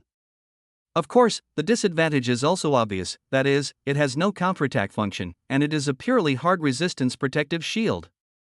Harry stood up and introduced. Charlotte's eyes lit up. This was perfect for him. Chapter 57. Thank you. Charlotte came to Harry's grocery store today to buy a magic shield. This thing is very famous in the Aesop continent and can be said to be a must-have item for home and travel, from city defense to single-unit protection. As long as you have money, everyone is willing to buy one. Whether you carry it on your body or install it at home, it can increase your sense of security. The night attack by the dark magic guards last night made him deeply feel the danger of this world. If Foxguard had not arrived in time, he might have died on the spot last night, even though Diana had already told the Foxguards to protect his safety, but he still felt uneasy. After all, the Foxguards are not guarding outside the clinic around the clock. If Carol doesn't follow the rules and sends a killer to kill him, he may be dead before the Foxguards arrive. This time, a magic shield that can provide early warning and stable defense becomes extremely important. Magic shields are luxury items and are extremely expensive. After all, the raw materials are not cheap. The price of a 2nd-level magic core is generally more than 10,000 copper coins, and those of slightly better quality can reach more than 20,000 copper coins. After processing, the price of the magic shield can easily double. If it is made by a famous manufacturer and has special functions, there is no upper limit to the price. Harry priced the khaki crystal ball that Charlotte liked at 66,666 copper coins. Although she had someone in her heart, Charlotte adhered to the principle that only by not revealing her preferences could she successfully bargain. She nodded slightly and learned about several other 2nd-level magic shields. There is an interesting water-based protective cover. In addition to providing basic secondary protection functions, it also automatically performs a comprehensive cleaning of the house every day. It can be said to be a very user-friendly home function. There is also a fire-attributed protective shield that will launch a fireball attack on invaders. The power of the fireball is similar to that of a 2nd-level primary magician. It is an offensive magic protective shield and its price is much more expensive than an ordinary protective shield, jumping to 100,000 copper coins. For 33,333 copper coins, I'll give you this old-fashioned protective shield. Charlotte pointed at the first magic protective shield she liked and started bargaining. How can you bargain like that? Harry blew his beard and glared. Cut it in half first, isn't that a tradition? Charlotte said with a smile. We are old acquaintances. This shield is really good. Although it is a level 2 shield, as long as you bury it in the soil, it will connect with the earth and gain some earth attribute bonuses. It can withstand even level 4 attacks for several times. Harry said sincerely, so, I'll give you a small amount, 66,660 copper coins. Charlotte, you really just round off the amount, you idiot. You are just a pure turtle shell, a pure defense shield with a single attribute. Even if it is a little harder, it is not worth the price.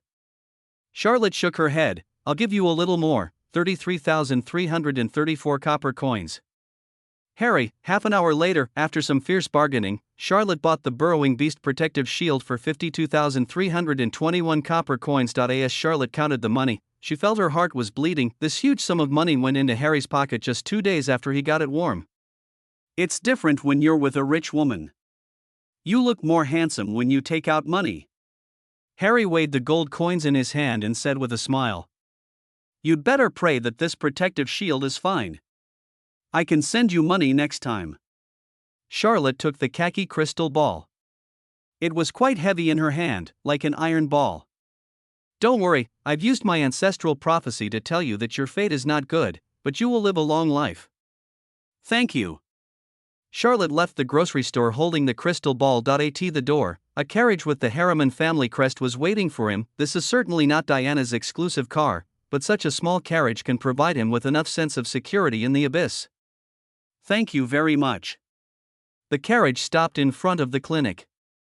Charlotte got off holding the crystal ball wrapped in rags and thanked the coachman. The driver simply nodded slightly and drove away in the carriage. So far, Charlotte still hasn't figured out what Diana sees in him that would make Foxguard so indulgent towards him, but this is a good thing. With Diana's power, he may be able to safely get through his weakest period, but relying on the power of another is only a temporary measure. To forge iron, one must first sharpen his own tools. What he urgently needs to do now is to improve his own strength so as to gain the ability to deal with crises. His strength has now increased to 700 kilograms, exceeding the 500 kilograms threshold for a knight apprentice, but without the corresponding martial arts skills, he is now nothing more than a reckless man with only brute force. "I don't know when the martial arts I requested from the hermit will be available." He doesn't want to spend money to buy something that he can get for free after a lavish spending spree today. He now only has 2,330 copper coins left and is back to poverty. Yet he went up and knocked on the door, and Vivian asked for confirmation before opening the door for him. As soon as Charlotte entered the room, she immediately locked the door and inserted a large iron bar, then placed the crystal ball in her arms on the counter. "Is this a magic shield?" Vivian stepped forward and asked in surprise. Anna on the cabinet also poked her head out and stared curiously at the crystal ball that was emitting a faint yellow light. "Yes, this is the magic shield that I spent a lot of money to buy." Charlotte nodded. "So, for the next period of time, we will have to eat dirt." "Eat dirt?" Vivian looked scared. "We'll have porridge for lunch and dinner today. Go and light the fire first." Charlotte waved her hand and sent her away. Then he walked around the clinic, selected the center point of the entire house, and used the judgment sword to cut a half-meter deep groove on the stone floor. After making sure it touched the soil, he buried the crystal ball inside. According to the instructions, click on the crystal ball a few times to activate it successfully. In the crystal ball, golden light suddenly flashed, and a hazy khaki magic shield began to expand outward with the crystal ball as the center, until it included the entire clinic. As the magic shield stabilized, the golden light gradually dissipated, and the magic shield also became invisible, leaving no trace. The ochre-colored crystal ball has strands of light connected to the surrounding soil. It is the rich earth element that continuously flows in and out of the crystal ball. Whether the elements are sufficient and appropriate is an important principle in selecting a magic shield. The magic core is a consumable. Once the energy in the magic core is exhausted, the magic shield will become ineffective. The clever magician constructed a circulating formation in the crystal ball, turning the magic core into a rechargeable battery. As long as there are sufficient elements of the same attributes around, the magic core energy can be continuously replenished, thus making the magic shield reusable from a disposable item.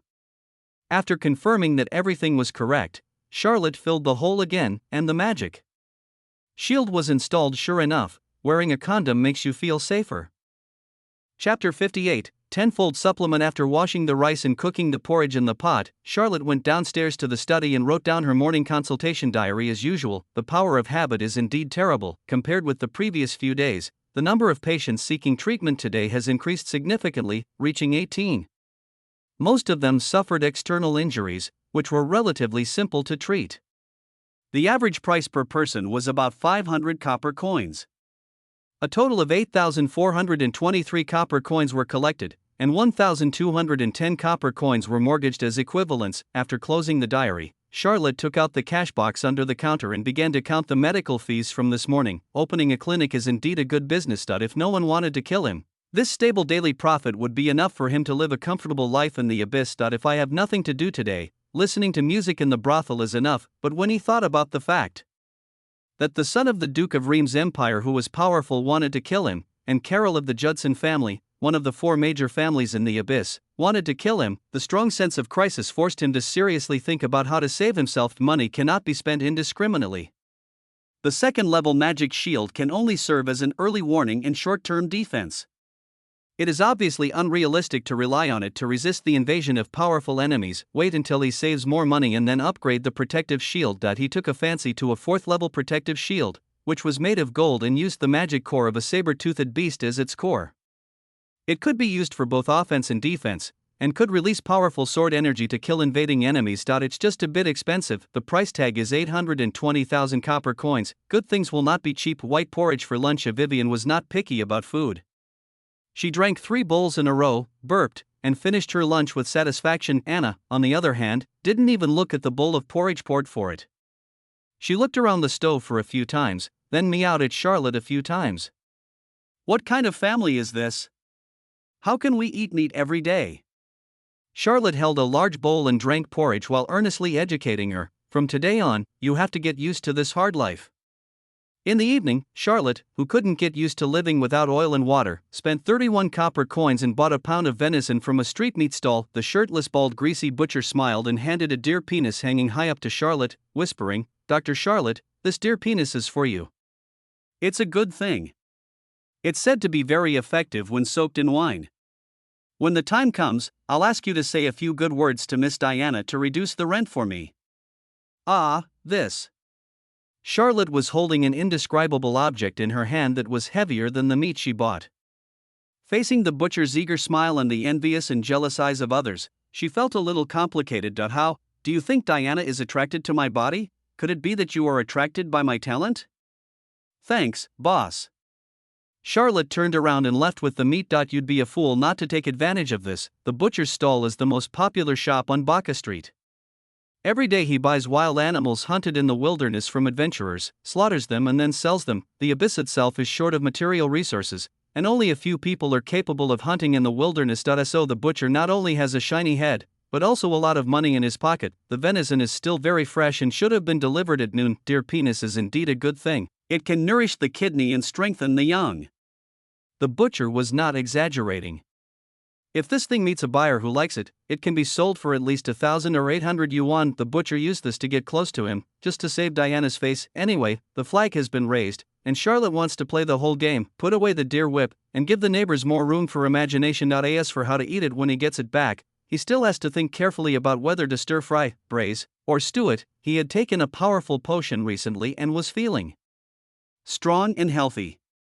He didn't reward himself often, so he probably didn't need any special nourishment, but the food is already in my hands, and it would be a waste not to eat it. No matter how exaggerated it is essentially just 2 kilograms of lean meat. On the way back, Charlotte went into the grocery store and bought some spices. If the smell couldn't be suppressed, it would be impossible to eat it. Charlotte wanted to keep a low profile, but when she opened the door, Vivian was on the first floor holding Anna, waiting for him to come home. Meat. Seeing the braised meat in Charlotte's hand, Vivian and Anna's eyes lit up at the same time. "Boss, didn't you say we were going to have a hard life?" Vivian looked at Charlotte in confusion. She had just finished a meal of porridge. "You are at the stage of growing up. No matter how hard life is, we cannot let the children suffer." Charlotte said seriously, "Maybe it's because his physical fitness has improved recently and his body consumption has increased. He ate 4 bowls of porridge at noon today, and he felt very hungry after a while. I really can't stand it without some oily food. No wonder the ancients said that scholars are poor and martial artists are rich. A martial artist can spend a lot of money on food every day. The boss is so nice." Vivian was deeply touched. Her eyes fell on the meat in Charlotte's hand. "This piece of meat looks a bit strange." These are deer antlers. I'll go process the meat first." Charlotte hurried upstairs carrying the meat. "Does this what deer antlers look like?" Vivian frowned and thought the venison was stewed in a pot of soup, and Charlotte braised the deer penis. Anna drank some soup and ate a few pieces of venison, but avoided the braised venison penis. Vivian, on the other hand, really liked the braised deer penis and ate a lot of it with rice. This deer penis tastes really good, very chewy. Charlotte looked at Vivian, whose face was red, sweaty, and a little drunk, and couldn't help but feel worried. It seemed that the drug in this dish was a little too strong. He also ate quite a bit. He felt nothing at first, but when he was halfway through, he felt a nameless fire rising in his abdomen, wandering around in his body. His blood vessels seemed to be opened up a lot, and his whole body felt hot, which was somewhat similar to the feeling after drinking a powerful potion after the meal. In line with the principle of not wasting anything, there was nothing left in the pot. It's so hot and dizzy. I'm going to sleep. Vivian stood up and stumbled towards her room. After a few steps, she fainted on the ground. No way? Charlotte hurried forward and breathed a sigh of relief when she saw that her breathing was a little rapid but her vital signs were stable. I picked her up from the ground. She was very small, probably less than 80 pounds, but her whole body was hot like a furnace. Hot, so hot. Vivian's hands naturally wrapped around his neck, and her warm breath blew on his neck, making it tingling. Wake up, you're still a child. Charlotte pried her hands apart, took her back to the room and threw her on the bed. Looking at Vivian twisting and turning on the bed, Charlotte took a half step back. It turned out that one should not eat random things, especially tonic medicine. After making sure the window was locked, Charlotte exited the room. After taking 7 bottles of powerful potions, he had become completely immune to this level of discomfort and would not have sex after a meal and embarrass everyone. After clearing away the pots and pans, Charlotte went to take a cold shower. After careful sensing, I found that the deer whip was not completely ineffective. At least he could feel that.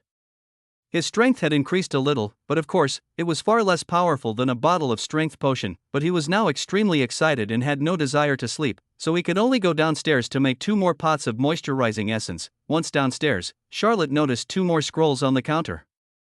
Chapter 59. Draw the sword and kill. 2 scrolls on the counter. It appeared so abruptly. Charlotte's nerves suddenly tensed up, and she subconsciously looked at the sword of judgment under the counter. The sword was still there. Then he glanced around the clinic. The door was still closed and there was nothing wrong with the magic shield. So weird. Without any reaction from the magic shield, someone entered the clinic. After confirming again and again that there were no Tibetans in the clinic on the first floor, Charlotte quickly walked to the counter, held the judgment in her hand, and then picked up a scroll. The scroll was made of some animal hide, and it felt smooth and delicate to the touch. The original white color had turned yellow, but the metal covers at both ends were shiny and golden, as if they were made of gold. It looks like it's very old. Could it be the martial arts delivered by the hermit boss? An idea popped up in Charlotte's mind. If the killer sent by Carol was able to avoid the magic shield silently, his head would have been moved by now. The only person who could have sent the scroll in the middle of the night was the hermit from the Red Moon organization. Putting down the sword of judgment, Charlotte opened the scroll impatiently. The scroll was unfolded and was only 1 foot long. There are no dense martial arts secrets, nor a series of little man action breakdowns. In the middle of the entire scroll, there is only a small black, which at first glance looks like a black sesame seed.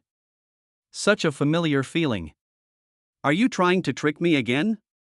Charlotte frowned, held the scroll under the light and took a closer look, and now he saw clearly that the black spot was not a sesame seed or a black ant, but a little man. A little man holding a sword. I don't know who was so bored as to draw a little man the size of a sesame seed on such a big scroll. Charlotte stared at him for a long time, until his eyes became sore and he felt that he had been deceived again.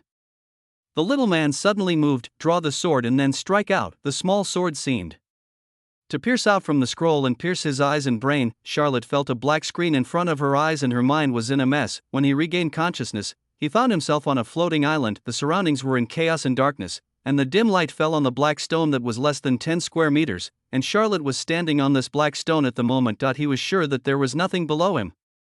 There was a whistling wind blowing from below. As soon as he stretched out his hand, the wind blade scratched his hand, leaving bloody marks. Charlotte withdrew her hand. The blood and pain were so real that it didn't seem like a dream. But wasn't he in the clinic seeing a villain? Why did he suddenly appear in such a weird place? However, his attention was soon attracted by the figure standing at the other end of the black stone. It was a tall man, covered in a wide black cloak. The cloak looked familiar to Charlotte. If she was not mistaken, he had a similar one in his closet. The judge. Charlotte was shocked. The man raised his hand, revealing a black sword under his cloak. The ancient hilt also looked familiar. "Young man, I'm surprised to see you." The judge's deep voice sounded, "But since you have chosen this path, then show the attitude you should have as a knight. Kill me within 3 days, and you can leave here." "Charlotte, huh?" Only then did he notice that he was also holding a black sword in his right hand. Judgment. Sword of Judgment, first move, sword drawing. The voice of the judge sounded, the sword flashed, and Charlotte only saw the judge's hand move, without even seeing how the sword was unsheathed. Then he saw his headless body slowly falling down a grass. He was beheaded. "You have 10 seconds to rest." The judge's cold voice sounded. Charlotte took 2 steps back, covering her neck in horror. "It hurts. It hurts so much." The pain of having the long sword cut off the neck was real and terrifying. Even though he had died once, he still couldn't tolerate such a horrible way of dying. "Wait a minute. Aren't you supposed to teach me how to practice sword skills? Why do you just chop off people's heads?" Charlotte suddenly came to her senses and shouted, "This is unreasonable. Swordsmanship must be practiced in actual combat to defeat the enemy. Only through death can one understand the true meaning of life." The judge raised his hand. "Young man, 10 seconds are up." Charlotte subconsciously raised her right hand. Before he drew his sword, the judge's voice sounded behind him, "Too slow." Charlotte got up from the ground, holding her neck, with a look of grief and indignation on her face. "I don't want to practice anymore. You are just bullying me. You didn't teach me anything. You have 10 seconds to rest. Perhaps we can start with the simple teaching of how to draw a sword? For a beginner, isn't your teaching method a bit too radical?"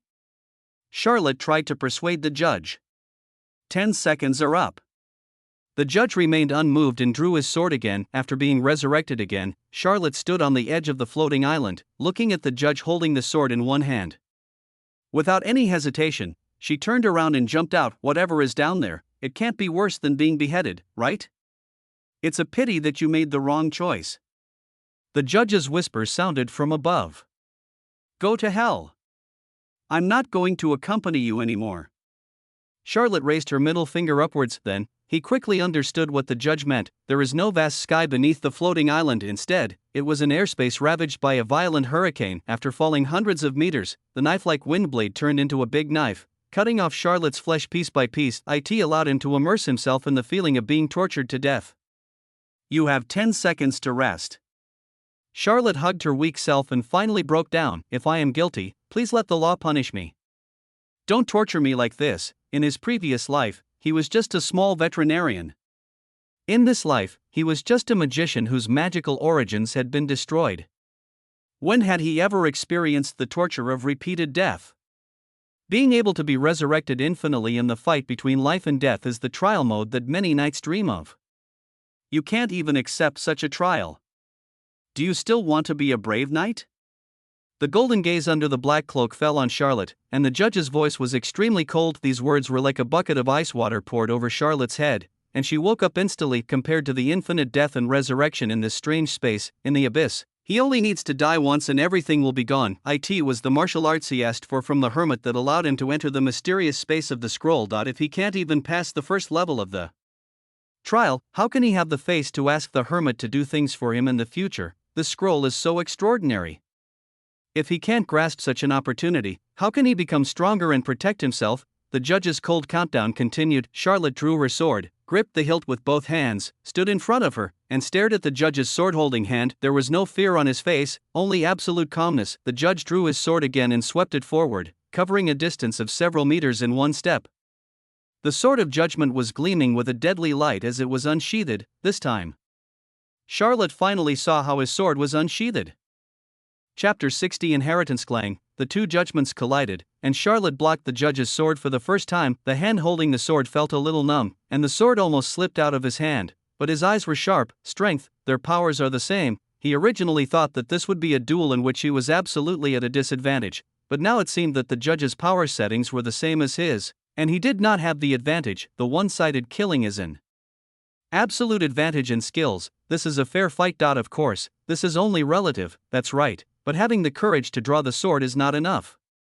The judge laughed softly. The black shadow passed by like a ghost, and the black sword spun back and forth, and a big head flew into the sky again. Sword of Judgment, second move, spinning slash. As Charlotte ascended to the sky, she admired the graceful arc of the sword and the ghostly steps of the judge between light and shadow. Charlotte retreated to the edge of the stone platform, looked at the judge and asked, "What kind of footwork is this?" 3,000 lights and shadows. Once you've learned them, they're yours. The judge replied, and shot out again. In an instant he crossed a distance of several meters and beheaded Charlotte with a sword. From pain to numbness, Charlotte didn't know how many times she had been killed, but every time he is killed, the memory does not disappear. Instead, it becomes particularly profound because of the pain at the moment of death. His sword was no longer drawn in advance, but was kept in the scabbard like the judge, and he would draw the sword instantly when the judge's countdown was over. Clang, the swords collided again. The judge stepped forward with his left foot, passed by Charlotte, and swung his sword to chop at the back of Charlotte's neck. But this time Charlotte did not stand there waiting foolishly. The moment the judge moved, she rushed to the front left, and the sword in her hand also swung and slashed out. Swish! When Charlotte's head flew up, she saw the judge's severed left arm with blood splattered everywhere, and a smile finally appeared on his face. When he was resurrected again, the judge's broken arm had been restored, but there was no fear or retreat in Charlotte's eyes, only undying persistence and a strong desire to win. From being slaughtered unilaterally in the beginning to now, risking his life to take off one of his arms. As if he saw a progress bar, he began to get excited. Draw the sword and slash, spin and slash, draw the sword, spin and slash, spin and slash. Charlotte couldn't remember how many times she had repeated and combined these two swords. Death is not meaningless, every death prolongs the time of the next death. Or replace the judge's more fatal injuries. Clang! The swords were drawn from their sheaths, and two figures on the stone platform rushed out almost at the same time. Light and shadow intertwined, and the sword flashed. There are no fancy techniques, only a confrontation of absolute strength and speed. One sword can decide who is superior and who is inferior, as well as life and death. A line of blood appeared on the neck of the judge covered by the black robe, and then turned into a gushing column of blood. Charlotte's left arm was cut off at the shoulder, and blood gushed out. "I guess I win this time." Charlotte sheathed her sword and said calmly, "Yes, you win." The judge also sheathed his sword. "However, I have only just learned the basics. You are too weak. I hope you will not disappoint me next time I see you." The hazy fog suddenly dissipated, and the dazzling sunlight shone down, causing Charlotte, who was used to the dim light, to subconsciously close her eyes. When he opened his eyes again, he was back in the clinic, still standing in front of the oil lamp, looking down at the scroll. Charlotte blinked, and the little man in the center of the scroll had disappeared, leaving only a small black sword drawn with a simple stroke.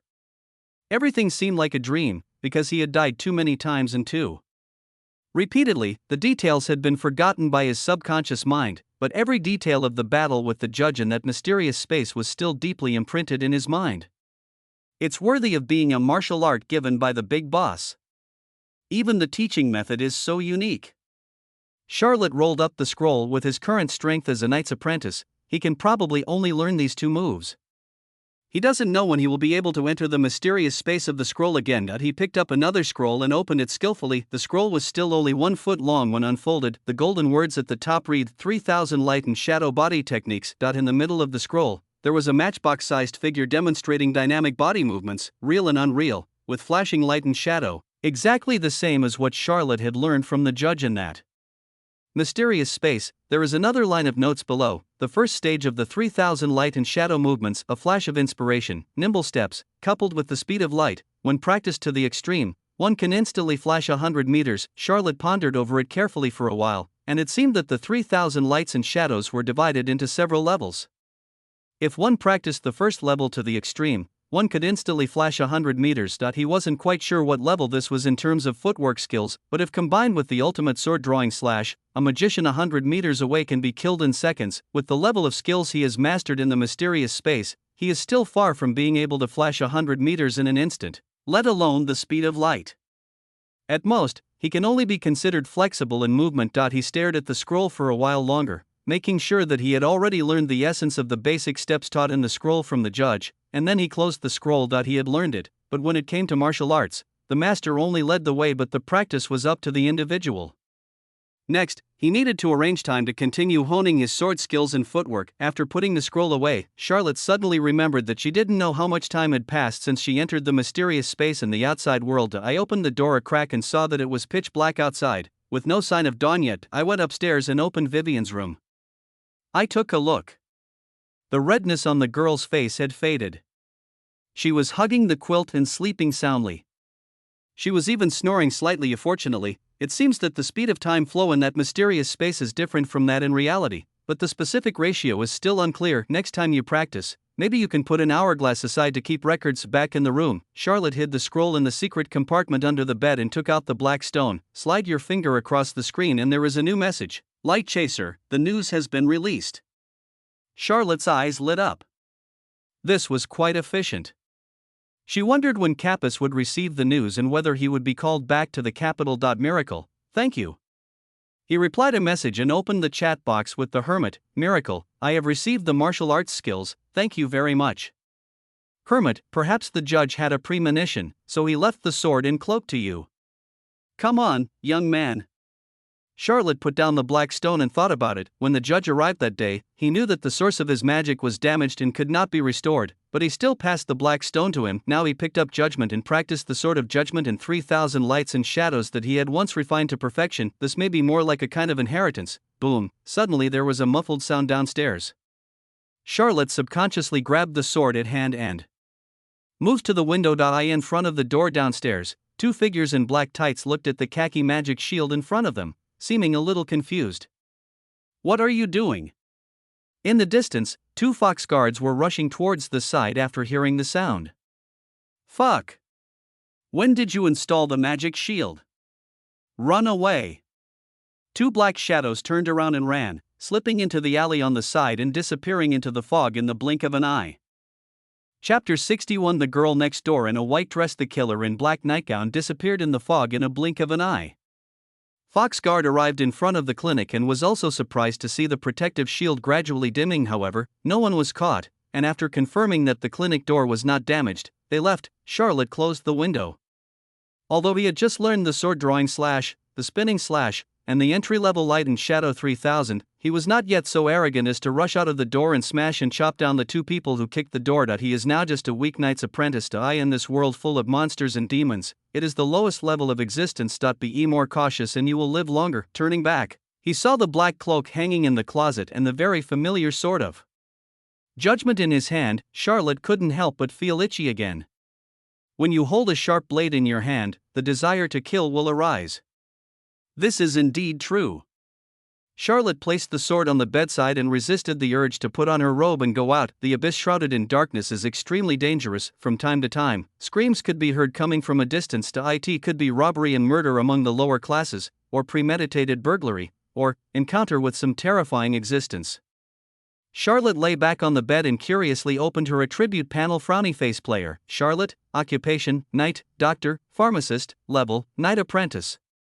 700/2000, wealth value, 12428, professional skills, debridement and dressing, intermediate, 1920/2000, skin wound closure, advanced, 520/4000, open reduction and internal fixation of ulna and radius fractures, primary, 360/1000, appendectomy, primary, 200/1000, special skill, hemostatic potion refining, primary, 90/1000, water and essence refining, primary, 100/1000, sword drawing, elementary, 850/1000, spinning slash, primary, 800/1000, a flash of inspiration, primary, 760/1000, main quest, the influence of the famous doctor in the abyss reaches 1000. 10 influence can be obtained by treating one patient, progress, 710/1000. Long-term mission, clear the demonization and restart the world. Mission reward, an epic item. Side quest, none, favorability panel, not yet open. Charlotte turned over and sat up, looking surprised. The level was updated from waste to knight's apprentice, and a progress bar was given to it. Seems that the threshold to become a junior knight is 2000 kilograms of strength. 20 bottles of powerful potion, converted into money, is equivalent to 200,000 wealth points.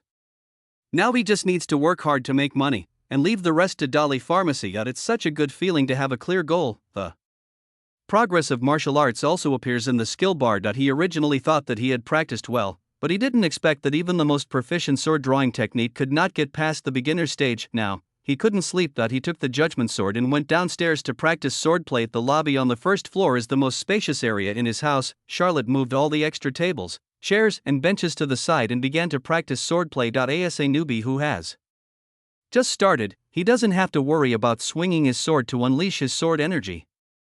The space of 20 square meters is enough for him to perform sword drawing and spinning slashes. Draw the sword, draw the sword, draw the sword, and slash. Charlotte practiced swordplay silently until a faint ray of morning light shone through the crack in the door. Sheathing the sword, he wiped the sweat from his forehead. I took a quick look at the attribute panel. Sword drawing, elementary, 860/1000, spinning slash, elementary, 810/1000. After practicing sword for one night, there will be a 10-point increase compared to the life and death battle with the judge in the mysterious space. The progress of a single person's rigid sword practice is indeed much slower. It's hard to display the flash of inspiration in a small space, as you'll often bump into the wall.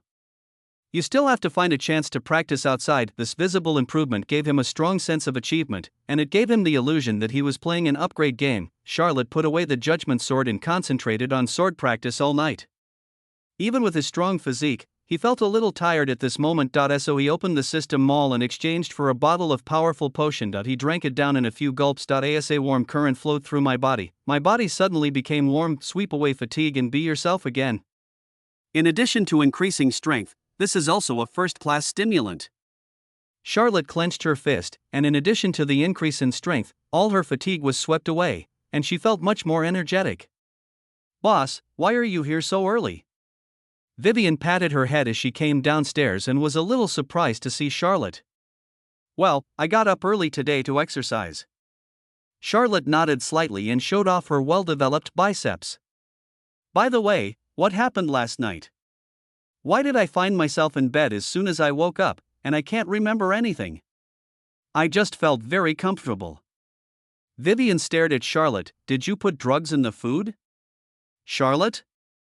Please, I'm not interested in lowly, okay? Otherwise, do you think you will wake up from bed in good health like this? You could be on the stairs, on the windowsill, on the floor, on the stove, in the pot." "Oh. That's a bit too much, cross it out. You fell asleep while eating yesterday. Maybe you were too tired from making potions recently. Then I carried you back to your room to sleep."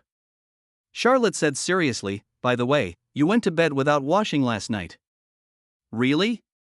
Vivian covered her mouth and took a step back, looking ashamed, so the sour smell in the air was emitted by me. After saying that, he ran upstairs with his short legs. "Sour and smelly?" Charlotte raised her hand and frowned immediately. She had been sweating all night and drank a bottle of powerful potion. He was the real source of the sour and smelly smell. In order to avoid being caught by Vivian, Charlotte went upstairs to get a set of clothes and prepared to go to the backyard to take a quick shower. The backyard of the clinic is very small, only 5 or 6 square meters. There is an ancient well. Daily water is drawn from the well, and clothes and mops are also washed in the yard. Ibaka Street belonged to the Harriman family. Except for a few houses rebuilt by tenants, most of the houses were built for rent. Naturally, there were no large yards for growing flowers and raising fish. While it was still dark, Charlotte drew water from the well and poured 2 buckets of it directly over herself. The well water in late autumn was icy cold. If he had been in his previous physical condition, this bucket of ice water would have killed him directly. And now, when the ice water is poured on my body, I feel my body becomes lighter and I feel comfortable all over. As he scrubbed his body with the towel, he could suddenly feel his muscles becoming tighter. It might be due to the bottle of strength potion he drank in the morning, or it might also be due to the sword practice he had practiced all night last night. Suddenly, a chuckle was heard. Charlotte was startled and looked up suddenly. In the building next door, a window on the second floor was open, and a girl of about 17 or 18 in a white dress was leaning against the window, looking at him and laughing softly with her hands covering her mouth. A ray of morning light fell on her face, revealing a fair and delicate complexion, picturesque eyebrows and eyes, and a head of black hair casually tied in front of her body, looking indescribably pure and lovely. Seeing Charlotte looking up, the girl blushed and quickly closed the window. Chapter 62. Wrong, not this page shit. Peeping Tom. Fortunately, I didn't take off my pants. Charlotte was shocked and just filled 2 more buckets of water and finished in a hurry. Come to think of it, that girl is quite pretty. Next to the clinic is a bookstore that specializes in all kinds of serious and non-serious books. You can find serious books like The Unspeakable Secret of the Centaur Girl and the Dragon and The Years I Hung Out on the Streets of Amman in it, and you can spend more money to buy illustrated versions, and there are even comics. Don't ask Charlotte how she knew. That asked, I have bought it, but it wasn't him, it was the original body. The dozen or so books on the top shelf of his bookshelf are all serious books in new covers. There are also several vivid comic books. The storyboarding level is a bit poor, but the drawing skills are solid, the style is delicate, and the imagination is sky high.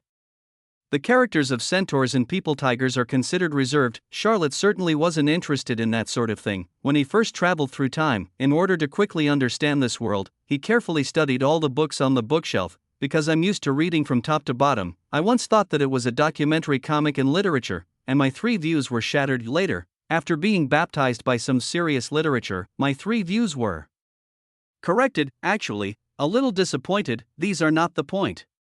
The point is that if he remembered correctly, the owner of the bookstore next door seemed to be a skinny bald uncle, right? There are not many records about the bookstore next door in the diary, and one of them is highlighted. Limited edition comics are released on the 8th of every month. This comic, is it serious? So, who was that girl who peeked at him taking a bath? Of course, it is also possible that he misunderstood the other person.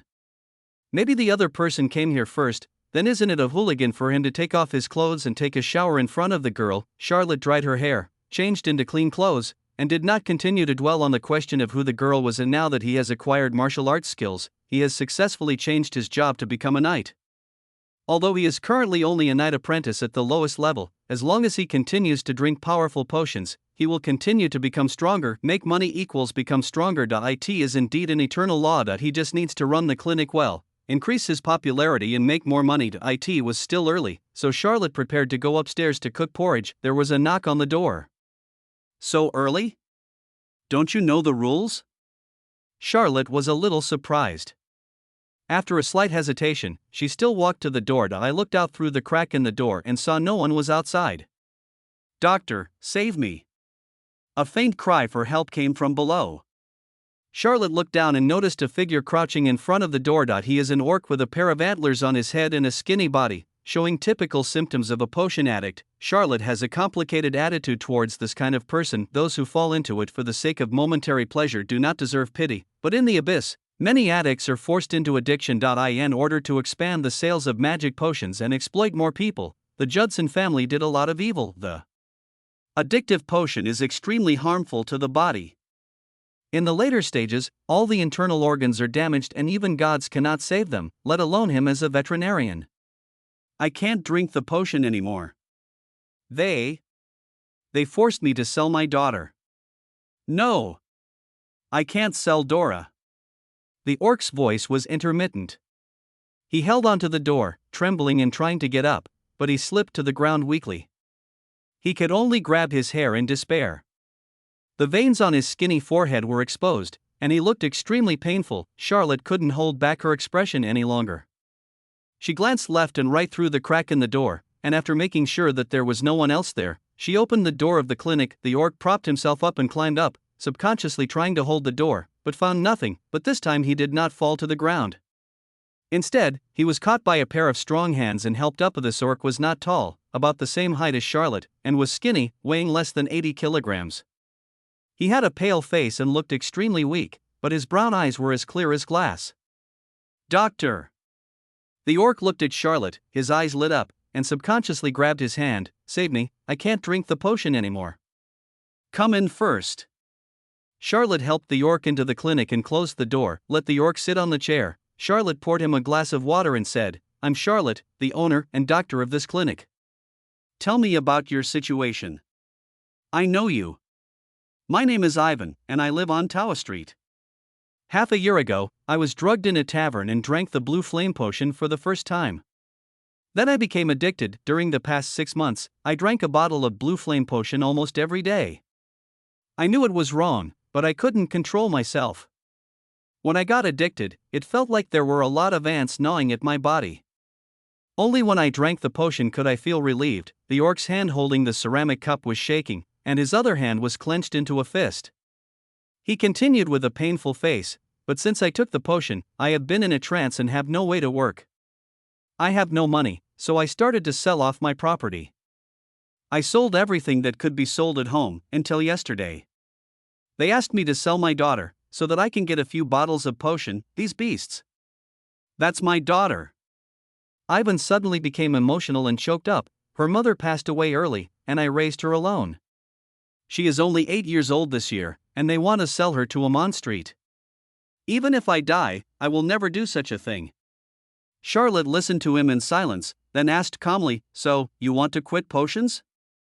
"Doctor, please, save me, I can't go on like this, I can't sell Dora. I will die if I continue to drink the potion. Without her father, Dora will not be able to survive in the abyss." Ivan knelt down on the ground. "You get up first." Charlotte helped him up again, but her heart sank to the bottom. If it weren't for the fact that he had a daughter, Charlotte wouldn't even let him in. But if potions were so easy to quit, people wouldn't be so scared of them. Forced drug withdrawal will cause extremely painful withdrawal reactions, which can make the addict's life worse than death. Although the orc in front of him was trying his best to restrain himself, judging from his performance, he must be in great pain now. The good thing is that he at least has the determination to quit smoking on his own initiative. Wait a minute. He suddenly remembered something and walked quickly towards the study, pulling out a diary from the top shelf. Charlotte flipped through it quickly and then stopped. The weather is nice today, although there are still no sun or clouds.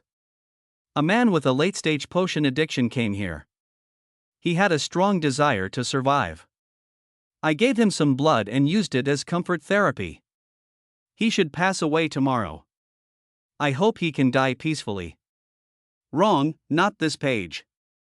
Chapter 63. Forget it, I'm not that kind of person. Charlotte continued to leaf through her diary. The weather is not very good today. There should be a strong wind in the wilderness, and the fog is full of small sands. Ugh, another person who wanted to quit taking potions came. He was the fat owner of a jewelry store on Baca Street. He was quite wealthy, but his health had deteriorated. He was worried that his 3 wives would be taken away by others, so he made up his mind to quit taking potions. If you have the opportunity, you'd be a fool not to make money.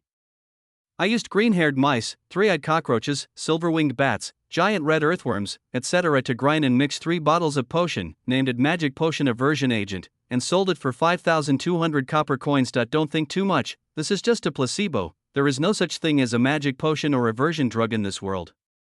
Charlotte turned to the next page. The weather is still bad today, but this is not important. The fat boss came again yesterday and actually said that the potion I gave him was very effective. After drinking it, he vomited when he smelled the magic potion again. He didn't want to drink it again and planned to order 10 more bottles. I was a little confused, and I earned another 20,000 copper coins with a guilty conscience.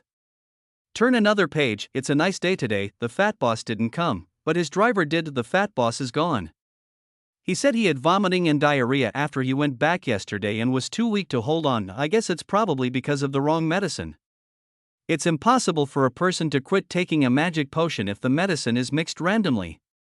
But it shouldn't kill people. Fortunately, they didn't come to blame me for selling fake medicine, but to inform me to attend the banquet. I gave a share of 300 yuan. The dish was pretty good. My goodness, each of his 3 wives is more beautiful than the other, and his concubine is a succubus. He is guarding such a profitable shop, and I wonder who will benefit from it in the future. That concubine even winked at me in front of the coffin. Never mind. I'm not that kind of person. This medicine is poisonous, and patients addicted to the potion will not be cured in the future. Charlotte flipped back 2 pages and fixed her eyes on the potion formula. This placebo named Potion Aversion seemed to have a good effect in suppressing drug addiction, so the fat boss bought 10 bottles again the next day. But whether it was because the fat boss himself was too weak or there was something wrong with the medicine, he died on the 3rd day. Green-haired mice, 3-eyed cockroaches, silver-winged bats, giant red earthworms. These materials are all ready-made and can be used by Charlotte when refining cleaning and hemostatic potions. They are always kept in the warehouse. Although these things look creepy and are generally made into external medicines, they are actually non-toxic. Although the original body was mixed randomly, it would not be enough to mix a bottle of poison to harm people. But he didn't expect that this bottle of magical potion, which brought together the effects of things that fly in the sky, run on the ground, burrow in holes, dig in the soil, and swim in the water, could actually play a role in suppressing the onset of potion addiction. At the time, he was even a little scared. If the Judson family heard about this, they would come and kill him. Fortunately, the fat boss died on the 3rd day. Not many people know about this. As to whether this medicine is really useless or just pretending to be useless, it remains to be verified. Charlotte used to be afraid of revenge from the Judson family, but now she is not afraid anymore. It was an open secret in the abyss that Carol wanted to kill him. If the magic aversion potion could really be developed, it would not only benefit those persecuted by the Judson family, but would also fundamentally shake the foundation of the Judson family. A bold plan sprouted in his mind. Since Carol wanted to kill him and he couldn't afford to offend the Judson family, he might as well get rid of it. Charlotte closed the diary and walked out of the study. Ivan tried to sit upright against the chair, his right hand tightly grasping the armrest, veins bulging, beads of sweat dripping down his forehead, as if he was in great pain. "Are you addicted to drugs?" Charlotte looked at him and asked. "Yes." Ivan spoke with some difficulty, his mouth full of blood because his teeth were clenched too tightly. Potion addiction is both a disease and a non-disease. Even the various medical clinics cannot cure it. You should know this very well. Charlotte said calmly. The light in Ivan's eyes dimmed instantly, all his strength drained away, and he almost slipped off the chair. Charlotte was telling the truth.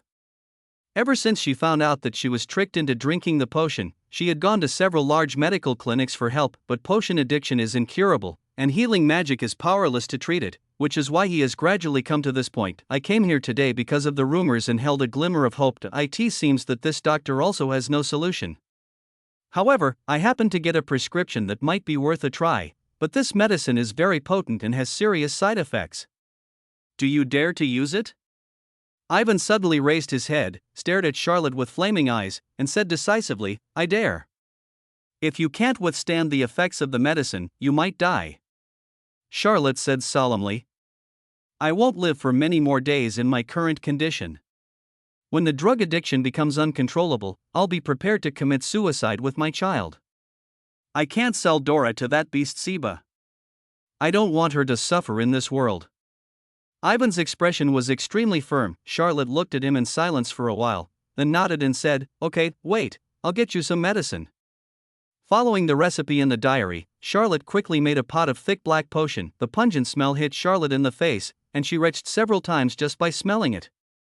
Fortunately, she hadn't had breakfast yet, otherwise she would have wasted her breakfast. He now had some suspicion that this thing might not only have an inhibitory effect on the potion, but also greatly affect appetite. Out of an abundance of caution, Charlotte bottles the drug in half-bottle doses. This pot holds 8 bottles. The fat boss died suddenly 3 days after drinking. Now in Ivan's condition, he can only try his best. Whether he can survive depends on whether his life is strong enough. "Boss, what are you doing so early in the morning? Your bladder is smelly." After washing up, Vivian came down from upstairs, covering her nose. When she saw Ivan sitting on the chair, she was stunned and immediately shut her mouth. "This orc looks like he is addicted to potions. Hasn't the boss been refusing to treat patients addicted to potions these past few days? How come a potion addict was allowed in today before we officially opened for business?" Vivian looked puzzled and looked at Charlotte for help. Charlotte ignored her and walked straight to Ivan with a half-opened bottle of potion, saying, "Come on, drink 1 bottle first and try it." Ivan took the potion and brought it to his mouth. The stench that hit his nose made him nauseous and retched several times, but he did not hesitate. He tilted his head back and drank the potion in one gulp. "By the way, please tell me your detailed address. If anything happens, I will take care of your daughter." Charlotte took the bottle of medicine from Ivan and asked. Ivan looked up at Charlotte, tears glistening in his eyes, and said quickly, "Tower Street, Lane 8, Ivan's tailor shop." Ugh! Before he could finish his words, Ivan threw himself into a nearby trash can and vomited violently. Charlotte retreats tactically. "Boss, what's going on?" Vivian leaned forward and asked in a low voice. "Testing the medicine." Charlotte answered in the same low voice. Chapter 64. I cried to death. The potency of the potion was beyond Charlotte's expectations. Ivan, who was already weak, vomited until he fainted. If he hadn't been quick-eyed and quick-handed, he would have almost fallen into the trash can. He vomited until there was no yellow water left, and he kept dry heaving for a long time. "This medicine is too strong." Ivan sat on the ground, his eyes blurred, already in a semi-comatose state. Charlotte checked his condition and found it was not good. She quickly took a bottle of potion from the cabinet, then pulled Vivian aside and whispered, "I will give him the potion later. You cast a recovery spell on him to save his life. Be careful of the angle so he doesn't find you." "Yeah." Vivian nodded excitedly. Finally, the boss finally let her use magic. As an accomplished medical student, it is so painful to see so many patients passing by these days but only be able to do odd jobs like serving tea and water. Charlotte straightened Ivan up and slowly poured the stamina potion into his mouth. He was originally worried that Ivan would continue to vomit, which would make the situation even worse. But he soon found that his worries were unnecessary. Ivan was like a tourist who had been thirsty in the desert for a long time.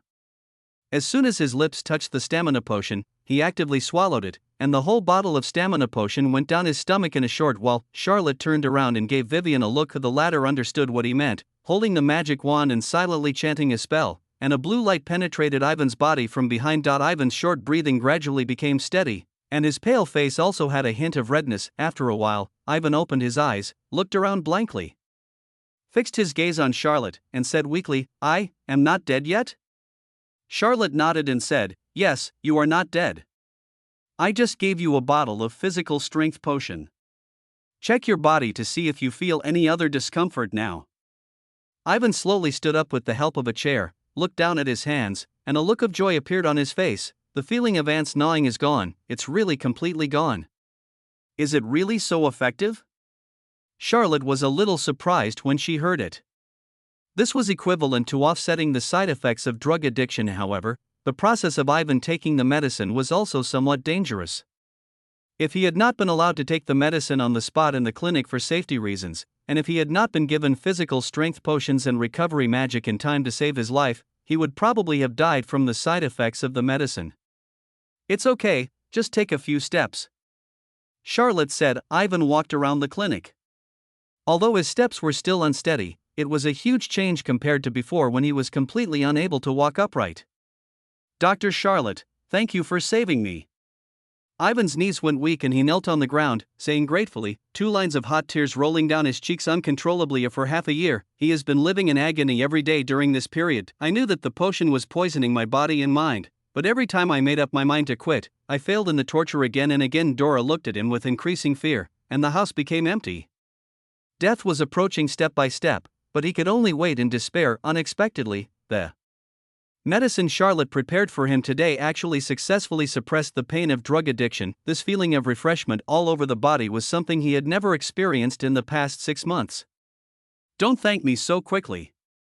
I'm not sure about the efficacy of this potion, but the addiction to the potion is definitely not something that can be controlled by drinking half a bottle of potion." "Will the addiction recur after the effect wears off? Are there other side effects?" "All of this is still unknown."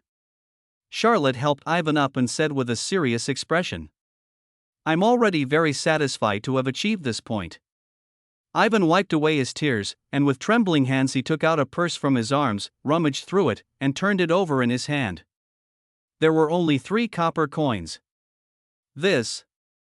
Ivan stared at the 3 copper coins in his hand in a daze, lowering his head in shame. "You saved me, but I only have 3 copper coins. How can I repay your kindness?" "Put the money on the account first and pay it back later." Charlotte put 2 silver coins in Ivan's hand. "Buy some food for the children. There is a bakery next door. You also need to fill your stomach first to get through this. I can't take this money. As a father, what you need is the responsibility to your children, not the worthless face. Go back and have a good rest. When you have recovered and can make money again, return it to me." Charlotte interrupted Ivan. Ivan looked at the silver coin in his hand, bit his lip tightly, and was silent for a while. He looked up at Charlotte and said solemnly, "I will stand up again, for Dora, and for your kindness today. These 3 bottles are magic potion aversion agents, and these 3 bottles are physical potions.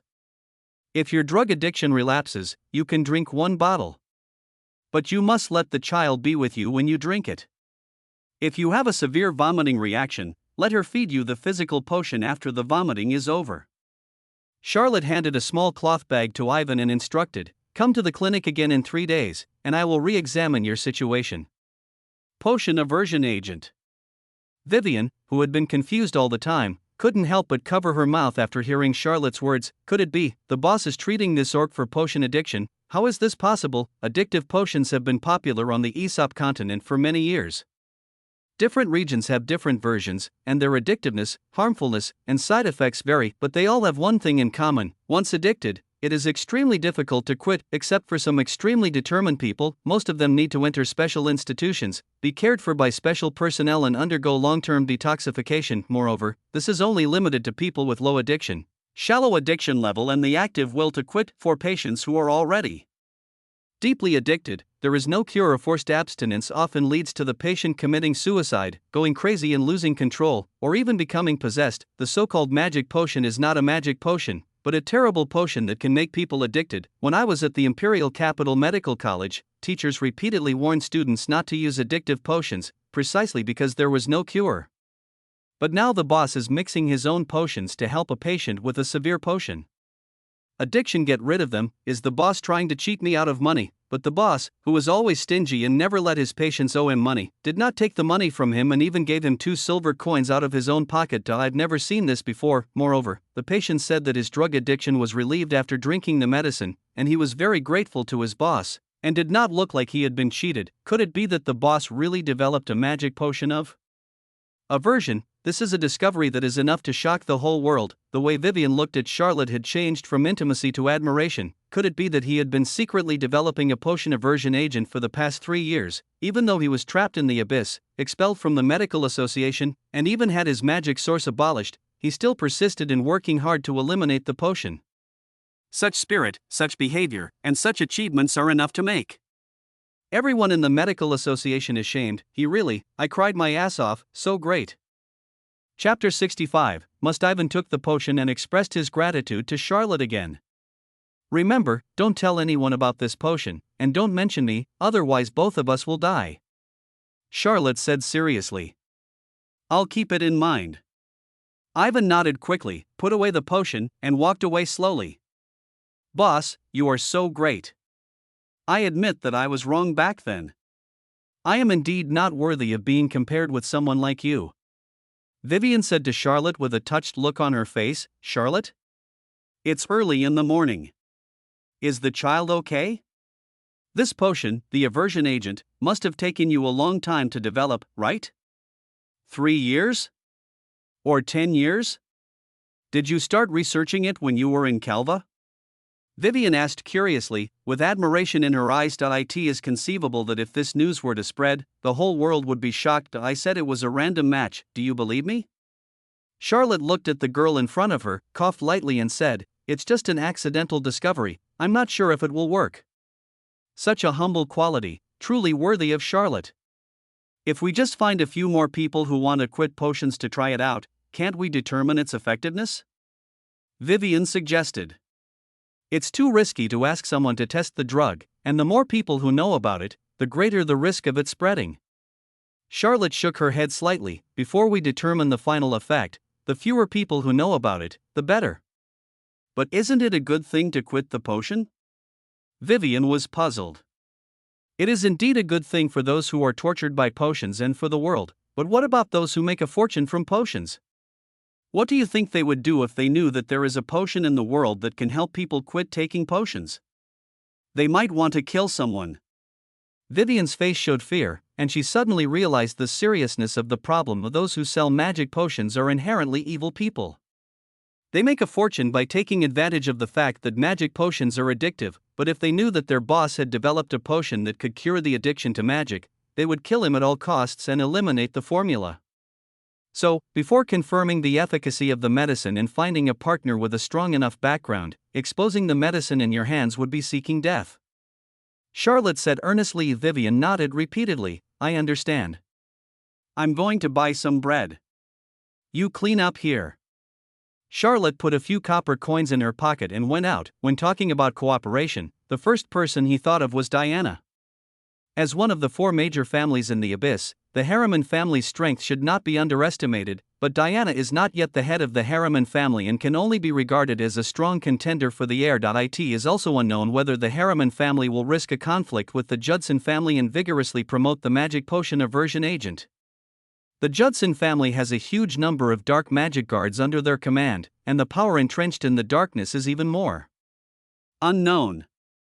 If a real fight breaks out, the Harriman family may not necessarily win. This is an existential crisis that shakes the foundation of the Judson family. They will never sit idly by and wait for death. No family can afford such a risk, but the abyss was so huge that he really couldn't find a more suitable choice. The Dulu family is powerful, and its economic strength ranks first among the 4 major families in the abyss, but he has never had any intersection with them, so how can he talk about cooperation? The Daniel family, which controls Amon Street, is the weakest. We can't expect the succubus ladies to lead the charge, right? There is another option. There are many bigwigs in the Red Moon organization. With a kind senior like Hermit, there is no need to worry about being cheated. Even if they are light chasers, they can still cooperate as long as the interests of both parties are met. Cooperating with people within the Red Moon organization is the safest option at this moment, but Charlotte also has her own little thoughts. Carol has tried to kill her many times, and she cannot get rid of the hatred in her heart unless she exposes the Judson family. The abyss is in chaos and disorder. The 4 major families each have their own sphere of influence, making the abyss an iron barrel that is difficult for outsiders to interfere with. It can only be broken down from the inside, and, regardless of whether this drug can save the world, it will definitely make money. As long as it is truly effective, even if it only offsets drug addiction, many people will flock to it. The cost of a single bottle is no more than 5 copper coins.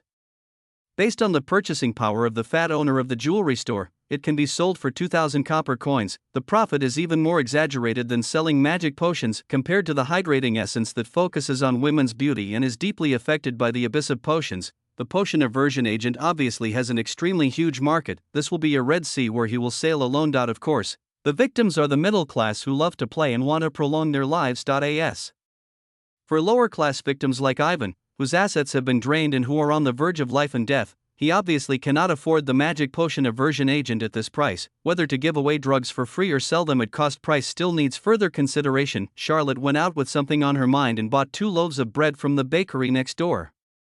Doctor, has your house also installed a magic protective shield? Old Mrs. Bella handed the bread to Charlotte and asked with a smile. Yes, things have been a bit uneasy lately.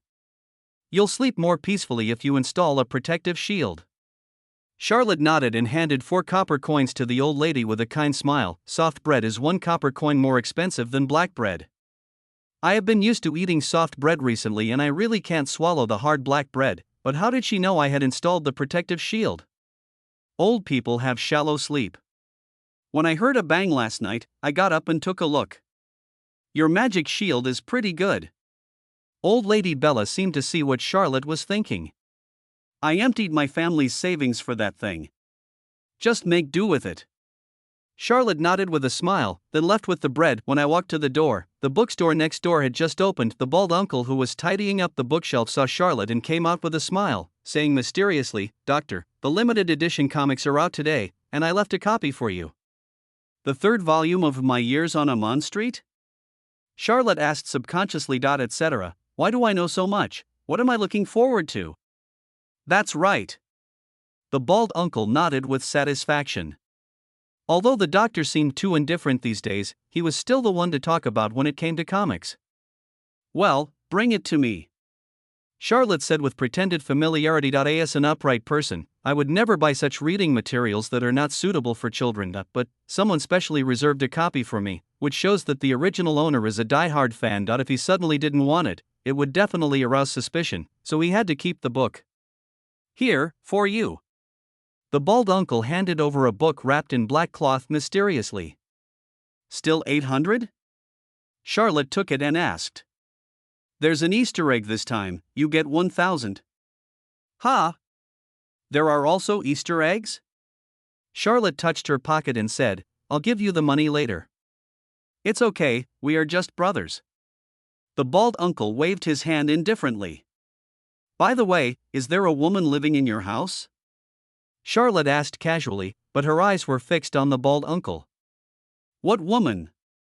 The uncle's face flashed with panic, but he quickly regained his composure and said with a smile, There is not even a female cockroach in my room. Where did the woman come from?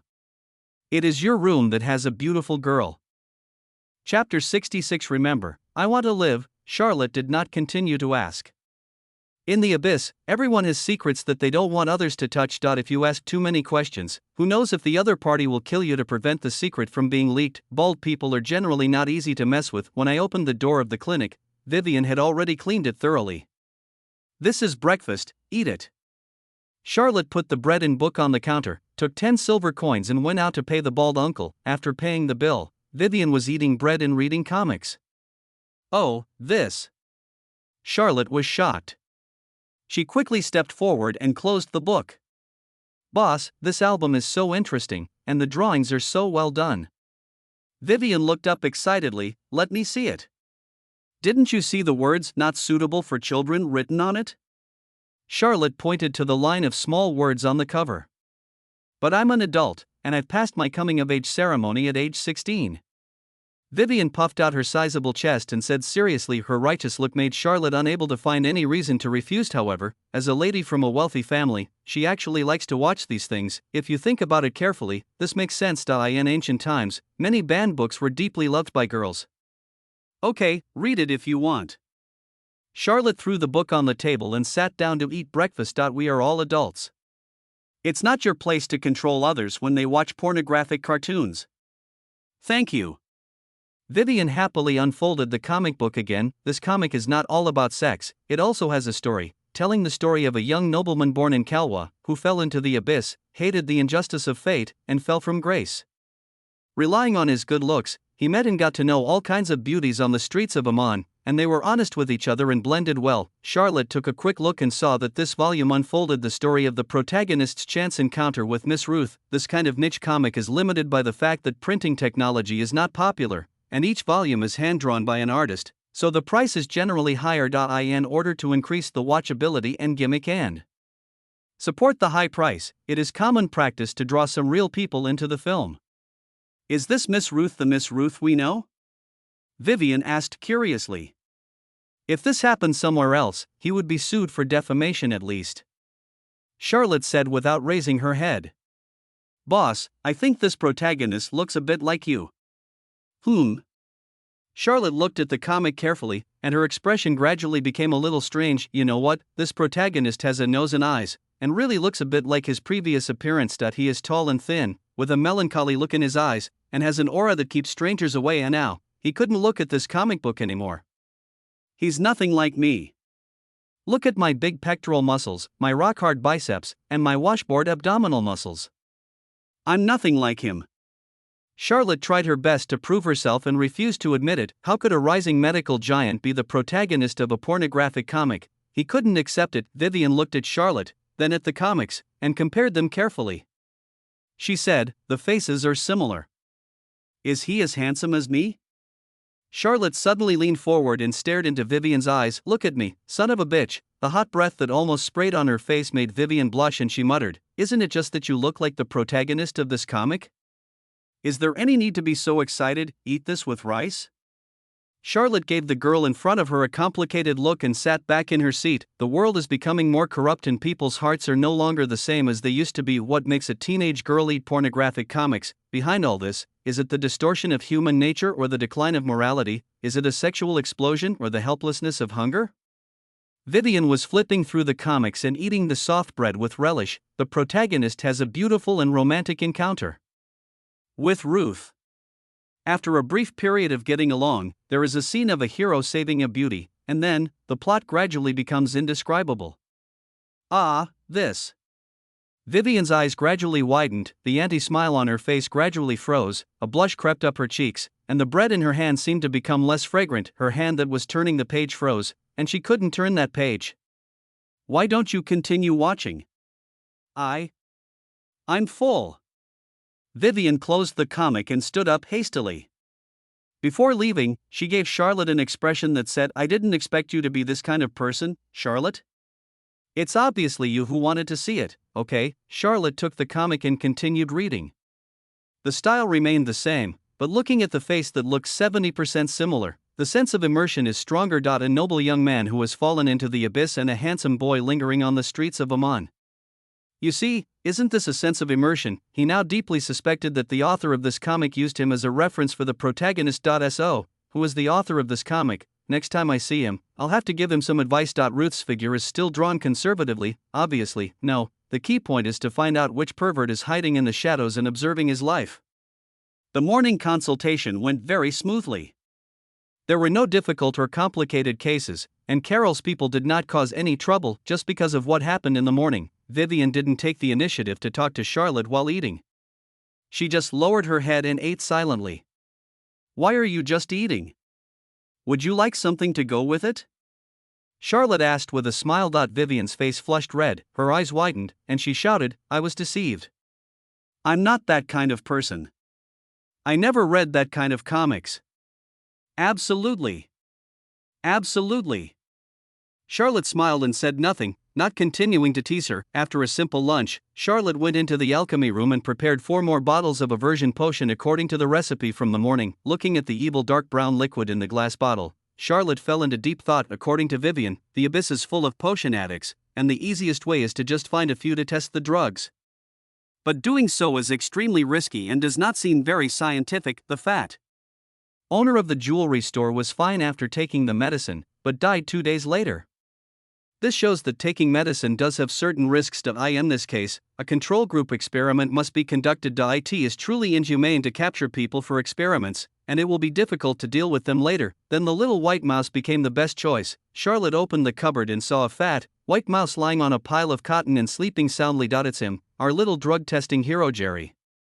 Anna jumped onto the counter with a thud and poked her head to look at the little white mouse in the cupboard. As if sensing danger, Jerry opened his eyes and saw a huge cat's head. He was so scared that he immediately spread his limbs and pretended to be dead.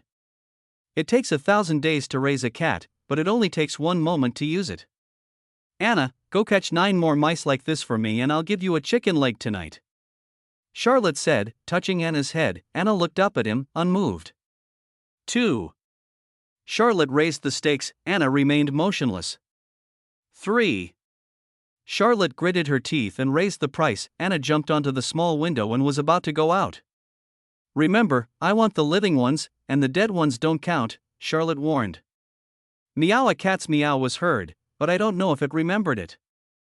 Chapter 67. New Scalpel. Anna is in charge of the guinea pigs, but now they are still short of a bottle of magic potion. It is obviously unrealistic to spend money to buy it. He is not a pig, so how can he spend thousands of copper coins to buy a bottle of poison? Moreover, all the channels for magic potions in the abyss are controlled by the Judson family. Given his current relationship with the Judson family, going to buy medicine would be like walking into a trap. After thinking it over for a while, he came up with an idea. Since he couldn't buy it, why not just rob it? In the streets and alleys of the abyss, potion transactions can be seen everywhere. The never-ending fog of the abyss is the best protective color for criminals. You can't see the figure clearly a few meters away. However, it was still risky to act during the day, so after some consideration, he decided to wait until dark.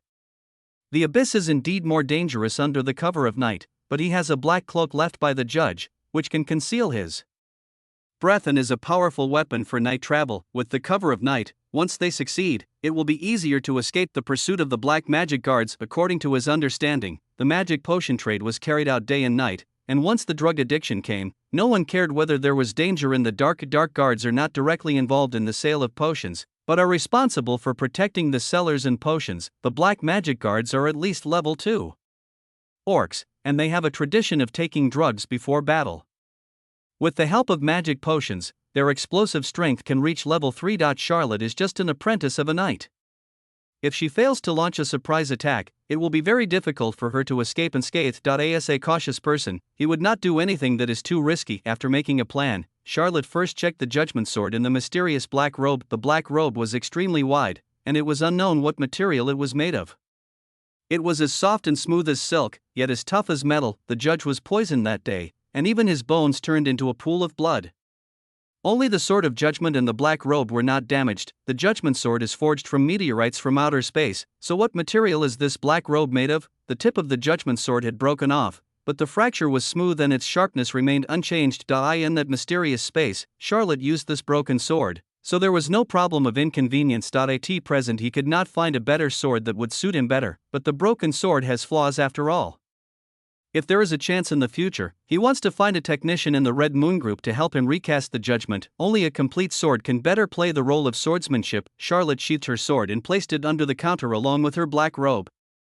She then turned and entered the alchemy room to start making medicine. Vivian's hemostatic potion has been refined quite well recently, and Charlotte has been busy adjusting the moisturizing essence. He has always been curious whether the quality of the hemostatic potion he refines will be significantly improved after he maxes out his proficiency and reaches the intermediate level. Today, when I had some free time, I went into the alchemy room, made 3 batches of hemostatic potion, and filled 24 bottles. Looking at the proficiency of the hemostatic potion in the attribute panel increased from 91,000 to 331,000, I secretly resolved to refine 2 batches every day in the future. Perhaps due to the recent sharp drop in the clinic's patient mortality rate, the number of patients visiting the clinic has increased significantly, and the number of patients received has also increased from 10 to 20. It's not because Charlotte's medical skills are much better, but because he has received modern veterinary education. The surgical methods he masters are more scientific. In the past, the cause of death of many patients may not be due to severe injuries,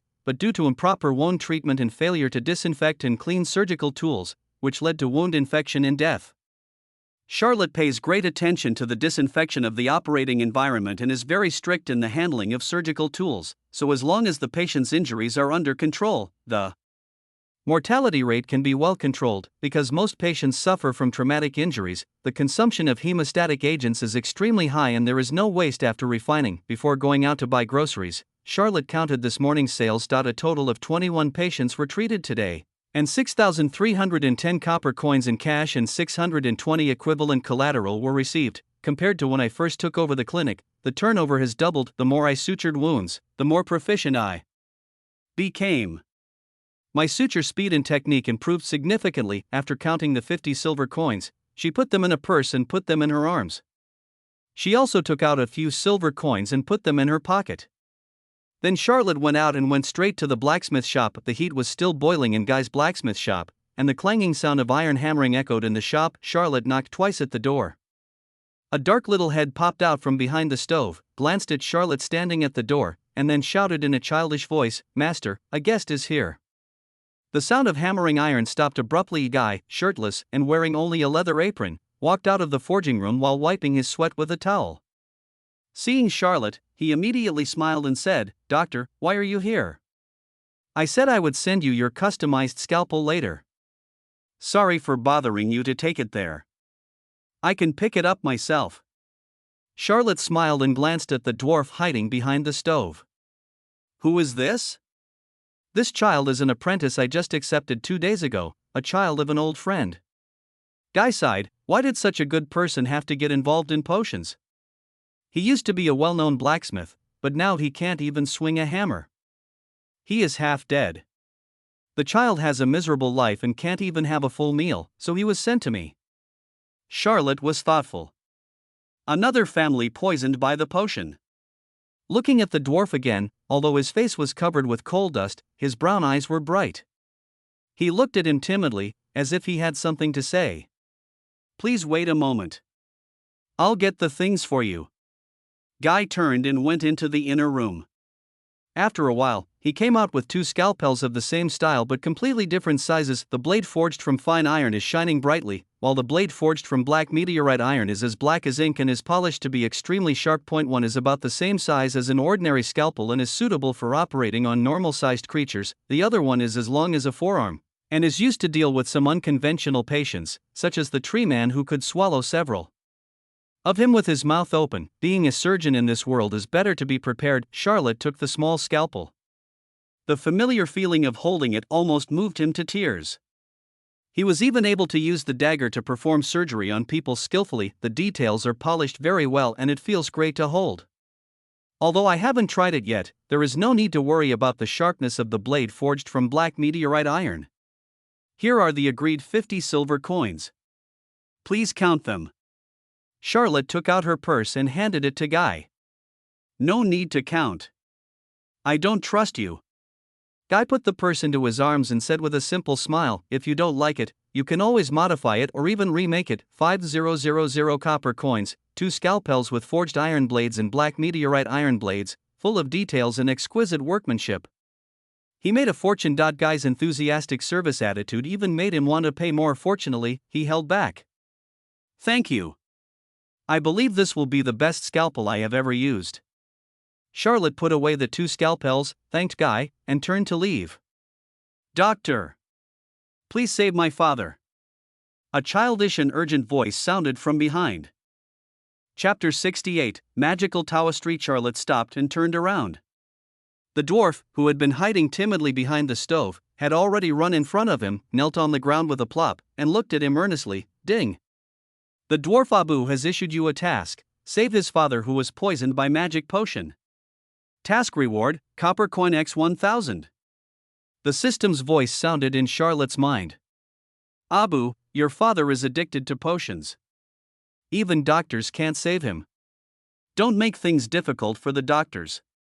Guy scolded with a stern face and reached out to grab his collar. Charlotte had already taken the lead and helped him up from the ground. The dwarf looked no more than 7 or 8 years old. Compared to the sturdy appearance of other dwarves, he was skinny, with not much flesh on his body and a big head, which looked a bit out of proportion. "Doctor, this child." Guy was a little embarrassed. "How is your father now? Can he still get out of bed on his own? Or is he paralyzed in bed?" Charlotte looked at the child and asked gently. "Father locks himself in bed most of the time. I go back every day to feed him food and water, but when his drug addiction strikes, it's scary. It's like he wants to eat people." Guy answered in a low voice, as if he recalled something, with fear in his eyes. "This is the process of self-detoxification from the magic potion. When the drug addiction kicks in, the pain can be imagined. This child witnessed all of this, and I'm afraid he has already suffered psychological trauma. Alas, I have known Carrie for decades. Although he doesn't talk much, he has a very stubborn temper. Everyone knows that this potion cannot be quit, but he just doesn't believe it. A month ago, his family ran out of money, so he started locking himself up with fine iron chains. Now he has been tortured beyond recognition. He has suffered both himself and his children." Guy sighed. "A month? That's a really ruthless person." Charlotte was a little surprised. She didn't expect that there would be such a ruthless person in the world. Ivan was tortured to the point of nearly death after 2 days of not taking his medication. It seems that the dwarf's physique is indeed strong, so he can withstand such torture. "It's been a month since you quit taking drugs, but the drug addiction hasn't been alleviated yet?" Charlotte asked, puzzled. According to his understanding, after getting through the initial period, the drug addiction should gradually weaken. This is the hateful thing about potions. He drank the blue flame potion. The longer he quits taking it, the more frequent the addiction will be, and the more painful it will be. It's like there are countless fires roasting his bones, and the pain is unbearable. Guy was so angry that his teeth itched and whispered, "The Judson family is committing a sin." Charlotte thought thoughtfully, if this is true, then the Judson family and all the guys who make and sell potions are the same as demons. Once you are addicted to the potion, you can never get out of it. These guys deserve to die. At this moment, he suddenly realized the importance of potion aversion agent. If he could really develop a potion aversion agent with stable effects, it would be a life-saving potion for those who were suffering from potions and those who might be harmed by potions. This should not be a tool for him to make money. "Take me to see your father." Charlotte held Abu's little hand and said gently, "Okay. I'll take you there now." A light lit up in Abu's dim eyes, and he held Charlotte's hand tightly, as if he had grabbed a life-saving straw. "I'll go too."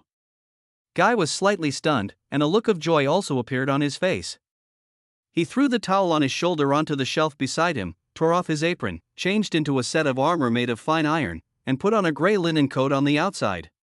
He went into the forging room and took out the big iron hammer he usually used. A random blacksmith instantly transformed into a dwarf warrior. No one would doubt the terrifying power of the huge iron hammer weighing hundreds of pounds. "Wait here for a while, I'll go back to get something," Charlotte said to the two of them and went back to the clinic with the scalpel. He took 2 bottles of hemostatic potion and 2 bottles of stamina potion from the cupboard.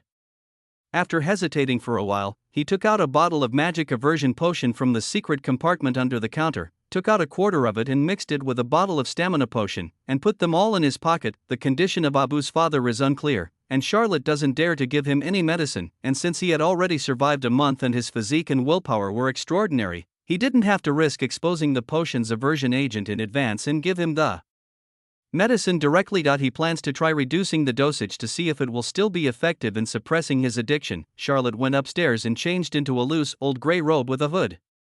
She hid the judgment sword inside the robe and then went out. Charlotte walked quickly into the fog, pulling up her hood to hide her face. Although she was only going to the next street, this level of caution was necessary when walking in the abyss. He met up with Guy and Abu, and the three of them went to Abu's house together. Abu's house is located on Tova Street, which is on the same street as the house of the orc Ivan this morning, and is not far from Baka Street. Tovar Street is controlled by the Judson family. As soon as you step into this street, a sense of depression will hit you. On the streets and in the corners, skinny potion addicts can be seen everywhere. They are sitting, lying, or wandering aimlessly on the streets, with sunken eye sockets, lifeless eyes, and slow or excited movements, just like a group of zombies. On a street corner not far away, a tall orc was selling bottles of blue potions, cursing as he collected money. A small bottle of potion could easily cost thousands of copper coins, but there are still many people queuing up to buy, and some even fight for a spot. Such scenes can be seen everywhere on Tawa Street. Even many shops on the street sell potions, such as the Seba Tavern at the corner of the street, which has the words "Potions for Sale" written on its sign. As Charlotte and her group entered the neighborhood, many eyes were fixed on them, but when their eyes fell on Guy, who was fully armed, they gave up the idea. Charlotte couldn't understand such a scene, but was greatly shocked. Compared to this, Baka Street, which is just across the street, is like heaven. The Judson family controlled this street and had no intention of running it properly.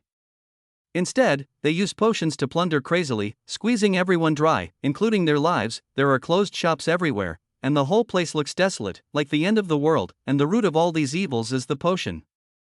This way. Abu took Charlotte and Guy and quickly turned into an alley. The first house in the alley was a blacksmith shop, but the sign on the door was covered with cobwebs, making it look a little depressed. There was a big lock hanging on the big iron gate. Abu took out the key hanging around his neck from his clothes and quickly opened the door lock. Guy reached out and pushed the door open. The room was dark. As soon as the door opened, a damp and foul smell rushed in, as if one had stepped into a gloomy tomb. Who? A hoarse voice came from the inner room. It's me, Father. I've brought a doctor to see you. Abu responded quickly, skillfully lighting an oil lamp in the dark. With the dim light of the oil lamp, Charlotte could see the general appearance of the small blacksmith shop. It was smaller than Guy's blacksmith shop, but it had a complete range of forging tools. It was just obvious that no one had used it for a long time, and it was covered with a layer of dust. Chapter 69. Abu's father. Abu led Charlotte to the inner room, crossed the forging room, and continued walking inside, where there was a small house. The small window was nailed shut with wooden boards, making it airtight and pitch black. There were only 2 stone beds in the room, one large and one smaller. Then in the dim light, you can see a dwarf lying on the big stone bed, or rather, he is tied to the bed. Iron chains as thick as a baby's arm locked up his body and limbs. He looked skinny, just like the other potion addicts he had seen recently, with messy brown hair that had already clumped together. The places where his limbs were locked by shackles were actually deeply sunken due to wear and tear, and the wounds had festered, which looked shocking. He tried to raise his head and looked at Charlotte standing at the door. The pair of brown eyes, the same as Abu's, flashed with hope, but soon he lay down again as if resigned to his fate, closed his eyes, and shouted hoarsely, "Who asked you to hire a doctor? I have no money. Where can we get the money?" Abu trembled with fear and hung his head like a child who had done something wrong. "Carrie, I asked Dr. Charlotte to come here." Guy touched Abu's head and spoke. "Go. I don't need to see a doctor.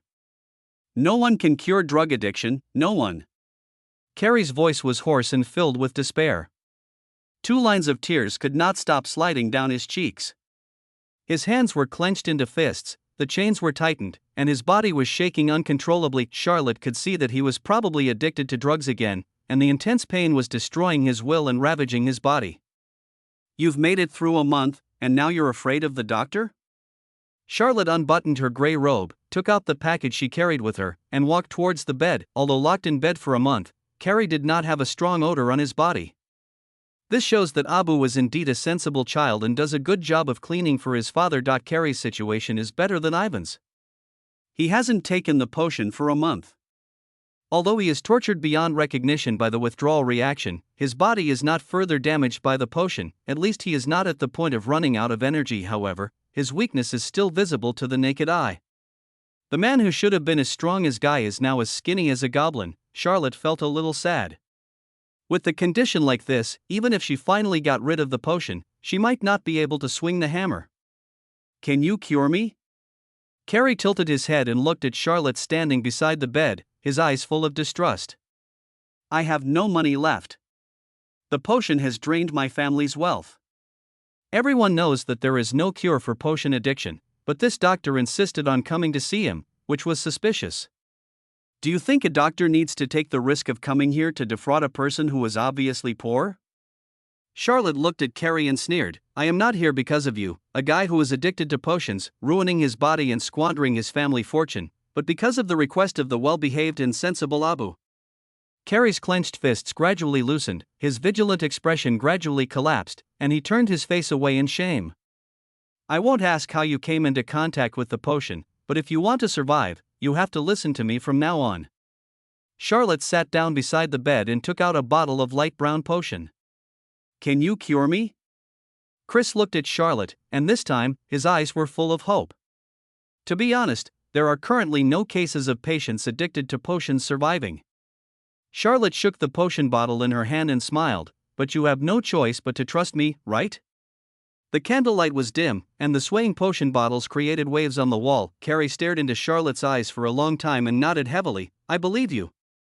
Yes, he had no choice. It's been a month, and no one knows how he survived this month. He originally thought that he could quit taking potions through willpower, but it turned out that it had nothing to do with willpower, and the addiction to potions could not be cured at all. Every day, every moment, he was suffering tremendous pain. It was like countless ants were gnawing at his flesh and blood, and a raging fire was burning his bones. Unable to sleep, difficult to eat. The day before yesterday, he entrusted Abu to his only friend. Although the child was a little thin, he was diligent and studious, and should be able to become a qualified blacksmith in the future. Having resolved the only concern in his heart, he was ready to commit suicide. Unexpectedly, Abu came with a doctor, although he was still not sure, but as long as there is hope, who can refuse the hope of continuing to live? Guy, take Abu out first, Charlotte said. Okay. Guy put the oil lamp in the child's hand beside the bed and left the bedroom with Abu. Where's the key to the chain? Asked Charlotte. Are you sure you want to unchain me? I'm worried that when the drug addiction becomes strong, I won't be able to control myself. Carrie asked Charlotte.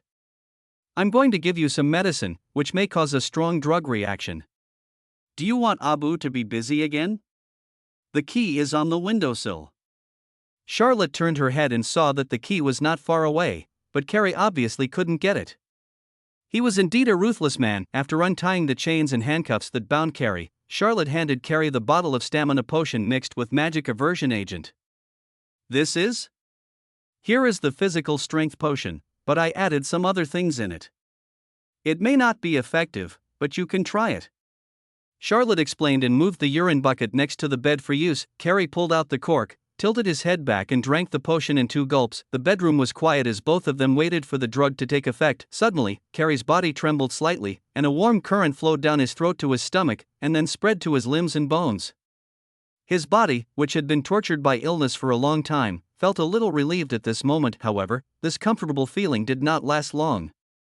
A strong feeling of nausea surged into his heart, and almost as a conditioned reflex he lay down in front of the urine bucket beside the bed and vomited. This vomiting was like a sea of water. He didn't eat much on normal days, and now he vomited out everything in his stomach. What kind of medicine did you give me to drink? Carrie, who was almost exhausted from vomiting, collapsed back on the bed and looked at Charlotte in confusion. Didn't you say it was medicine? Why did it feel like poison? I vomited so violently just after drinking it. Besides vomiting, do you have any other feelings? Charlotte asked. Compared to the half bottle given to Ivan in the morning, the dosage was halved and mixed with physical strength potion. How effective it would be remained to be seen. Other feelings? Carrie was stunned for a moment, then his eyes suddenly widened. He sat up from the bed and looked at Charlotte in disbelief. It disappeared. The pain of gnawing bones and the suffering of ants are all gone. Chapter 70. Boss, you are so bad. Carrie didn't know how to describe his feelings at the moment. His body and mind had been tortured, but at the moment when his body was relieved, he was overwhelmed with joy. That feeling is like a person who was about to die of thirst in the desert, and suddenly drinks a glass of ice water, feeling refreshed from the inside out. It's been a month, a whole month of torture. Finally, I was redeemed at this moment. Tears fell uncontrollably. Chris got out of bed and was about to kneel down before Charlotte. Don't be happy too soon. It's still unknown how long the effect of this medicine will last. It has not been verified whether it can cure the disease. Charlotte supported Carrie and prevented him from kneeling down. I am already very satisfied to be able to relieve the pain so significantly, doctor. Thank you very much and apologize for my previous recklessness. Carrie said apologetically. Taking the potion again can relieve the drug addiction reaction, but it will immediately lead to a state of excitement, and both the mind and body will be drained. But it was different after using Charlotte's medicine. It was a feeling of all the pain being cleared away, and the whole person felt refreshed, as if he was alive again. What shocked Carrie even more was that Charlotte actually had a potion that could eliminate potion addiction attacks. He also went to the clinic to find out that there was no potion in the world that could help people quit taking magic potions, not even medicine to relieve drug addiction. So he chose the most painful way to quit, but the medicine Charlotte just gave him really eliminated his drug addiction reaction. Who is this doctor? Remember, there is no medicine in the world that can cure potion addiction. You have been through it on your own, and it is only getting better now, Charlotte said calmly. Carrie was stunned, but soon realized what Charlotte meant. His expression suddenly changed and he nodded. I understand.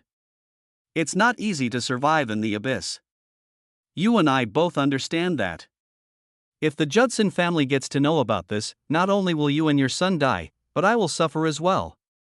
Charlotte was afraid that he didn't understand, so she pointed it out directly. Carrie nodded solemnly. Charlotte put away the package and said, if the drug addiction recurs again, ask Abu to come to the clinic to see me, and I will re-prescribe the medicine for you. Okay, thank you for your help. Carrie said gratefully. At this time, Guy came back with Abu. Seeing Carrie lying on the bed without the chains, he looked at Charlotte with a worried look on his face. Doctor, Carrie, I gave him medicine, but it can only slightly relieve his pain. His own will is very important. Charlotte put away the package. He is very weak now. He just vomited again. He needs some food and nutrition. There is rice and vegetables at home. I will go cook for my father. Abu said, and ran out to light a fire and cook. Guy, I'm much better now. Our family is short of money, so I need to borrow some money from you for the doctor's fees. Carrie said with a look of shame on his face. You don't have to worry about the money. The most important thing is to take good care of him and completely quit the potion as soon as possible. Guy was relieved to see that Carrie's expression was no longer hideous and painful. He turned to look at Charlotte and said, Doctor, how much do you think this visit will cost? I used a bottle of physical strength potion, and left these 2 bottles of hemostatic potion and cleaning potion for him to treat the injuries on his hands and feet. The total is 300 copper coins. Charlotte said. This. Guy and Carrie looked at each other, feeling a little embarrassed. How can you only charge such a small fee for such a great favor? Chris struggled to sit up from the bed, tears flashing in his eyes. Just charge the normal consultation fee and I'll pay for it, Guy also said. This is the normal consultation fee. Charlotte looked at Carrie. Live well. Abu has a master and a father. Carrie nodded heavily, turned his face away and wiped away his tears. Then Abu doesn't need to come to my place today. Let him take care of you at home. I'll pick him up tomorrow morning. Guy and Carrie said, I'll take Dr. Charlotte back. Coming out of the pitch-black blacksmith shop, Charlotte felt for the first time that the sky in the abyss wasn't that dark after all.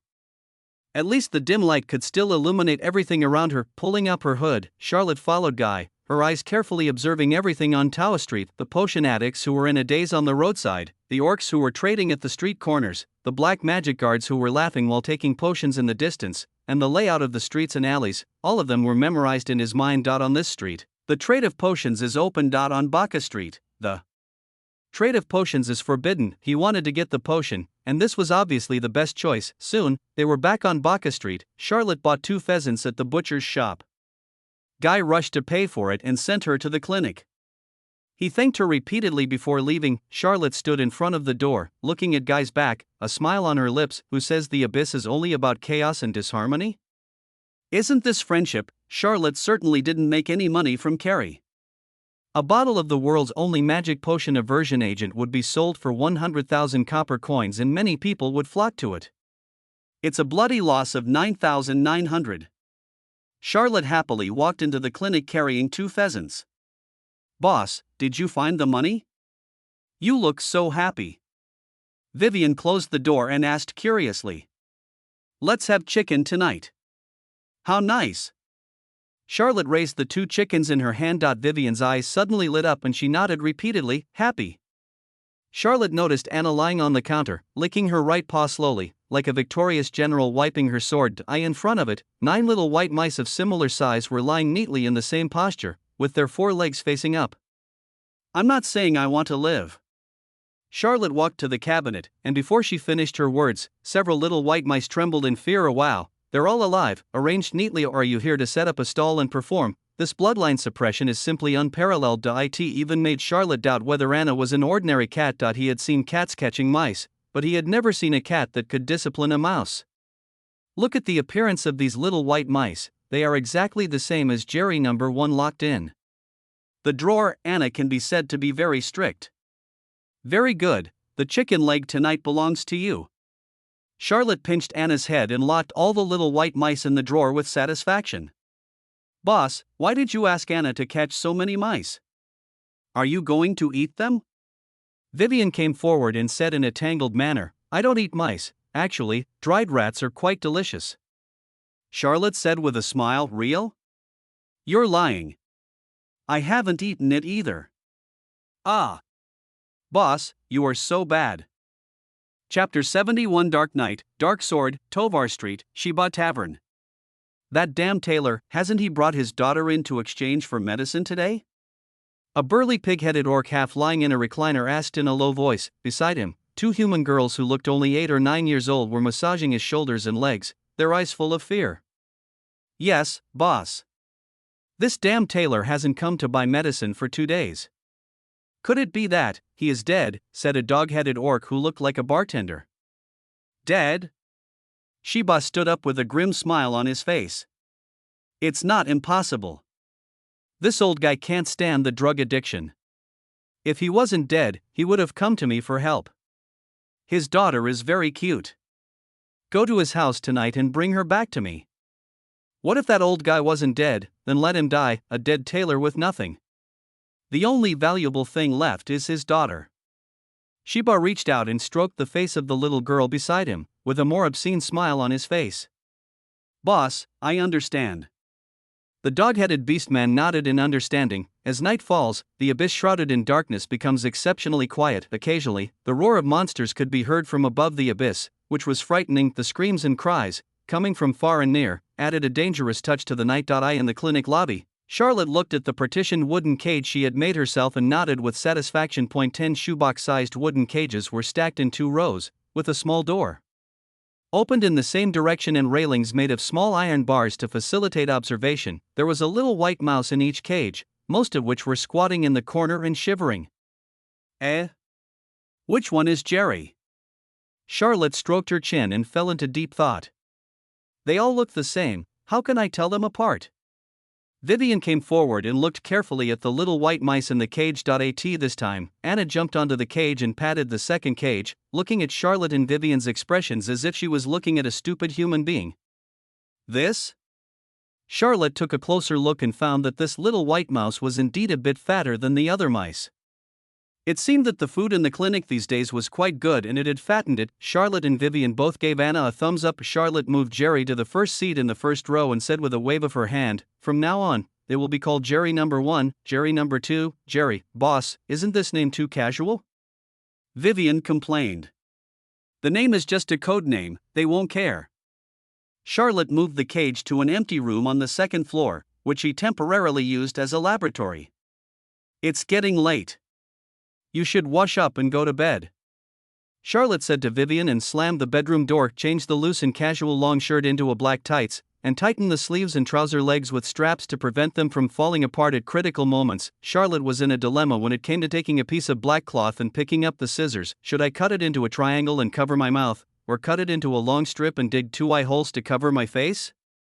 Traditional skills cannot be lost, so Charlotte finally folded a triangular scarf in half and covered the lower half of her face. Then Charlotte put on the judge's black robe, pulled up the hood, held the judgment sword, and hid under the wide black robe. It's a pity that there is no mirror in the room, otherwise Charlotte would definitely admire her outfit. After fully armed, Charlotte opened the window a crack and carefully observed the movements outside. It was quiet tonight, with no orcs causing trouble. The long street was shrouded in an imperishable darkness, with only a few oil lamps hanging on the doors of the shops, looking like the eyes of monsters in the mist. After waiting for a while, Charlotte slowly opened the window, put her hands on the windowsill, and landed on the ground like a nimble cat, and closed the window. The moment he landed, he tapped his feet lightly and turned into the alley next to the clinic. A street in the abyss is not just about the 2 rows of houses on both sides of the long street. Every street has many alleys. Most residents live in these unknown alleys. A small number of shops choose to open shops in the alleys because they cannot afford the high rent on the main street. Charlotte ran all the way along the alley, consciously practicing the flashes of inspiration she had learned in the mysterious space. Such an open space was more suitable for practicing footwork. He tapped the ground with his right foot and suddenly rushed out with a blurry figure. He actually crossed a distance of 5 meters in one step and instantly arrived in front of the locust tree at the entrance of the alley. Charlotte held the hilt of the sword in her hand and resisted the urge to draw her sword and strike again. Now, he was completely sure that all the training he had done in the mysterious space was already engraved in his body and there was no need to practice again. Those thousands of life and death battles, with hundreds of heads chopped off, were exchanged for valuable practical experience. His martial arts are nothing fancy, they are real killing skills. Taking a deep breath, Charlotte disappeared into the darkness again and walked towards Tower Street. Compared to Baca Street, Tower Street is much more lively. Bonfires were lit everywhere on the streets, and potion vendors were selling potions on the streets, while others were selling them in the alleys, day and night. Potion addicts were lying everywhere on both sides of the streets and in the dark corners of the alleys. Some have died quietly, while others have drug addiction attacks but have no money to buy potions, and bang their heads against the wall in pain. No one had pity on them because they were already busy with their own affairs. Before the man even died, someone came forward to search his body for belongings. Even a piece of torn clothing was stripped off cleanly. Charlotte hid sideways in the shadow of a stone pillar, looking at the orcs holding oil lamps and walking towards them not far away. He had just been to this alley today and had already figured out the escape route. Once he succeeded, he could ensure that he left as soon as possible. At the entrance of the alley in the distance stood 2 black magic guards, responsible for protecting the potion from being snatched by crazy and irrational guys. Tova Street has been run by the Judson family for many years. Due to the powerful strength and cruel methods of the Dark Guards, the robbery of potions rarely happens. Few addicts are sure to escape from the hands of the Dark Guards. Once caught, their life is worse than death. So the orc who was in charge of selling magic potions had a box with dozens of bottles of magic potions hanging in front of him. He held an animal oil lamp in one hand and walked slowly in the alley humming a little tune. Occasionally, a resident would open the door and come out to pay for the potion. If someone was slow to pay, they would be insulted. The insulted resident did not dare to talk back. He would just take the potion, lower his head and go back. The purse hanging around his waist was heavy, and the orc became more and more proud, and even the little song he hummed became more cheerful. At this moment, a dark figure staggered towards him and said in a low, trembling voice, Buy medicine, run faster, old thing, or I won't sell it to you." The orc stood still, a mocking look on his face. A black shadow stumbled up to him. Judging from his footsteps and hunched body, he should be an old man. His hands were hidden in his black robe, as if he was taking out money. The orc raised the lamp in his hand and caught a glimpse of the man's face covered with black cloth hidden in the hood. He was stunned. The man did not take out any money, but handed over a black sword. As dark as the night.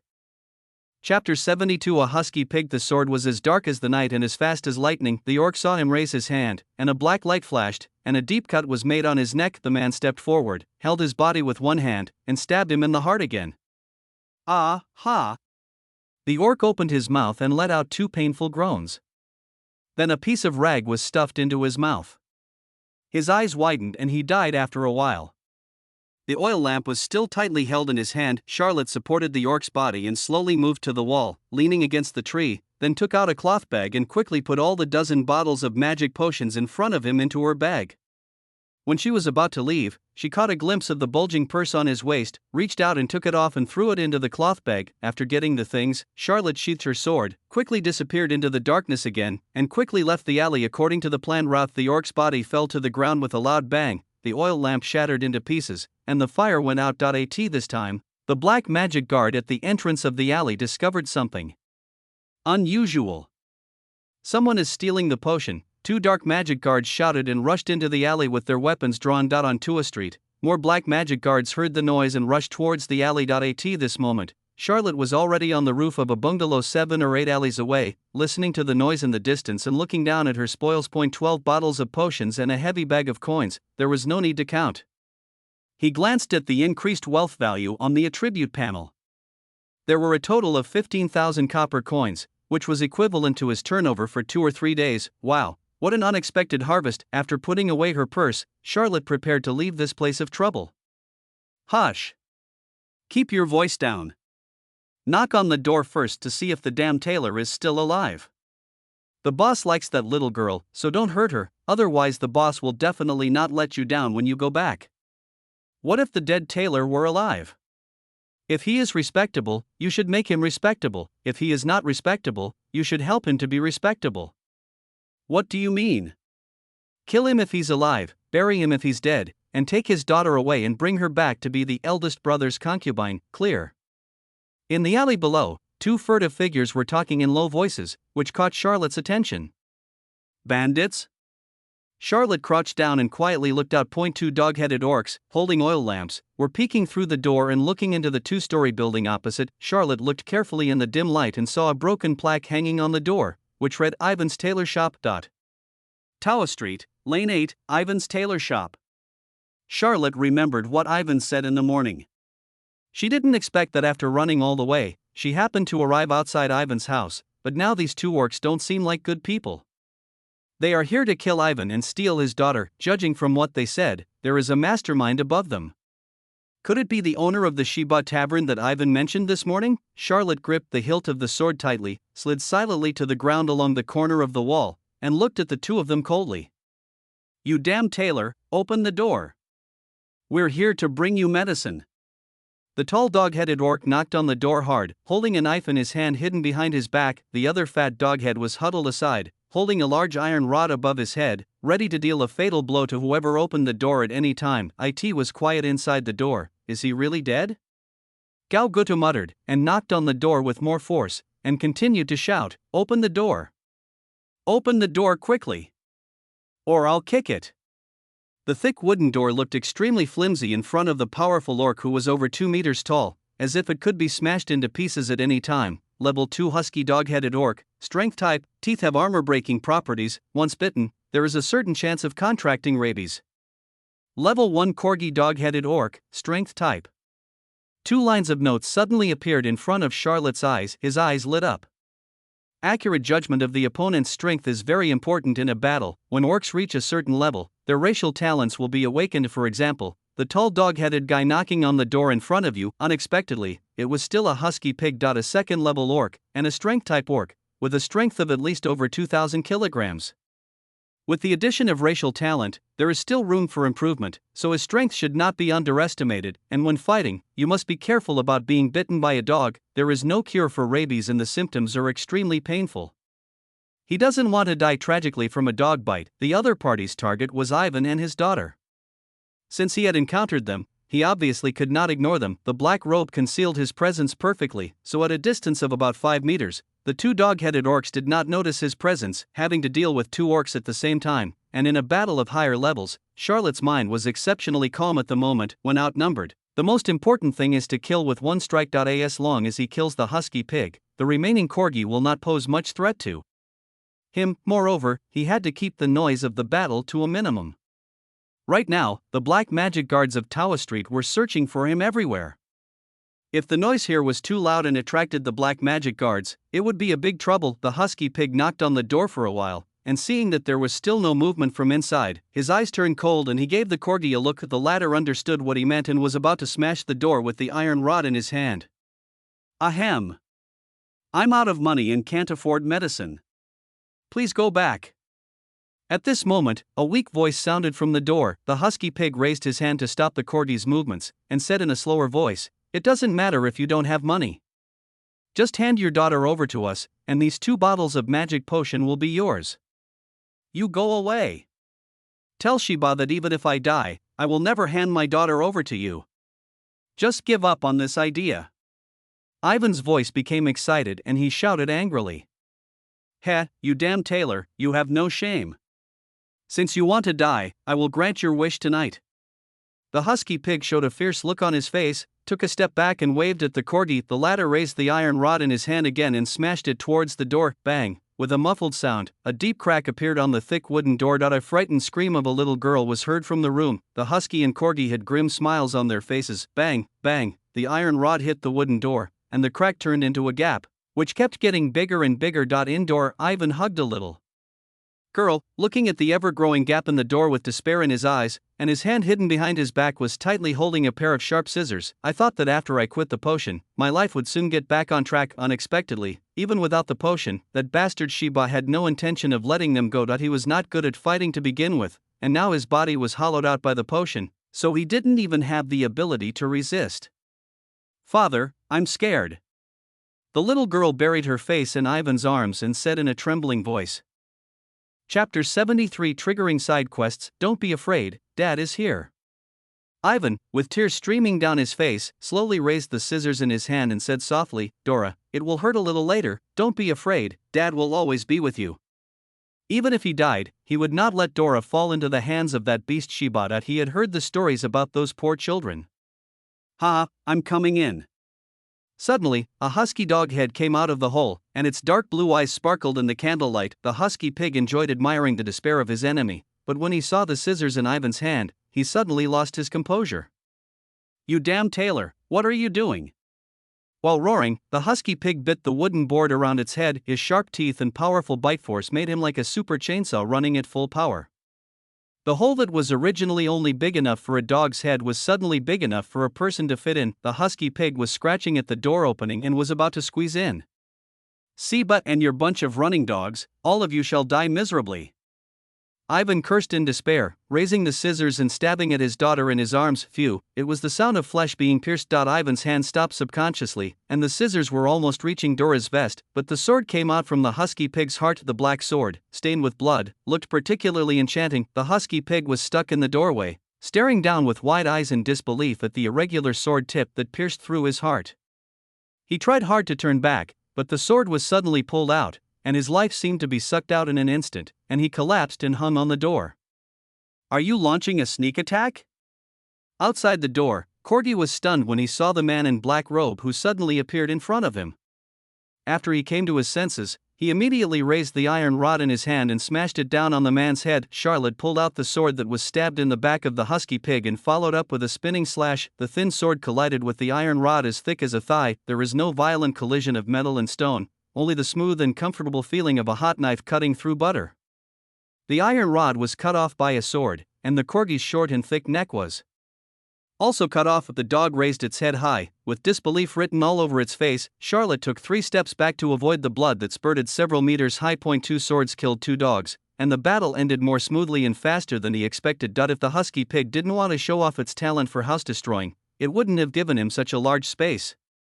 Countless life and death battles with the judge in the mysterious space not only improved his martial arts proficiency, but also taught him how to capture the opponent's flaws. In a life and death struggle, success or failure often takes just a moment. Seeing the headless body of the corgi falling to the ground, Charlotte came to the door, pulled down the husky hanging on the door and threw it aside.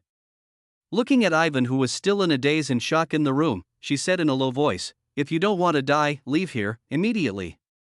Ivan looked at the man in black robes outside the doorway, came to his senses, and quickly stood up and thanked him. "Thank you for saving my life." The little girl in his arms also looked at Charlotte timidly, then immediately buried her head in her father's arms. Charlotte raised her hand, several silver coins fell into the house, and then she turned and left. There was already noise coming from the next street.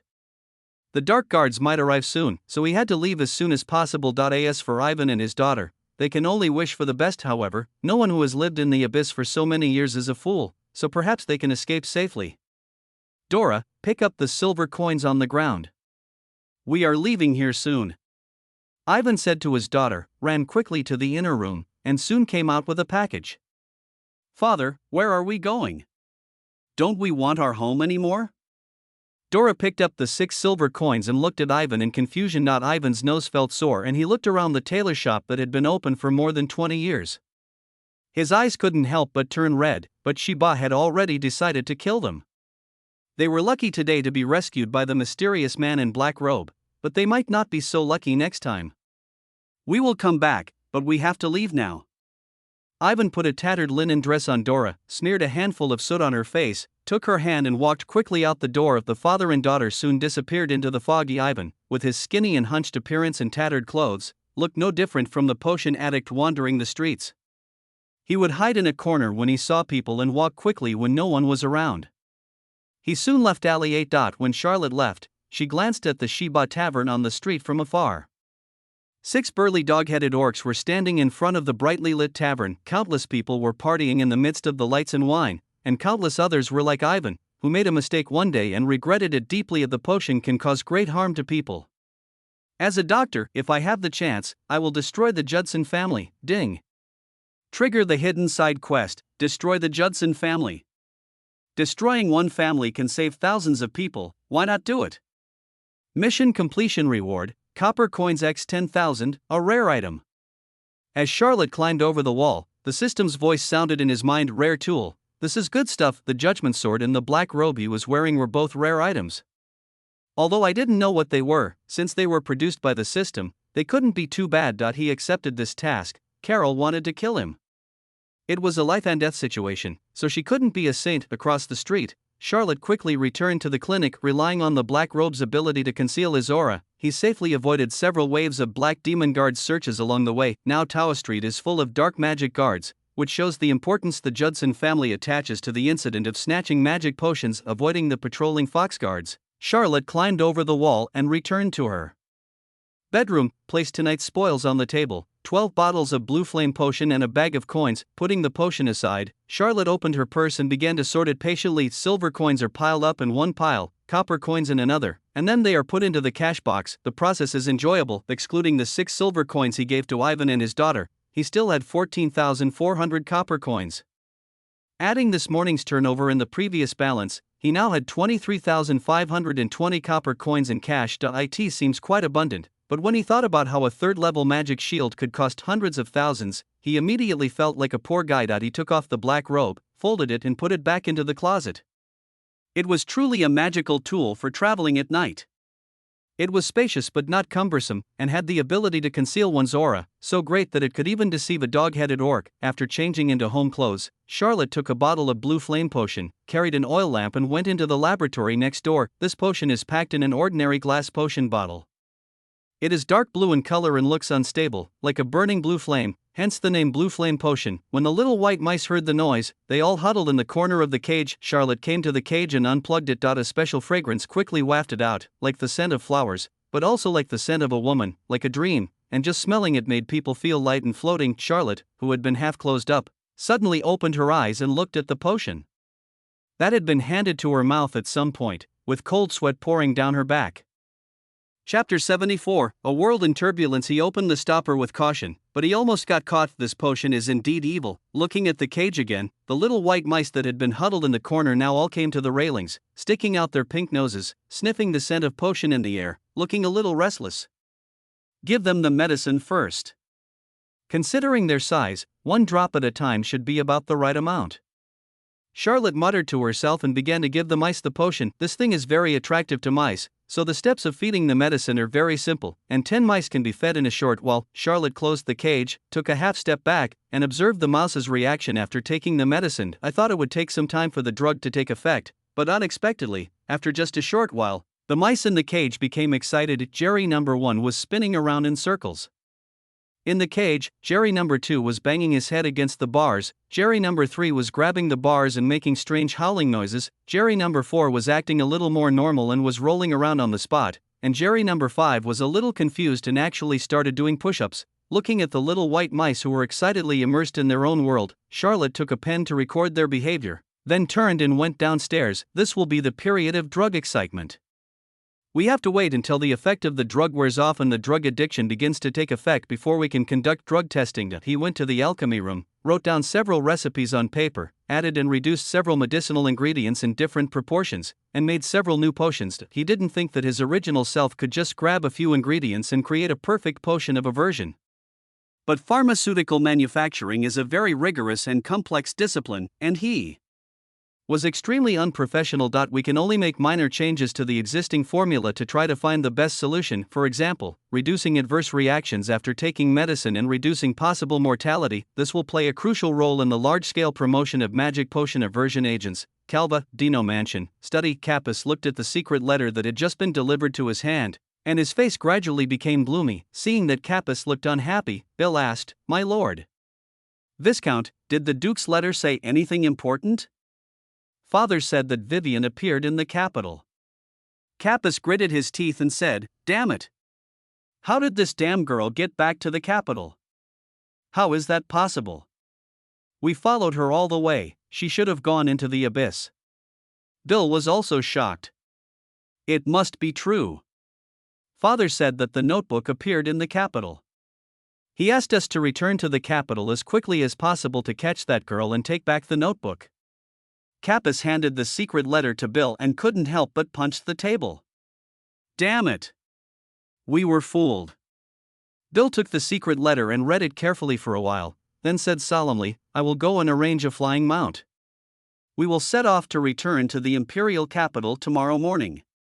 Kappas nodded slightly and whispered to himself, "It seems that marrying Elizabeth will have to be postponed for a while. However, Charlotte must die." Tovar Street, Shiba Tavern. "What did you say?" The fat Seba stood up suddenly from the comfortable recliner. "That damn tailor was only hanging on by a thread. How could he kill the two of them with a pair of scissors and get away with it?" No, boss, they were killed by others, one by one with a sword." The dog-headed orc trembled and said, "It may be related to the guy who stole the magic potion today." "They were all killed with swords." Shiba's expression changed from gloomy to bright. "Someone stole magic potions on the street tonight." Tova Street was almost turned upside down by the black magic guards, but they still didn't catch the person. "This guy is quite courageous, and I'm afraid he's quite powerful. I don't know what his relationship with Ivan is, and whether he will come to me." Although the Seba Tavern also sold potions, those were the soup that slipped through the fingers of the adults in the Judson family, and he had to beg for the money. That he is not very courageous and usually likes to bully the weak and fear the strong. Which is why he has survived to this day. Go find a dark magic guard and inform him that the dead tailor and his daughter are related to the person who stole the magic potion. Shiba ordered. "Since I can't get her, I will destroy her." Shiba showed a cruel smile on his fat face. "The abyss is so big, I want to see where you and your daughter can hide." Nightmare Street, in that towering black palace, Carol stood in front of an extremely sturdy tiger-headed orc with his head bowed, and whispered, "Father, Kappas suddenly returned to the imperial capital." "Did something happen in the imperial capital?" "This is not something we need to worry about." Elton, a great hero of the abyss, said in a low voice, his tiger eyes swept over his youngest son, "But you, a little human whose magic source was destroyed, you haven't been killed for so many days?" The dissatisfaction in his tone and the terrifying pressure from the 7th level expert made Carol hang his head even lower. "I don't know how this kid got in touch with Diana. That woman sent the fox guards to watch him all day. In order to avoid a direct conflict with the Harriman family, it is not easy to take action. Since when do we need to consider the moods of those foxes when doing things?" Elton's voice turned cold. "I have sent out Wolverine to kill him tonight." Carol said quickly. Elton stopped asking after hearing this and whispered, "Once the channel with Cromwell is opened, the other 3 families will no longer be necessary. The abyss does not need the 4 major families. I'm happy to share your worries." Carol's eyes showed excitement. "After destroying the other 3 families, the Judson family will be the only one in the abyss and will have complete control over the entire abyss." Ivan took Dora and, relying on his familiarity with the streets, stumbled all the way away from Tova Street. Just when he breathed a sigh of relief, he was robbed by 2 wandering potion addicts. Ivan wanted to hand over the money he had on him in order to get away. Unexpectedly, after taking the money, the 2 men set. Their sights on Dora. Ivan was furious and took out a pair of scissors to stab one of them to death while the two were not paying attention, then wrestled with the other one. Although Ivan eventually killed the other person, he was stabbed in the thigh and abdomen, and blood was flowing. Ivan, who was already weak, had his vision gradually blurred. Dora's panicked cry attracted the surrounding wanderers, who gathered around them like jackals smelling blood. Ivan held the scissors tightly and smiled bitterly in despair. He knew very well what fate Dora would face if he fell. Just then, a luxurious carriage pulled by 4 pure black horses drove onto the long street. An animal oil lamp was hung in front of the carriage, illuminating the eye-catching Red Cross emblem. A light suddenly appeared in Ivan's blurred eyes.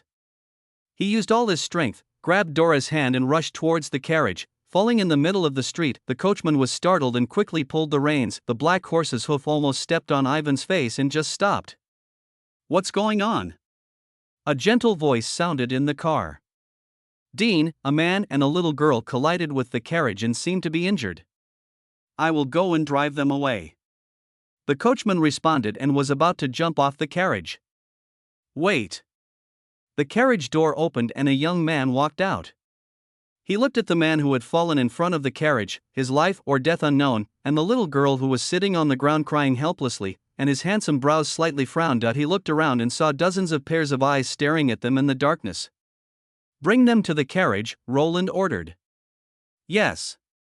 2 guards jumped off the carriage, one picked up Ivan and the other picked up Dora, and got on the carriage. The door closed and the carriage continued to move forward. No one dared to step forward. Chapter 75. The magic shield is broken. Charlotte put a label on the prepared medicine and placed it in the laboratory. She would wait until the next morning to see whether the effect of the medicine had worn off on the mouse before giving it to the mouse. While taking a shower, Charlotte exchanged the 20,000 wealth points she had gained today for 2 bottles of powerful potions, and drank them down in gulps. The medicinal power travels through the body, quickly increasing muscle density and quality, and strength increases visibly. The muscle shape seems to have been finalized, except that the six-pack abs have become more deeply defined and have not continued to grow. Charlotte is very satisfied with this state of being thin when dressed and muscular when undressed, which makes it easier to lower the opponent's vigilance. He doesn't want to become a strong square warrior. He glanced at his attribute panel. In addition to the increase in strength to 1,000 kilograms, the most surprising thing was the improvement in his martial arts proficiency: sword drawing, elementary, 890/1000, spinning / elementary, 840/1000. A flash of inspiration, primary, 790/1000. Each item was increased by 30 points. You have to know that he practiced sword skills all night last night, but only improved his proficiency by 10 points, and tonight I went out and killed 3 potion dealers, and actually earned 30 points. This what they call leveling up by beating monsters? Fine, he likes it very much. With cold water pouring down her head, Charlotte silently reviewed tonight's battle in her mind. His performance was more like that of an assassin. Wait for the best moment to deliver a fatal blow, achieve the greatest results at the lowest cost. Cross-level combat is full of dangers and unknowns, so using the old-fashioned way to resolve the battle is naturally the best option. Charlotte will not use the noble values of the Cavaliers to restrain himself. He is just an ordinary person trying to survive in this chaotic abyss, but not all battles offer the opportunity to play the pig and eat the tiger, so improving one's own strength becomes extremely urgent. In the abyss, if one's strength does not reach that of a 4th level advanced knight, there will never be any question of being able to protect oneself. It is urgent to work hard to make money and improve your strength. I changed into pajamas and lay on the bed. The oil lamp on the wall was still lit, the judgment was placed on the right-hand side, and 2 4th-level magic spells were placed on the left-hand side. To be honest, he hasn't been sleeping well these days. Although there are foxguards patrolling the streets, they are not stationed in front of the clinic. If the other party is determined, they will be able to find a gap in the guards. The magic shield is too low level. Even if a level 2 shield can temporarily block a level 3 attack, what if the opponent is a level 4 warrior? The ones targeting him are not just any ordinary people. They use magic potions to control the huge number of black magic guards. The strength of the Judson family is probably ranked first among the 4 major families. Lying in bed, tossing and turning, unable to sleep, Charlotte took out the black stone from under the quilt. The Hongwei group was still quiet. It turns out that the big guys don't like to chat in the group when they have nothing to do. Looking at the chat list, Charlotte opened the light chaser and sent a message: frowny face miracle.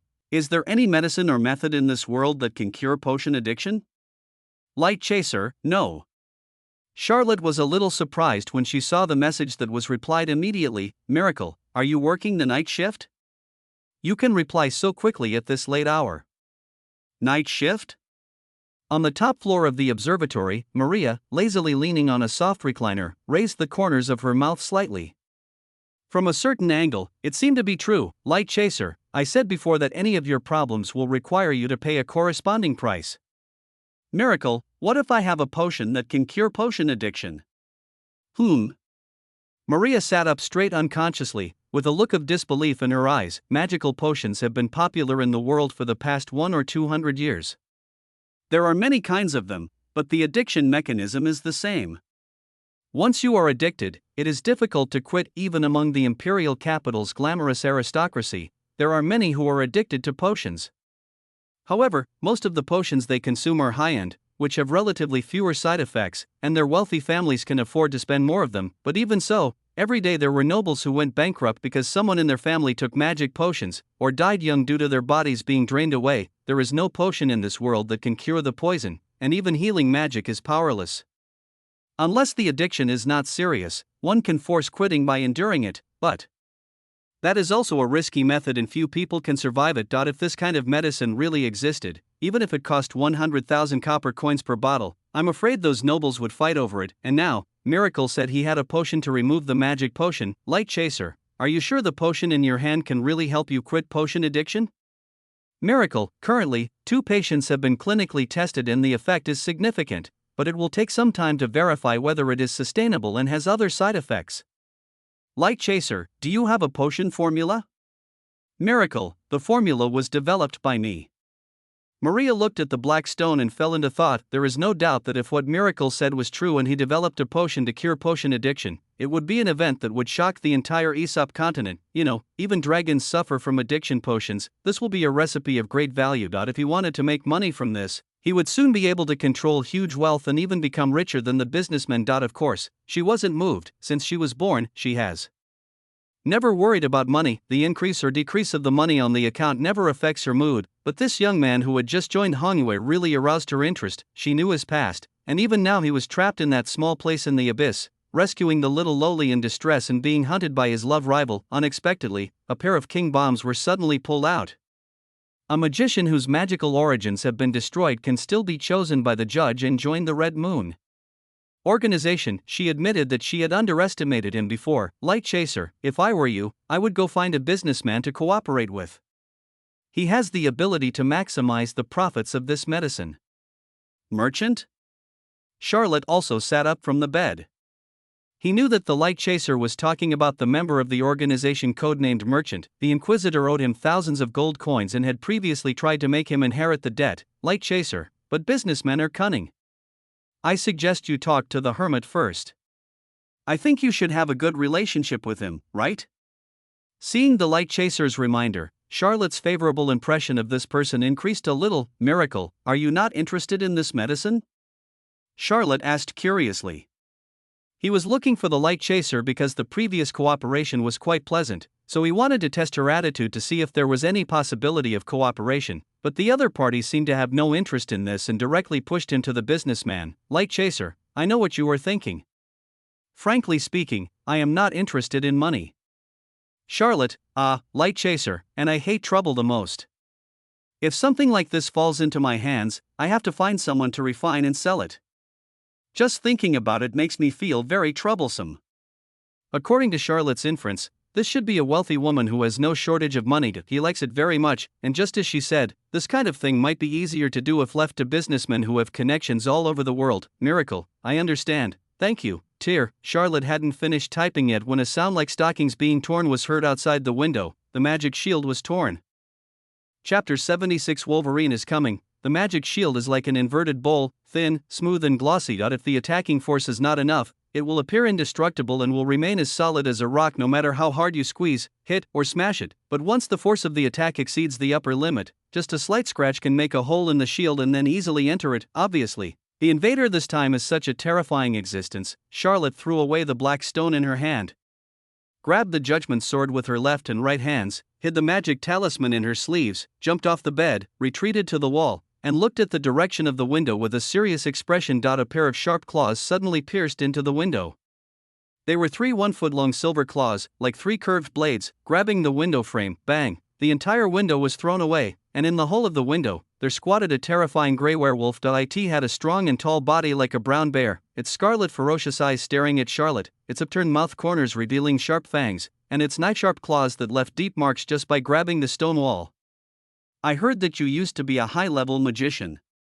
How come, after your magical source was destroyed, you changed your job to a knight? The werewolf laughed at Charlotte, who was holding the sword with a nervous and defensive look on her face.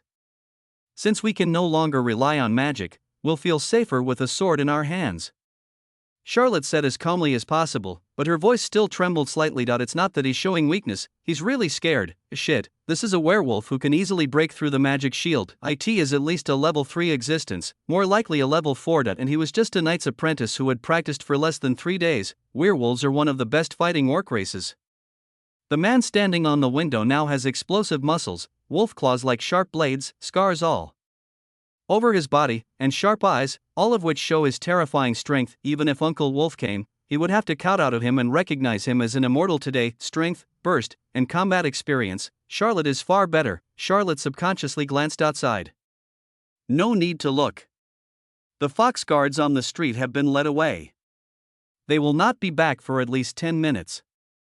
The werewolf laughed mockingly, and it will only take me 1 minute to take your head. Charlotte's heart sank instantly. Apparently what the werewolf said was true, otherwise the commotion here would have attracted the wolf guards long ago. Letting a 4th level werewolf come to kill him really caught him off guard by how much Carol valued him. Maybe someone will find his body tomorrow, 'cause of death. Werewolf.no.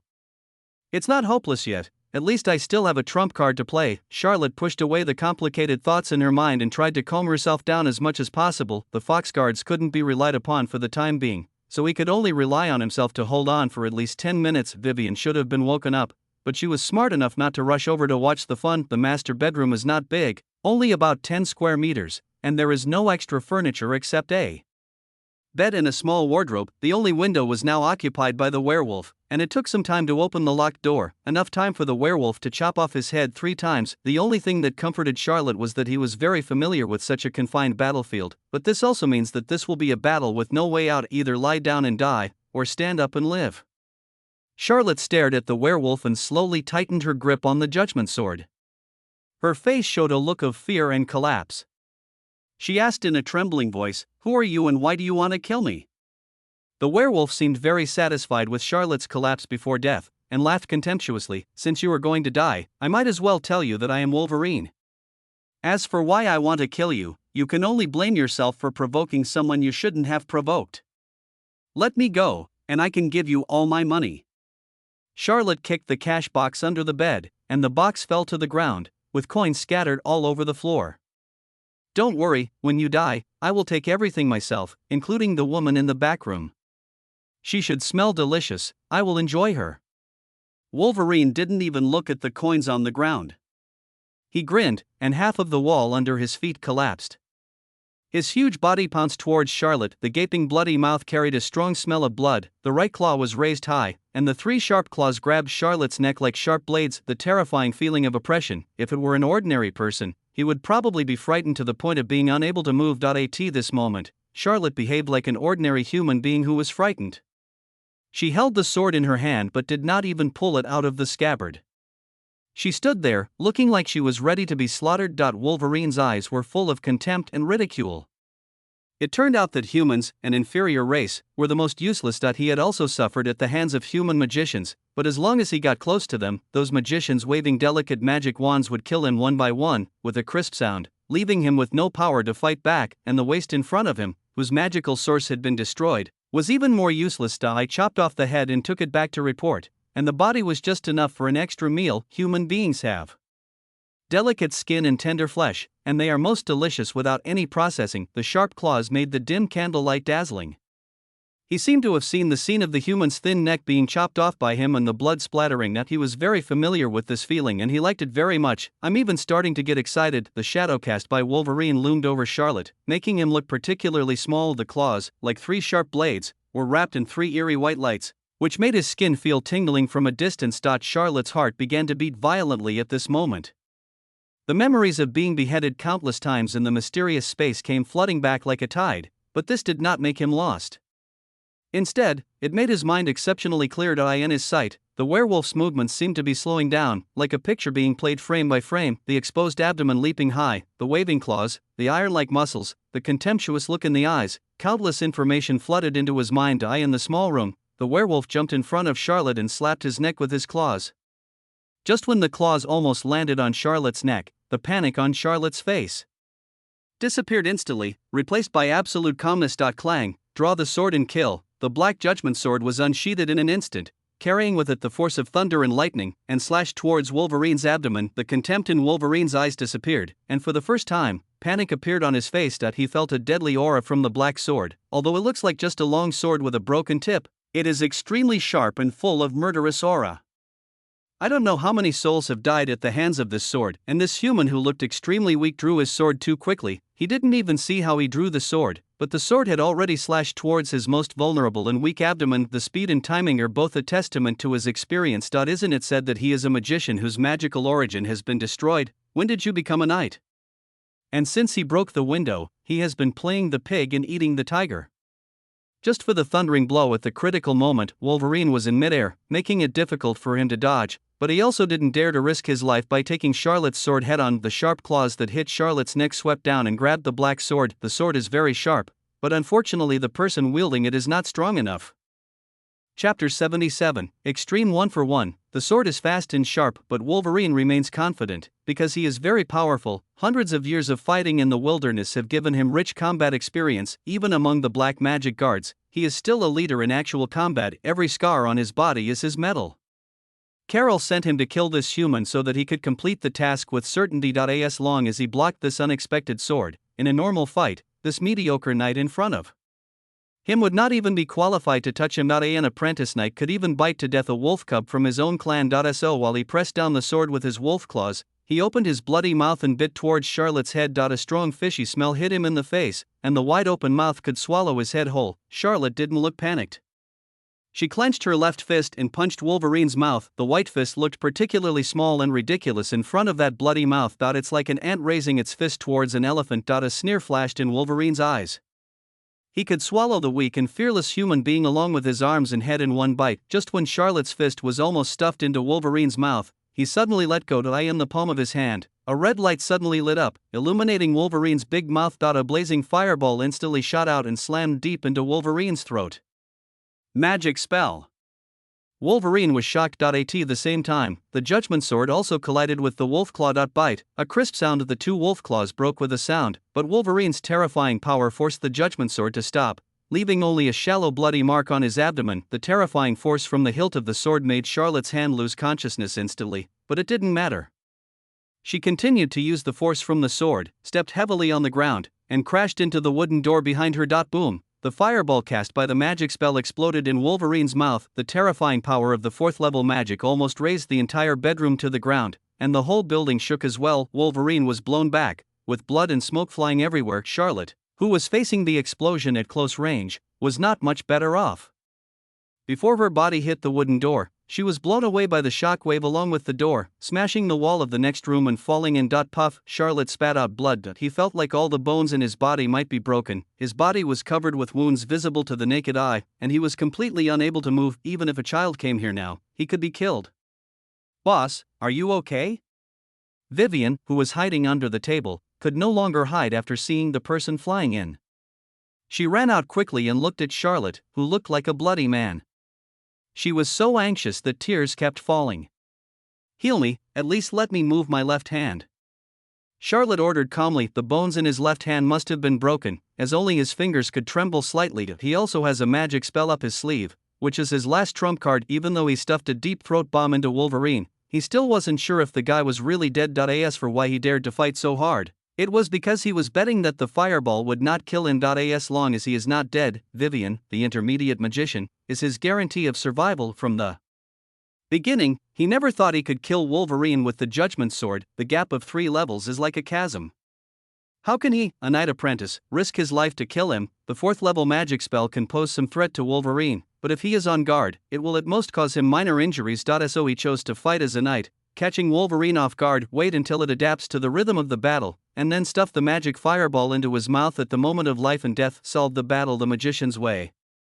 The double reversal caught him off guard. It did succeed in deceiving Wolverine, an old hunter with rich combat experience, the ultimate one-for-one life. He had used this fighting method countless times in the mysterious space to kill the judge. It is the only chance for the weak to win in a dead end. Vivian chanted a spell, and strands of green light flowed out of the magic wand and entered his body. The broken and displaced bones returned to their place, and his injured body recovered visibly, especially his left hand, which regained consciousness very quickly and grasped another magic talisman. A disposable consumable item that costs 10,000 copper coins per piece. Just setting off a firework like this made Charlotte feel painful just thinking about it, and truly feeling the magical effects of healing magic also refreshed Charlotte's cognition. In terms of immediate effects, healing magic does have advantages that surgery cannot match.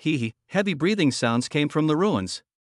Wolverine is not dead yet. Charlotte sat up on the bed, her eyes fixed on the dark corridor, the magic talisman tightly clenched in her hand. You are an intermediate magician, you should have learned no combat magic, right?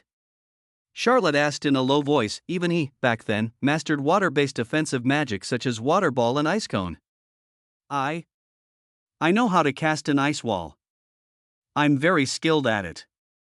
Vivian hid behind Charlotte and whispered nervously. Very good. If that guy outside stands up later, you can build an ice wall outside the door to block him. Charlotte said. Yeah. Vivian nodded vigorously, holding the magic wand and staring at the door. The huge noise of the fireball explosion finally attracted the attention of the two fox guards who were chasing the mysterious man in black at the other end of Baca Street. Oh no! It's in the direction of the clinic, we've fallen into a trap. A fox guard stopped, determined the direction of the explosion, and said with a changed expression. Call for help. Go back. Another guard took out a signal spell and threw it into the sky. With a bang, a golden fox guard logo appeared in the sky. The two fox guards turned around and ran towards the clinic. From a distance, they saw flames and thick smoke coming from the direction of the clinic. The second floor was completely shattered by the explosion, with only a few pillars remaining. An ominous premonition rose in the hearts of the two fox guards. They were patrolling here under the orders of Miss Diana, ostensibly to protect Baca Street, but in reality to protect Charlotte. But judging from the previous movements, the other party might have sent out a level 4 expert against an ordinary human being. Most likely it's a bad thing. Charlotte heard the breathing outside becoming lighter and lighter, and several times it seemed to try to get up, but it ended up falling down. You are cheating. Wolverine's unclear words were filled with resentment and anger. You were the first to lose your moral integrity. I just wanted to stay alive. Charlotte said calmly, finally breathing a sigh of relief after a few unwilling growls and a heavy fall to the ground. There was finally no sound outside. Help me up and go out for a look. Charlotte supported Vivian to stand up, picked up the oil lamp on the table beside her, walked out of the room, stepped on the broken bricks and tiles on the floor, and stepped into the messy bedroom. Wolverine was lying in a pool of blood in the corner, lifeless.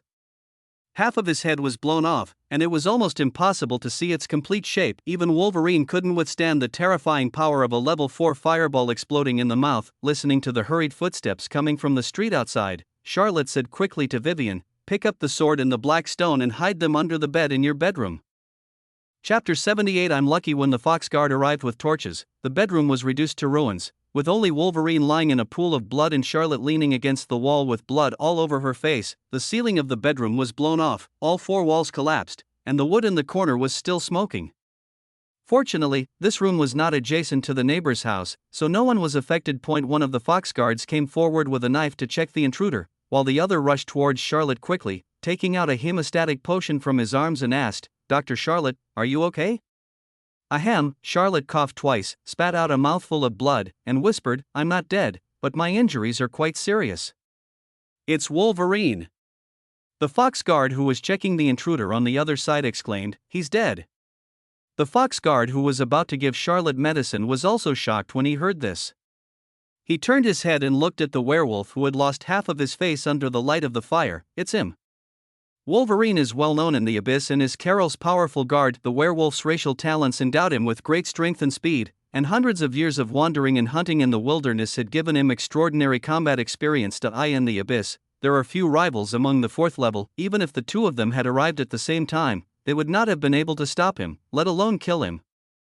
However, he died. In this ruins there are only two people. It turned out that he was the one who died, and Charlotte is still alive. When the two fox guards looked at Charlotte again, there was a hint of awe in their eyes. Charlotte killed Wolverine all by herself. And no matter what method he uses, I was lucky. A magic spell took him away, and I'm lucky enough to be alive. Charlotte explained with a wry smile. As for whether the two fox guards believed it, Charlotte could tell from their looks that they didn't seem to believe it. A fox guard fed him a bottle of hemostatic potion, and Charlotte did not refuse, otherwise it would be difficult to explain the problem that Vivian had simply treated him for. Is there someone else in the inner room? Fox guard's ears twitched and he clenched the knife in his hand. It's my assistant. Charlotte turned around and shouted to the inner room, Aaron, it's safe, come out.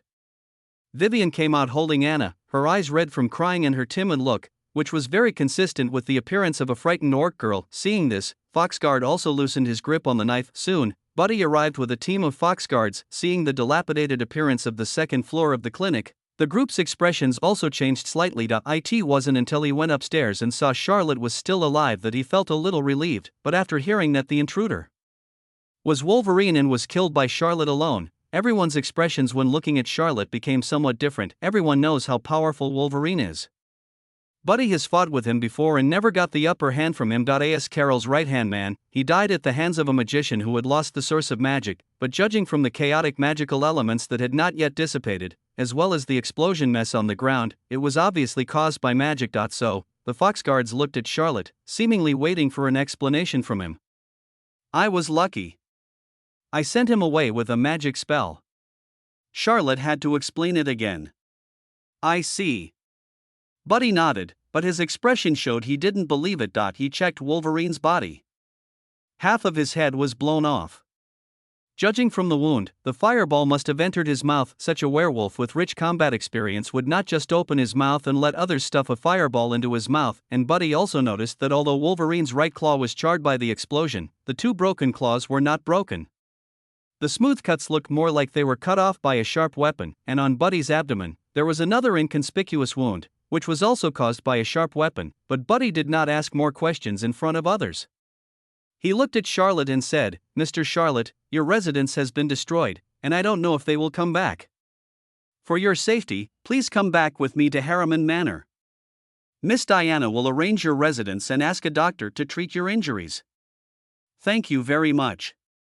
Charlotte nodded. After Vivian's first aid, his injuries were no longer serious and he only needed to rest for a few days, but as Buddy said, Wolverine is dead, and who knows what kind of killer Carol will send next. He didn't dare bet that his luck would be so good next time.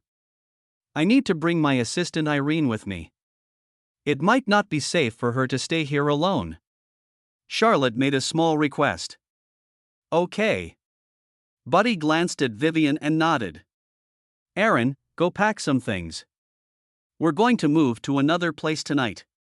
Charlotte and Vivian said. The latter agreed, quickly returned to his room, and came out a few moments later carrying a small package. Charlotte had stood up with the help of the Foxguard. She looked at the devastated house with broken bricks and cloth all over the floor and sighed softly. Don't worry, as long as you go to Harriman Manor, no one can do anything to you. Buddy comforted. I am distressed about the abandoned bed and the wardrobe of clothes. I have to spend money to buy all these things again. Charlotte nodded slightly, her eyes swept to the dusty corner of the black robe in the corner, and said to Buddy, there are some important things in my shop. If I go to the manor, don't worry, I will leave 2 Foxguards here to guard it, and I will find someone to clean up and rebuild the house for you tomorrow to ensure that no one will steal the items in the room. Buddy said. Then I'm relieved. Charlotte nodded, walked to the corner, pulled out a black robe, and casually crumpled it into a ball and handed it to Vivian. This is my favorite thin blanket. It looks like it can still be used. Put it in your room first. Vivian took it with a puzzled look on her face, turned around and stuffed it under the bed in her bedroom. When going downstairs, Charlotte glanced at the laboratory next door. Fortunately, apart from some cracks in the wall, there was no big problem. She just didn't know if the mice were scared to death. Taking a few bottles of hemostatic potion from the cabinet and 3 bottles of aversion potion from the drawer, Charlotte and Vivian got on the carriage prepared by Buddy and left Baca Street, Father, is the doctor next door going to die? From the noise, it's probably gone. Ah, what a pity. Who should I use as a prototype in the future? Yeah, what a pity, we've lost a stable customer base. On the second floor of the bookstore next door, two figures were leaning against the wall, listening carefully and whispering. The noise coming from the clinic next door was so loud that the whole street could hear it clearly. All the neighbors knew that Charlotte had clung to Diana's thighs and had attracted the attention of some big shots. Judging from the noise tonight, it's probably going to be bad. Some people feel regretful, while others gloat over the misfortune. Chapter 79. Madam, you don't want others to know that you were watching Xiao Huang. Charlotte sat in the carriage, leaning against the cushions, and drank 2 more bottles of hemostatic potion. He drank this for Buddy, who was driving outside to see, otherwise it would be difficult to explain how he killed Wolverine and nothing happened to him. Vivian looked at Charlotte with worry, and was about to say something but stopped herself several times. Her hand hidden in her sleeve tightly grasped the magic wand, and she wanted to give him a sip of milk. Charlotte shook her head slightly at her. Capus had just been tricked back to the imperial capital, and if Vivian was exposed again, all the previous efforts would be wasted. Closing her eyes, Charlotte began to review tonight's battle with Wolverine. It's dangerous, but luck is crucial. If he had not been trained by the judge in that mysterious space, giving him practical experience far beyond that of an ordinary knight apprentice, he would probably have died at the claws of Wolverine tonight. It would be a lie to say I wasn't excited. After jumping 3 levels and killing a level 4 warrior. He expands his properties panel. Frowny face player, Charlotte, occupation, knight, doctor, pharmacist, level, knight apprentice, 1000/2000, wealth value, 2428, professional skills, debridement and dressing, intermediate, 1980/2000, skin wound closure, advanced, 600/4000, open reduction and internal fixation of ulna and radius fractures, primary, 360/1000, appendectomy, primary, 200/1000, special skill, hemostatic potion refining, primary, 200/1000, hydrating essence refining, primary, 200/1000, sword drawing, elementary, 990/1000, spinning slash, primary, 940/1000, a flash of inspiration, primary, 890/1000, main quest, the influence of the famous doctor in the abyss reaches 1000. 10 influence can be obtained by treating 1 patient, progress, 910/1000. Long-term mission, clear the demonization and restart the world. Mission reward, an epic item. Side quest, destroy the Judson family. Rewards for completing the quest, 10,000 copper coins, a rare item. Favorability panel, not yet open. Charlotte was pleasantly surprised to find that her proficiency in sword drawing, spinning slash and flash of inspiration had increased by a full 100 points. You have to know that he practiced sword skills seriously for a whole night, but only improved by 10 points. It seems that fighting for life and death is the best way to improve proficiency. However, he didn't want to experience such a dangerous way of improvement as tonight's a second time, no matter how fast the speed was. He can win many times, but if he loses once, there will be no chance of getting up again. The carriage went smoothly all the way to Harriman Manor. After the gatekeeper confirmed Buddy's identity, a hole was opened in the large magic shield covering the entire manor. The carriage drove straight in and stopped in front of an exquisite villa. Charlotte took Vivian out of the car. A beautiful fox maid who was waiting at the door of the villa came forward and said softly, "Mr. Charlotte, the lady is waiting for you in the living room." Charlotte glanced at Vivian. "Someone will take Miss Irene to rest." The maid smiled. "Thank you for your help tonight." Charlotte bowed to Buddy and followed the fox maid into the villa. The spacious hall of the villa is not gaudy and magnificent, but is filled with girlish pink diamonds, and rose quartz are dotted throughout, exuding luxury and nobility everywhere. Diana was wearing pink silk pajamas, lazily leaning on the soft sofa, her round and straight long legs crossed, showing the most beautiful curves. She smiled at Charlotte, who walked in, and said, "I heard that you killed a wolf?" "I heard from them that his name is Wolverine." Charlotte answered neither humbly nor arrogantly, glancing at the landlady's beautiful curves. She was indeed a seductive enchantress who could even wear pajamas. "My new pajamas, does it look good?" Diana changed the position of her legs. "It suits you very well." Charlotte nodded appreciatively. "Interesting." Diana sat up and looked at Charlotte, whose clothes were torn and covered with wounds. "I didn't expect you to have such a good figure. Don't you see the injuries all over my body? You only see my beautiful body?" Charlotte said modestly, I exercise every day. Then the ladies on Amon Street must like self-disciplined prostitutes like you, right? Charlotte, is there such a way to chat? What is a self-disciplined client? I want to dispel the rumors. What does Charlotte's prostitution have to do with me? I'm an upright person and I never go to that kind of place. Charlotte said seriously. But I heard from a friend that there's a comic book called My Years Hanging Out on Amon Street and the protagonist looks a lot like you. Diana looked Charlotte up and down. Oh shit, it actually got out, damn author, you ruined my reputation. But, Charlotte looked at Diana, her eyes narrowed slightly. Madam, the friend you are talking about, is it you? Diana's face flushed and she said seriously, nonsense.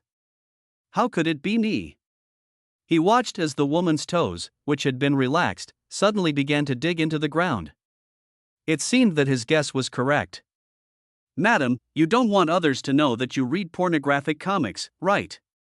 Charlotte raised the corners of her mouth slightly, but still didn't dare to say it out loud. After all, this is Diana's territory. However, who would have thought that a strong woman like Diana would actually read pornographic comics behind the scenes? If she thought the male protagonist looked like him, then he was the male protagonist she usually substituted for. Then why did she want to meet him in her pajamas so late today? Tell me, how did you kill the wolf? Diana patted the seat next to her, motioning Charlotte to sit down and talk slowly. Charlotte glanced at her dirty clothes, which were covered in blood and carbon ash. It doesn't matter, someone will come to clean it up soon. Diana waved her hand nonchalantly. Then Charlotte was not polite and sat down on the sofa. The fine animal skin was filled with soft velvet. Once she sat down, she felt like she was sinking into it. The comfortable feeling made her feel that her whole body was relaxed. He underestimated his enemy. I stuffed a magic spell into his mouth, instantly casting a 4th-level fireball. Then he died. Charlotte said concisely. Diana's eyes lit up. A 4th-level fireball exploding in the mouth must be quite spectacular. It was quite spectacular, with brains, blood, and flames all flying around. Charlotte nodded. She almost died. You killed Carol's lackey, he will definitely not let you go. Diana smiled and said, so, what are your plans next? Madam, I don't want to work hard anymore. I want to be a gigolo. Charlotte approached Diana and lowered her voice a little. I want to destroy the Judson family.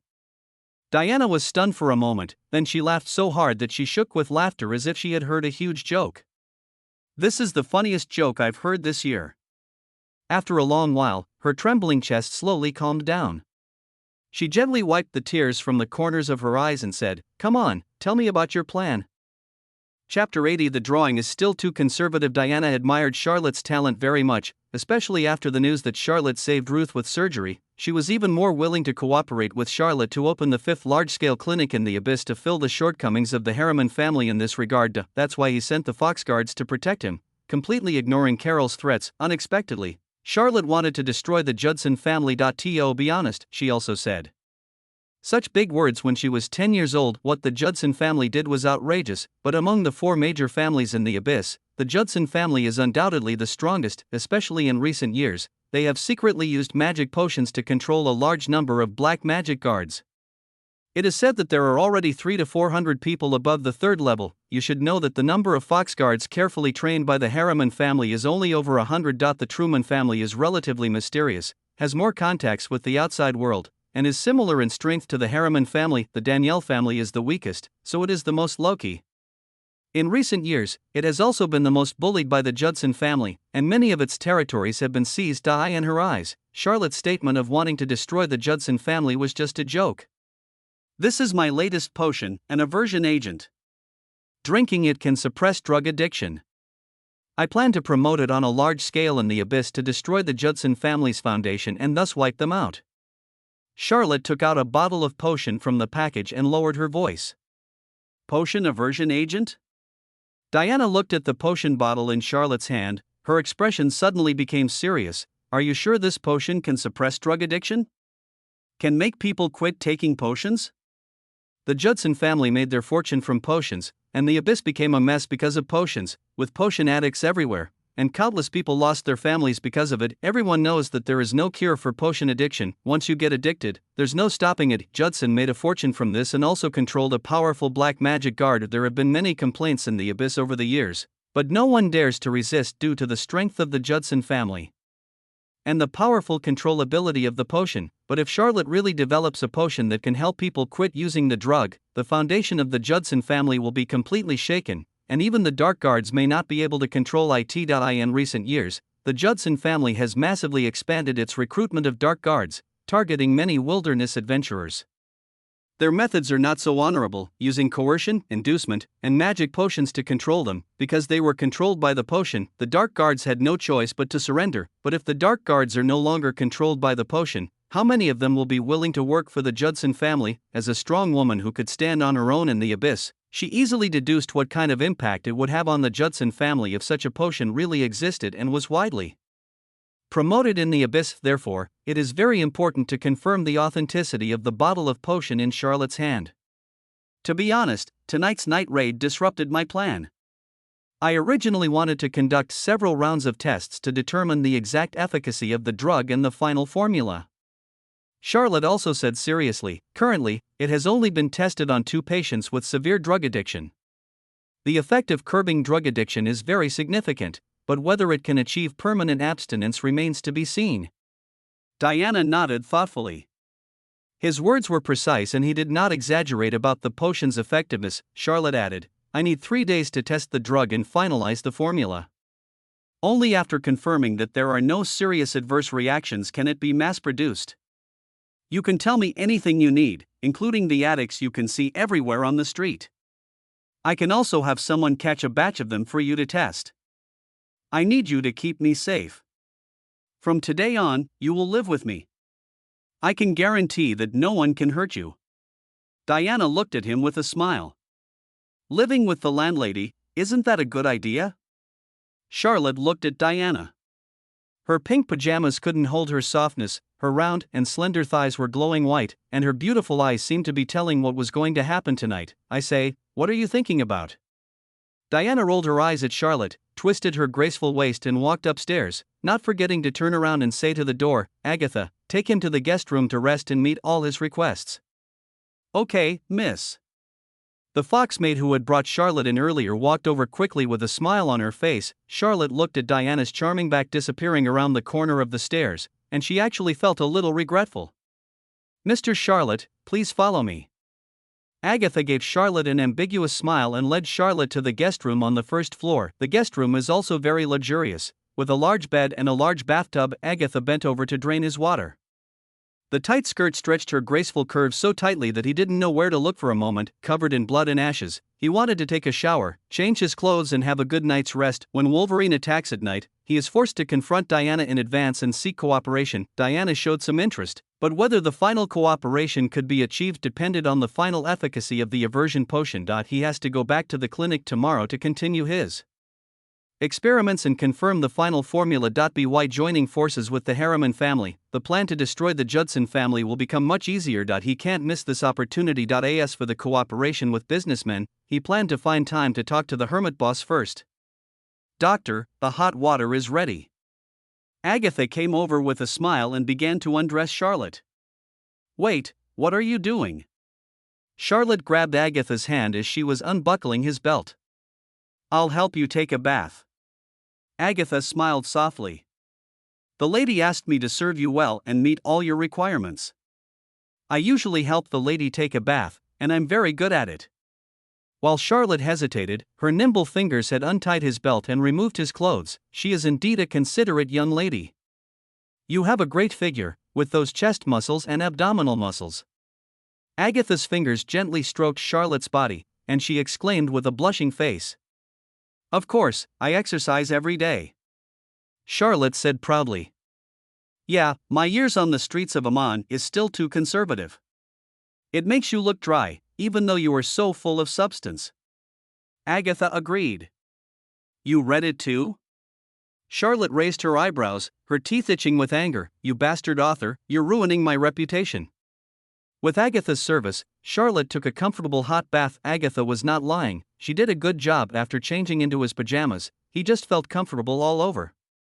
Your clothes are all wet, doctor. Let me help you to sleep. Agatha came close to him, her two soft bodies pressed tightly against his arms, her warm breath blowing straight into his ears. Her clothes, wet by water, clung to her body, her exquisite figure, so alluring indescribably. Chapter 81. Let her sleep more. Yuri using this to test the cadres? Who can stand this test? Charlotte calmly withdrew her hand and said with a smile, You don't have to serve me when I sleep. I just want to sleep peacefully now. Go back and change your clothes and have a good rest. He and Diana are discussing big business, and he can't be blinded by a little profit. Miss, please let me serve you well. Did I not make you feel comfortable during the massage just now? Please lie down on the bed. I still have many moves I haven't used for you. Agatha came closer to her again, her voice soft and charming. Her slender hands slid in along the hem of her clothes and began to move restlessly. If Charlotte hadn't been beaten to the point of having her internal organs dislocated and her hands and feet broken, she would have definitely used this fairy to help him practice. How about I teach you arithmetic? As an excellent maid, it is important to master a skill so as not to be eliminated. Charlotte grabbed her hand that was touching her randomly and said seriously, Arithmetic? Yes, please listen to the question. Chickens and rabbits are locked in a cage. There are 10 heads and 34 legs in total. How many chickens are there? How many rabbits are there? Agatha, that night, the fox girl Agatha deeply felt the charm of mathematics. What did you say? Wolverine is dead? Carol stared at the dark guard in front of him with disbelief. The captain is really dead. He was killed by the doctor's magic. It was a 4th-level fireball spell. He was a 4th-level magician, said the black magic guard in a trembling voice. Impossible. Absolutely impossible. Carol punched the coffee table, and the stone coffee table shattered instantly. That guy's magic source has been destroyed. How can he still be a magician? Carol still couldn't believe that his most loyal and strongest subordinate was killed by Charlotte. That he hadn't said another word. Even if Charlotte is a 4th-level magician, she can't be a match for Wolverine. Among those of the same level, Wolverine has almost no rivals, but he died. Where's that guy? Is he dead? Carol asked coldly. The fox guards arrived very quickly. I didn't have time to confirm, but judging from the noise at the scene, he might be dead. Bang. Useless. Carol slapped the dark guard away with a slap, and said with a sullen face, Go check. See if that guy is dead or not. If he's alive, I want to see him. If he's dead, I want to see his body. Yes, yes, yes. The black demon guard covered his swollen face and trotted away. Damn it, Charlotte, I will tear you into pieces. Carol clenched her fists and said to herself with gritted teeth. Charlotte got up early in the morning, glanced at the fox girl who was sleeping on the table, and tiptoed out. Is that girl Agatha too weak to get out of bed? Diana, who was eating breakfast, glanced at Charlotte and teased. Charlotte came to the dining table and saw that a bowl of milk and a piece of cheese bread were prepared for her. She sat down opposite Diana without hesitation, drank a sip of milk, and smiled. Maybe she was tired last night. Let her sleep more. Wolverine is dead. Carol is furious and is looking for you everywhere. Diana put down her knife and fork and wiped the corners of her mouth with a silk scarf. If you plan to go back to the clinic today, I will let Buddy follow you. Thank you very much. Charlotte finished her bread and milk in a few bites, then got up and left. Agatha came out of the guest room rubbing her sleepy eyes. When she saw Diana, she quickly forced herself to go forward and greet her. It seems like you had quite a good time last night? Diana asked with a smile. The doctor asked me to do arithmetic for the whole night, and then I was so sleepy that I fell asleep on the table. Agatha looked aggrieved. Miss, are all the comic books lies? I clearly learned everything from them, but he seemed to have no interest at all. Does it count as one night? Diana was stunned, then couldn't help laughing. This person is quite interesting. As soon as Charlotte went out, she saw Vivian. The girl, holding Anna, immediately came forward and whispered, Boss, the breakfast at the landlady's house is so delicious, and the bed is so comfortable. Is the breakfast delicious? I don't think so. Charlotte stroked Anna's head and looked at Anna and said, "The clinic will be closed for a few days. But collapsed house needs to be rebuilt. For safety reasons, we will stay here for a few days. I will go back to get some things later. You stay in this manner and don't run around." "Yeah," Vivian nodded repeatedly and followed the maid back to her residence. "The carriage is ready." "I will go with you," Buddy stepped forward and said. "Thank you." Charlotte nodded and followed Buddy away. It was still early and there were no patients queuing in front of the clinic. However, there was quite a bit of commotion last night, and many neighbors came to watch the fun. When they saw the dilapidated appearance of the bedroom on the second floor, they couldn't help but talk about it. Who has offended Dr. Charlotte? Why does he keep getting visited by people to cause trouble? Is this the doctor's bedroom? There was quite a lot of noise last night, and it woke me up from my erotic dream. Looking at the situation, I'm afraid it's not good for me. I heard that the one who did it was Carol from the Judson family. If you mess with this guy, you will have no chance of survival in the abyss. Didn't they say that Charlotte was clinging to Miss Diana's thigh? Oh, don't mention it. Can Diana protect the person Carol wants to kill?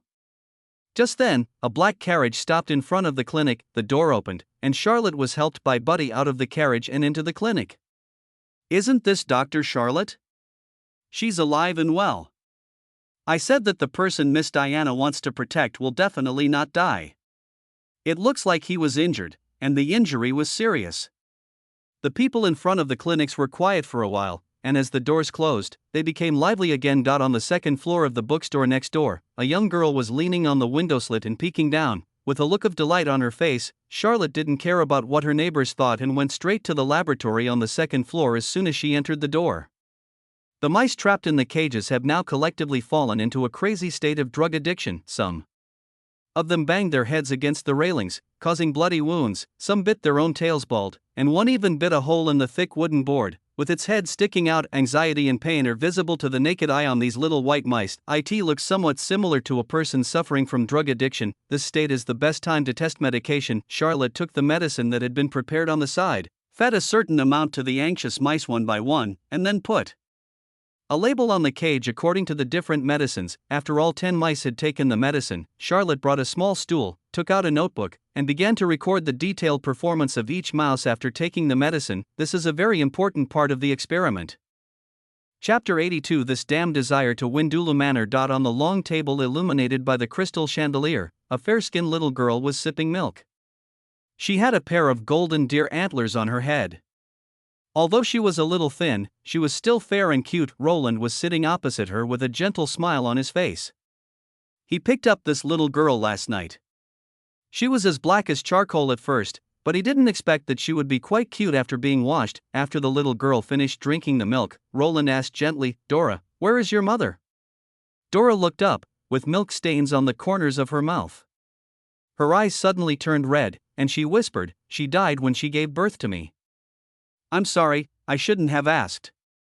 Roland apologized quickly. Looking at the little girl who was pouting and about to cry, he felt that what he had just asked was a crime. "It's okay. Brother Roland saved my father and me. You are our savior." Dora held back her tears, shook her head firmly, and asked worriedly, "Is my father okay?" Seeing the sensible child, Roland's heart softened. He took out a silk scarf from his chest pocket and helped her wipe the milk stains from the corners of her mouth. He smiled and touched her head. "Don't worry, I'm the best doctor in the abyss. I will cure him." "But..." Dora pointed her finger in confusion. "Father said that the best doctor in the abyss is Dr. Charlotte." Roland's expression froze. It was Charlotte again. Even such a young child knows Charlotte, this damn desire to win. Well, Charlotte is indeed a good doctor. Roland smiled and nodded, and told himself not to be jealous. This was just a child's evaluation, and she would change her mind soon. "Come on, I'll take you to see your father. He should be waking up soon." Roland took Dora's hand and walked out the door. Ivan was seriously injured last night. He was stabbed 5 or 6 times during a fight. If he hadn't been lucky enough to meet him, he wouldn't even have had time to get to the hospital. The injury was healed, but what really worried Roland was his severe addiction to potions. His body had been hollowed out. It was obvious that he had been taking potions for more than half a year. When the addiction struck, it would be difficult for him to get through it. "Where is my daughter?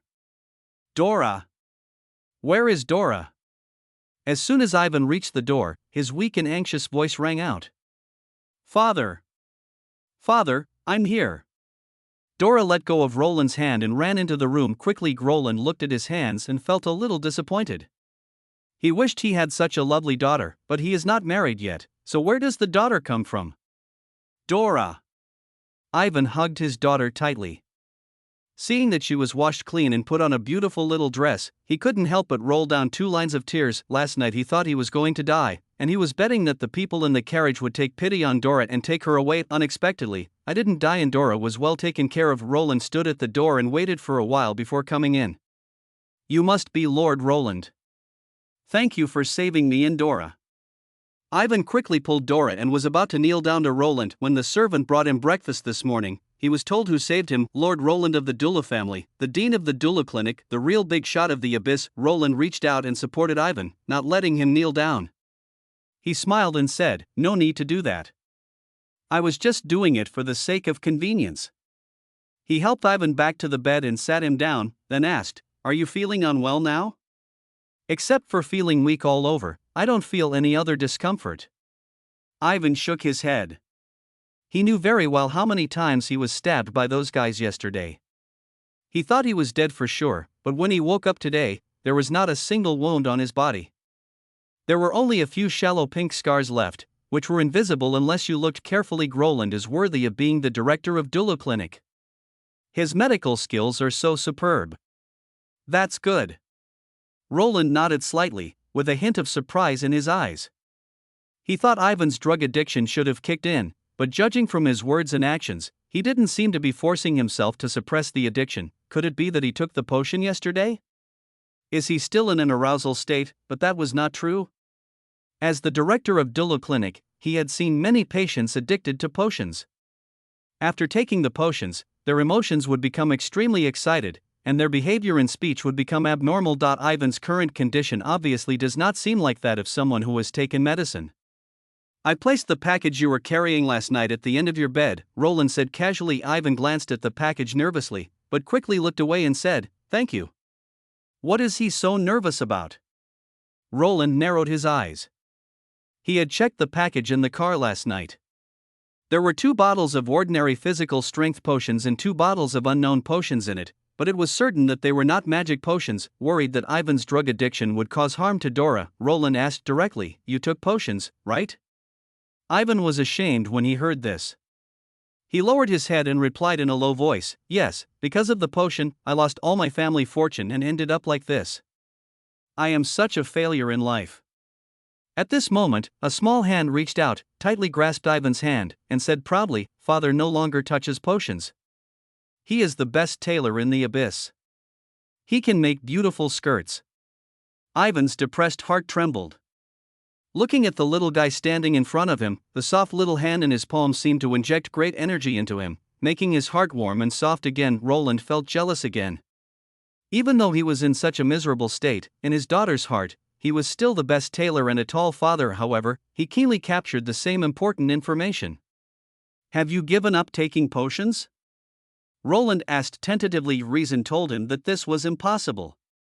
A severe potion addict like Ivan had reached the end of his life and could only wait for death.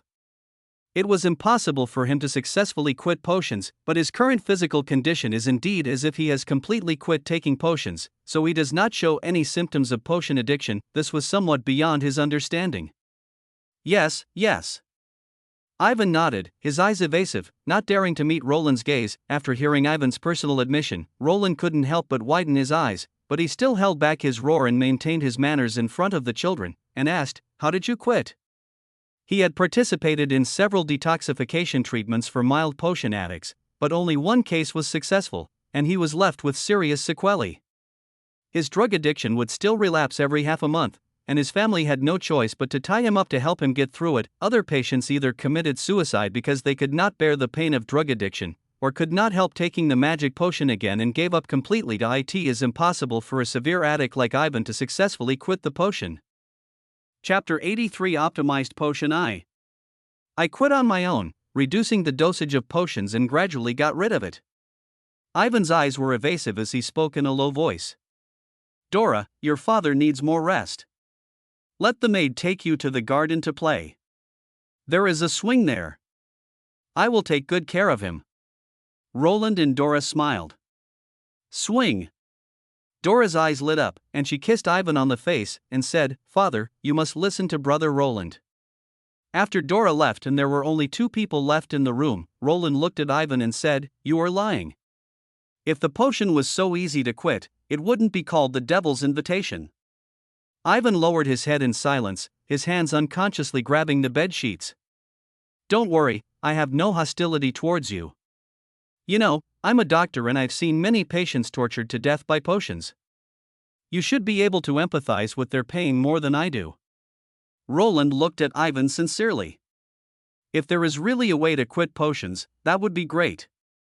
It would be good news for all potion addicts. Ivan looked up at Roland, his expression was so sincere and his eyes were so pure that he subconsciously glanced at his package, then quickly looked away. No, he had promised Dr. Charlotte not to tell anyone about him. Are those 2 bottles of mysterious potion? Roland keenly caught Ivan's little movements. I'm sorry, Lord Roland, I can't help you. I really quit smoking on my own. Ivan said as calmly as possible. Roland saved him, but Charlotte also gave him new life. He could never betray Charlotte and put her in danger. Okay, I'm sorry for being so presumptuous. You should have a good rest. I'll have someone take care of Dora. Roland nodded slightly and turned to leave. Go to the 8th lane of Tova Street and check on Ivan. He should be running a tailor shop. Find out which clinic he has visited recently. After leaving the courtyard, Roland instructed the guards beside him, check small clinics as well, especially those that are good at using medicines. Check them all carefully. The guard took the order and left. Roland paced alone in the garden, his brows slightly furrowed. Ivan was reluctant to reveal it, probably because it was the advice of the person who treated him. But if you think carefully about the interests involved, it is not difficult to understand. Once a method to quit the potion appears, it will be enough to shock the whole world. But this will also seriously damage the interests of some people. In the Abyss, the Judson family will never allow this to happen. This is a fundamental issue. It is not difficult to understand why the man asked Ivan to keep the secret in order to protect himself. As a doctor, Roland couldn't help but be curious. If there really is a way to quit using magic potions, why isn't it being promoted? There are too many people in this world who have been tortured by the potion. There are countless cases of families being broken up, wives being sold for money, and finally being tortured beyond recognition and then dying. That man was afraid of Carol, but he wasn't afraid, and neither was the true family. He had long been annoyed with the Judson family, a group of potion executioners. If given the chance, he would be the first to step forward and step on them, causing them to fall into the abyss forever. He had read the clan history and knew that the abyss was not what it is now. Thousands of years ago, in order to avoid the attacks of monsters, more and more refugees who were unable to enter large cities entered the abyss. This is a refuge for wanderers, where people of all races gather, and it has continued to grow and develop over the centuries. Although several major families rose during this period, the people of the abyss were still able to live and work in peace. It wasn't until 300 years ago that the pharmacist of the Judson family developed a magic potion. And the abyss began to change. The potion makes people crazy and angry, and violence begins to fill every corner of the abyss. The high price and terrible addictiveness cause addicts to start killing and robbing after going bankrupt, and the abyss becomes more and more chaotic. The root of everything is the potion. The abyss would surely be better off without the potion and without the Judson family. Potion, potion. Charlotte. Roland suddenly stopped and thought of Dora's previous words. His eyes suddenly lit up. Prepare the car and go to Baca Street. After taking the medicine, the mice reacted differently. The mice that took the initial version vomited violently, but their drug addiction was indeed suppressed. They lay in the cage with half their lives left. The reduced dosage versions were all different. Some tubes of the medicine had no effect at all and instead accelerated the onset of drug addiction. Bang! One of the little white mice exploded, and blood and various brown liquids splattered all over the cage, accompanied by a foul odor. Fortunately, Charlotte had good body skills and avoided the splashing liquid. Fuck, that's scary. Charlotte quickly crossed out the prescription. If this were used as an experiment on humans, they would probably suffer psychological trauma. After testing, it was found that the tube of medicine without the giant red earthworms also achieved the effect of eliminating drug addiction, and the side effects of the medicine were significantly lighter than the initial version. The little white mouse just retched a few times and then returned to normal. Charlotte labeled this version of the potion pending. After cleaning out those disgusting cages, there are only 6 cages left. There are 2 mice testing each drug, and the last group is given plain water. Obviously, drinking water cannot solve the problem, and the 2 little white mice are still in a state of drug addiction. Next, try resistance to potions. Charlotte took out the bottle of potion that had not been used up last night. As soon as she opened the cork, the 2 little white mice, who were in the period of drug addiction, immediately went crazy. They banged the cage and rushed towards him, their scarlet eyes bulging as if they would burst out at any time. Desire, crazy desire, this is what drug addiction looks like. Charlotte gave each of the 2 mice a drop of magic potion, and soon the 2 mice became excited again, starting to spin in circles and do push-ups. On the contrary, in the 4 cages above, the little white mice smelled the scent of the potion and shrank into the corners of the cages one by one, seeming to be quite resistant to the potion. Charlotte caught a little white mouse and put a drop of potion close to its mouth. The little white mouse began to show a strong resistance reaction, and just when the potion was about to be taken, it actually vomited. Is this how aversive agents get their name? Charlotte put the vomited mouse back into the cage and caught another one to test. As expected, the other 4 mice that took the potion all developed a strong resistance to the potion, and their disgust was evident in their expressions. Moreover, the mice that had taken the initial version of the potion, probably because of the violent reaction to the previous drug, fell into a coma when faced with the potion again, and were obviously dying. Charlotte quickly fed the 2 mice some physical strength potion, which helped them recover. The 2 optimized mice were in better condition, but their resistance to the potion was not reduced. That's right. Let's wait for another addiction cycle to see if the drug effect lasts and whether the addiction will recur. Charlotte closed the notebook. Chapter 84. Don't want the new house you got for free. Charlotte entered Vivian's room and took out the black stone, the sword of judgment, and the black robe from under the bed. This is his most important asset at the moment. He couldn't sleep well if he just left it at home like that. Taking a long box, Charlotte put the judgment sword and the black robe at the bottom of the box, then the diary and a few clothes on top, ready to take it to Diana's villa. After closing the door, Charlotte took out the black stone and sent 2 messages to the hermit. Miracle, Senior Hermit, I have developed a potion aversion agent. The current experimental results show that it can effectively suppress the onset of potion addiction, and after taking it, it will produce a strong physiological reaction to the potion. Miracle, I want to promote this potion on a large scale to save those patients tortured by the potion. Is it appropriate to find a businessman to cooperate with me? Charlotte put down the black stone, figuring that a senior like the hermit would not reply immediately. Unexpectedly, the black stone started vibrating again as soon as it was put down. Hermit, really? Hermit, you mean, you developed a potion that can cure the addiction to magic potions? Hermit, has the efficacy of the drug been confirmed? The hermit's 3 consecutive questions fully expressed his surprise. Charlotte has gotten used to it. After all, anyone who knows what potions are will understand what a potion that can help one quit taking them is like. Miracle, yes, it has been used on 2 patients addicted to magic potions, and the effect is remarkable. I also tested it on mice, and the effect is also remarkable.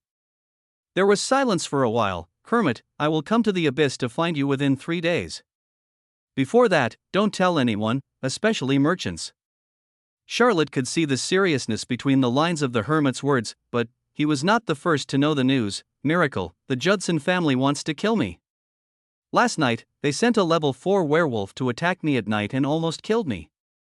I want to destroy the Judson family, which made its fortune with potions. I have already confronted Diana from the Harriman family and are ready to join forces with them to use potions and aversion drugs to bring down the Judson family. This boy is quite courageous. In the library of all things, the hermit sitting next to the bookshelf looked at the black stone and couldn't help laughing. The Judson family is the local boss of the abyss. They made their fortune by selling magic potions, hollowed out the abyss, and used magic potions to control a powerful black magic guard. Their strength has far surpassed that of the other 3 families. He still didn't know how Charlotte had offended the Judson family, but he teamed up with the Harriman family and tried to subvert the Judson family with the magic potion aversion agent.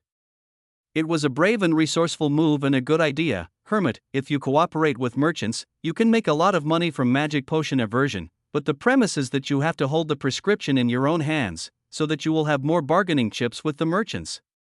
Miracle, actually, I don't want to make a huge fortune by selling medicine prescriptions, which means that people at the bottom of society can't get this medicine. The small amount of medicine circulating in the market can be sold at a sky-high price, but I hope that people can easily buy the low-priced magic potion aversion agent. At least it is easier than buying magic potions. The hermit looked at the black stone with a somewhat gratified smile on his face, and whispered to himself, "The judge's eyes are still vicious. This kid has great love." The recipe for this magic potion aversion agent is enough to make his life worry-free, but he made a different choice. "Hermit, I will help you talk to the merchant about this matter first. He has business connections all over the world. If you want to promote the magic potion aversion agent on a large scale, there is no one more suitable than him." "Miracle, thank you, Senior. Charlotte stuffed the black stone into the box and the pile of clothes. The decision he just made meant that he gave up the opportunity to make a fortune from magic potions and aversion agents, but he didn't feel any pain. Instead, he felt comfortable all over. He had made this decision last night. There were many people in this world like Ivan and Carrie whose lives were ruined by potions and who were stuck in the quagmire and unable to extricate themselves. If a bottle of 10 copper coins of magic potion aversion agent can save a family and change the lives of those innocent children, it doesn't matter if he doesn't make this money. As for how to cooperate with the merchant and whether he would agree to sell the potion on a large scale at a low price, this is something that needs to be discussed in detail later. At present, the cost of refining a bottle of magic potion aversion agent is 4 copper coins.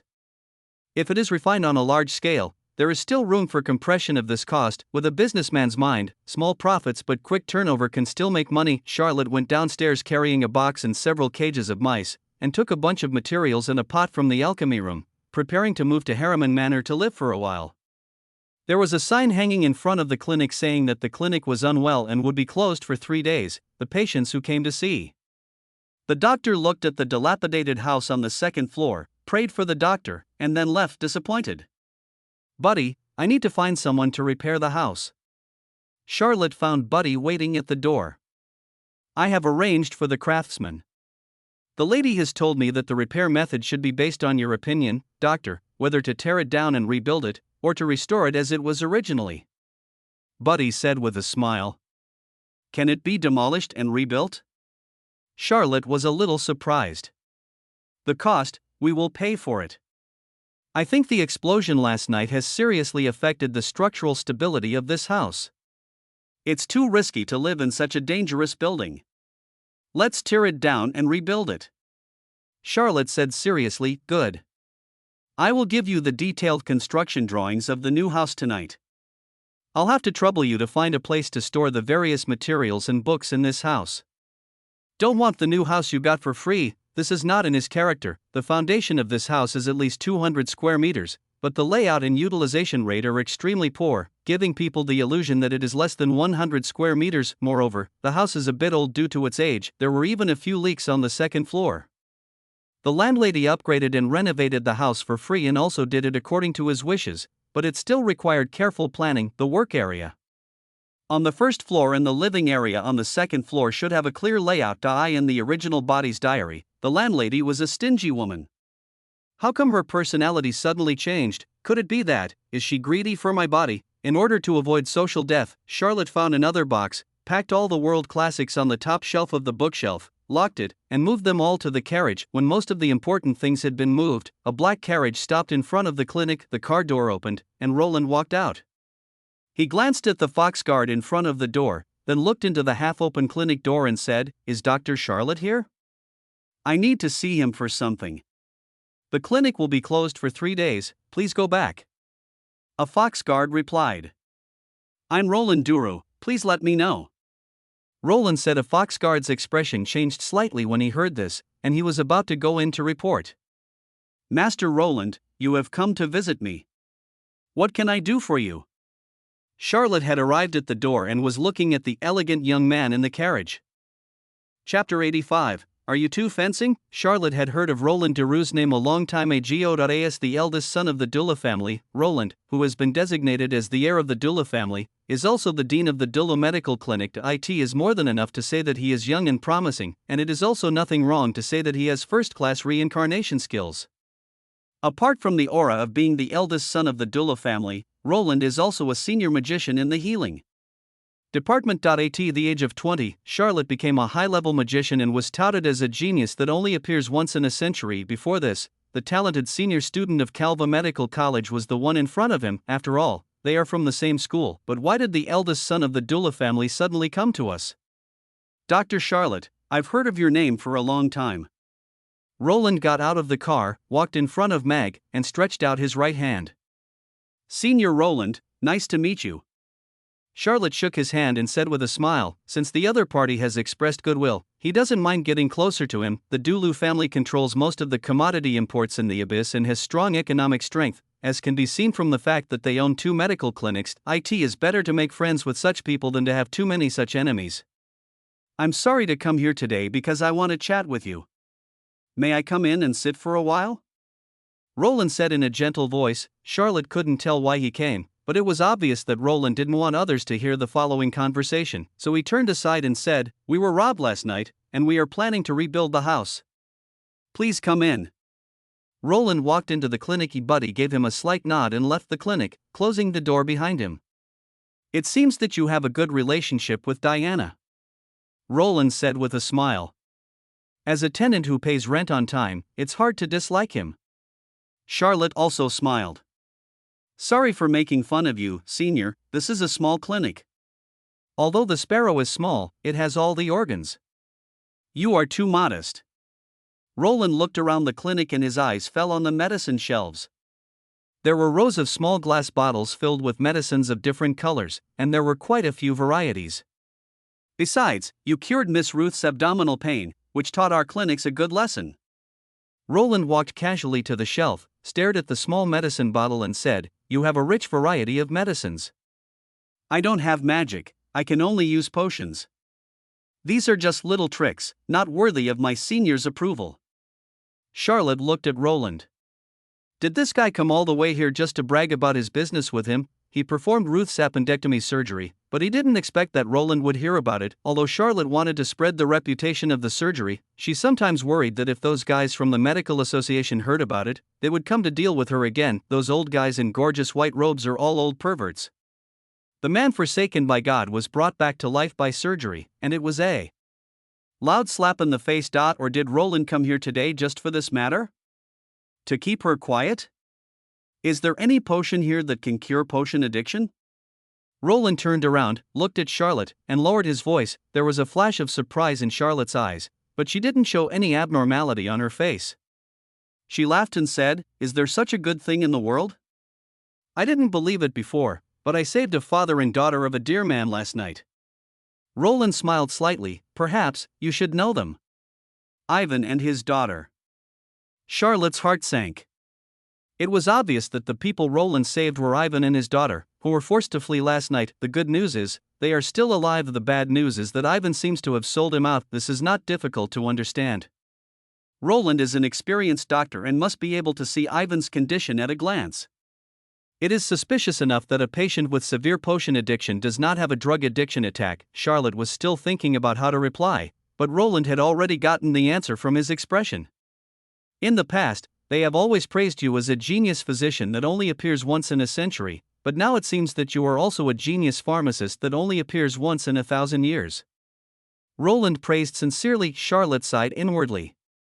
There was no point in making excuses at this moment. Looking at the nobleman in front of him, his mind was working quickly, thinking about how to get him to join the gang and add fuel to the destruction of the Judson family. Carol wants to kill me, Charlotte said without any preface. That potion makes a good knife. Roland also gave an irrelevant answer. Come in and talk in detail. Charlotte walked into the study. Roland entered the room, closed the door, and said straight to the point, With Diana protecting you, Carol can't do anything to you for the time being, but if you want to take action against the Judson family, perhaps we can cooperate. I have already confirmed the cooperation with Diana last night. I am afraid I can no longer make the decision on this matter. Charlotte shook her head slightly. I can talk to Diana in person, but I need you to tell me one thing for sure. Do you plan to use this potion to make money, or to kill the Judson family? Roland looked into Charlotte's eyes. If it were you, what would you choose? Charlotte asked back. If this potion is used to make money, it can indeed make a lot of money. Roland said calmly but firmly, but I would rather use it as a knife to kill the evil Judson family and save countless low-level people like the Dearman father and daughter. Charlotte looked at Roland in silence for a long time, then slowly stretched out her right hand. It seems that we can discuss the details of the cooperation. The two men clasped their hands tightly together. Half an hour later, Roland left the clinic. Charlotte came out of the study with a rosy face, feeling refreshed all over. The healing skills of a high-level magician are indeed better than those of a mid-level magician. All the visible and invisible injuries on his body have now disappeared, and his physical condition has been maximized. No wonder healing magicians are so popular. Once you become a high-level magician, with such recovery ability, having one by your side, isn't that a super nurse? Charlotte has made up her mind to train Vivian well. This girl has been very lazy recently. She has not been seen practicing magic.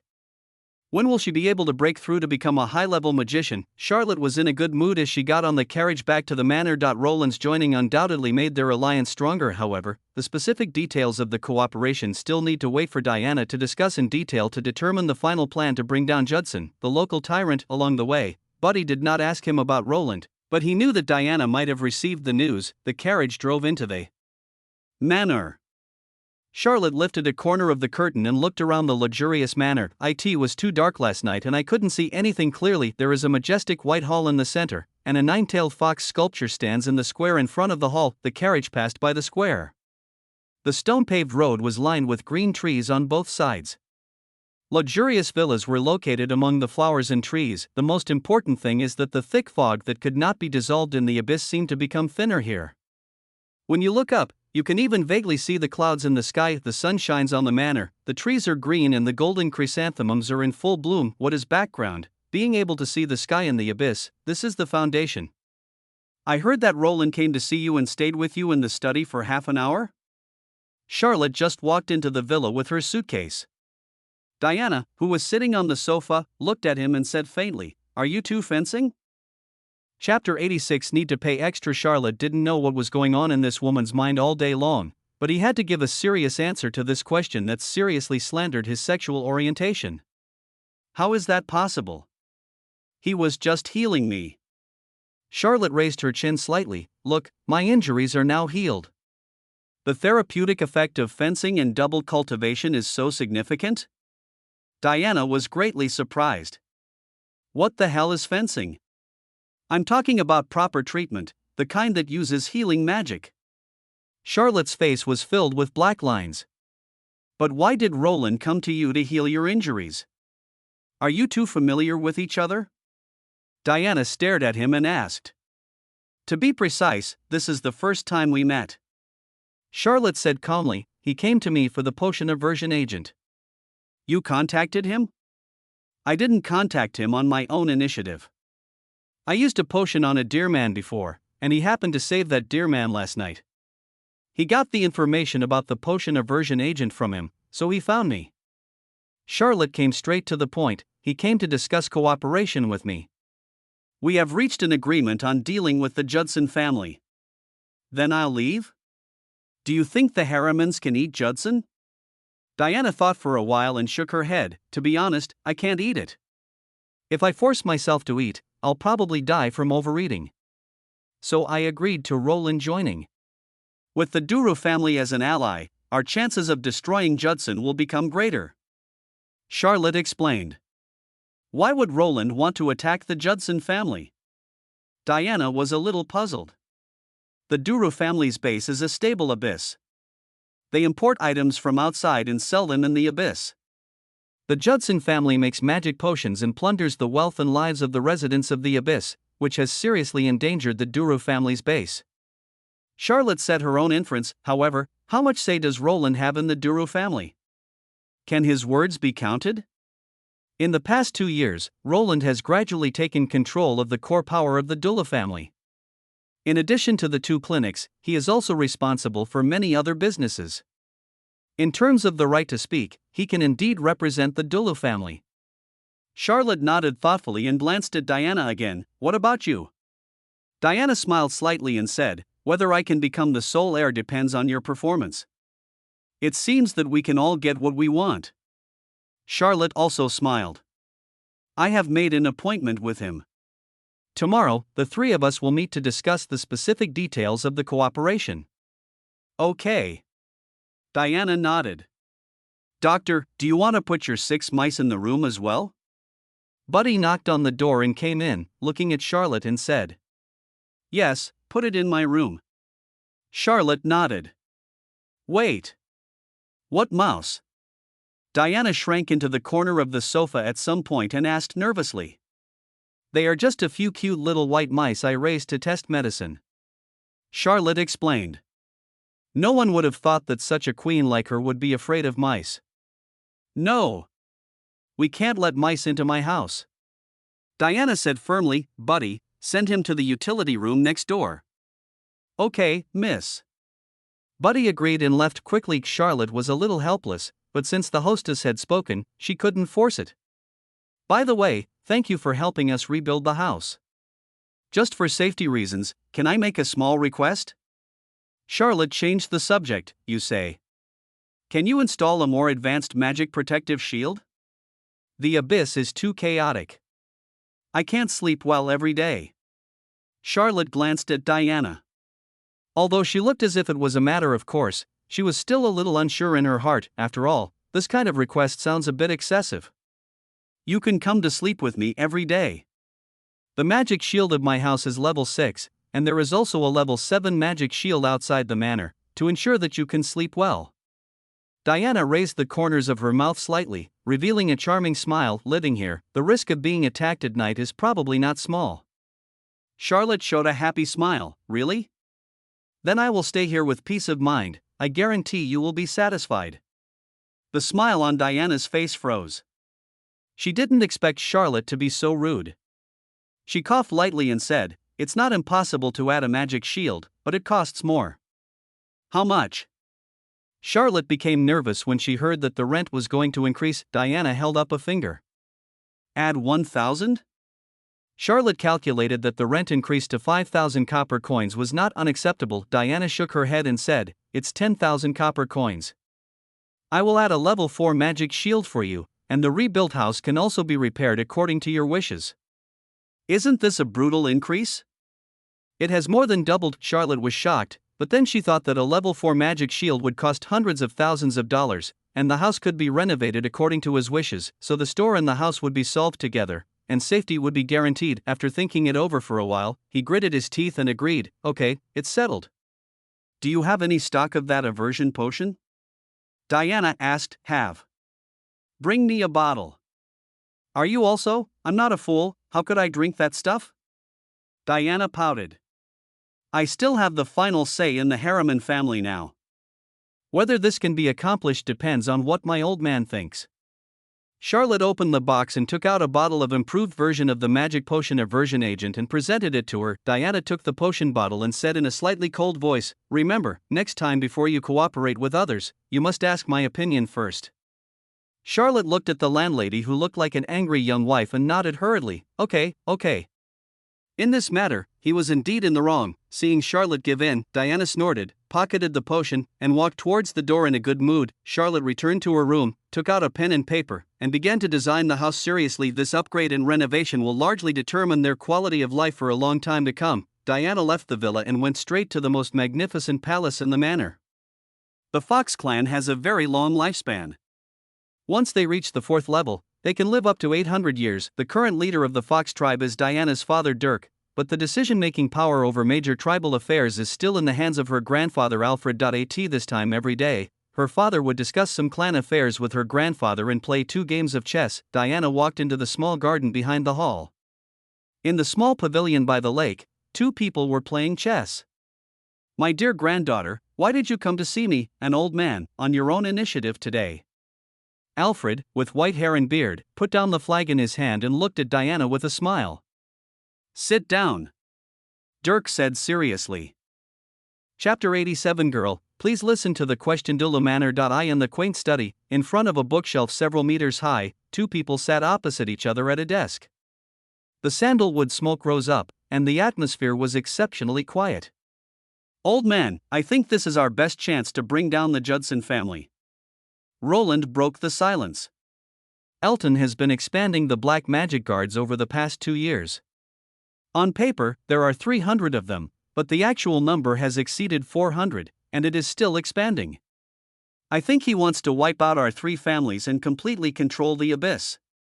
The old man sitting opposite him put down the book in his hand and looked at him with a half smile. Do you have a plan? What are your chances of success? The old man is the patriarch of the Duru family, Roland's father, Joseph. If the Harriman family cooperates sincerely and persuades the adventurers who were forcibly recruited into the Black Magic Guard to defect, we have a 70% chance of success, Roland said. How can you be sure that the Harriman family will cooperate sincerely? How can you guarantee that you can persuade the Black Guards to defect? I think your 70% chance of success should be discounted. Joseph shook his head. You must prepare for the worst, not the best. We have accumulated some external forces over the years. With the help of potions and aversion agents, even if we are alone, if we go all out, our chances of winning will be no less than 40%. Roland said, now is the best time to take action. The longer we delay, the more disadvantageous it will be for us. I agree with your judgment. Joseph nodded slightly, but we must get the Harriman family involved. Alfred is a cunning old fox. If we fight to the death with Elton, they will reap the benefits. In the future, they will dominate the abyss. Dirk has no son, only Diana as his daughter. Although he is the patriarch of the clan, he wants to pass the position of patriarch to Diana, but there has always been opposition in the clan. Dirk's younger brother has a son, Billy, who is a few years older than Diana. The father and son have been active in the tribe over the years and have gained support from many elders in the tribe, wanting to compete for the status of heir. Alfred watched all this, neither stopping it nor agreeing, leaving plenty of room for imagination. Diana came here today and had already discussed it with Dirk in advance. Rather than handing the Harriman family over to the good-for-nothing Billy, Dirk would rather trust his daughter. At least judging from her performance over the years, she is already capable of standing on her own, but at the end of the day, the final decision lies with Alfred. What Diana wants to talk about today concerns the survival of the Harriman family and the possibilities for the future. If she could accomplish this, Billy would be completely out of the game and would no longer have the capital to compete with her. Grandpa, this is a potion aversion agent that can cure potion addiction. Diana gently placed the potion bottle on the chessboard. After taking this, not only can you get rid of your potion addiction, but you will also develop a strong aversion to potions. The smile on Alfred's face froze as he looked at the small bottle of potion on the chessboard, then looked up at Diana and said in disbelief, "You said this potion can help you quit potions?" "Yes, it has been tested and the drug is effective." Diana nodded. Alfred picked up the potion bottle and looked at the brown liquid in the crystal bottle, then looked at Diana and asked, "This is good stuff, where did you get it from?" "Developed by a physician named Charlotte on Baca Street." "I heard that you have deployed a lot of fox guards to patrol Baca Street recently. Is it just for him?" "Yes, this doctor is quite capable. I wanted to win him over and open a large clinic on Baca Street so that our Harriman family can also have a large clinic of our own, but he was targeted by Carol, who sent people to kill him many times. Last night, he even sent a level 4 werewolf to assassinate him, so I temporarily took him to the manor. He took out this magic potion, the aversion agent, and wanted to cooperate with our Harriman family to jointly eradicate the Judson family." Diana replied. "Eliminate the Judson family?" Alfred laughed. "This kid is quite arrogant. Does he think that the 400 black magic guards under Elton are vegetarians?" So he found Roland from the Duru family and planned to join forces with our 2 families to deal with the Judson family together. Diana explained. "The Duru family." Alfred murmured, "Joseph is not stupid. Is he really willing to fight to the death with the Judson family for that kid?" "Father, Elton has been very ambitious in the past 2 years. He has swallowed up a lot of territory of the Daniel family, and has also set his sights on our 2 families. The magic potion has begun to infiltrate our territory, and they are constantly recruiting dark magic guards. If we don't take the initiative to attack, I'm afraid it won't be long before they will annex our two families. Dirk said solemnly. Elton is a greedy guy and a disaster. If the abyss is completely swallowed by the magic potion, the Harriman family will have no way to retreat. Alfred sighed and looked at Diana and said, we must be cautious about cooperation. We must let the Duru family go all out, otherwise we will charge in the front and let them take advantage of us from behind. So you agree? Diana looked happy. If this thing can incite 100 black magic guards to rebel, I will personally participate when the day comes that you take action. Alfred shook the potion bottle in his hand and said calmly, Charlotte spent an afternoon to finalize the house drawings. The first floor was rearranged, with 2 operating rooms and an additional inpatient ward. There is also a pharmacy and laboratory, and the diagnosis room has been streamlined to make the layout more reasonable. The backyard and well have been preserved. 4 rooms were built on the second floor, each with its own bathroom, which was built to the standards of Diana's villa. Water was pumped using magic arrays to achieve complete odorlessness, and a large bathtub was standard. You must always believe in the craftsmanship of the craftsman in the magical world. If technology isn't enough, magic will make up for it. The rent of 10,000 copper coins a month is too unfair to your wallet if you don't make yourself live more comfortably. Of course, the kitchen must also be retained. The layout remains unchanged, with a clay stove and a big pot. YYDS, looking at the drawings in her hand, Charlotte felt that even capitalists would cry. The only thing that worries him is the construction period. Such a high-end custom-made villa will probably take at least half a year to complete, right? Then he has to find a shop and continue his business. Asa doctor, you cannot give up your job. The monthly rent of 10,000 copper coins made him feel pressured. After handing the drawings to Buddy, Agatha brought him dinner. Maybe because he had studied math too hard last night, the little fox looked at him with some resentment. Girl, do you want to try to drain the water tonight? Charlotte asked with a smile. I refuse. Agatha looked frightened and turned and ran away. The arithmetic is terrible. Chapter 88. How can this business be done without making money? Charlotte looked at Agatha's back, smiled and shook her head. This was probably the power of knowledge. Returning to the room, he habitually took out the black stone and took a look at it. There is a new message from the merchant. Merchant, Brother Miracle, I heard from the hermit that you have developed a potion that can cure the addiction to magic potions. Is this true? Charlotte's eyes lit up. It seemed that the hermit had already contacted the merchant. Miracle, yes, a potion aversion agent. It not only helps people quit taking potions, but also creates a strong resistance to them. Charlotte tapped her fingers. Merchant, that's a great treasure. The hermit has already told me your idea, but I only like making money. Doing charity is not my strong point. I never do business that doesn't make money. A bosom friend. If this man were in front of her, Charlotte would have to have a drink with him. However, the businessman's statement made him feel a little embarrassed. Merchant, I understand what you mean. You just want to allow those low-level potion addicts to also obtain potion aversion agents, and eradicate the living space of potions from the root. Before discussing how to operate, I would like to ask, how much can you control the cost of this potion per bottle? Miracle, my current pharmaceutical cost is 4 copper coins per bottle. Merchant, damn it.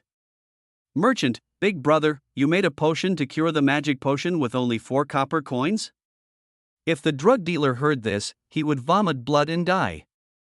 Merchant, with your horrible cost control, I'm going to make this clear today. Let's cooperate on this business. I promise that everyone on the Aesop continent who needs aphrodisiacs can afford it, and I can also let you pay back the 3,000 gold coins owed to the judge, and earn another 3,000 gold coins. Charlotte was stunned for a moment, then looked carefully for a while, and after confirming that the merchant was talking about 3,000 gold coins, not copper coins, she couldn't help but gasp. How much is that? That's 30 million copper coins. Miracle, didn't I say that I'm not familiar with the judge, so why should I inherit the debt? If we owe the judge 30 million, the total would be 60 million. Miracle, and how do you make so much money by selling products at low prices? Merchant, you inherited the judge's black stone, and he recommended you to join the organization. According to the rules, you must inherit his debts.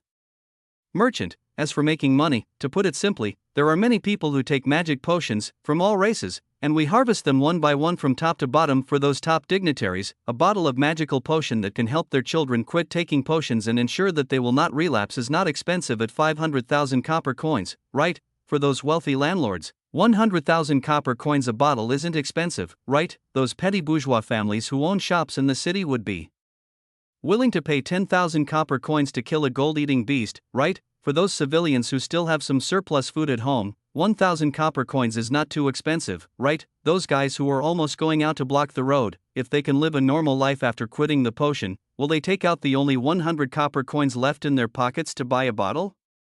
Would those beggars lying on the street begging have 10 copper coins missing in their bowls? In the end, if there are people lying on the street with nothing, then we can give them a bottle of water for free. How many people will be left? In the early stage, the production of medicines is insufficient, and high prices are used to make money to increase production. This is the most basic circular logic. Tell me, how can this business be run so as not to make money? Charlotte looked at the black stone and fell silent. The words "Big Boss is awesome" came to his finger, but he held them back. Is this how business tycoons think? If sold this way, Charlotte felt that 60 million was still a bit conservative. Of course, it could also be a question of the share ratio the businessman gives him. This not only promotes the medicine to the world, but also makes money.